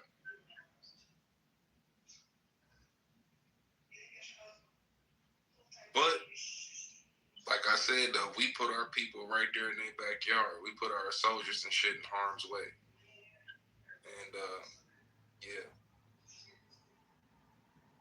we'll see. We got several Navy ships out there, submarines, Air Force bases. We got shit going on, so we'll see. So far, it looks like, and I don't like it, but so far, it definitely look like we got the upper hand for sure. It's just that Iran has the ability to strike back. They probably can't cause as much damage as us, but as far as longevity, that's where Iran is a problem, because they got hundreds of thousands of missiles. They probably only fired a few hundred in one day so far. You know what I'm saying? So the shit can go on forever.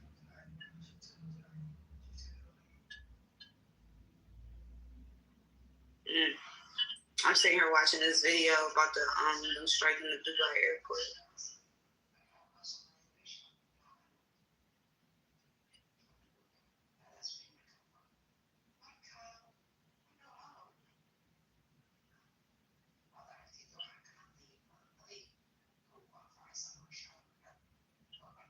It looked like they hit a part. They didn't completely cripple it. No, but they trying to. That's what's shocking. I'm thinking it was a one-time thing. They keep using them drones hitting that bitch.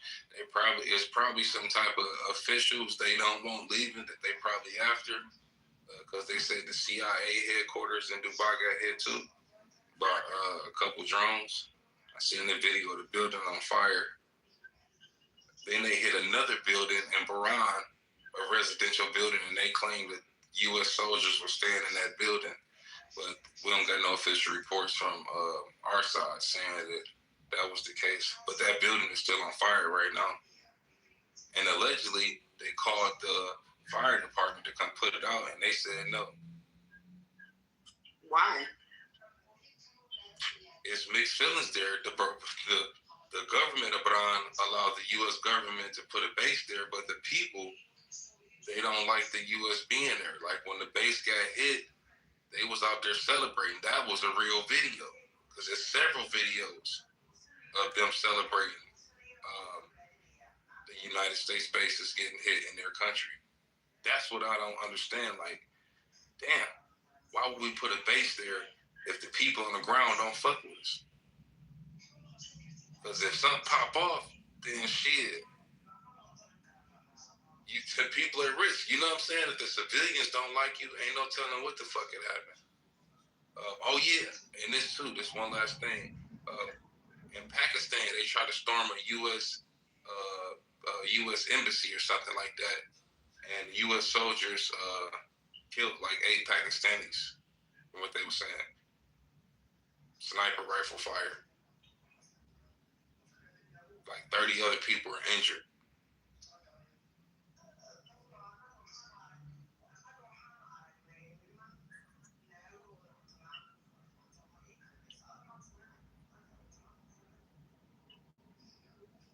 You say about to hit Abu Dhabi.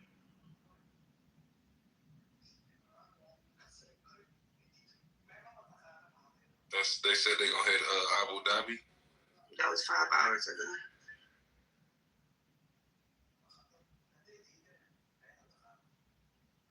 Well, yeah, Iran is back in a militant group. I forgot the name of them inside of Yemen. Like a month ago, they was carrying out an operation, and they tried to overtake the Houthis, because the Houthis run a large portion of this part of Yemen I'm speaking about. And who the fuck was that? Egypt? I think that was Egypt.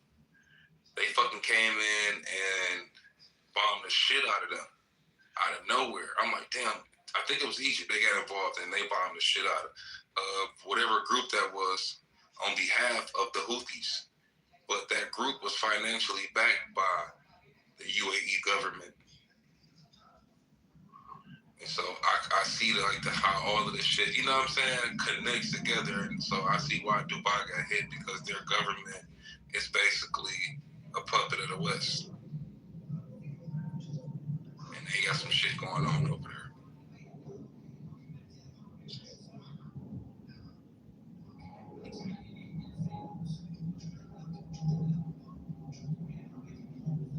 Saudi Arabia too, but that'd be fucked up if they jump Iran like that. That'd be crazy.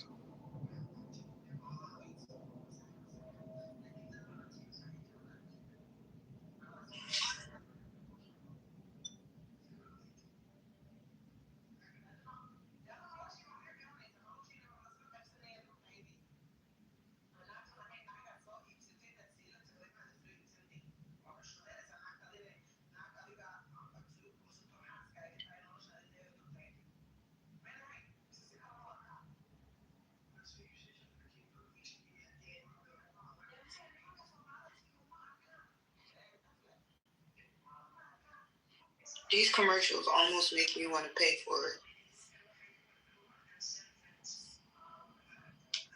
Pay for what? What, YouTube Premium? Yeah. When I'm watching something interesting. I'll be hating them damn ads, man. That shit be killing me.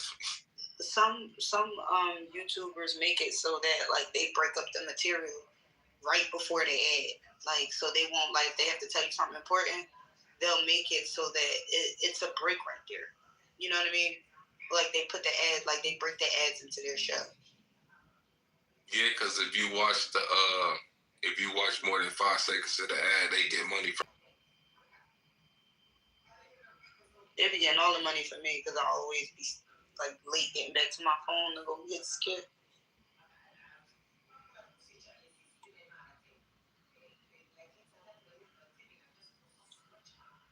About to go get me a damn coffee. You know what I'm saying?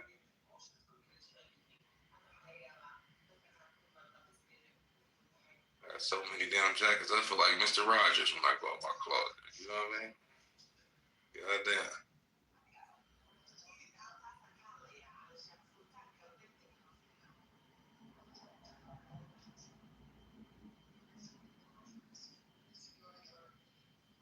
Out of curiosity, you remember them drones that we were seeing on the East Coast?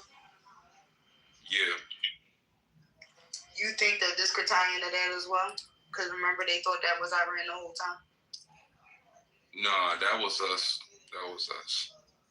The U.S. we aggressive as fuck, man. Anything would have been flying over us, would have got shot down. They would have traced that shit back and went to war immediately. That was us testing some new layer of defenses they probably implemented. It's probably got something to do with the Golden Dome, and they just didn't want to say nothing. The orbs too. All that's probably got something to do with the Golden Dome, because I know with projects like the Golden Dome, usually when they announce shit like that, they've already been working on it. They don't announce it and they ain't got nothing done, or at least the groundwork. Like, you know what I'm saying? It's usually like, we almost done with that shit. Not, we about to start sometime soon. And something like the Golden Dome, if it's supposed to be a better version than Iron Dome, then I could imagine it's multi-layered. So you're probably going to have autonomous drones that's going to be armed, some tracking projectiles. Then you're going to have missile-based or land-based missile systems, low Earth orbit, if I'm saying that correctly. Systems also tracking and possibly armed to shoot down missiles. And you also have the Air Force. So you probably have like 5-6 layers of defense if somebody decided to try to bomb the country, which would probably make it damn near impossible unless they shot thousands of missiles. They have to fucking empty out their whole arsenal.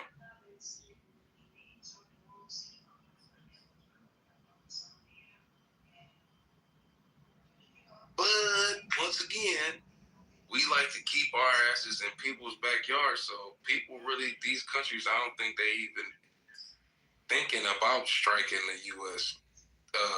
Mainland. They probably want the ability to, so they can always make that threat. But they know we gonna pull up and put ourselves in harm's way on some gangster shit. You know what I'm saying? So yeah.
I ain't heard nobody getting no updates about Mexico. I'm gonna look that up.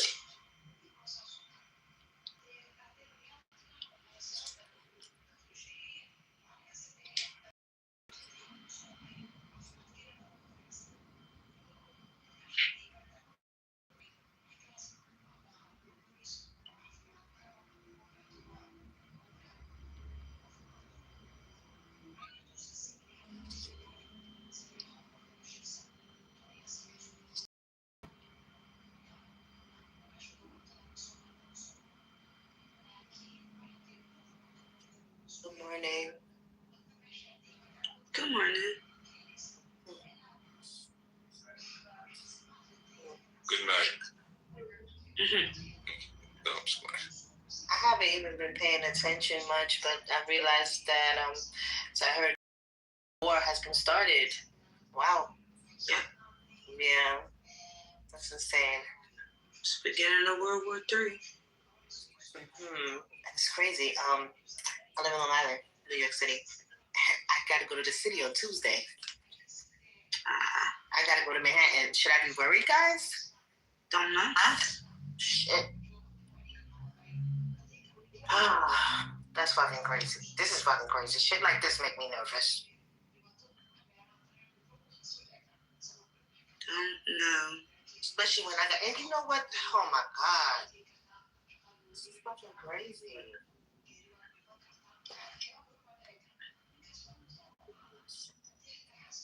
Well, so far they've been retaliating against the UAE, but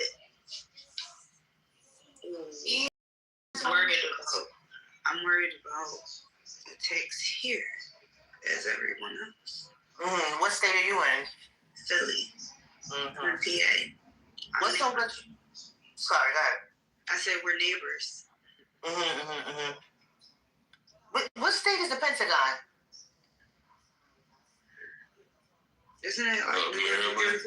Yeah. No, when 9/11, what state was that they went to for the? Remember the 3 states? What was all this? Anybody could pull up what were all the states? It was Pennsylvania, I believe. I think that's where the Pentagon is. Yeah. It was some. I knew it. Yeah, because DC is just a district, but it's inside of Maryland though. But and then PA is right there. What is it? It's in Arlington, Virginia. Virginia, yeah. They definitely went there. Yep, I remember that. We had a plane that crashed here. When? Around that time, around 9/11 time. It was a plane that crashed in PA. Yeah, that's what it was. The plane, one plane crashed in PA, one hit the Pentagon, 2 hit the top. That one that crashed in PA, it actually did a U-turn in Cleveland, in my city. It flew up to Cleveland and did a U-turn. And it's crazy. I'm gotta go to the fucking.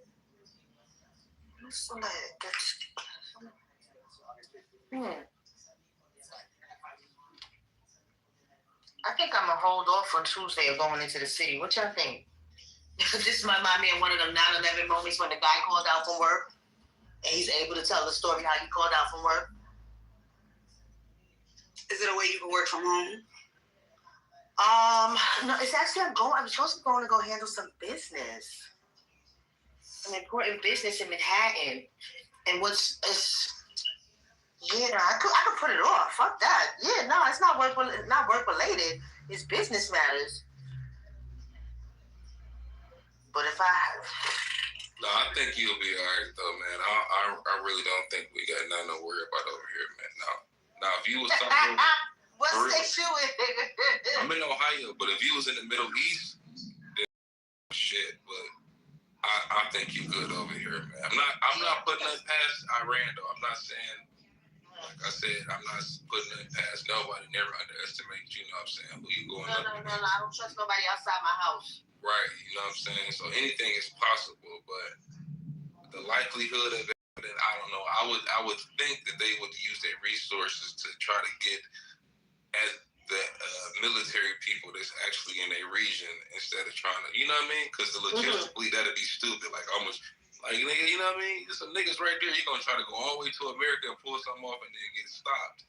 You know what I mean? If I'm gonna invest my resources in retaliation, it's gonna be almost some guaranteed shit. Where is these niggas at right now? Type shit. You know what I mean? Mm-hmm. Yeah, but you can't even. You don't even know how a next man is thinking. But do they have? Are they like the Afghanistans where they have like suicide? Are they into suicide bombing and shit? They have. I don't know much about them, y'all. So if I ask questions that seem stupid, whatever, I'm just not knowledgeable. Are they into suicide bombing? Yeah, they're into all of that. What? Shit. What did blood clot this? It's not funny though. It's not funny. But what? It was just a suicide bombing over there the other day because Afghanistan and Pakistan is at war. And they walked up to the Pakistani police. The man, you can see him, he was walking up to him and then blew himself up.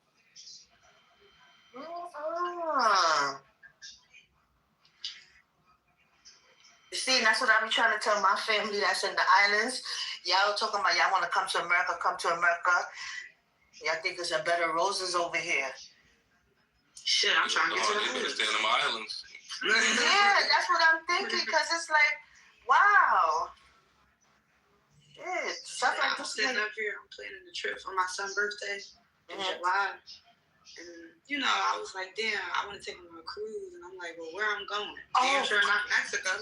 Cruising is beautiful. I love cruising. I started cruising a couple years ago, and it's absolutely beautiful with Royal Caribbean. That's the cruise I chose too. Yeah, you could do go to their Coco Cay. Yeah, that's what I chose. Yeah, that's wonderful. What ship? Wonder of the Seas, I believe. Okay, yeah, that's nice. That's yeah. But yeah, I was like, I'm gonna go ahead and go to the Bahamas. Go to the Bahamas. It's a short cruise though. It's like 3 nights. Huh. Yeah, that's good. Oh, that's too short. For him, it's he turning 11. He'll be alright. Okay. No, I said for me. But for your first cruise? Yeah. Yeah, that's great. I don't even know if I can be on the water. I don't know. You can't feel it. Just don't look at if you're a person that get motion sickness, don't look at the ocean, I'll tell you that much. I mean, I do good on the catamaran, so girl, you're gonna be fine. Okay. I love being booze cruise. But booze cruise, you're not sleeping on the boat. See, I can't do small ships. You can do because I kind of get a little motion sickness. So when you get a big ship is right up my alley. So I think you might have it a little backwards. If you can go on a catamaran, hey. Yeah. I love me a good booze cruise. That means your stomach is strong. Because you do.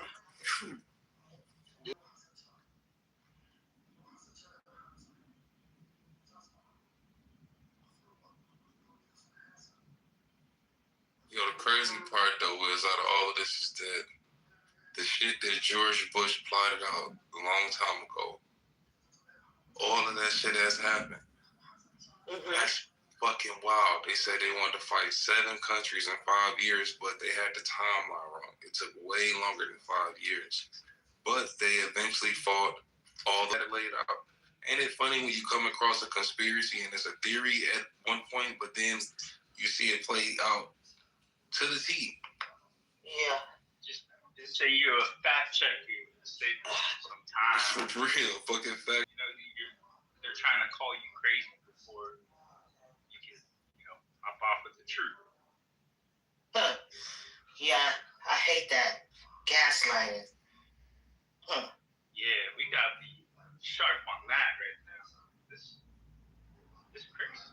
People don't know what to do with themselves right now. I don't know if y'all looking around, but people don't know what to do with themselves. They asking if their job really means something, type shit. This is gonna be, it's already beautiful, but shout out to y'all. Hosts being brave enough to talk about it. A lot of people ain't even brave enough to talk about it. Man, I was worried about that too. If some shit happened, and I work in emergency setting, so that would be wild. I would be wild. My life would be crazy. Yo, imagine me. Oh, sorry. No, you good. Go ahead. Coco Boo, just want to tell you one thing before I make my next statement. Sign up for their Crown and Anchor Society.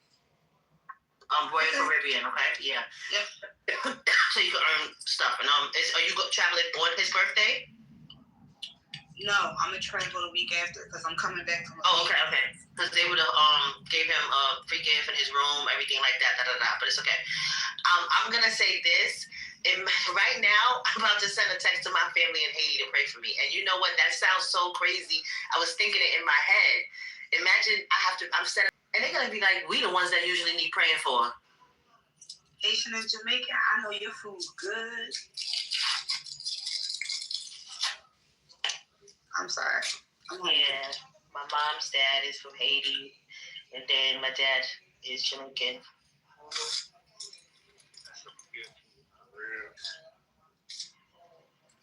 Yo, this shit is wild right now. You know, I Royal Caribbean, but I like Norwegian cruise line better. They got. You should try that shit. It's very approachable. It's got good rates. And the cool part about it is like there's no assigned seating. It's all freestyle. Like there's windows. There's no like set time. You gotta be here at like a job or like, like it's like the chocolate buffets from like 11 to 1 a.m. You know what I'm saying? Like there's no pressure. Yeah, I fuck with Norwegian. I'm looking for that. I was looking into it, but I don't like their ships. They're all they're nice. Yeah? Okay. I don't know. I saw it. Norwegian? Nah. I'm sorry. When it comes to the ships, Royal takes the cake. Why? Why you say that?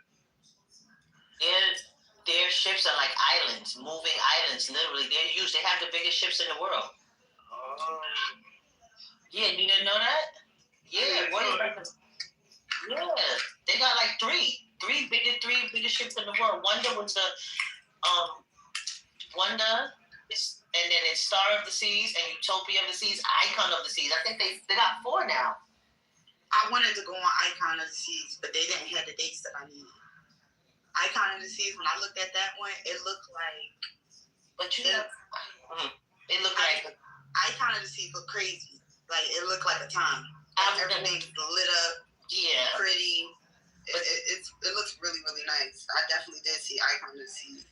The only reason I want to do Icon, I feel like it's too big for me personally. Because let me tell you another thing about going on a used ship. It's a lot of walking. It's a lot of walking. And it depends on what you like. You should really pick your room so that you could know. If you want a budget, let them pick it. But if you're not, what's the best? It looks like I'm going to be on deck 7 or something. Okay. That's good. I chose the balcony room. They had a special. It was like about one person, the other person 60% off. Okay, you chose the deck 7. I can't remember that, but that's good because the higher decks are gonna be near the pools and the buffets. Y'all can keep the Titanic. Y'all you catch me twice. Yeah, Icon is too big for me. No, I'm no Wonder. Wonder is nice. Yeah, I like Wonder. You'll be good. I don't know if you like the casino. The casino's on the lower deck. So the promenade, which is runs to like 3 hours in the morning, where you get your pizza, you get snacks, a whole bunch of stuff. That's on the lower deck, and the casino is on the lower deck. It's like deck 4, 5. But you're on 7. You're right in the middle of everything because I think it goes to deck 14. Okay.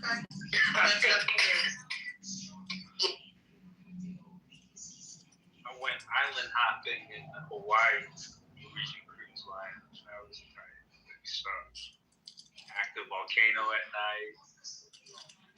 It wasn't a huge ass trip, but you got to do everything.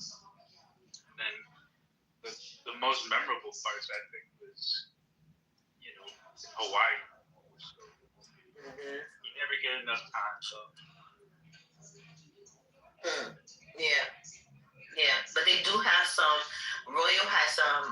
cruises to Bermuda that stays like overnight or for I think 2 nights or something.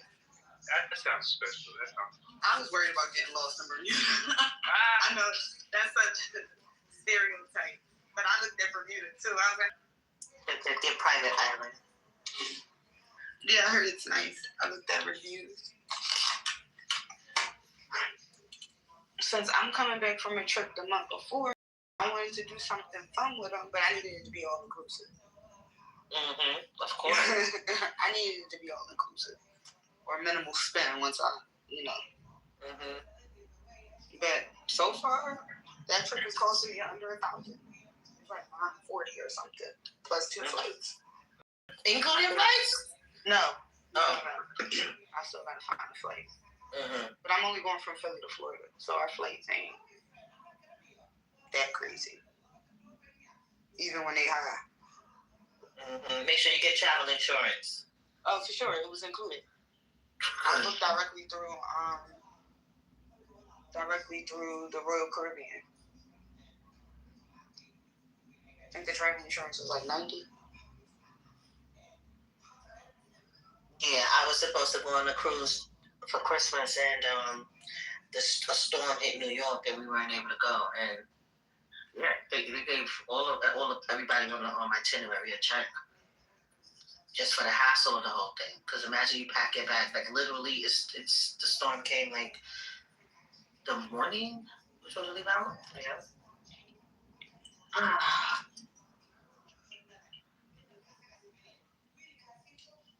Right back down. This crazy topics are still popping off at 3 a.m. Like, you know this shit. That's because of the time difference. That's early. No, over there, what time is it? Where it's actually happening at? Oh. I'm saying, no, these are all American groups. I ain't seen it with Iran yet. But that's an interesting point, though. That's why the news is coming into us at 4 or 5 p.m.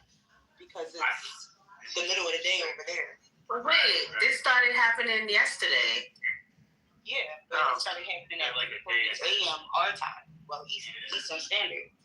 So it was like. Because wait, my mom was telling me about it yesterday, Saturday. I was on the road. I was like, I don't want to hear about no war. I got to go to the city on Tuesday. Yeah, she started telling me about it yesterday morning. She'll be all right. Do her thing, you know? Shit, with all this commotion, I might be moving inwards. Just be telling the storm how big God is. You know, don't tell God how big the storm is. Say shit. It's just a part. But shout out to the military just so that they can go. We didn't get enough money. Can we make another extension for 10 more years, 20 more years? Like, no, get off our titty. This is crazy. It needs to stop.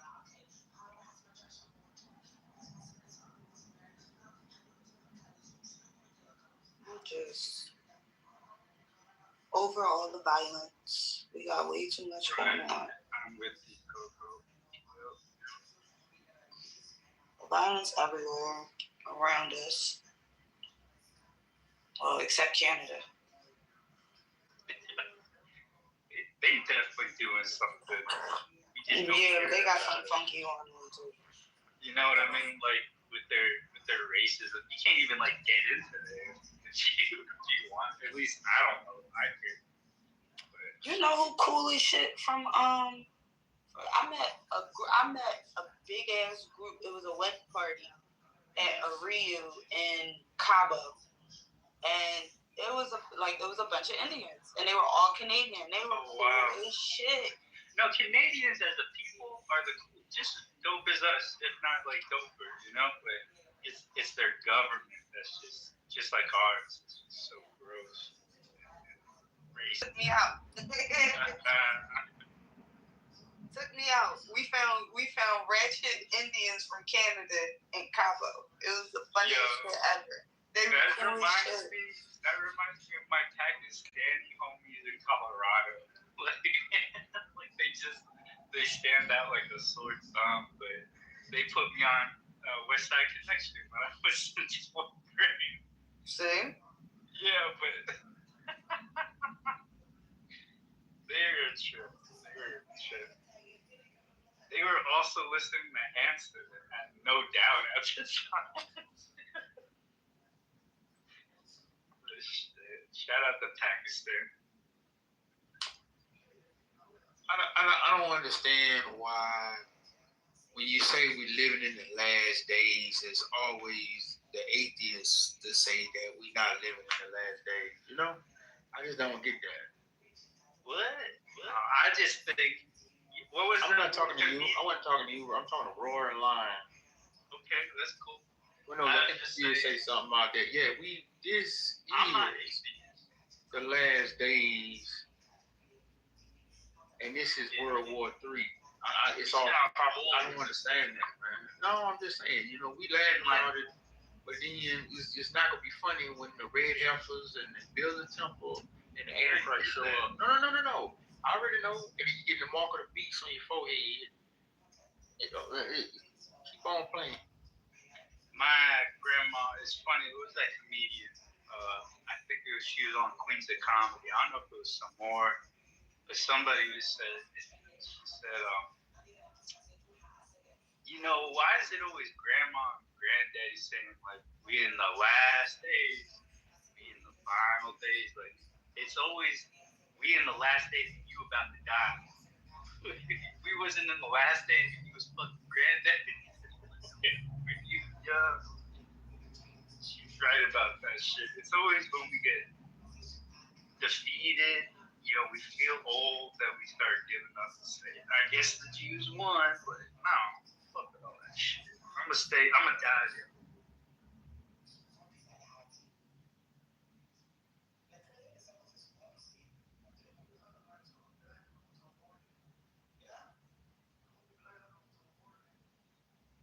Y'all so desensitized now. Y'all laugh at the Epstein files. Y'all just laugh at talking to yourself, gangster. Ain't nobody laughing at it. We're laughing at what they released. Boy, I was going to sleep, boy. That bitch was like, come back and go. Hey, we're gonna have to do that again, bro. I'm gonna have more material.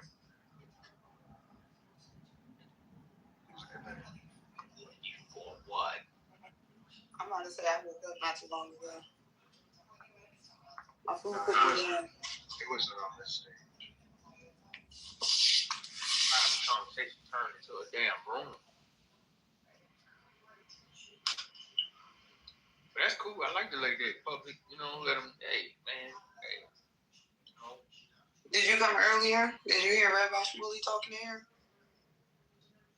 I heard about it. They came in manifest or pretended to be Elias. Mm-hmm.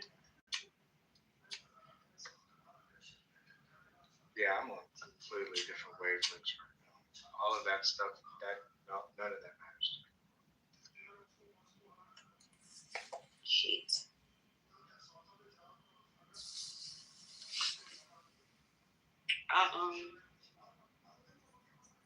I noticed that when I went to go look up the stuff about Mexico, like any cartel news, the only thing that I could see recently was in the last 22 hours. 22 hours ago, that news media was the last time somebody said something about the Mexican cartel. So I'm curious what's happening there.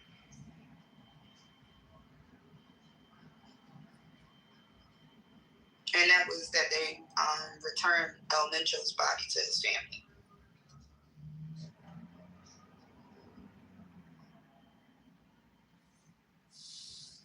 It's crazy how they kidnapped that lady and they can't show no proof of life for that $1 million. Yeah, that's wild. She should have started with $1 million out the gate.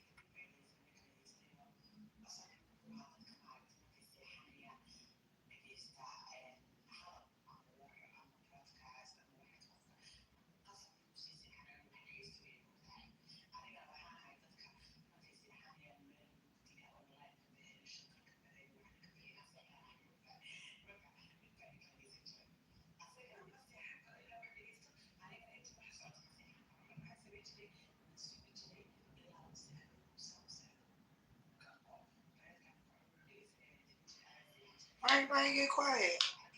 Don't make me start playing videos. Tell you something. Don't do it. Don't do it. If one missile Do not put this. hit the United States, let me tell you something. One missile next, you can probably back me up. Y'all, if one missile hit the United States, martial law, motherfucker. Dollar, that wasn't permission for you. Anybody but you. Martial law. I love you, boo. Not right now. I'm telling you. You go in the FEMA camp. I'm playing videos. Why I gotta go in the FEMA camp? Where else you gonna go? You gonna round you up. You gonna listen. If you get caught up in martial law, go outside. Thank y'all. If I say it, man, at 7 o'clock, get in the house. The lockdown. You don't think they prepared for this already? Huh? What happened after the lockdown if you ain't going to the house? What happened? Bring your ass to work, kibble your pay. And then you gotta show the papers, the real ID outside. Yeah. I still don't got a real ID. Man, look, the military gonna be outside. You gonna be outside. I mean, honestly, what I got is worse. So I'm telling y'all, look, it was all fun and game. We was in there for 2 years. I'm telling you, that missile hit the United States. Next, they got me. I didn't get a real ID, but I definitely got global entry. You got who? Global entry. What is that? It's like it helps you get through like customs and stuff faster coming back into the country. Google. And what you mean prayers for Ohio, man? Who's that in the chat? The hell going on up here?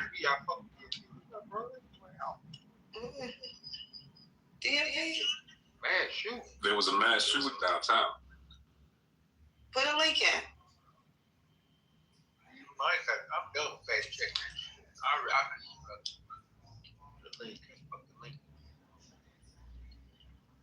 I believe, dog. It's crazy. I'm telling you, about to pop off, man. About to go ham, nigga.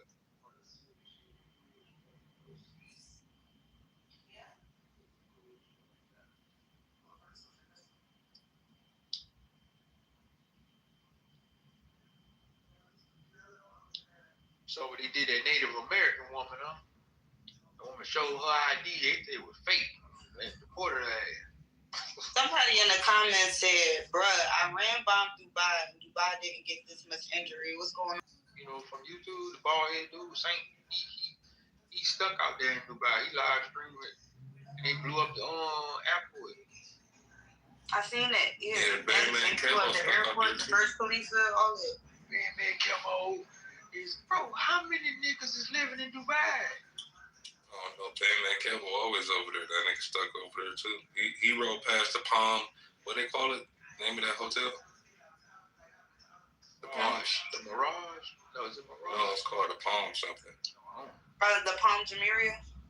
Yeah, he rode past that, and it was on fire. Like not the whole building. It wasn't like engulfed in flames, but the video. It definitely got hit by a drone. Yeah, drone.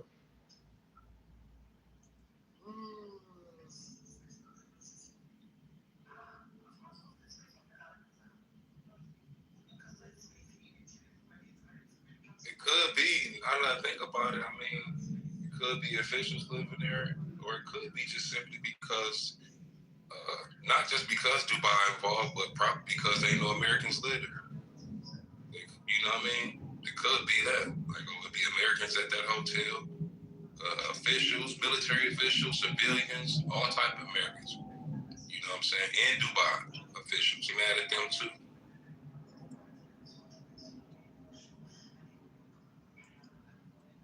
I don't know why people be thinking like, I'm still gonna go to Mexico, Dubai, Middle East. I'm still gonna go.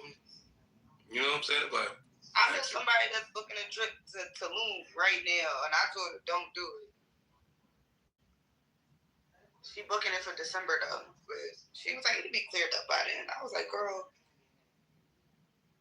we're fucking around and be done piss more people off by then.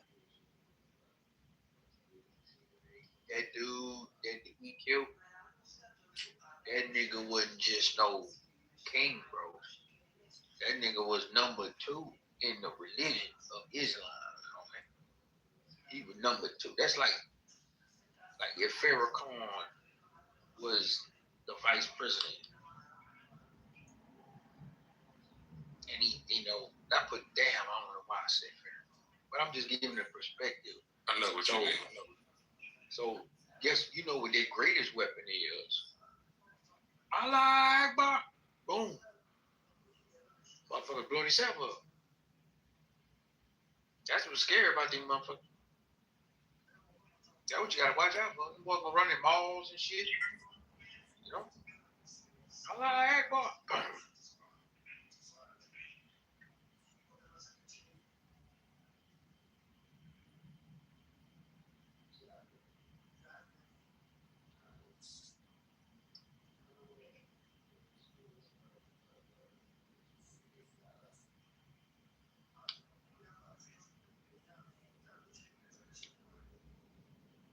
Trying to figure out how the motherfuckers had shot something from Iran to Dubai. They got ballistic missiles. They told it. They showed people the missiles underground. They weren't playing. They was not playing. They don't got that shit like them other niggas got where they just free aim at your country and wherever it land, it hit. You know what I'm saying? No, they have laser guided precision missiles. You know what I mean? They not playing. They got all different kinds of them. All different kinds.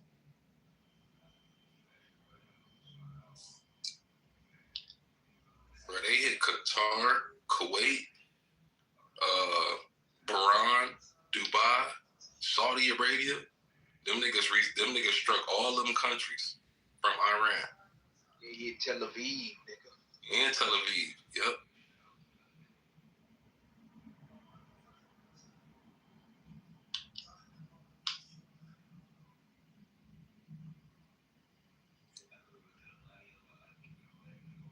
It's just gonna escalate. They never start out with the heaviest of their equipment. They always start out light. That's what they did last time. As the days progress, and the purpose of what they're trying to do right now is deplete the stockpile of the defense systems. Because the defense systems only can carry so many projectiles, and you got to go out there and retrieve it and reload it and send it back out there.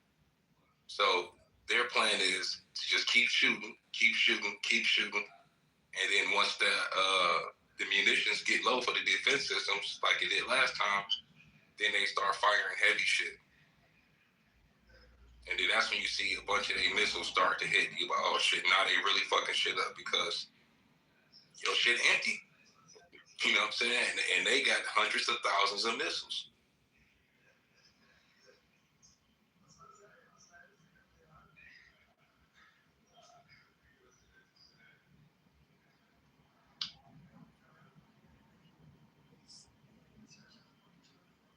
My opinion, man, before they lose, they gonna hit the last button and nuke. They gonna probably hit Israel with that bitch.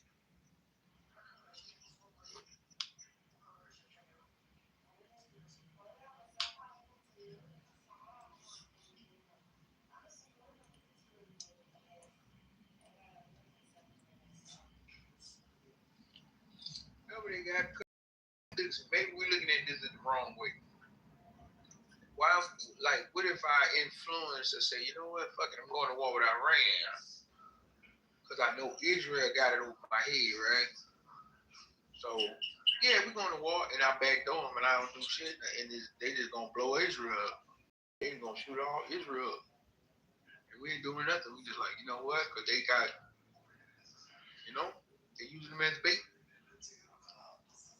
Yeah, we're going to help you. Yeah, we're going to help you. Yeah. Boom, boom, boom, boom. Because they hit Tel Aviv, man. You saw that reporter?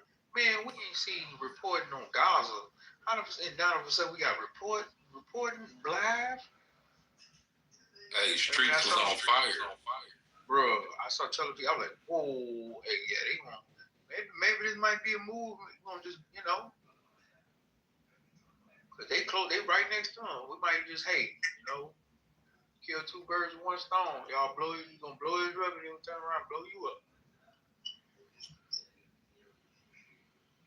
Yeah, allegedly, there was reports coming out of Israel that about 460 people were injured. And one person was killed. What? Yep. I know the Defense Ministry, which is equivalent to our Pentagon, they said that was struck again. It was struck last time during the 12-day war.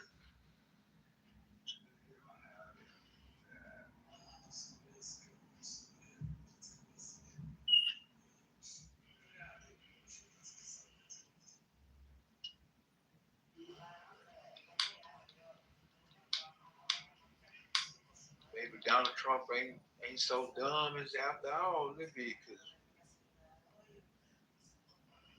like, all right, you want to blackmail me? I'll start war with your neighbor. Yeah, we're gonna help. But when I see him hit Tel Aviv,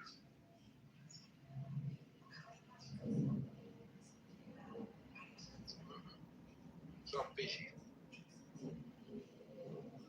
I sure would. I put it real clean from under there. Hey, on God, man. Oh, we miscalculated. We were supposed to knock that missile down. Oh, shit, we almost caught it. Damn, Israel. Oh, my God, we almost had that shit. Damn, yo. Hey, I'm trying to start the jet up. It's the alternator. Hold on, bro. Hold on. They doing what? Oh, they hacked. Oh, the Iranian hacked. I definitely would use this as an opportunity to get the motherfuckers out of my hair. Oh, God.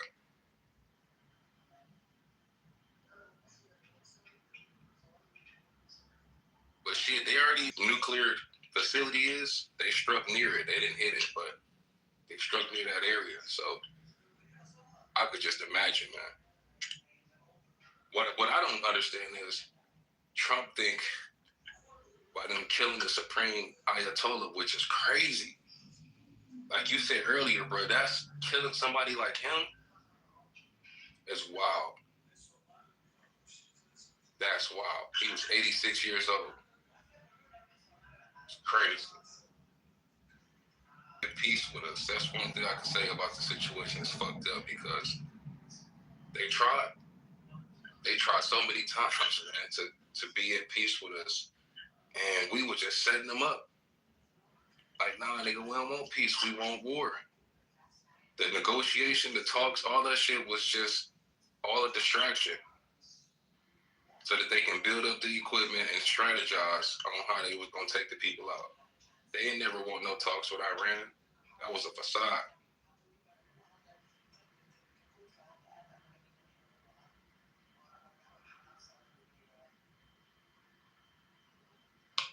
I mean, I feel like every administration has somewhat been trying to go to war with Iran. Even Biden almost went to war with Iran at one point. We've been allegedly trying to avoid purposely war with Iran. Yeah, but this dude Trump, like I said before, he is crazy enough to let them, during his administration, the craziest shit happen. All the way back to COVID. Like, whatever blood evil plans they have, he is all for it. That's why I feel like the most extreme shit happens out there, man. And it's really unfortunate for the Iranian people, man.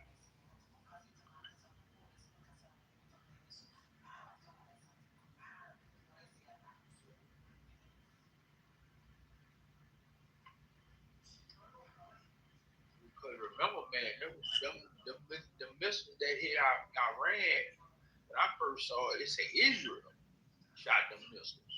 You know what I'm saying? And then, Trump said that, but where the boots on the ground at? Just do it.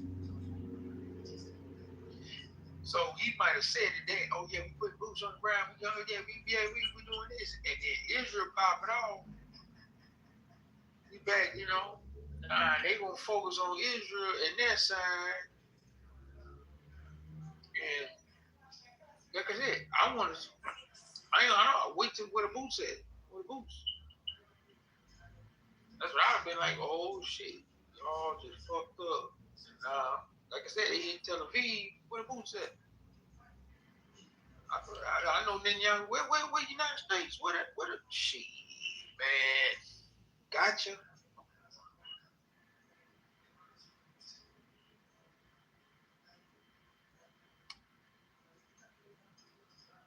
Flip the tables on him, be like, hey, they hit Tel Aviv, like either give us all the stuff from Epstein and all that blackmail, or, because they can't fuck with no Iran. Israel can't fuck with Iran.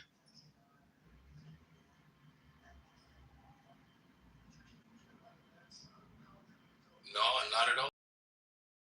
America this is how you know that we working for these motherfuckers, bro. Like, bro, Iran can't touch America, man.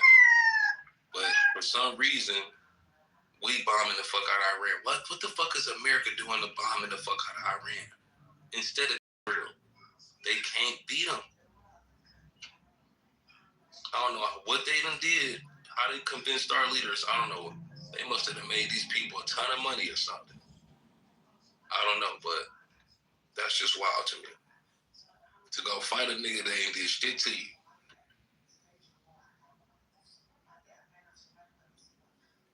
His general plotted to kill Americans, bruh. So if that's true, what was the Americans doing? Oh, they was in there Iraq killing Iraqis and shit. Why? Because we thought they had weapons of mass destruction. Okay, so he's just trying to defend the land like everybody else. You can't be mad at him. Only thing you should be doing is withdrawing and trying to negotiate and build some type of diplomacy. Because it's your mistake for going in there. You admitted it. So how you gonna be mad at somebody for wanting to shoot at you? As long as you're there. That's what's gonna happen. You know what I'm saying? You gotta get the fuck out the way, man. You ain't supposed to be there. You know what I mean? But damn, man. You know what's even more strange? My question I was gonna ask Normo. Man, I'm getting number videos, right, of Israelis inside Israel fighting because they don't want to join the army. That's a fact. They burning up their draft papers. Hell yeah. Like and this before this situation right here. Like, you know how they all gotta go to the army? Like the army and do military? Like the youth are saying, fuck no. They not joining it. But they don't want to die. Like it's automatic they gotta join military and do time over there, right? So man, they got nothing but videos of them like in the streets protesting. You know what I'm saying? So I know they're already, just think about it, like they're already low rank in this situation right here. Man, they not going to march out there to Iran.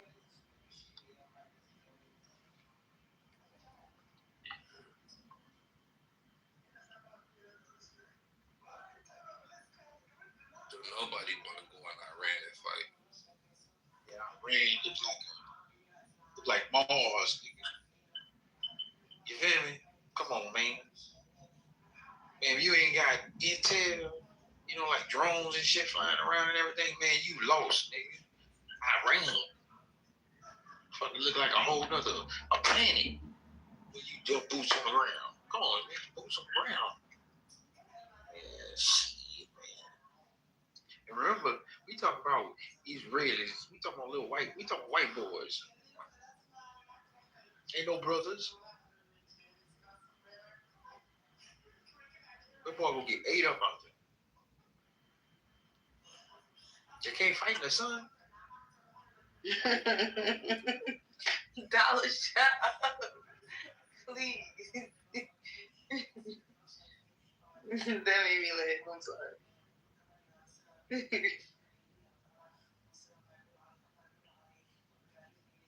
Atlantic, bro, they ain't even got white boys in the NBA like that. They're not athletic. You see them Jews, you see what they look, they all slim and they all like, man, brittle. They all wear the big hats from the block the sun, man. Man, come on, man. You ain't about to fight no hand-to-hand combat, joint.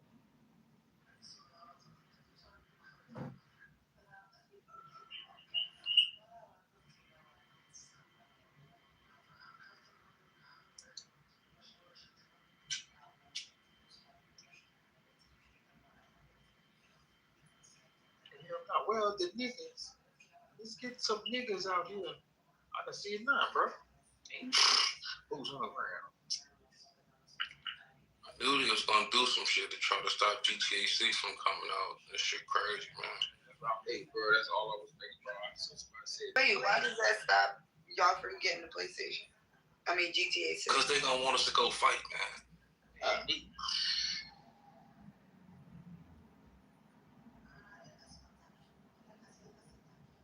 Hey, but I ain't gonna lie, I did say that, man. I got my twin boys. I'm gonna take their place. I'm not gonna let them go. I'm gonna go so late while I let the twins go. If I go, I'm gonna get everybody to chill out on both sides. I'm like, come on, y'all chill the fuck out, y'all tripping. I'm about to go ahead and get my son diagnosed with something. Make up some Y'all don't want him crazy. Shit. It's like, dog. I'm playing, but I ain't playing.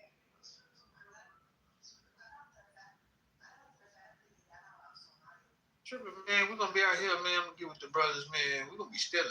Fuck it. Cause you remember Saddam had all that money in the walls? Oh yeah, man. We're gonna be looting and everything. We're about rape. Money not gonna mean shit. You better get some gold. That's what I'm talking about.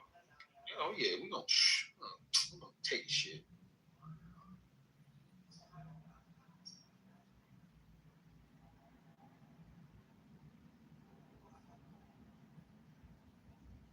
Just imagine trying to fight in the mountains and shit in Iran. Man, y'all ever been to goddamn like driving into California, the mountains and stuff? Man, mountains, nigga. Oh man.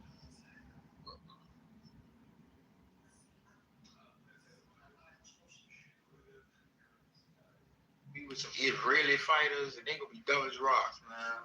Trying to protect these. Yeah, I don't want nothing but brothers. I don't want to go. You feel me? We going out. None of the white boys around me, bro.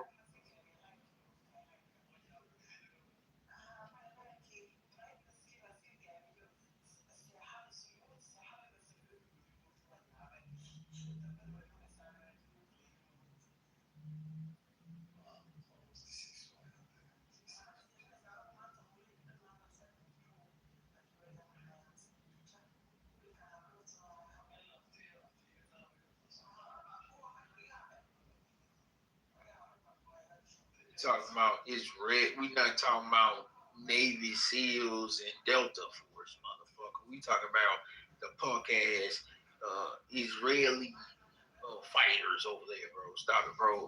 I'm not trying to just hit it, bro. Ain't no way. You can't tell me, brother. They getting their ass kicked down. Like if the United States wasn't over there, bro, y'all would be steamrolled. I'm telling you. You ain't about to bring me up for. I got shit to do with these motherfuckers on your. I'm talking about Alex, man. Alex talking, man, white boys, man. I'm not even talking about white boys fighting. Man, I'm talking about them these red motherfuckers out there, them rabbis. They don't look ready to fight at all. When has Israel played basketball? It competed in the Olympics. Tell me when. They not athletic, man. Y'all ain't about to climb no. Oh man.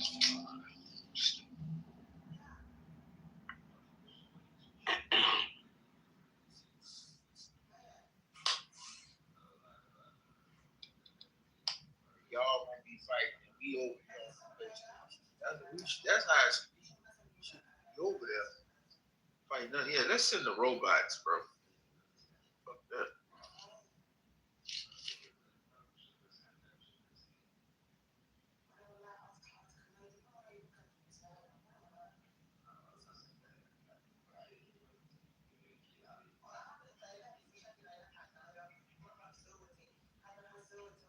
What the fuck Alexander talking about black people can't swim? Actually, they're probably some of the best swimmers in the world. You don't remember when that fella jumped off of the cruise ship in his Jordans to swim to go whoop that European fella ass? You don't remember that? Yeah, he swam like 10 yards. That was good. In Jordans. Actually, the reason why is because black people out there racist, didn't he? people have lower body fat. Fuck out that race. They have more muscle, so they sink faster in water. You a Native American. Yeah, we swim. We swim like That's what I'm saying. So you going? We swim like a This is the Indians. So the Native Americans. Let's see if that, you know what I'm saying? I mean, that's what we did. They're called the Wind Talkers, bro. The Navajo. They basically. No, we got it. Yeah. Hey, we could beat the Native Americans up right now in this country. You already did. You don't need to do it again. No, I'm not. I'm black. I didn't colonize you. What do you think? What do you think? How many of y'all going over there? Hold on. What do you think of Buffalo Soldier? You got fighting the reservation. So they got it. They go. Let me Google that. The if it's a draft, they gonna draft y'all from the reservation. Hey, Google Buffalo Soldier. You know the man. You know how long that was. That's not how I ran, dog. About 10 years ago. That's wrong, man. Yep, that's what I'm saying. I need to get back on that mountain. I think we all need to get back on the mountain. You better put your fellas on, and you know what I'm saying? You're gonna need your spirit animal. Actually, all this shit. The Western Americans. The Pocahontas, what that is. I mean, the Apache were like the special forces of Native American warriors. Apache, listen, man, go get this. Man, y'all so drunk.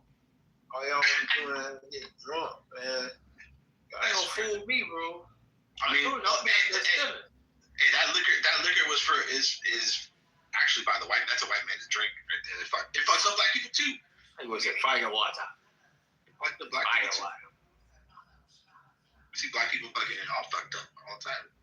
Man, I don't know nothing about no Native American that can shoot, man. I want to see that. Man. Oh, you never seen Native American shoot a gun while riding up? I didn't even see a shoot guns. Like, I don't know how you gonna shoot.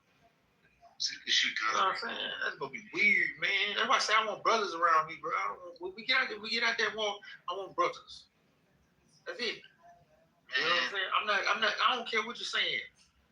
I don't believe in that, man. We don't need Cherokee out there, bro. We don't need. Hey, real talk. I'm not the white boy. Fuck that. I don't want the Mexican, Native American, or the brother. I'm the white boy. Man, you crazy? Yeah, all right, go to all right.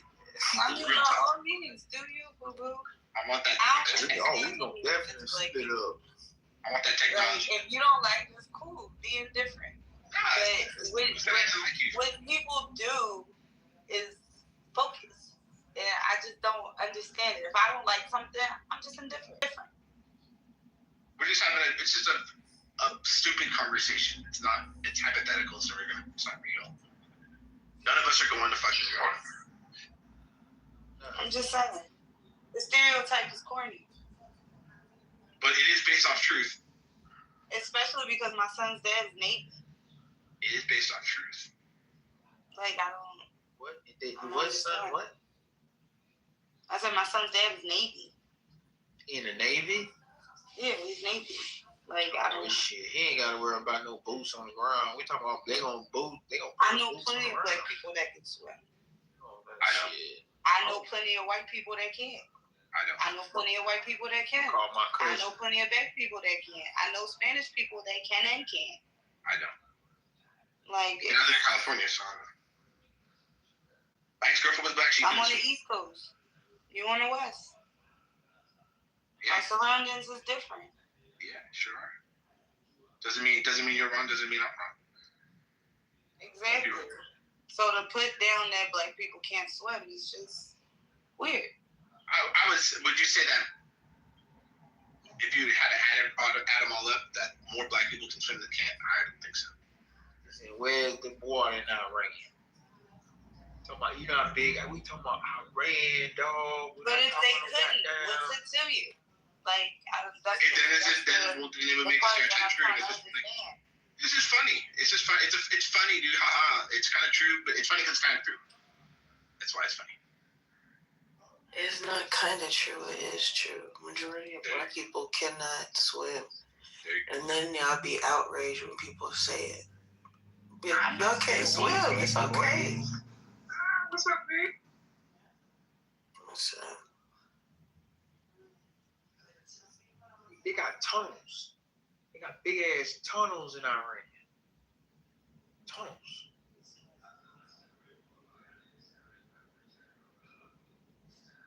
Yeah, we got bucket busters. That's what they're for.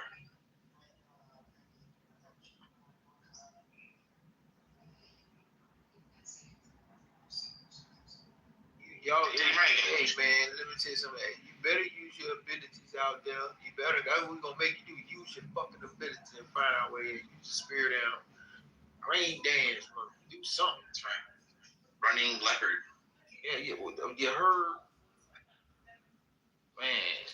And run the right way. Don't run the other. You run the other way. You know what happens, y'all. Man, I want to be flying fucking drones with the Xbox controllers and air conditioning in Las Vegas. That's what I'm saying. The Xbox controller.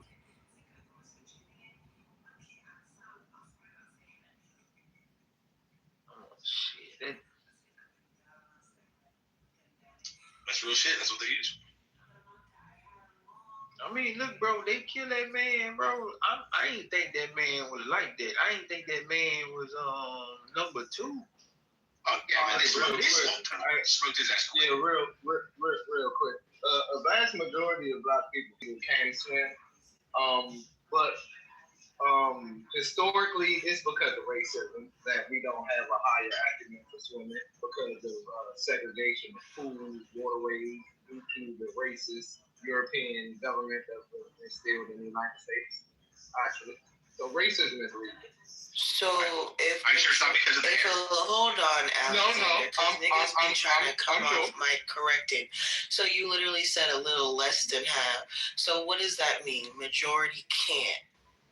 All right, yeah, I just told you why. As a black person that cannot swim. It's not because we don't have swimming skills. It's not because we don't want to swim historically. It's because we were denied the ability to. Like I said. Nigga, we're not gonna use that excuse so I don't need bro. That was back in the fucking day. What's your excuse now? You wasn't born back in the 1950s, bro. You also wasn't born in the 1960s. You wasn't born in the 1970s. So what are we blaming that on? The trickle down effect that. Oh, so we blame it on trauma. Okay, got it. It's the trickle down effect of the traumatism of slavery and the fact that your grandparents weren't allowed to swim, so they didn't teach your parents. And your parents didn't learn to swim from their parents who weren't allowed because of racism. So the trickle down effect is your silly ass. So actually, I can't swim because my mom taught me how. Well, She also was taught how to swim. Don't try to debunk Again, you're trying to make it.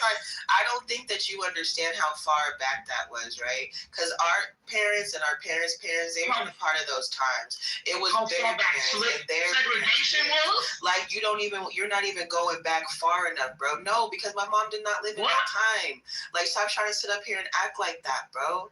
So it's just like, what are you talking about? My mom was actually born a white only. Oh, okay. Well, that's your mom. My mom was. You need to fuck up. My mom was. Segregation was not even 60. So don't try to put that on what are you talking about? Segregation wasn't even 70 years ago, man. Y'all really trying to sit up here and blame you not being able segregation to wasn't even water 70 years ago, Do you know how long segregation has been? And look, that shit came from Google. What dumb ass arguing with the internet? Get in there. Shut your dumb ass up. The misconception is just because I can't swim doesn't mean I'm scared of water. I just never formally learned to swim. My mom can swim. I just never formally learned. Shit, you give me a floaty, I hop in the ocean. Like I don't have that kind of fear of water. My son doesn't either now. Of the ocean, yeah, still cause big body of water. Wait, so then you're not hopping out. He ain't hopping out no boat. He not hopping out no boat. But I don't have the fear of water. I never formally learned how to swim.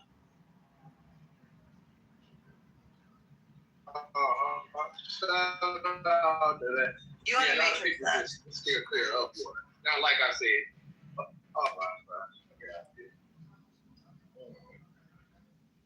and stop yelling at us. Turn your mic. People always like to they try to turn their nose up. Oh, racism always want to waste racism and yabba because that's what the fuck it is. Shut up.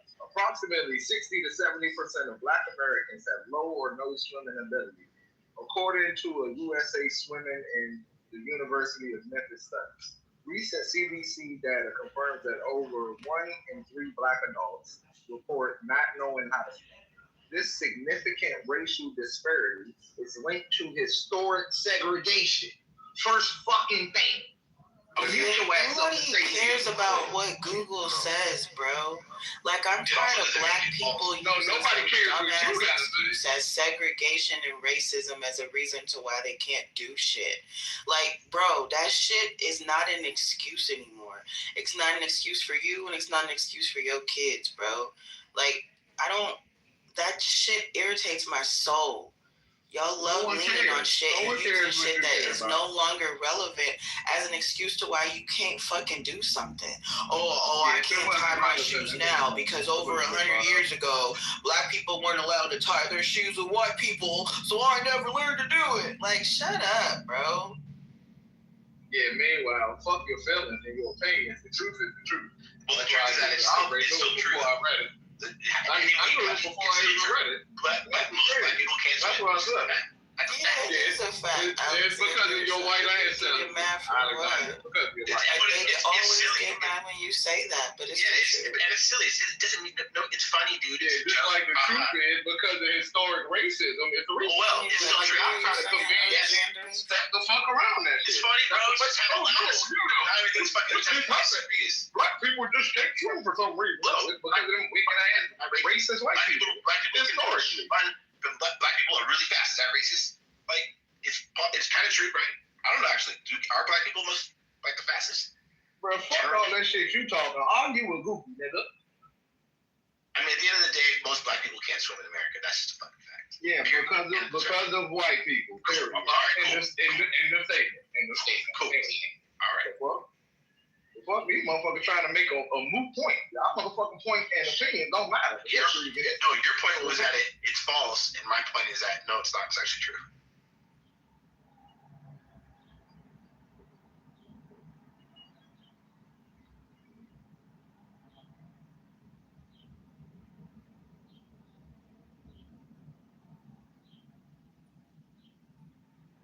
All this is your fault, Alexander, the Native Americans. Y'all taught them how to plant corn. Y'all seen them off the Mayflower and the Pilgrim. Y'all ain't do shit. Y'all saw the white man. Hey, Mr. White Man. Hey, we gonna cook for you and everything. Y'all was cooking for them. Y'all don't want to let them in. Wait, hold on. Black people weren't cooking for white people? No, I'm saying when they came, the Pilgrims came on the white. Listen, man, the Thanksgiving. Bro, you were cooking for them Monday, Tuesday, Wednesday, Thursday, Friday, Saturday, Sunday. We got a holiday called Thanksgiving. We swear. Y'all, listen, y'all was the first ones to encounter them. Yeah, and you know what? We were kind. Guess what y'all did? And they took advantage of our kindness. Y'all should have. How the hell? This is what I'm wondering. How the hell the European had pants on, but you had loincloths? I mean, because we got balls. Just PTR. I get where Doctor was coming from, but PTR. Ain't know where I was coming from. That shit is motherfuckers arguing with historical facts. Where they found stupid as shit. Nobody's arguing with historical facts. No, we see your PTR, Coco. It's at what point do you let that change? Like Michelle said, Michelle's dad is well into her 60s, and he's a swimmer. So it's just like there are people who let certain shit limit them, and there are people who don't. Nobody's arguing with that. What I'm arguing with is every time somebody says something that black people can't do, they always want to blame it on segregation or racism or what we couldn't do back in the day. Bro, when do we stop the cycle? Like, that's crazy. Well, white people stop. What the fuck are you talking about? Have they stopped? Like I said, my mom can swim. My mom can swim just fine. Like I said, I'm not scared of water. Like I noticed that a lot of people are. A lot of people are scared of large bodies of water. Like if it go past their knees, they not with it. So, but I just asked the question of historically, why is that percentage so low for black swimmers? That's all. Right, and then you put that truth, and then they want to argue. Fuck out of here. Yeah, nobody's arguing with the truth. It's just, to me, that's a weak ass excuse. And then I don't know, bro. Like, y'all be going back and forth with what information y'all want to use and what information y'all don't want to use from Google, and that's fine. I don't care about that, right? All I'm saying is, I don't know. It's whatever. I'm not nothing. I said what I said before. Google ain't do shit but back me up. Fuck out of here, bro. And that's fine.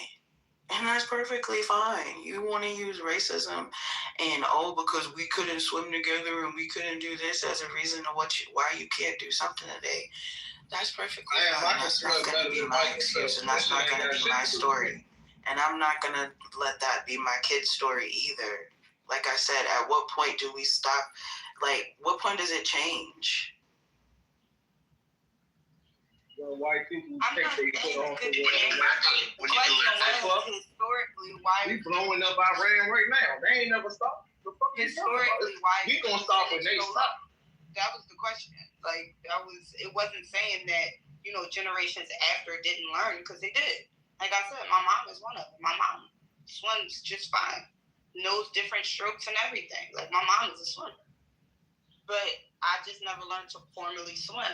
But I'm not scared of water. So that doesn't apply to everybody. But like I said, like, not being scared of water and still not knowing how to swim, those are two. You still technically don't know how to swim. Just because you're not scared of water doesn't change it. I didn't. That's why I claim to not know how to swim. But I know a lot of people, the stereotype is that black people are scared of water, like large bodies of water. A lot of them are. Yeah, exactly. That's what I'm saying. Like, I'm not that typical stereotype. Like, it's just that I just never formally learned how to swim. So then you're part of that stereotype. Not of the black people that are scared of water, just the black people that don't know how to swim. Right.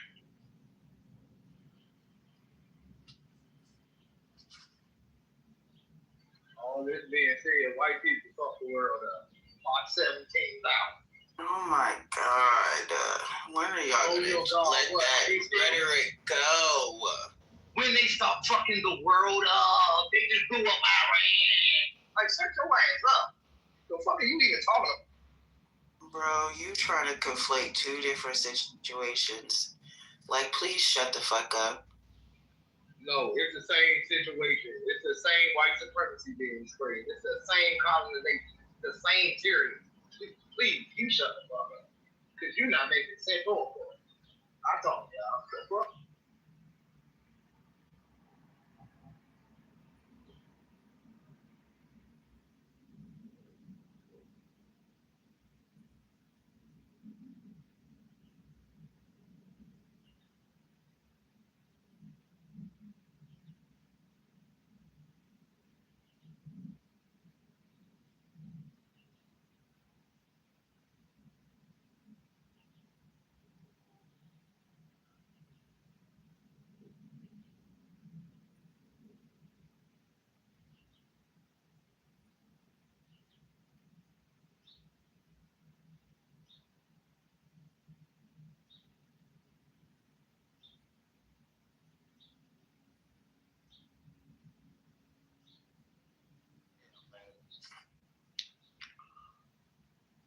White man pull up, y'all was the first. Y'all cooking for that man, bro.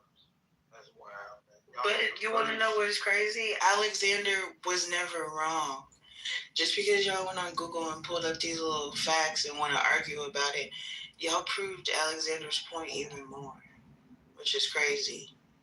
What? No, that was stupid. His point was, for some bro, I'm not talking to you. You don't have to talk after me at all, please. But I will. Yeah, I will. But you won't because I'm not talking to you. Bro. He was right. Like, I have no problem saying he was right. Yeah, I got no problem proving the fuck? I don't care. Go ahead, finish. Okay, she done. So no, I wasn't done. So every time you fucking talk, I'm gonna come off mic and interrupt you. No. Like, you always do that to somebody. You always want to fucking interrupt people, but then when they do it to you, you want to act stupid. So I'm gonna do that shit to you all fucking day. Man, you were done talking.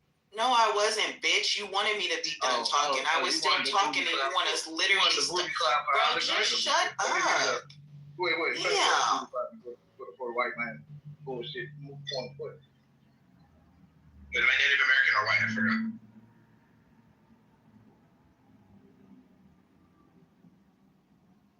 Native Americans are white people, sir. They stole the lineage. They are? That's news to me. Yeah. All the ones at the top of all of them boys, the Cherokee, all of them motherfuckers, they're Europeans. They're $5 Indians. They stole the lineage. Just like they stole the Jewish lineage.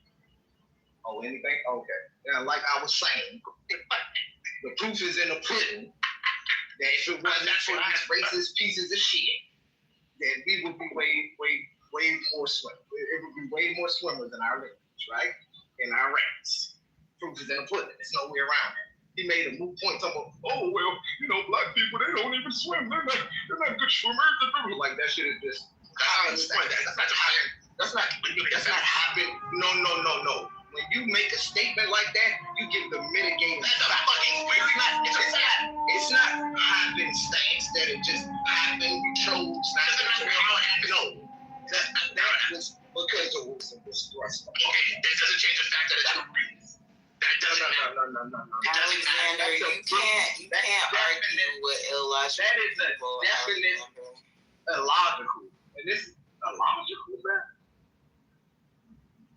The fact that racism kept us up, the fact that instead of sharing a beachfront with black residents after they ended segregation, they chose to tear down the beach in DC. Bro, shut the fuck up, bro. Y'all, like, Sean, you definitely need to shut the fuck up. Go learn something. That's like stupid as shit, boy. Yeah. Demolish the beachfront. You hear me? It would have been plenty of black people down there learning to swim. They bulldozed that motherfucker. Demolished the beach. They said we refuse to share a beach with black people. Fuck out of here, bro. Go learn something. You sound really ignorant, bro. So I'm not even gonna argue. You sitting up here screaming, go learn something. You need to go unlearn something. Like, it's really sad that because you couldn't go swim with white people, that's the reason, like, that y'all are using that as an excuse. I don't give a fuck what historically has been proven. I don't give a fuck what Google says, bro. Like, at what point do we stop letting what was quote unquote been done to us as an excuse why we can't do something? That's literally all I'm saying.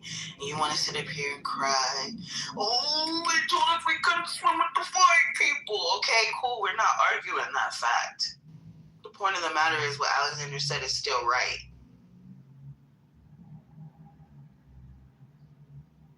No, it's still based on racism. There ain't no way around it. No, it doesn't give a fuck what it's based off of. It's still the truth. Same reason why black people don't have generational wealth. Same reason. Oh, black people didn't want to. Black people were just poor. Why are they so poor? Let's talk about the mitigating factors. Shut up, bro. Fucking dumb as shit. I swear to God, these black people are fucking stupid.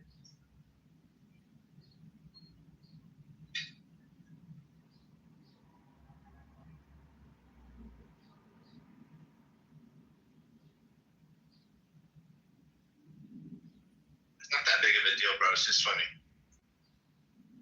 I want to ask you a question, man. So, let's take it back, man. So when the white man pulled up, right, he was, quote unquote, an illegal alien. Now, in these days, we deport their ass, correct? Why did y'all have Thanksgiving? I just can't get the concept. Why do we have Thanksgiving? Is that what you said? Right, that's what I'm saying. Like, why when you saw the illegal alien? Like, bridge the gap to me. You saw the illegal alien. That's what I'm like. This racist piece of shit talking about we can't pass tests and all this big dumb shit. Yeah, and you saw who's the first book that dumb ass shit. You went to food for the man, white man. You feel me? Y'all ran and they had Thanksgiving. Yeah, so, I mean, do you really want to go there? No, I'm just saying, like, no, it can't be more than because I can tell you. Pull up. All right. Mm-hmm. So yes, you're yes. Well, actually, many Native American tribes are extremely hostile. With some muskets. Yes. No, they had bows and arrows. They didn't have modern guns until the white man, the European, brought them over. That's what I'm talking about. Right. Okay, they pulled up. Yep. So and how does your tribal leader tell a story, or do y'all even tell a story? Well, our tribe. My tribe is from Central California, so it's not the same. Like overall, the Native American. Like there's no one Native. They never passed that. They said the origins. Okay, the white man pull up, and y'all went and brought food to him. Okay, there is truth to that, but there's also a darker side. Thanksgiving, nigga. We celebrate right now. Thanksgiving. Hold on. All right. I'm trying to answer your question. Okay, I'm trying. But if you already have all the facts, I don't know why you're asking. No, go ahead. I'm asking you. This what they say. What they say. Okay. All right. So, and what I'm saying is that there is truth to that. Also, keep in mind that this is the history written by the white man, right? So the white man also doesn't want us to tell you how many white men and women and children were killed by Native Americans, because not all Native American tribes are the same. Not all Native American tribes were welcoming. Some of them were outright hostile, deadly. I mean, look at the fucking, like I said, the Apache or the fucking Seminole. Dude, the Seminole were holding out until fucking like 1930 something or whatever. Like still like fuck you, fuck all you motherfuckers. Still like with 500 fucking people huddled in a little fucking ball together. Like so, no man, not all Native Americans were like, yeah, come here, white man, let me fucking break bread with you. Nah, fuck that. But I'm saying illegal. Listen, man. I'm saying every one of them was an illegal alien. Like listen. Right now, anywhere it comes from, if you an illegal alien, you get deported. And some of them did get deported. So why did they have a few of y'all cooking food for them? Like what the fuck? There were certain tribes that weren't war tribes. They were benevolent. They saw the ships and they didn't know what that was. They never seen a ship like that. They never seen fucking metal like that or guns that spit fire. Like it would look like magic to them. So how can you fight that? Maybe in a way to preserve themselves. All that spiritualism. I thought y'all could turn into baths and shit. But think about it, bro. Like if you saw the technology today. No. Y'all could turn into baths. Hold on. If you saw the technology today, we're gonna have in 200 years. You would think it's magic. Dude, we didn't. Dude, do you know what ships? They were fucking ships. It wasn't a boat. They were massive. Mayflower. And other ships, and they had all types of shit that they never see. They had bronze and fucking like metal work, and like I said, pistols and muskets and shit that is gunpowder. You know, like what the fuck? You never seen gunpowder before, and all of a sudden someone fucking lights off a cannon. Sounds like fucking thunder. You hear it all the way across all the fucking mountains and shit like that. You never heard that in your life. Only time you ever seen it was during the Ultron.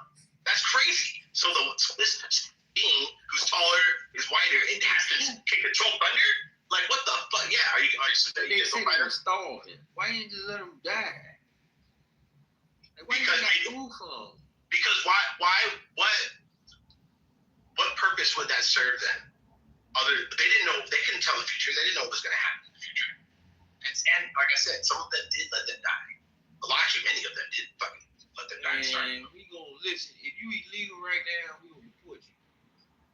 Bro, like fucking the Native Americans would scalp their ass. You know why? Y'all was the security. Y'all was the worst security.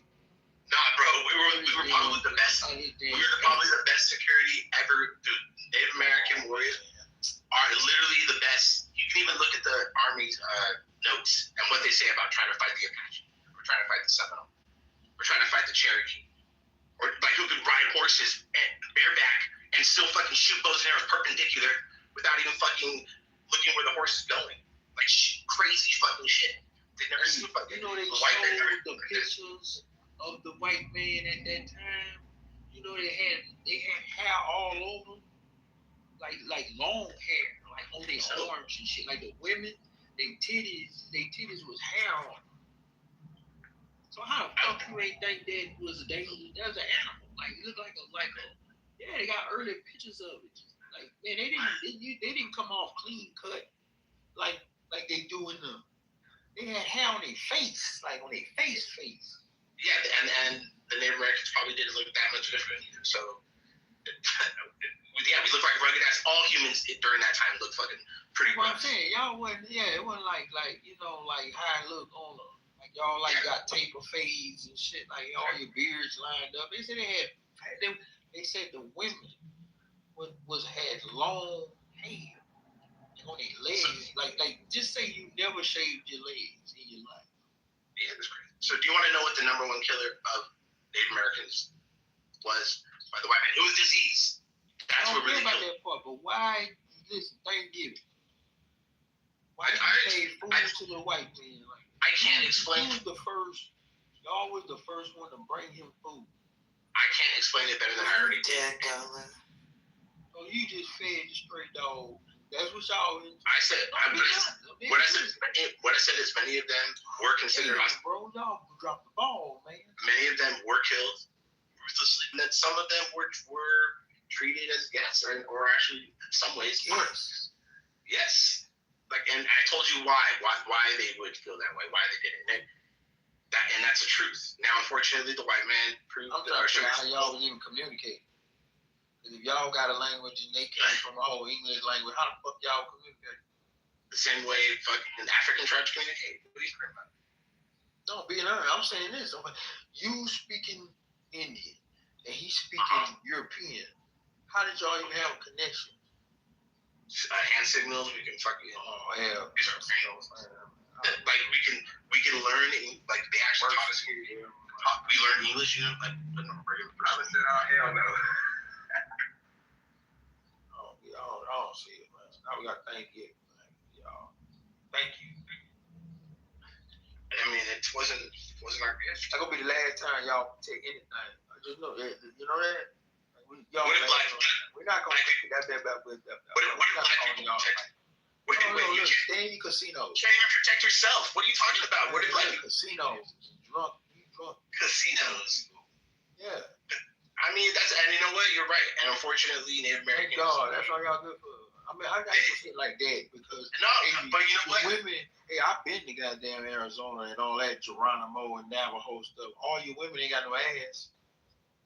So, maybe your women have too much ass. You ever thought about that? No, you got no ass. Maybe your women got too much ass. No, I don't like big. I don't like asshole. Ass. Do I eat ass? Right, yeah. You don't eat your ass. No, I'm not even going to that. Wow, man. That's what I said, man. I eat her pussy, but I don't put my tongue in her ass. Oh, yes, you do. You did it before in the dark. You just don't know. You get drunk, you alcohol. You drunk fuck. I don't even drink. What are you talking about? My daddy don't drink. My daddy does not drink, actually. And my mom. So you believe in Jesus? Maybe not how you do. That's what I said. So what is the spirit animals? Like, tell us, what is it?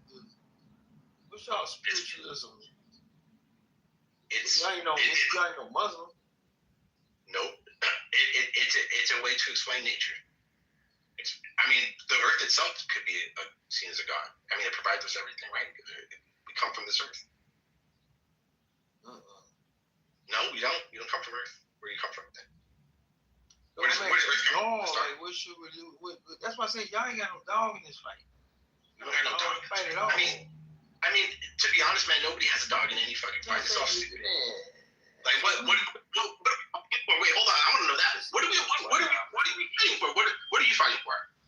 Why are you fighting? A lot of people are really stupid as shit, man. This is straight. That's why I said, but you can't get nothing out of the Native Americans. What you think? For real. You can't get nothing. This guy over here has like a fire alarm going on. Man, you got, zero. It's called work, man. Remember that? Zero. Why over here? What are you fighting for? No, but what do you contribute? Technically, I don't really contribute much outside. No, the Native Americans. What do y'all? We can't. We were. I know. We got too much dead weight in this country. There's no actually. There is no dead weight because there's not enough of us to have to. Yeah, man. You ain't lying about that. No, I'm saying. Ain't lying. There ain't a lot of y'all at all. I know. I mean, maybe we could have looked at how black people. multiply it and learn something. But no. Real quick, gentlemen. Real quick. Welcome all to the waiting room.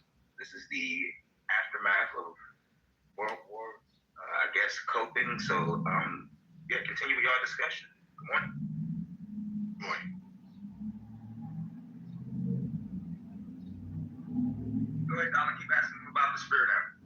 Man, yeah, that's why I'm here to speak. Oh my God. The spirit animal. Hey, the only thing that made it y'all relevant was Twilight, man. You don't believe in spirits?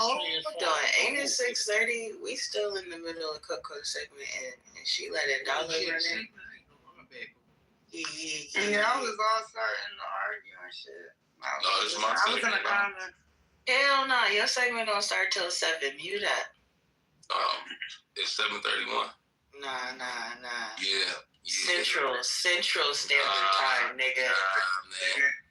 The official segment time, unofficial, is 5 to 7. Anything afterwards is extraneous. Let me tell you something. I'd much rather hear next than dollar. Sorry.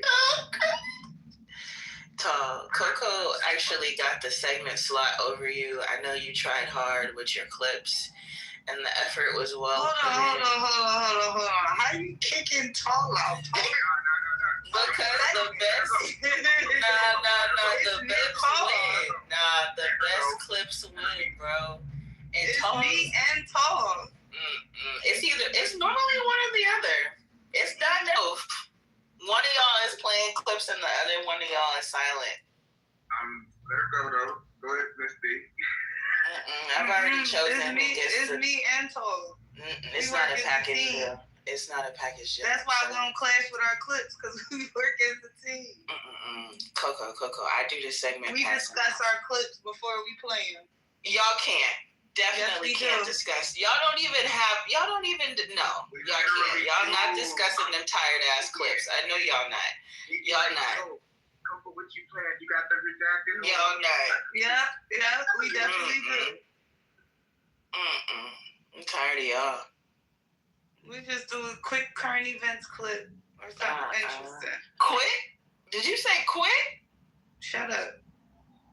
Go ahead, next. We cutting her segment short. I told you, it's been a minute since y'all got a clip out of me. Fuck y'all. Now you praying for a clip right now. I can let Dollar go back. Please, anybody but Dollar. Anybody but Dollar, bro. All love the Dollar, though. No, but Dollar was asking a question. Here's the problem, though. But too much of a good thing is a bad thing. No, but here's the thing, though.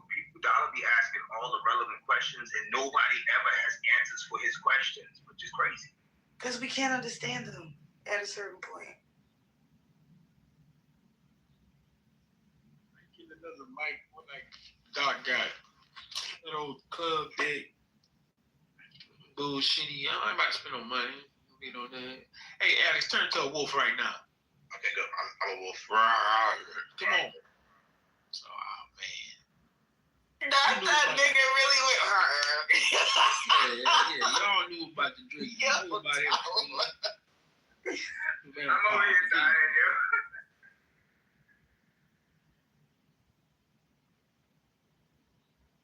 Hi, how are you? Man, make it right. Man, listen. I swear to God, man. What the hell? Y'all you act like your people fucking do the same shit. And you know what? Corn is originated from Mexico. I don't fuck. African tribes and spirits and fucking all types of dances and rituals and shit. Y'all look uncoordinated like a motherfucker. This nigga said, hey, how are you? You gotta be coordinated to fucking ride a fucking horse and shoot a bow and arrow accurately at full speed, at full gallop. A lot of coordination.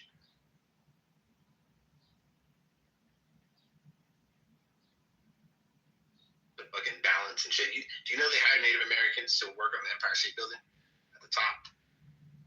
Because they had balance and they weren't afraid of heights. Damn, lad. That's a fact. That's a fucking. I can pull that up. I'll show you. Empire State Building. Yes. And never seen y'all have a job. Ain't no damn job. Yeah. And Native Americans don't have no jobs. Yeah, they're a casino. They're casino owners. dealers, sometimes drug dealers. I've never seen it. Man, Native Americans don't work on construction. They ain't got no jobs. Y'all like the Jews. Y'all like the Jewish people communities. Y'all, they living off the government. They're not living off the government. No, they're not.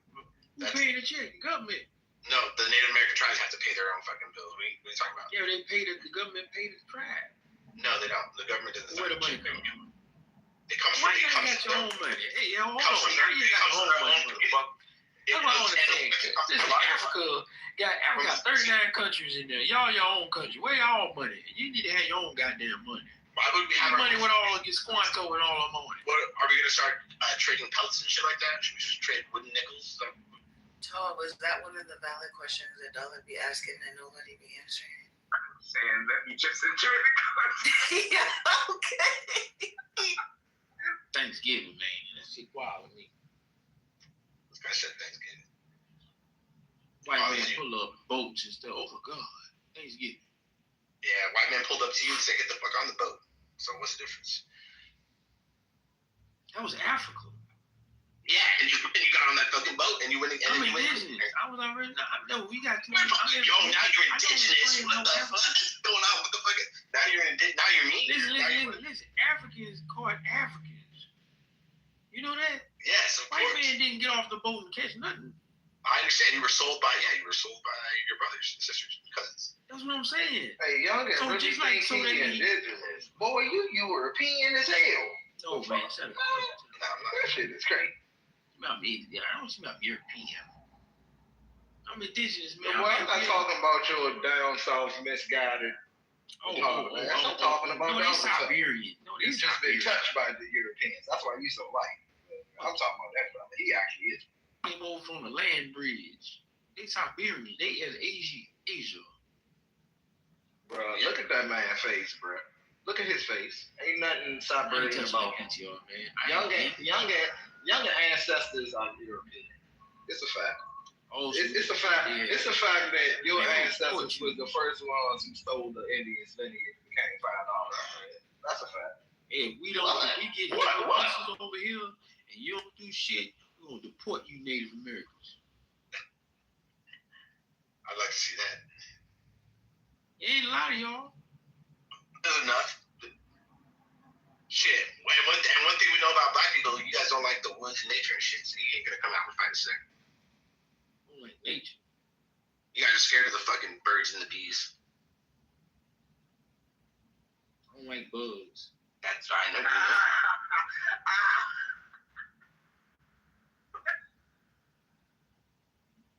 bro, we'll just cross the river and that's it. We'll lose you.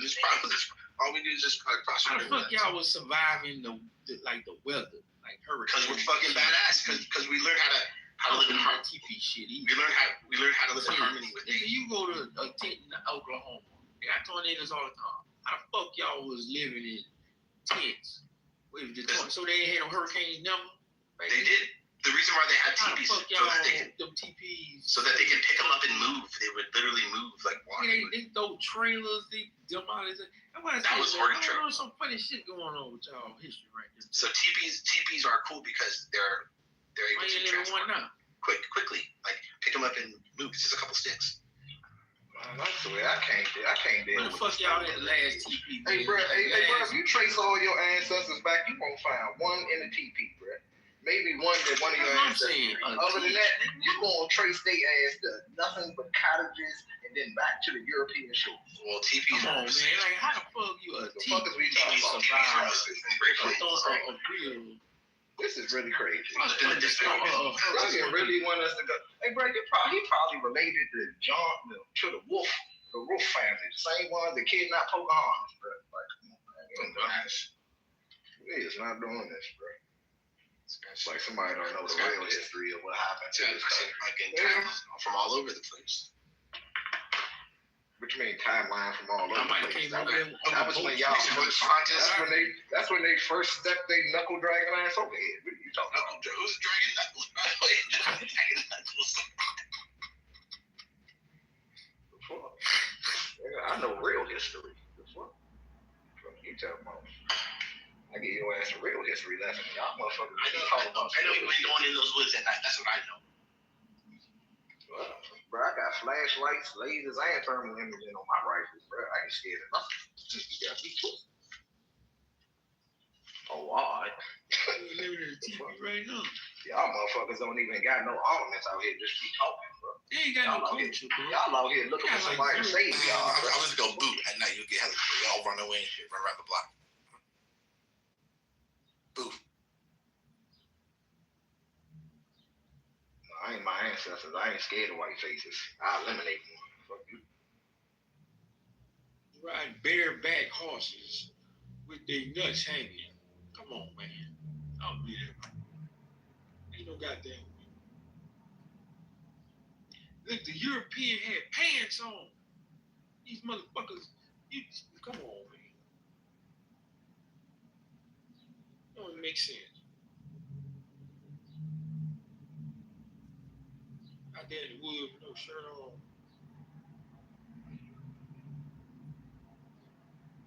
I can't see it. I'm telling you, they must have came over with them on the Mayflower. That's what I think. Ain't no goddamn way. Like, how y'all was literally surviving? Look, I was in Boston. And that shit got like down to like -13, y'all. Even in a teepee and a fire, that they survived winters. No.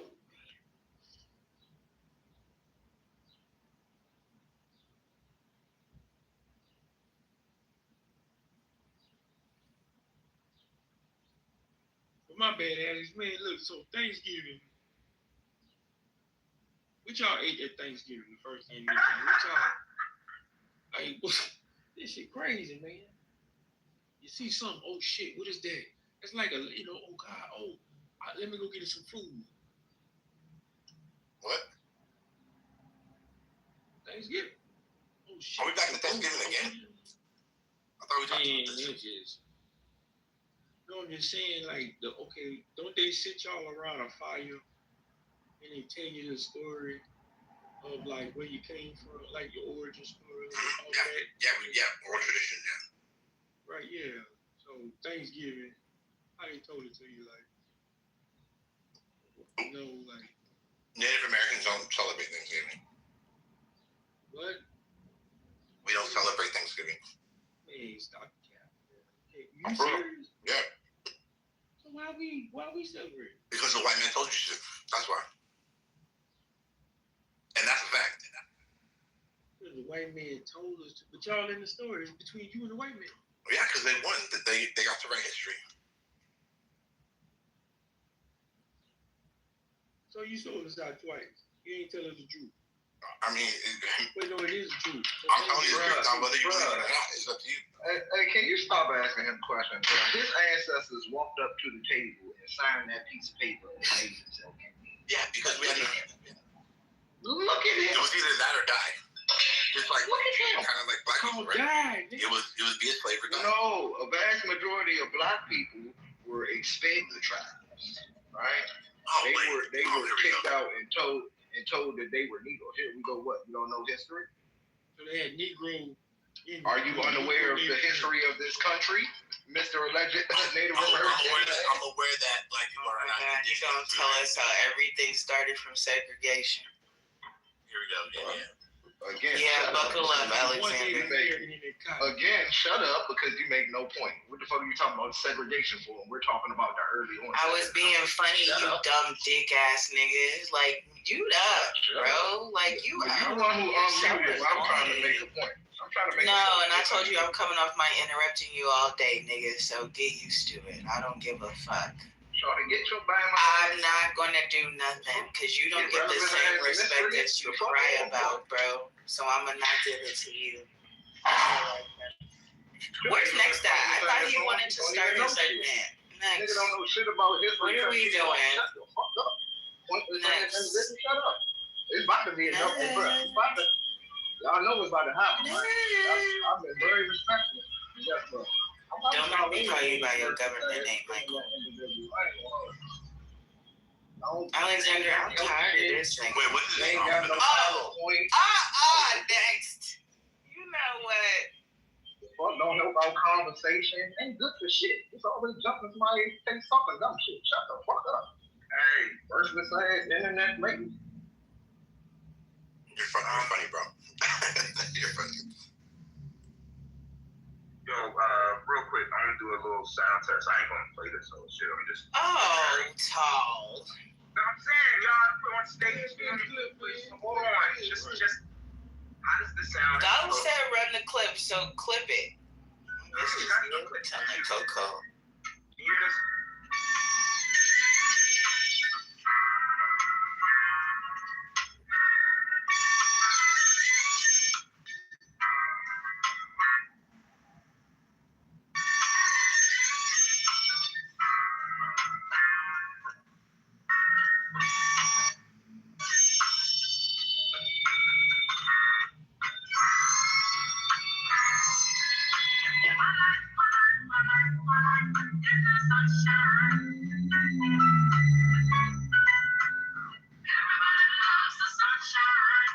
You gonna play music?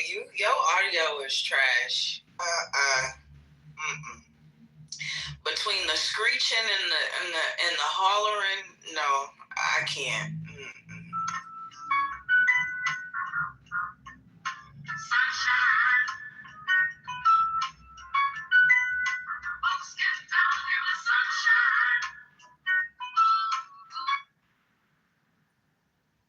Nigga, what part of no do you not understand? So which one sounded trash? The first one was both. No, you're being biased because you're mad at the questions that Dollar was asking. That's all. I'm not mad at Dollar. I'm not gonna lie, they both sounded bad, but the first one sounded better. Okay. The first one sounded better? No, sometimes the music mode on the club deck will be weird with the. We gonna do ear checks. We doing ear checks. Sometimes the music with the club deck will be weird on the music mode, and it'll like feedback, and sometimes it'll be perfect. So I'm doing the whole routing thing right quick. So just make sure it's on point. Thank you for y'all ears. Appreciate it.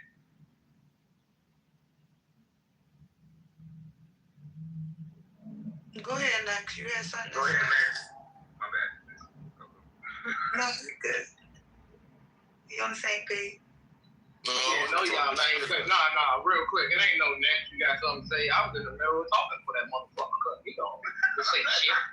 What we talking about? Go ahead, Doc. And I just let you do your little musical interlude to get your volume check good. Now, like I was saying, while I was so rudely interrupted by nothing ass internet woman, that goddamn European man, who's an obvious lineage of the $5 Indians, got a nerve to really think that he's fucking indigenous. Well, you ain't indigenous to nothing but fucking Europe. Your whole fucking bloodline. Look at you. Nah. Alexander, don't respond. Just let him. I ain't y'all let her control y'all.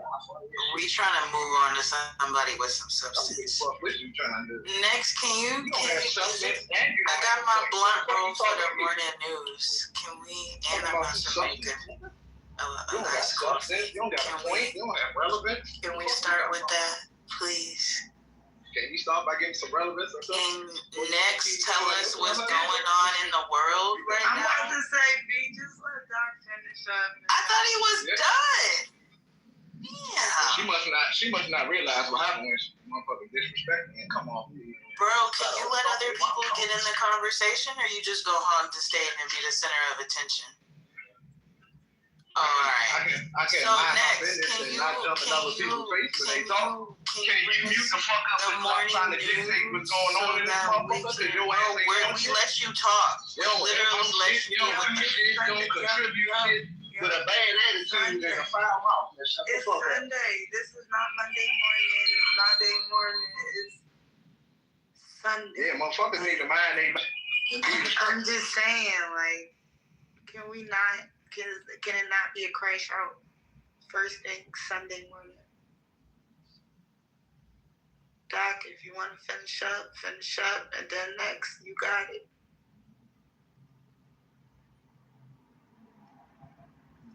Yeah, shit to say.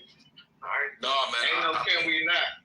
Can we listen to the morning views. Like, That's damn. all we gotta do. As long as people watch their mouth and be respectful, we'll never have a problem in this motherfucker at all. Who the fuck keeps muting me? Because I'll start cussing you out next, Yeah, bitch. definitely. Stop Need playing to be with me. muted. Shut up. No, bitch, shut up. Because you're the problem. And they want to sit up here and let you just tyrant all over the fucking stage. No, you're the problem. You're Anyways, can we move on to somebody else, bro? All you want to do is fucking argue. God damn. No, I like to finish my thoughts when I'm speaking, uninterrupted. Bro, you were already fucking done, bitch. You don't like when the same energy you give to other people is giving I like not to be cut off. So can you shut up and move on? By the likes of a worthless petty individual such as yourself. Now, why don't you grow the fuck up and stop trying to regulate some shit because you ain't on shit in life. And shut the fuck up. That's what you do. Bro, you should really stop projecting. Like, you come in here, you talk shit to everybody, and you really project your own life onto other people. You work 60 to 80 hours a week. You tired as shit. I see why you always angry. You never at home. You don't get a home-cooked meal, barely. You don't fuck your wife on a regular. So I see why you come in here and you want to have an attitude with every single person you talk to. But guess what? I'm doing great in life, bitch. So don't ever try to sit up here and project your weird ass ways onto me. I'm not sitting here trying to argue with no nigga that don't get no more fucking pussy than me, bitch. Shut up. Like, you're weird. Shawty, you a dry ass internet woman that's worried about my sex life. Shawty, you're nothing. I make love to my wife every day. Doctor, nobody fucking wants to argue with a dry ass nigga every fucking day, bro. Like, you literally wake up and you argue with people every fucking day. Like, shut up, bro. It's a fucking problem with you, bro. It's something wrong with you. You cut people off, disrespect people, you cut people off all day. I don't even talk in this motherfucker. Get the fuck on. You don't need to because you don't add shit. Who comes off mic, you interrupt everybody with your fucking bullshit and your feelings. You never respond with accuracy, bro. All you respond with is fucking feeling every fucking day. You in here yelling at niggas because based off of what you feel. You in here yelling at niggas because you couldn't ride in the tunnels with fucking Harriet Tubman. Nigga, you the only nigga who won't let that black plight go. So shut the fuck up. You angry about what, nigga? You want to sit up here and talk about black people and what the fuck they not doing, and when niggas check your shit, you the only person who's not living what you in here preaching daily. And I've been told niggas that. I'm actually glad that somebody took the time to go figure that shit out. So just shut up for sometimes. Just shut the fuck up sometimes. God damn. No, how about you shut the fuck up forever when you hear me talk? Bitch, we ain't no tag team, and ain't nobody pull shit. Anything I ever said, you can check the stats to that shit. Fuck, you talking about a nigga found something out. That dumbass, bam-ass nigga was on my family fucking non-profit calling looking stupid as shit. And your dumbass ate that stupid ass shit up. That's why you ain't never hit a clip, though. Fuck out of here. That nothing ass Virginia nigga, I ain't your nothing ass shit, nigga. I've been you as a fraud. Y'all motherfuckers you as a fraud, bro. I've been screaming you as a fraud since so why I'm the only one in here that got a non-profit? Just relax. Why don't none of y'all got no non-profit? Just relax. Answer me that, please. Why don't none of y'all got no non-profit? Why don't none of y'all? Why ain't none of y'all part of no political?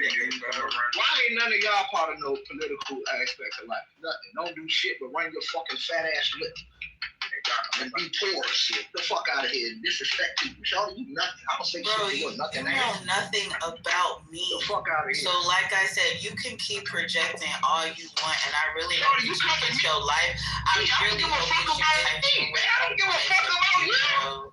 I don't give a fuck about you or anything that you do. Don't talk about me. Don't know, bro. You come at me. You the only dumbass nigga in here that's upset. Fuck out of here. Yeah, she need to get the fuck up. She always doing that violent shit. Always disrespecting somebody, trying to dominate somebody.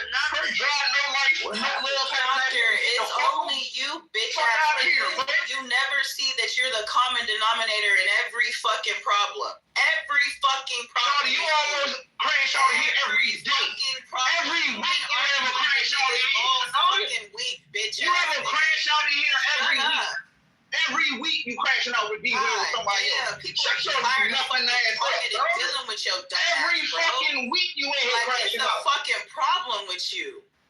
Every week you in here crashing out with D-Real or somebody else. Bitch, you're the problem. Bro, Then it was already stated. So it was already stated. You're literally trying to use old shit. So just stop it, bro. Please. You are the problem. You, nigga. Nothing ass. Fuck on somewhere and stop disrespecting people. Go get a fucking like and some love. Nothing ass. Yeah, that's what you need to go get yourself, bitch. Run through some morning clips real quick. Fuck that weak ass clip, bro. No. Let Next get in there. Next can wait. Oh, go ahead, Next. I'm tired of this nothing ass from disrespect. Yeah, we couldn't let Next go because you wanted to be the center of attention. Go ahead, Next. Next still up on stage? Go ahead, Next. No, I was trying to tell y'all, like, it's cool. It's not major to, go do your thing, because we was anticipating. I was really trolling when I said it. I don't have a segment. At least I wasn't aware of it. No, you said I could come up on one shit. Alright, well, he's nothing ass disrespectful motherfucker. I'll definitely check if I come up with something. I'll tap in with y'all for sure. So, run the clip. Hey, Niles.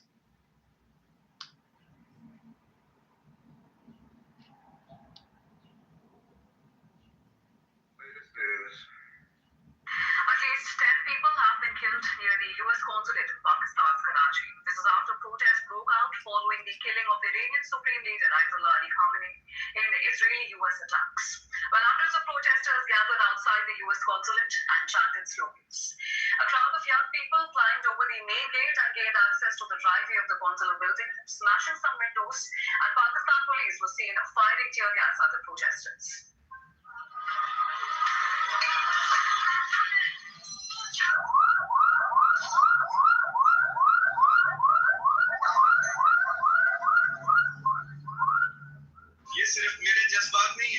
These are not just my emotions. They reflect the sentiments of the entire Pakistani nation. Today, the people of Pakistan stand in grief with the wider Muslim world. Our Imam has left us. What has happened today has taken our Hussein, referring to Khamenei, away from us. Now, the nation must decide, will it stand with today's Hussein or with today's Yazid, referring to US and Israel? Well, thousands of people also took to the streets in the eastern city of Lahore and in Nagarskar. Well, reports suggest that protesters attacked a UN office in Gilgit-Baltistan and set the building on fire. No casualties have been reported so far, but reports suggest that Pakistani army has been deployed in the region following the protests. This follows Pakistan Prime Minister Shehbaz Sharif's condemnation of Israeli strikes in a post on X. However, Sharif's statement skipped any mention of the United States. Further, the Pakistan Prime Minister expressed solidarity with Saudi Arabia against Iran, reflecting Pakistan's diplomatic dilemma here.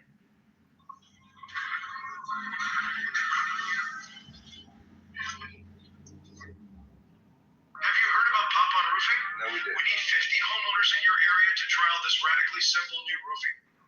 Iran continued to launch waves of missile and drone strikes targeting U.S. military bases in the region and Israel in retaliation for a massive attack that killed Supreme Leader Ayatollah Ali Khamenei as Iran confirmed Khamenei's death. Its Revolutionary Guard Corps vowed to launch the most ferocious operation in history against Israel and the U.S. bases. Hours later, Iranian state TV claimed that 27 U.S. bases in the region, as well as Israel's military headquarters and a defense industries complex in Tel Aviv, were targeted. Blasts were heard across the Gulf, including Dubai, Doha, and the Bahraini capital of Manama. Interceptions also took place over Israel and occupied West Bank. The attack came even as U.S. President Donald Trump warned Iran against any escalation. In a social media post, Trump said Iran just stated that they are going to hit very hard today, harder than they have ever hit before. They better not do that, however, because if they do, we will hit them with a force that has never been seen before.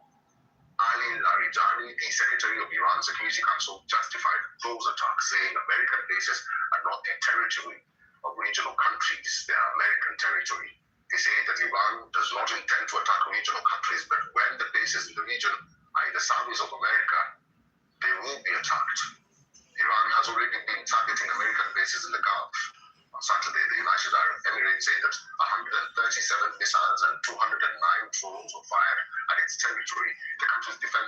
say that 2 people were killed in Abu Dhabi, including a Pakistani civilian.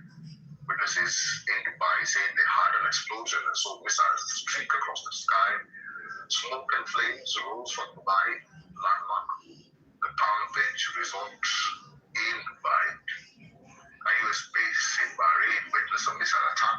The missiles targeted a center that served as the headquarters for the U.S. Navy's 5th Fleet. Bahrain's Interior Ministry confirmed that several residential buildings in the capital were hit in another wave of Iranian strikes. Qatar's defense ministry said it had intercepted several missile attacks targeting the Gulf states. Loud explosions in the Saudi capital, Riyadh. Israel's Magen David Adom emergency service said a woman was killed and at least 21 others injured in Tel Aviv. The Israeli military said it deployed search and rescue teams to multiple locations across the country following reports of fallen projectiles. Iran, Iraq, Kuwait, Syria, the UAE, and Israel all closed their airspaces to civilian traffic, at least in part, and multiple airlines canceled flights to the Middle East. Russia canceled commercial flights to both Iran and Israel until further notice. Iran's Revolutionary Guard Corps also moved to close the Strait of Hormuz, a vital waterway through which much of the world's oil and gas passes.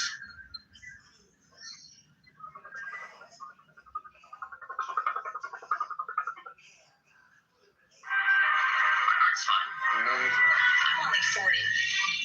Your heart health panic, chaos, and injuries at the Dubai airport overnight led Shahid drone striking a luxury hotel in Dubai's Palm Jumeirah. We're seeing the Middle East absorb a wave of Iranian retaliation. Strikes are hitting countries that host U.S. military bases, and reaching a port in Dubai is one of the largest and busiest ports in the Middle East. For how Gulf states are reacting, let's go to CNN's Paula Hancock in Dubai. So Paula, bring us the latest. How are they reacting to this? Well, Pamela, we've really seen no let-up in the retaliation from Iran to many of these Gulf nations, and the reaction from the governments is one of anger. These are Gulf nations who, for the most part, had said that their military bases could not be used if there were to be this U.S.-Israeli attack on Iran. They had said that their airspace could not be used. They had also been lobbying the U.S. president behind the scenes and quite publicly not to take the military route, but to continue with diplomacy. So countries here in the Gulf really felt like they had distanced themselves with what has happened over the past 24, 36 hours, but it doesn't appear to have made any difference. Iran's still carrying out these retaliatory attacks, missiles and drones coming into these Gulf nations, nations which are very unaccustomed to being part of this kind of large, unprecedented military attack. This here in Dubai, I mean, this is an international global hub. This is a global commerce hub. It is an area where tourists come. And certainly it is very unprecedented to see people rushing to parking lots. There are no air raid shelters officially here, but trying to get away from the incoming missiles. Now, just in the UAE alone, they have said, this is several hours ago, so this number will be higher now, at least 137 missiles, 200 plus drones have been intercepted by the defense systems here. Now, we have been hearing from officials that they do have strong air defense systems, that they are able to intercept what is coming in from Iran. But as I say, there is across the Gulf nations been strong condemnation against Tehran that they have been targeted. Some also say that they reserve the right to retaliate. When questioned, though, those officials do not enlarge on what they mean by that. We did hear one Emirati official saying they are not just going to sit by idly and watch this happen, but it is not clear at this point, apart from the defensive nature of what they are doing, what more they could do against these strikes. Let me bring in Reem bint Ibrahim al-Hashimi. She's the member of state for international cooperation for the UAE. And Reem, thank you for joining us from Dubai this morning. It is hard to overstate just how shocking these images are to UAE residents who are used to this country being a beacon of safety and stability, as Iran now threatens the, quote, heaviest offensive in its history following the supreme leader's death. Can you give us the very latest on the scope and scale of the targets and casualties so far, and what more the UAE is bracing for today? Thank you very much, Becky, for having me, and thank you for your program as well. It's a really unprecedented time for us. This is something we've tried to avoid in the last couple of weeks and months as we had encouraged dialogue and de-escalation. Unfortunately, we're at a situation right now where Iran has, through very unjustifiable and very unlawful measures, taken attacks not just to the UAE but also to the rest of the Gulf and beyond. That is something that we do not accept. We have one of the best defense systems in the world, and we are confident that we would be able to continue to support our infrastructure and protect the people who live here. I know it's a scary time for a lot of the residents. You had mentioned that, because you're right, we don't hear these types of loud sounds, but at the same time, those are sounds of interception, and where there has been damage, that has been primarily debris. And so I do think it is important that we reaffirm to the people of the UAE, both expatriates but also nationals alike, that we have one of the best air-to-missile defense systems in the world, and that we are doing everything to ensure that we continue to be safe and secure. These threats from Iran had been telegraphed should they be attacked by the US. They were on Saturday morning. The threats were on US bases, effectively, around this region in the UAE. These strikes have been wider than that. I know the attacks, for example, on sort of hotels and civilian infrastructure in the UAE. How much worse do you fear this could get, and what is your sense of the target here? So however way they want to move, we will be ready for that. We, of course, do not want further escalation. We are calling for calm and measured responses. But by the same token, as you noted earlier, over 137 ballistic missiles, over 200 drones. That has been intercepted by the defense system of the UAE. We continue to urge de-escalation. We're working with our partners all around the world and receiving from them assurances not only of support and coordination, but also severe condemnation that this has taken a much larger regional standpoint by really implicating other countries in the Gulf as well.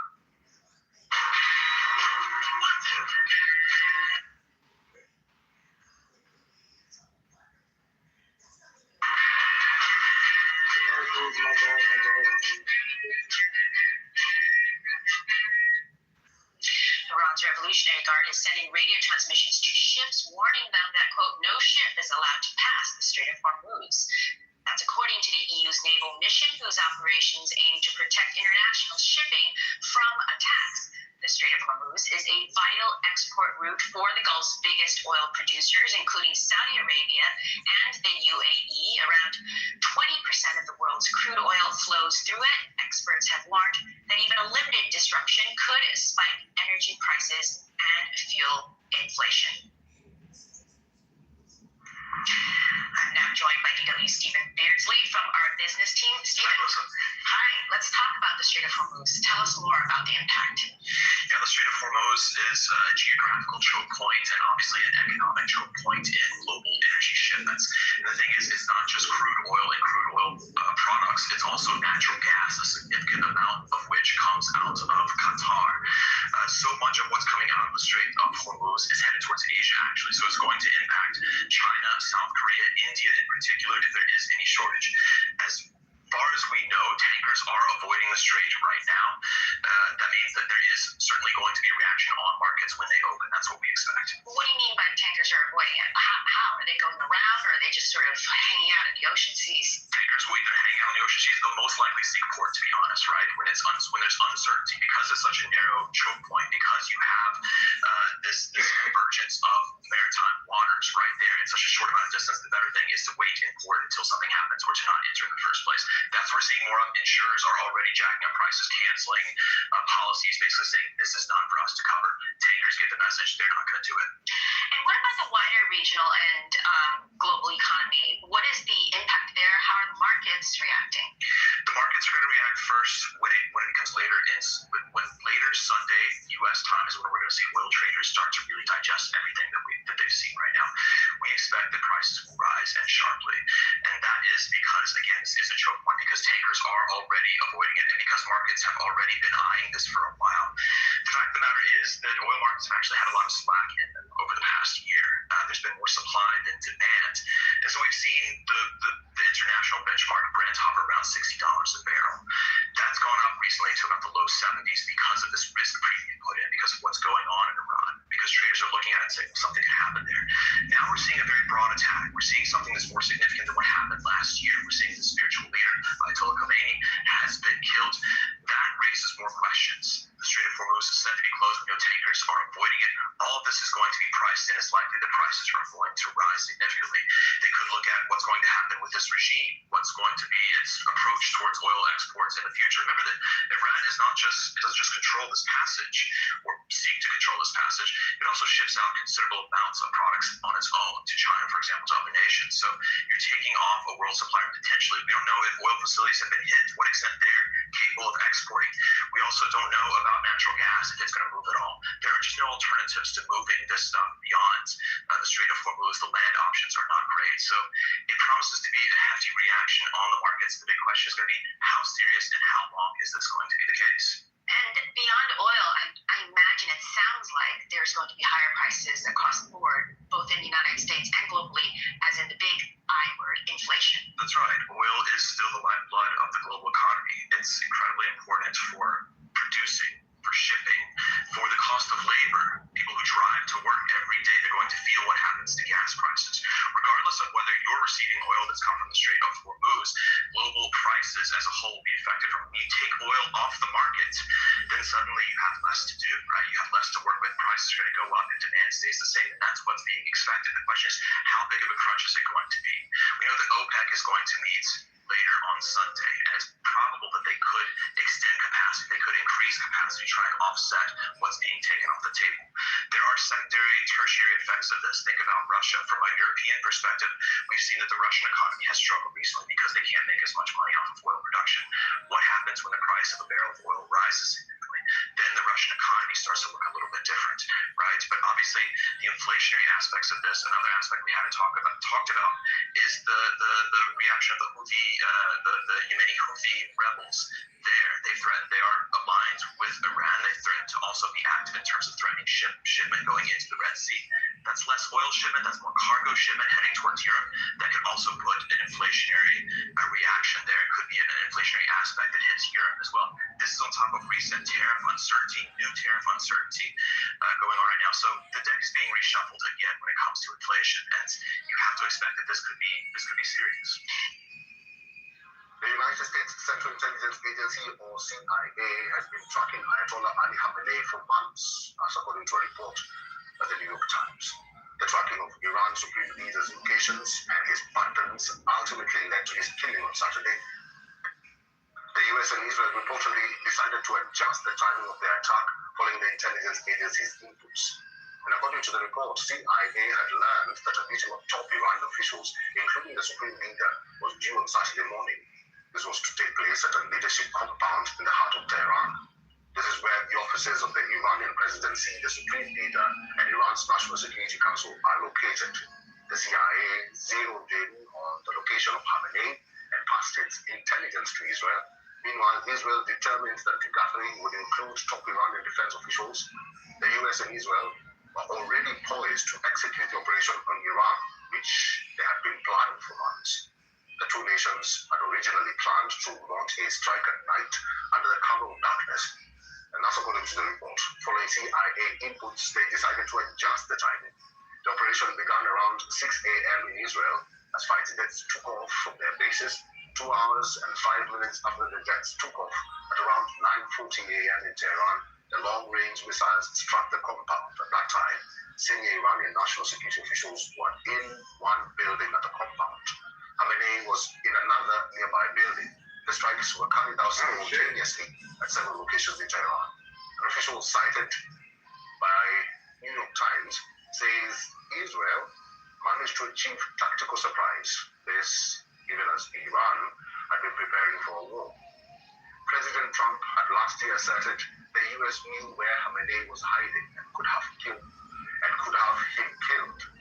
That intelligence, according to a former U.S. official, was based on the same network that the U.S. relied on Saturday. During the 12-day war between Iran and Israel in June 2025, the U.S. reportedly learned even more about how the supreme leader and the IRGC communicated and moved while under pressure. The White House and CIA are yet to comment on the New York Times report. Meanwhile, the report reflects the close coordination and intelligence sharing between the U.S. and Israel in the run-up to the attack. The operation also showed Iran's failure to take adequate precautions to avoid exposing themselves. This at a time when both Israel and the U.S.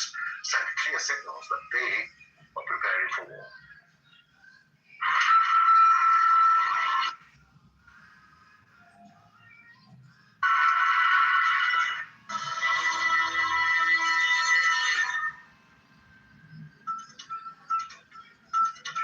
Breaking news coming in at this hour. Reports are coming in of fresh explosions that are being heard in Dubai. Several blasts in Dubai, with Abu Dhabi residents reporting loud bangs. Sirens sounded in Manama, where correspondents also heard an explosion. Reports are also emerging that Iran has launched fresh strikes on Israel. Israeli media has reported that over 20 people have been injured from an Iranian missile impact in Israel's Beit Shemesh. Now, so the latest we're getting, reports are coming in of fresh explosions that are being heard in Dubai. Several blasts in Dubai, with Abu Dhabi residents reporting loud bangs. Sirens were sounded in Manama, where correspondents also heard an explosion. Reports are also emerging that Iran has launched fresh strikes on Israel. And Israeli media has reported that over 20 people are injured from an Iranian missile impact in Israel's Beit Shemesh.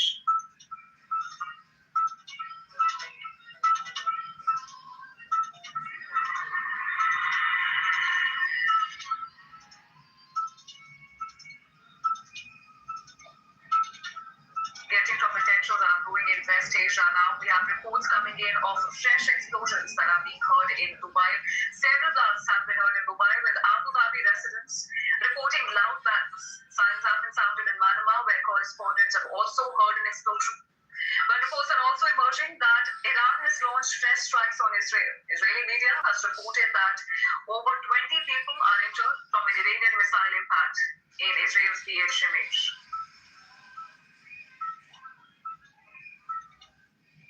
Right now, I do want to continue to bring you all of the coverage here that we are getting in, and I do want to bring in Jerome Spielman, a former spokesman for the Israel Defense Forces. He's also a best-selling author of When the Stones Speak. Thank you so much for taking the time, Jerome, to be here with us today.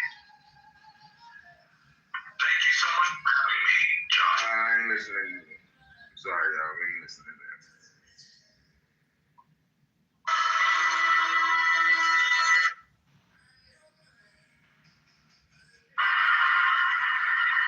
Ayatollah Khamenei had the final say on everything in Iran, the most powerful figure in the country, who saw himself as God's representative on earth. He came to power in 1989 after the death of Ayatollah Khomeini, who had founded the Islamic Republic 10 years earlier, becoming political and religious leader for life. Ali Khamenei is said to have been his preferred choice of successor, and he continued its antagonism towards the West. He'd grown up in the holy city of Mashhad and became a cleric at a young age, but not one of huge consequence. And as supreme leader, he had to build his power base. He did so by aligning himself with Iran's hardline military force, the Revolutionary Guard. In 1997, when a moderate cleric, Mohammad Khatami, was elected president, Ayatollah Khamenei overruled his attempts to reform the system. It was he, not the president, who would decide the nation's fate. In 2009 came the first major challenge to his regime. mass protests in response to a presidential election that many Iranians felt was stolen by the system in favor of a conservative candidate. The regime responded with deadly force, crushing the demonstrations, provoking international alarm. Then came an even bigger threat to the Islamic Republic, an uprising led by women challenging one of the pillars of the regime, the compulsory hijab. It was sparked by the death of a young woman in custody, and again, the response was a brutal crackdown. Ayatollah Khamenei blamed the unrest, as he always did, on outsiders, Iran's old enemies, the US, and of course Israel. But he was becoming increasingly unpopular. Economic protests, which broke out in December 2025, quickly spiraled into nationwide fury and decades of repression by the regime, headed by him. He chanted death to the dictator, referring to Ayatollah Khamenei. With thousands killed in the uprising, hatred of him only grew.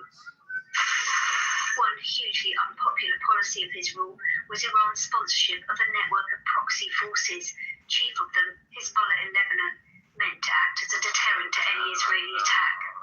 But what Iran called the axis of resistance was dramatically weakened in the wake of the 2023 Hamas attack on Israel, leaving Iran critically exposed. For the outside world, Iran's nuclear program was a constant concern that prompted crisis after crisis. In 2015, Ayatollah Khamenei had authorized a deal that would curb the regime's nuclear activities in return for the lifting of sanctions. In the years since the deal was signed, Iran's aggression only increased. But Donald Trump then pulled out of the agreement in 2018 during his first presidency, and the following year Iran began ramping up its production of enriched uranium to a level close to weapons grade. It always claimed it wanted the program for civilian purposes, not a bomb. But Israel and the US didn't believe it and bombed key nuclear sites last June. Ayatollah Ali Khamenei was an ideologue who refused to yield to the pressure bearing down on him from outside the country and within. To the end, he remained a hardline defender of the Islamic Republic at great cost to so many Iranians, increasingly desperate to be free from his rule.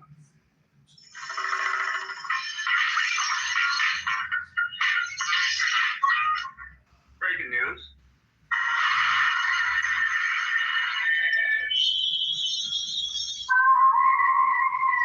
A short time ago, the United States military began major combat operations in Iran.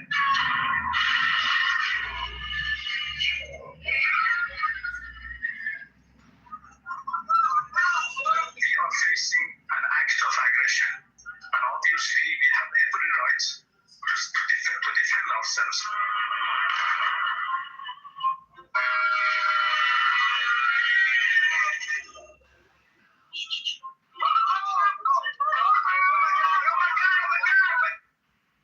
History unfolding in the Middle East, the U.S. and Israel carrying out an unprecedented military operation, crippling Tehran's leadership by taking out Iran's supreme leader along with dozens of other top officials. The devastating blow to Iran's Islamic regime, a result of one of the largest military operations in the history of modern warfare, with 900 U.S. strikes in just 12 hours, using 2 aircraft carriers, 3 destroyers, and B-2 stealth bombers, and striking at least 500 Iranian targets. We've already seen dozens of U.S. military bases targeted with retaliatory strikes as Iran vows revenge.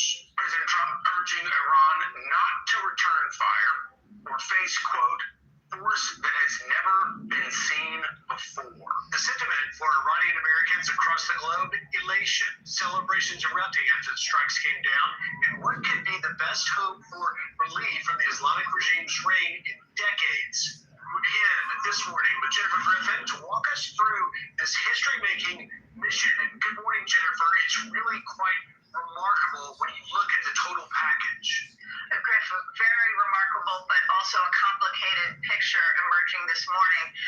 The Iranian leadership that did survive, and there are a few leaders that did survive, the president as well as Ali Larijani, who's very powerful in Iran, have threatened the U.S. and threatened to attack 27 U.S. bases across the Middle East, and we've been seeing a lot of those missiles flying into neighboring countries. A mob also tried to storm the U.S. Embassy in Baghdad, and Pakistani security forces used batons to push back an angry crowd threatening the U.S. consulate in Karachi, Pakistan. Both Iraq and Pakistan, of course, have large Shia Muslim populations. And British Defense Secretary John Healey said 2 missiles had been fired towards Cyprus, where the British Army has service members stationed. In Tehran, following the announcement of the Supreme Leader Ayatollah Khamenei, there were spontaneous outbursts of celebration on the one hand, but also some crowds chanting today in downtown Tehran, "Death to America." Not clear if these were spontaneous or organized protests, but you can assume that the remnants of the regime and the IRGC will want to present a united front suggesting that the regime will survive. The man to watch is Ali Larijani, the head of Iran's Supreme National Security Council. He just gave an interview in which he described the killing of Ali Khamenei as extremely painful, threatening revenge, quote, "The United States and the Zionists have burned the heart of the Iranian people, and we will burn their hearts." Meantime, Iran managed to fire more than 300 missiles at the UAE, where the U.S. has a military base at Al Dhafra, about the same number as it fired toward Israel. Actually, about 100 ballistic missiles were fired toward Israel yesterday, according to the IDF. So this was actually more missiles fired at UAE.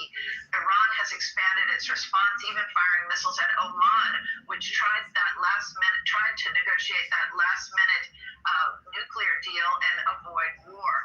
Qatar received about 65 Iranian missiles since yesterday, and Bahrain approximately 35. And explosions have been heard in eastern Riyadh, Saudi Arabia, today. Israel, meantime, has increased its airstrikes and says it will now target Iran's nuclear facilities, and just moments ago hit the headquarters of the IRGC and barracks in Tehran. That is where the massacre of last month's Iranian protesters was organized and carried out. Smoke has been seen rising from near Iran's state broadcasting facility in Tehran. And in terms of the U.S. operation yesterday, the U.S. military, we learned, carried out 900 strikes in 12 hours. 10 to 15 senior leaders of the Iranian government and military were killed in that Israeli strike on Ali Khamenei's compound.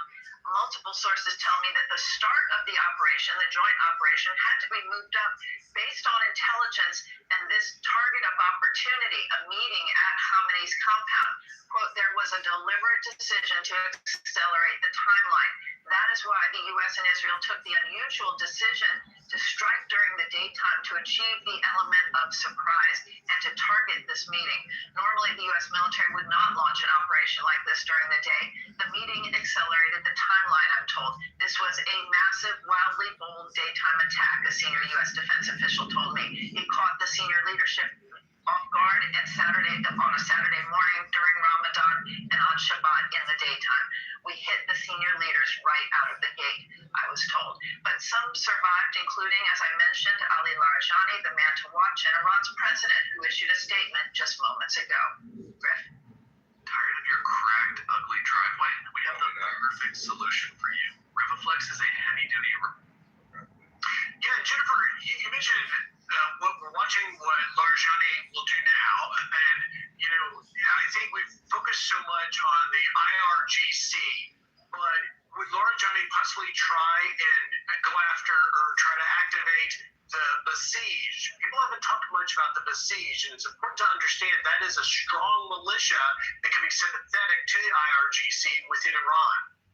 Absolutely. The Besiege are like the internal police, the state police that are really very vicious and were responsible for a lot of the killing of those 32,000 protesters who were killed in December and January in Iran. The Besiege are still a factor. Remember, we've talked about this in the past, but in the early days of the Iraq War, a lot of those security forces just took off their uniforms and floated away and then reorganized and came back and began carrying out terror attacks. Now, the difference this time is the U.S. will not be occupying Iran. They don't have ground forces that are going in, so there won't be any targets inside Iran. But those Besiege and the paranoia that's been created over decades of theocracy control and authoritarianism in Iran is going to make it may be one of the reasons you're not seeing people come out quite in the large numbers that you might expect after such strikes on their behalf. But I think people are scared, and they have a right to be scared that they were slaughtered in the last 2 months. So what you're also likely to see, Griff, is the IRGC launch through proxies, through sleeper cells around the world, targets of opportunity. They tend to fight asymmetrically with terror attacks, and that is what I would expect to see: assassinations, terror attacks. But it won't happen immediately. It'll be when we let down our guard. And I think the strategy right now, from what I am observing, is that Iran is firing missiles at all of the states surrounding in the region, all of the states that host U.S. military bases, trying to create so much chaos that there's maybe pressure at the UN or elsewhere calling for a stop to the war. And if they think they can just survive these initial strikes and then regroup, that is their strategy at this point, but I'm not sure. Israel is bombing Iran's capital for a second day. Large explosions have been heard across Tehran. Israel's military says it's carrying out what it's calling a broad wave of strikes in the heart of the Iranian capital. The U.S. and Israel launched coordinated strikes across Iran on Saturday, accusing Tehran of advancing its nuclear program. The Red Crescent says hundreds of people have been killed. We have a team of correspondents covering this breaking news story for us in Tehran, Washington, D.C., Ramallah in the occupied West Bank, and here in Doha. But first, we are going to go to Mohammed Zal, who joins us now live from Tehran. Mohammed, Iranian media, and we have been hearing throughout the morning explosions reported in the capital, Tehran. What are you hearing and seeing where you are now? Yes, Marine, we've been witnesses to those strikes just less than 2 hours ago. And unusually, because during the last couple of days, the strikes were around Tehran, but not in the middle of the city. But today, it's a different scenario. We've seen that firsthand, very close to the places where we were. And the news that we have so far is that several locations have been hit, including some around the airport of Mehrabad, which is the second most important airport in the country. It is in Tehran.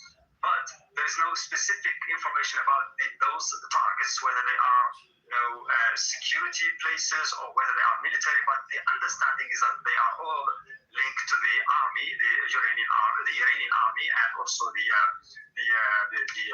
other facilities that have to do with the government. So this is really a new stage in this campaign, because people haven't seen the heart of Tehran, at least since the beginning of this campaign, being hit so hard. And that shows that the campaign is getting closer and closer to many places that were considered safe before, including hotels, major hotels, major malls and facilities and so on. These have to do with the lives of ordinary people.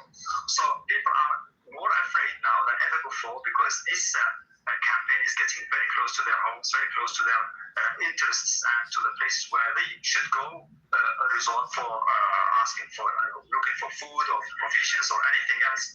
And that gives an idea about the intentions and purposes of this campaign.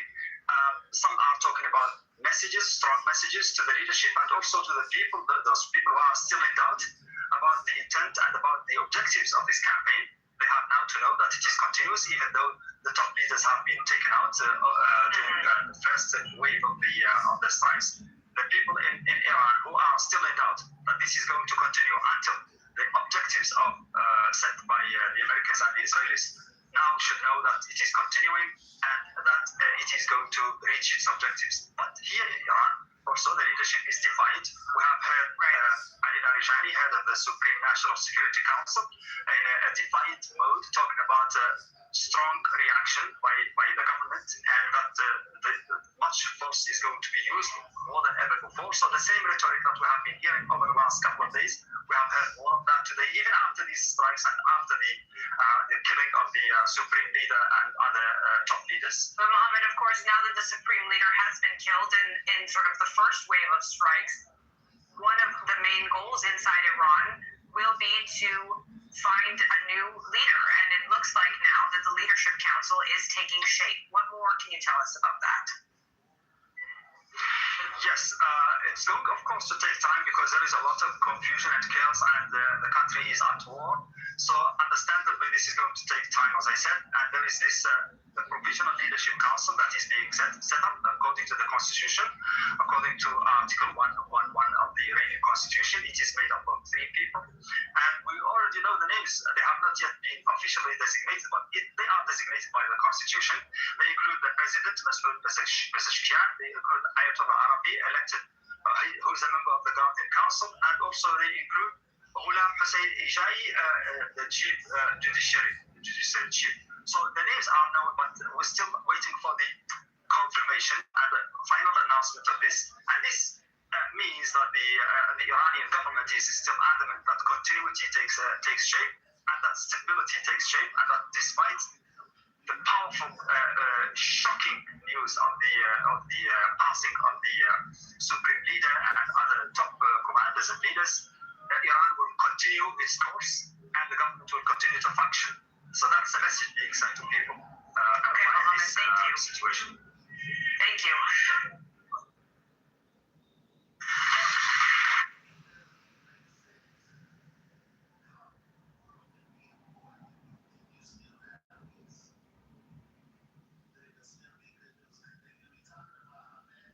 And that was breaking news sources. We on WPN and Al Jazeera Network. I snuck one clip in there from Fox News. But yeah, that was breaking news from the last 2 hours.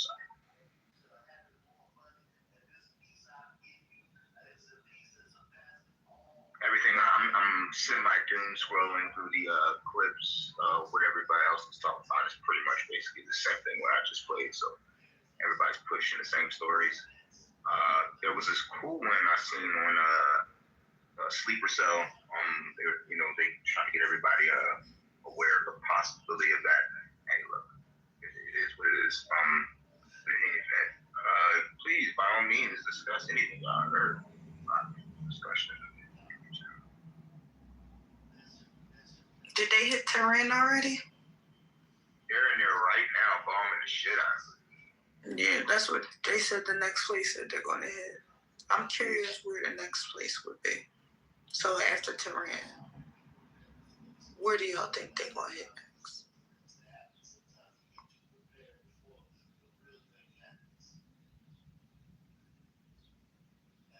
It's going to be one of the major cities. I don't know too many of the cities named in Iran. I think one of them is Emirates or something like that. I seen that they struck that earlier. That's where the IRGC Red Crescent building was at. I think that's like one of the. Yeah. So I would imagine wherever the IRGC has any type of action going on, that's probably where they're gonna strike at.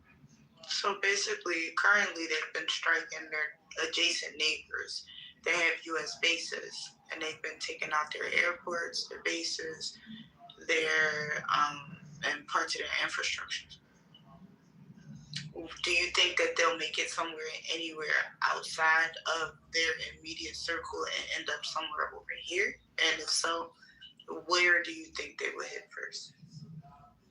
No, I don't think they would be able to strike America's mainland. But as far as any aspect in the region, that's all fair game because they've already. I'm not even talking bombs next. Like, I'm talking like digitally. I'm talking. Oh, okay. On that note. Well, I'm sorry, Ness, I don't mean to interrupt you, but you remember the report yesterday? They were saying there's an active cyber war going on between them and hackers over there and the hackers who are battling on that side too. They said this shit's online as well, so it's like a. The stock market was inaccessible yesterday, right? It's crazy. I didn't hear that. I didn't hear it either. Yesterday, early in the morning, they said that they couldn't buy or sell anything. It's probably been fixed since then, but yeah, yesterday morning they were having issues with the stock market. That's exactly my question. I'm talking in the chat. That's exactly my question, Humble. Like, what would cyber war look like? Because you don't think they're going to try it over here? Cyber ward would be, I guess, like our electrical grid, our DHS services, like the attack we had last time. My girlfriend ended up changing her whole surgery date because we couldn't even get into the files and stuff. And that happened in Philly. The multiple hospitals. The systems were down. Right. I can imagine that on a large scale. That would be catastrophic, right? That's crazy. I was just watching a video about an EMP attack. Where? Like, where was I watching it, or where was the EMP attack about happening? Where was